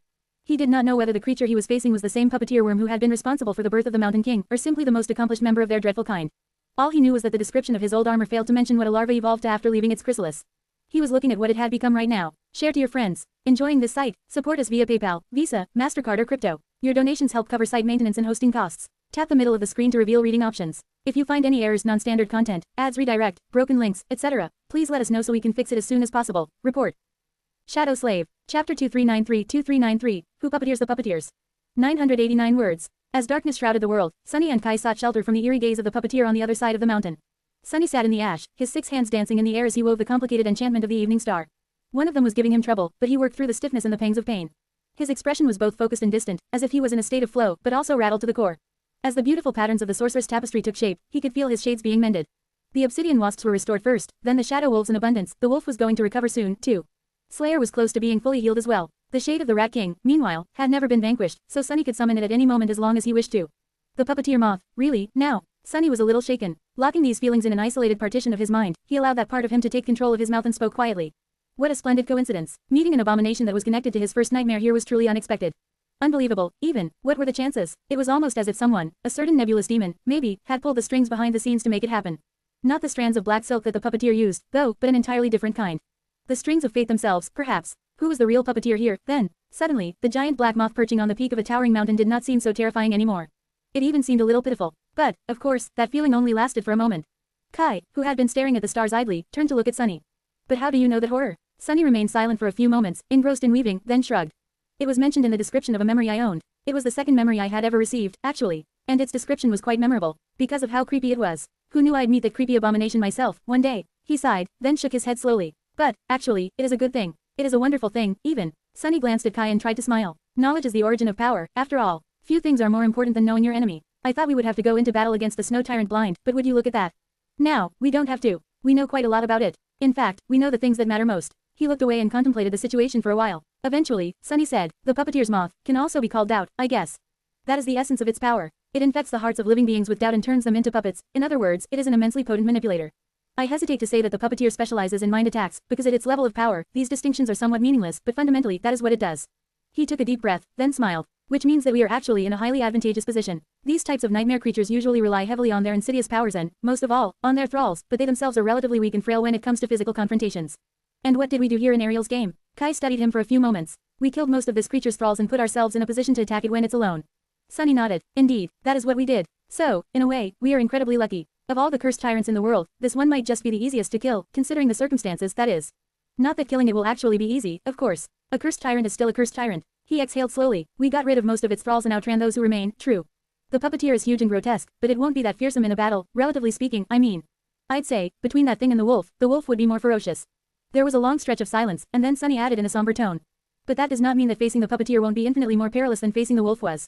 That is, of course, because while we did kill most of its puppets, the real difficulty will be not becoming its puppets ourselves.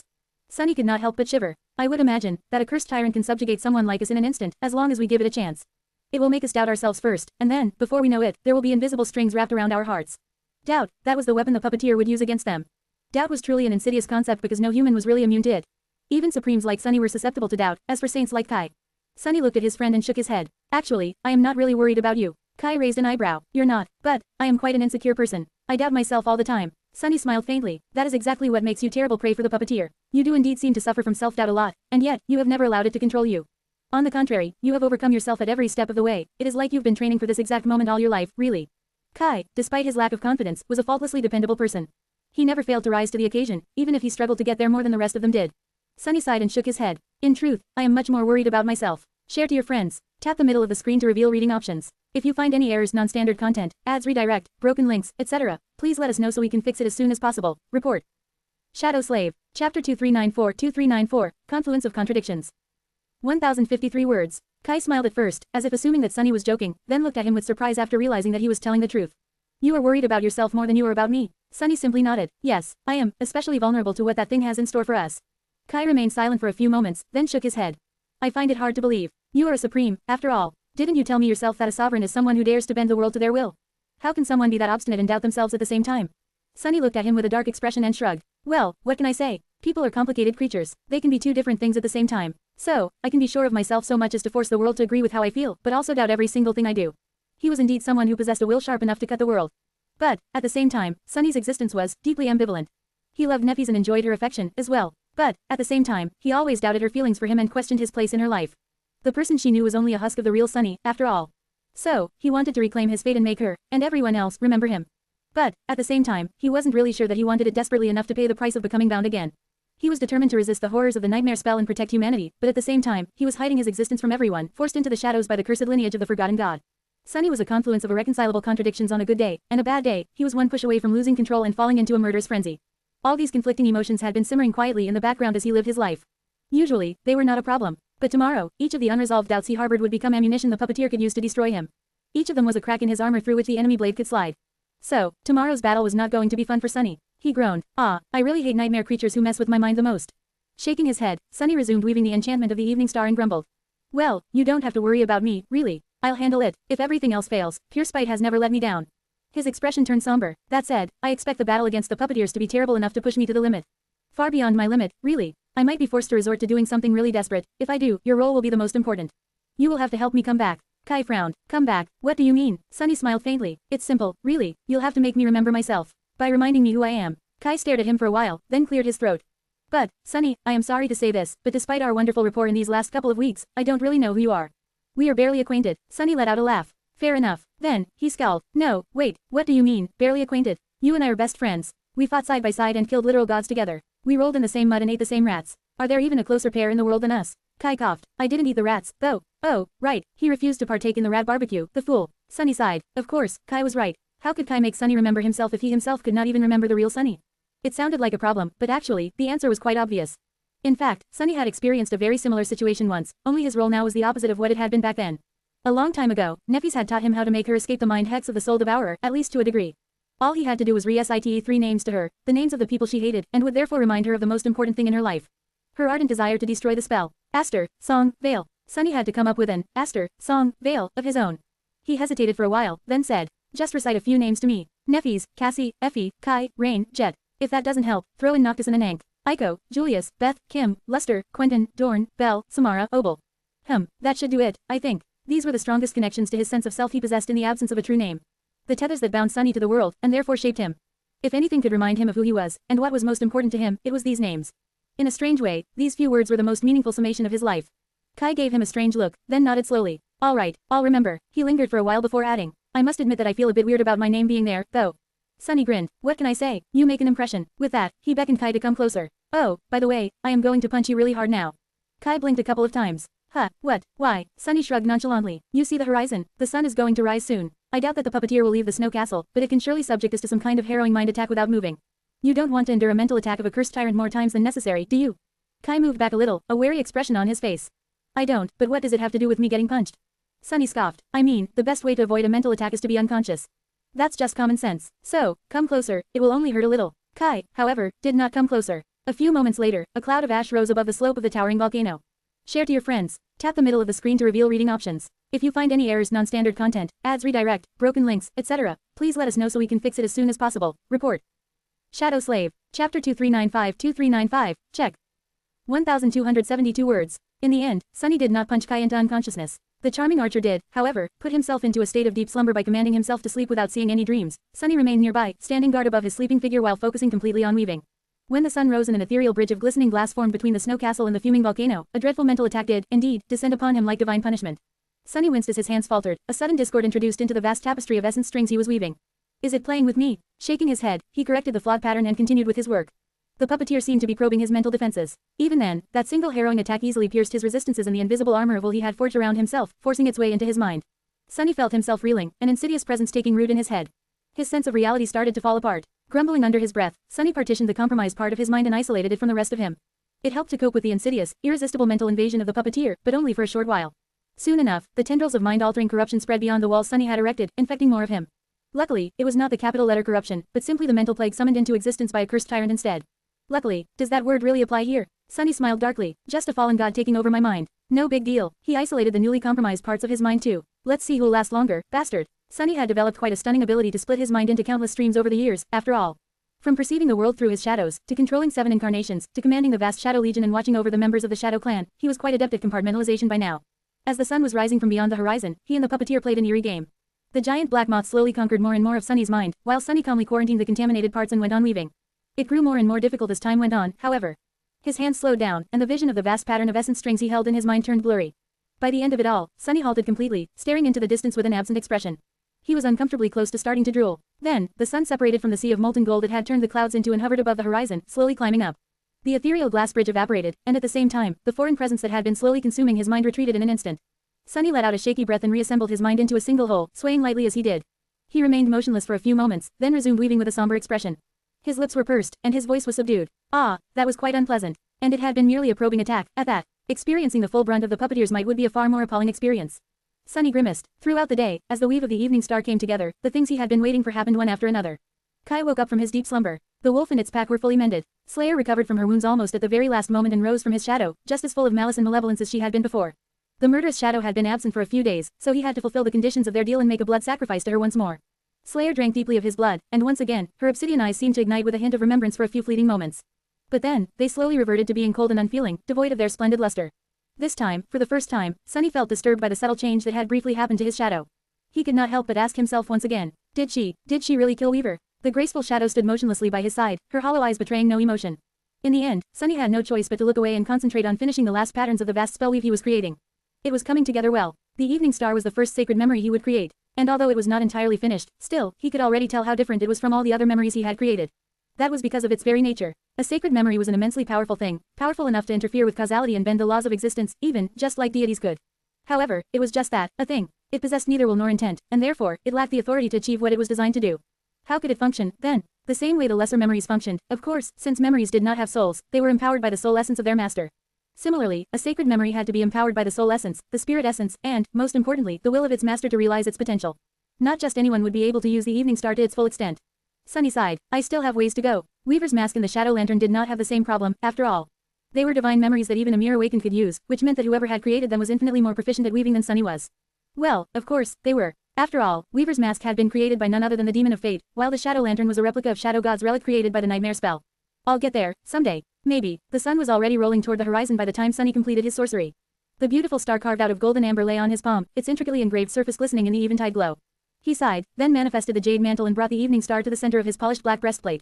The armor swallowed it, and as the sacred charm drowned in the dark stone-like metal, disappearing without a trace, it was slotted into the underworld armament. Pouring his essence and will into evening star, Sunny felt a subtle power flow into his limbs. Works like a charm. He smiled darkly, deactivated the enchantment, and rose to his feet. The sun would soon touch the sea of clouds. The battle against the puppeteer was about to commence. Throwing a look at Kai, Sunny lingered for a few moments and asked, "How about it? Are you ready to get the hell out of this dreadful place?" Kai nodded calmly. "Oh, I am. I've been dreaming of taking a proper shower for a week straight." Of course he has. Sunny sighed, then glanced at Slayer. "What about you? Have something to say to me?" Slayer did not deem it worthy to give him an answer. Instead, she simply checked if her sword slid out of their sheath smoothly. Sunny shook his head quietly and looked north. The sea of clouds was drowning in darkness in the east while burning with a fiery crimson glow in the west. The plumes of ash were stretching toward the snow castle like black tendrils. Soon, they turned into an obsidian bridge, its surface glowing as if illuminated by countless embers. Taking a step forward, Sunny called upon the shadows and ash. As he stepped onto the bridge, a tide of darkness followed him like a boundless mantle. Share to your friends. Tap the middle of the screen to reveal reading options. If you find any errors, non-standard content, ads redirect, broken links, etc., please let us know so we can fix it as soon as possible. Report. Shadow Slave. Chapter 2396-2396, Evening Star. 1082 words. As Sunny walked across the bridge, bringing the ash domain with him, the gargantuan black moth perching on the peak of the distant white mountain shifted a little. Its size was so immense that, from a distance, it seemed as if the mountain itself moved. Suddenly, he could sense something vast, ancient, and utterly alien gazing at him. It was as if everything about him was revealed under that terrifying gaze. The entity studied him with a dispassionate thoroughness, like one would study a strange and curious specimen after dissecting its body. Then, the entity seemed to lose interest. The heavy gaze followed Sunny, but it felt far less penetrating than before. He looked up at the titanic black moth's face, if it could be called that. It was covered by what looked like soft black fur, with two enormous spherical eyes protruding from it on either side. Its maw was hidden from sight, and its two enormous antennae swayed slightly in the wind. Apart from the fact that each was hundreds of meters in length, they looked like the long cushy eyebrows of a wizened sage. The puppeteer stayed motionless, and it was that lack of movement that made the sight of a titanic moth so eerie. Sunny would have been less tense if the tyrant tried to threaten him or showed a hint of preparing for battle, but the creature stayed still, simply looking at him impassively. It's not taking me seriously at all. The sea of clouds below was glowing, painted in a million shades of maroon and crimson by the sunset. Sunny took a step and activated the enchantment of the evening star. The shadows surrounding him seemed to grow darker, and the veil of ash more impenetrable. He felt more powerful. He was more powerful, in fact, albeit not by much, for now. The enchantment of the evening star was immensely potent, but simpler in execution than many he had woven before. That was because Sunny had chosen not to rely on the usual patterns he had memorized or developed while designing it. Instead of meticulously weaving the paths and mechanisms its enchantment was to follow, he wove the very concept of what it was meant to achieve into the pattern instead. Sunny based the spell weave of the evening star on two simple concepts: abundance and power. The evening star was meant to grant its master an abundance of power. Not the physical strength, soul potency, mental fortitude, or even willpower, but simply power, in all its shapes and forms. Sunny did not need to meticulously design how that effect would be achieved precisely because he had based the spell weave of the evening star on concepts as opposed to sorcerer's principles. After all, the evening star was a sacred memory. The ways in which it functioned were not as important as the very fact that it did. It did not work by adhering to cleverly designed patterns of cause and effect. Instead, it worked because it bent the world into a state that supported its effect. The effect came first, while the cause followed. That was how sacred beings exerted their power, so Sunny had surmised that that was how a sacred memory should function, too. The shift in the approach to designing a spell weave was so different from everything he had done before that it was hard to wrap his head around it. But once Sunny shifted his perspective and saw the foundations of sorcerer's mechanics in a new light, the patterns he envisioned were actually simpler than what he had been creating before. Of course, a sorcery like that could only be empowered by a master whose will could shoulder its burden. But as a supreme titan, Sunny was more than qualified to do just that. Granted, creating a memory that was simply supposed to make its master more powerful would not have been very useful. There were limits to his will, after all, and even if there were none, a simple sorcery like that could not bend the laws of the world too much. The effect would have been negligible. That was where the artificial limitation he had built into the spellweave of the Evening Star came into play. By limiting the sacred memory himself, he allowed it to bend the laws of existence much more than it would have been able to otherwise, as long as proper conditions were met. It was as if he was focusing its power into a narrow ray instead of unleashing it upon the world as a diffused wave. The limit Sunny had placed on the enchantment of the Evening Star was as follows: its potency depended on how bright the world around it was. This sacred memory was almost entirely useless when surrounded by radiance and light. It grew exponentially more powerful the darker its surroundings were, though, and reached full potency in utter darkness. And since Sunny could only attack the snow castle at sunset, the Evening Star would augment him more and more the closer nightfall came. The augmentation of a sacred memory was already immensely powerful. However, there was also the underworld armament trait of the Jade Mantle to consider, the trait that enhanced the effects of any charm slotted into the tenebrous armor. In short, the longer Sunny survived in the battle against the puppeteer, the stronger he would become. Any augmentation was important, but this one, in particular, was especially vital due to the fact fighters usually grew exhausted and weakened by the end of a vicious battle. In that state of fatigue and vulnerability, every drop of power was especially precious. So, hopefully, the puppeteer was in for an unpleasant surprise. Of course, Sunny was quite certain that the appalling creature had a few surprises in store for him, as well. All his senses grew taut as he approached the end of the bridge. All his muscles tensed in preparation for a ferocious, lethal battle. Sunny inhaled deeply, then gritted his teeth and stepped onto the snowy slope of the towering mountain. He had expected a devastating mental attack to slam into him immediately, maybe even some kind of profane assault that he could not even imagine, let alone describe. He had prepared himself for anything, or so he had thought. But he was wrong, because what happened next left Sunny completely stunned, and more than a little bit rattled. Instead of a tyrannical assault, what met him on the slopes of the snow castle was a voice. The voice resounded from all around him, subtle and strangely soft. It said, "Welcome, Liberator. Oh, I've been waiting for so long. Share to your friends. Enjoying this site? Support us via PayPal, Visa, MasterCard or crypto. Your donations help cover site maintenance and hosting costs. Tap the middle of the screen to reveal reading options. If you find any errors, non-standard content, ads redirect, broken links, etc., please let us know so we can fix it as soon as possible. Report." Shadow Slave, Chapter 2397, To a Flame. 1049 words. Sunny froze. He was not being subjected to a harrowing attack, and yet, that did not make him feel any less alarmed. If anything, he felt more shaken than he would have if the puppeteer had thrown all its profane power into an obliterating assault. Because despite the fact that the world had changed, and Sunny himself was vastly more powerful now than he had been before, one truth remained the same since the turbulent days of his youth. It was that among all the horrors of the nightmare spell, none were more sinister and dreadful than the ones who could speak like humans. Damnation. He looked up and studied the motionless puppeteer, who loomed far above him like a black insectal cliff. Don't answer, don't answer, don't. Then, his lips moved on their own. Quote. Who's speaking? There were a few moments of silence, and then the soft voice resounded from nowhere. It was as if the wind itself was answering. I am Moth. Sunny narrowed his eyes, unsure what to say. The cursed tyrant was talking to him. The terrifying moth perching atop the mountain was engaging him in conversation, and on top of that, it was polite and soft-spoken. What the hell? He exhaled slowly. Why are you talking to me, though? The puppeteer remained silent for a moment, then answered with a question of its own. Quote. Why not? Sunny could not help but let out a stifled chuckle. This is ridiculous. His flaw still forced him to answer, though. Because you are a nightmare creature. An abomination. You and I are enemies. No. The gargantuan moth moved its antennae slightly. Quote. Are we enemies? Why? Sunny laughed. Why? Oh, actually, you raise a good question. You, creatures of corruption, are all completely overcome by a demented need to eradicate anything and everything that is good and pure. I have no idea why, so now that I have the chance, let me ask you instead. Why the hell are you, vile fiends, so hell-bent on destroying us humans? The puppeteer remained silent for a while, this time. Eventually, he seemed to sigh. Words have power, Liberator. The power of names is even greater still. And yet you use that power with such violence. You force them upon the world. The giant moth tilted its head down, looking at Sunny with its enormous black eyes. Corruption, abomination, fiend, vile, pure, good. These words you use may not shape existence, but they shape you. They shape everything you touch, as well. They even shape me. The winds howled, and the glistening strands of black silk enveloping the mountain fluttered in it like a tattered shroud. The cursed tyrant spoke again. What you have named corruption is the influence of the void. It does not corrupt things, it simply changes them. These things it changes are not malevolent or vile, just like the things it spares are not pure and good.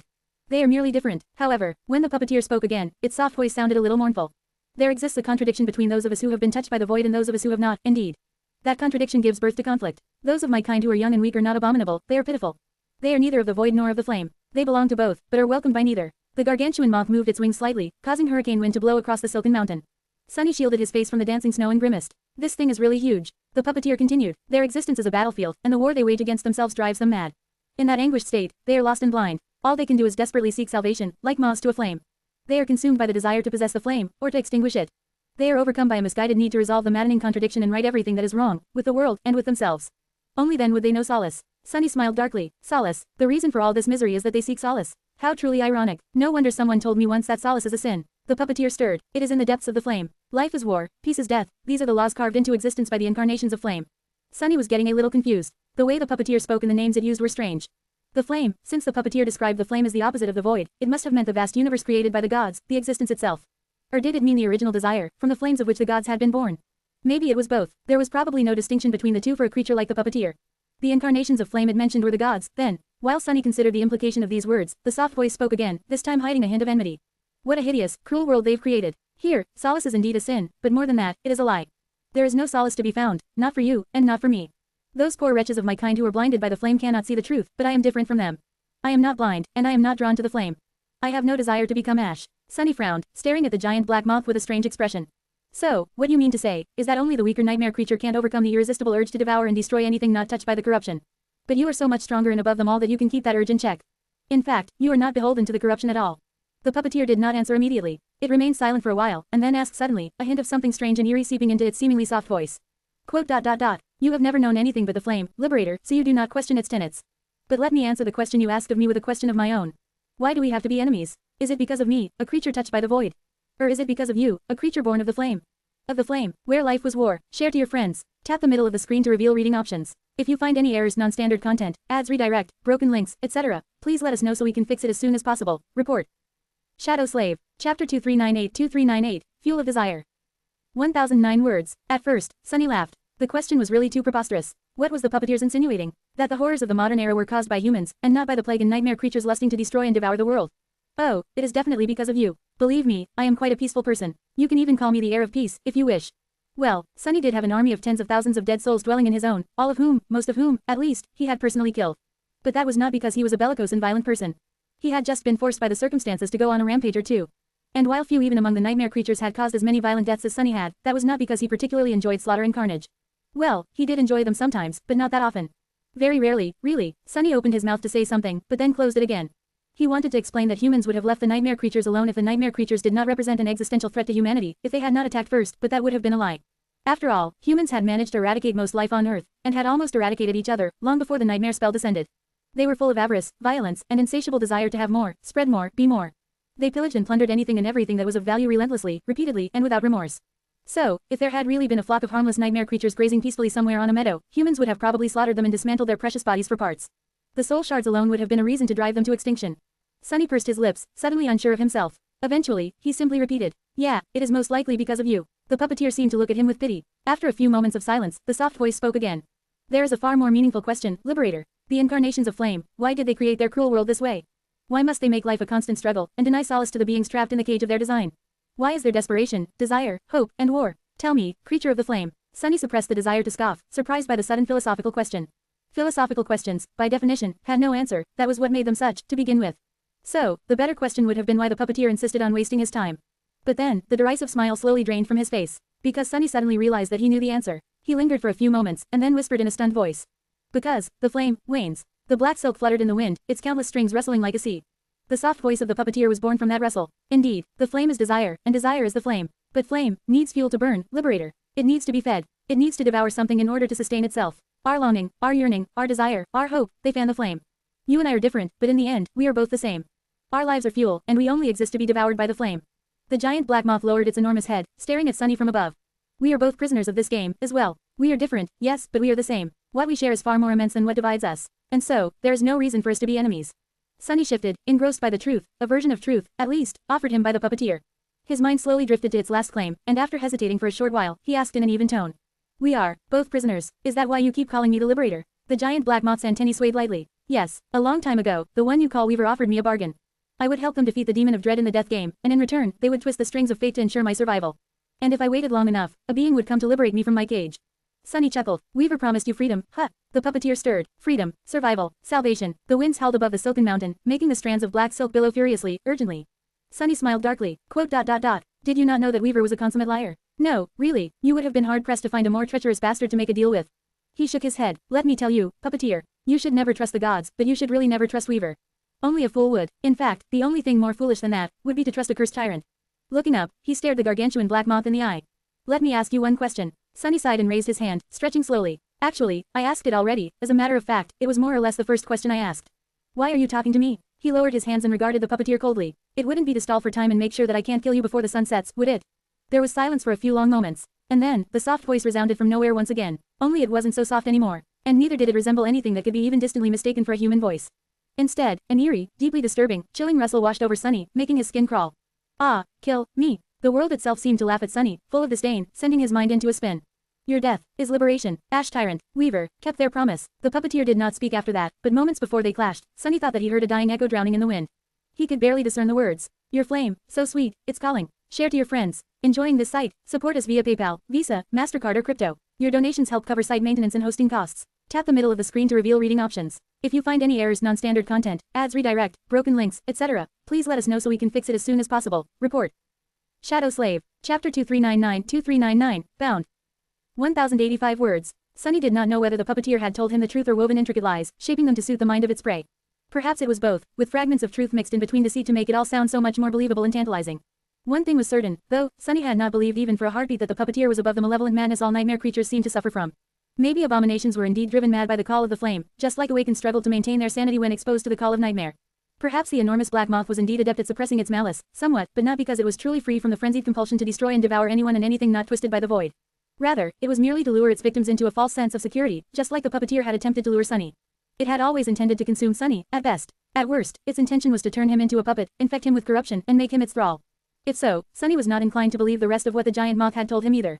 But still, what if the rest of it was indeed true? What if some of it was? What if the world as Sunny knew it, the existence itself, was nothing but a furnace where all of them were doomed to burn? If the purpose of all living things was merely to be fuel? The universe was a cage built to contain the void. But weren't all of them caged within it, as well? It was such a chilling thought. Sunny felt that there was something wrong with that line of thinking. Even if the puppeteer had offered him some version of the truth, though, it had to have omitted something, changing the context and twisting the meaning of everything. But Sunny was not sure. He could not be sure, because the seeds of doubt had already been planted into his mind. Damnation. Even after realizing what was happening, Sunny could not do anything. All he could do was kill the puppeteer before these seeds sprouted into something that could not be contained. Luckily, the wasted time did not only benefit the eerie moth. With every minute that passed, Sunny was growing stronger. The evening star burned in the dark depths of the underworld armament, bestowing him with fierce power. Of course, it was hungrily consuming his essence and willpower, as well. But that was a trade he was willing to make. Sunny had been lulled by the conversation with the puppeteer, but now, he shook that enthrallment off. And when he did, he felt a chill run down his spine, realizing that passing time was not the only thing he had been overlooking. In truth, Sunny had failed to notice quite a few things, as well. Come to think of it, he had been behaving strangely from the moment his foot landed on the slope of the snow castle. Starting a conversation despite knowing better, humoring the puppeteer's suspiciously convenient claims, failing to pay attention to anything about his surroundings except for the billowing strands of black silk. Most of all, forgetting that Kai and Slayer existed at all. What? How did I? Why had Sunny not even thought to question what his companions were doing while he conversed with the cursed tyrant? Curses. Sunny hastily looked around, casting his shadow sense out at the same time. His eyes widened, and fear grasped his heart with icy claws. Kai was hundreds of meters away, what looked like Kai, at least, in his transcendent form. A giant figure was buried under a slithering mass of black silk, straining desperately to tear itself free. Sunny could hear the muffled cries of a dragon as the great beast tore at the silk, midnight scales glinting through the gaps between the dark strands. Slayer was nowhere to be seen, as if swallowed by the billowing mass of black silk entirely. The puppeteer was still perched atop the mountain, motionless, looming above them like an eerie insectal deity. Most disturbing of all, was the fact that, without Sunny ever realizing it, impossibly thin strings had wrapped themselves around his limbs, penetrating his body and reaching into his very soul. Sunny shuddered. Oh, throwing a murderous gaze up, at the still figure of the gargantuan black moth, Sunny lunged forward. He tried, at least. But the black strings held him in place, controlling him like a marionette. Arg! A hint of panic flooded his mind like a chilling wave. Suppressing it fiercely, Sunny strained against the invisible strings, feeling them tremble and give. His will cut at them like a blade, severing a few. But more took their place, piercing Sunny's flesh, soul, and spirit. These strings were both tangible and intangible. They restrained him physically, but much more perilously, they restrained him mentally as well. His mind was infected by doubt, and the puppeteer used that doubt to control him. When Sunny wanted to lunge forward, the strings strangled his determination to do just that, and so, he stayed in place, unable to force himself into commanding his body to move. You, vile thing. Sunny growled and purged his mind, throwing it into the state of battle clarity. At the same time, he steeled his resolve and wrapped himself in an armor forged out of pure will. He rebuilt his consciousness around an indomitable axis. His killing intent, his cold, scathing, overwhelming desire to visit death and destruction upon the puppeteer. To rip that vile moth apart. Countless strings of black silk snapped. But, even more surrounded him, binding him like a suffocating cocoon. Or a chrysalis, perhaps. Sunny let out a stifled scream, falling to his knees. The strings cut into his skin, drawing drops of crimson blood. Kill it, I must, kill it, he had to, kill. Grinning wickedly, Sunny commanded his blood to flow back into the thin cuts left on his body and released his physical form. His body turned into a mass of formless darkness, but he failed to escape the stranglehold of the puppeteer's strings, still, since they bound the shadows just as easily as they bound flesh. The vast shadow struggled and strained, enveloped by the web of black silk. Bound, trapped, unable to escape. Some distance away, no glimpses of the magnificent dragon could be seen through the billowing mass of glistening strands anymore, and no sound of him could be heard. Kai's figure was buried entirely under a dark hill of silk. Most of the sun was hidden behind the horizon, and the fiery splendor of radiant sunset was slowly turning into the dim twilight of dusk. Share to your friends. Tap the middle of the screen to reveal reading options. If you find any errors, non-standard content, ads redirect, broken links, etc., please let us know so we can fix it as soon as possible. Report. Shadow Slave. Chapter 2400-2400, Breaking the Rules. 1199 words. Sunny could feel his mind slipping. The puppeteer loomed above the world like a dark cliff, the giant black orbs of its eerie black eyes staring down upon the slopes of the silken mountain dispassionately. Kai was still struggling to free himself from under the mass of black silk, but he was almost entirely immobilized by now. Sunny was straining against the puppeteer's strings, as well, but it was pointless. If they were only holding him in place, he could have torn them apart. He could have slithered his way out of their inescapable embrace, at least. But the strings bound his mind just like they were binding his shadow. His very thoughts were restrained, and Sunny could not even fathom trying to break free anymore. Time was running out. The only thought the puppeteer could not poison with doubt was the one Sunny kept repeating silently, using it as an axis that held his mind together and prevented it from falling entirely under the eerie abomination's control. Kill it, I must kill it. His bloodlust was his only salvation. The vast shadows stirred. Sunny broke his mind apart into countless streams, abandoning most of them to freeze him from the insidious grasp of the puppeteer. He had to do something drastic. The time for desperate measures had come. And gone. Now was the time for pure madness. Sunny imagined himself taking a deep breath. Then, he took all his willpower, all his authority, all his killing intent, and all the power granted to him by the evening star. And used them to call forth a shade. If he thought about it, the puppeteer was really in a bad situation. Its true power lay in its thralls, but none of them were here to protect their master. The black moth stayed still and motionless, and that was not because it had no need to move, rather, it was because the snow tyrant was not that fierce and physically strong. All it could do to deter the enemy was use its profane powers and strangle their will to reach it. On top of that, Sunny was more or less its natural predator. That was because Sunny commanded a legion of shades, and shades possessed neither will nor a sense of self. They had no desires, no resolve, no determination of their own. And therefore, they knew no hesitation. They were immune to doubt, because doubt was foreign to their very nature. There was nothing for the puppeteer to poison, so it was powerless to control the shades, it could only control their master. But as long as Sunny remained firm in his conviction, his shades would be able to do what he could not. There was just one enormous, mountain-sized problem. The puppeteer might have been weak in direct confrontation, but that was only in relative terms. It was still a cursed tyrant, no matter where its true talent lay. Not just any shade could face it in battle. The obsidian wasps would be destroyed by one flap of the puppeteer's wings. The shadow wolves would be vanquished and torn apart in an instant. Abundance would hold out longer, but it would not muster enough offensive power to kill the abominable moth before it was too late. The rat king was vicious and destructive, but it needed time to propagate and grow unstoppable. That only left the wolf. The ruthless, proud predator from the dawn of time, one fierce and deadly enough to rip the puppeteer's wings off and crush its appalling head. And yet, Sunny was full of doubt. Would the wolf really be able to kill the snow tyrant? Would Sunny himself remain firm enough not to command his terrifying shade into retreat? No, doubt made Sunny weak and indecisive. It made him feel despair. He still was in control of enough of himself to summon a shade, but he was not confident that the same would hold true in a few minutes. So, he did what he always did when forced into a corner. He cheated. The shade Sunny called forth was not an obsidian wasp, abundance, rat king, or the wolf. Instead, it was the shadow of another cursed tyrant. It was condemnation. Sunny had lost access to his shades after entering Ariel's game, but they still existed somewhere out there, within his soul. Other shades might have been summoned and carrying his orders, but condemnation wasn't. Because it had never answered his call before. Augmented by the evening star, Sunny's tyrannical will and his undeniable authority descended upon the somber giant, commanding it to emerge from the peaceful darkness of his soul. Sunny had thought that he would be able to overpower the obstinate tyrant while augmented by the sacred memory. But he was wrong. His will and his authority crumbled against the unfathomable, inert depths of the enormous shade. Condemnation refused to move, just as it always had. It remained still and motionless, towering above the silent waters of his soul. Sunny had expected as much. After all, he had not been able to call upon any other shade earned beyond the confines of Ariel's game, either. But while Sunny could not summon them with his Shadow Legion aspect ability, which the laws of this artificial realm were interfering with, that did not mean that he could not fool these laws. So, instead of commanding the massive shade to reveal itself, he simply gathered all his willpower and banished condemnation from his soul. He threw condemnation out. Sunny had never done something like that before, which did not mean that he couldn't. Now that he was supreme and wielded greater authority both over his soul and over the shades populating it, he could summon them forth and call them back. He could also store physical items within his soul and expel them from it, effectively manifesting them. And that was what he did with the vast, gargantuan shade of condemnation. He expelled it. Sunny had not attempted to do that with any of his shades in the past for a good reason, though. Any shade he could not summon with his Shadow Legion aspect ability was a shade that did not obey his commands. That fact would not change even if he managed to summon it into existence, somehow, which meant that once the shadow of condemnation emerged into the light, Sunny would have no control over it whatsoever. It could attack the puppeteer. It could just as well attack him, instead. It could even remain still and do nothing, content to simply be.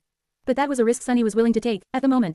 In fact, he welcomed it. The potentially fatal drawback of summoning a disobedient shade was actually a life-saving grace in his current situation. Because if Sunny could not control condemnation, the puppeteer could not control Sunny to order condemnation to stand down. And since he was not using Shadow Legion to summon it, the laws of Ariel's game would, hopefully, fail to prevent the Shadow Colossus from appearing. Snow Tyrant, Ash Tyrant, let's add a third tyrant into the mix, shall we? Let's break the rules. As countless strings of black silk fluttered in the wind, rushing to bind the vast shadow. Reality seemed to ripple, the sea of clouds swirled. And then, the mass of silk strands was torn apart when a colossal hand emerged from Sunny's formless vastness, extending far into the sky and casting a titanic shadow onto the slope of the shuddering mountain. Share to your friends. Tap the middle of the screen to reveal reading options. If you find any errors, non-standard content, ads redirect, broken links, etc., please let us know so we can fix it as soon as possible. Report.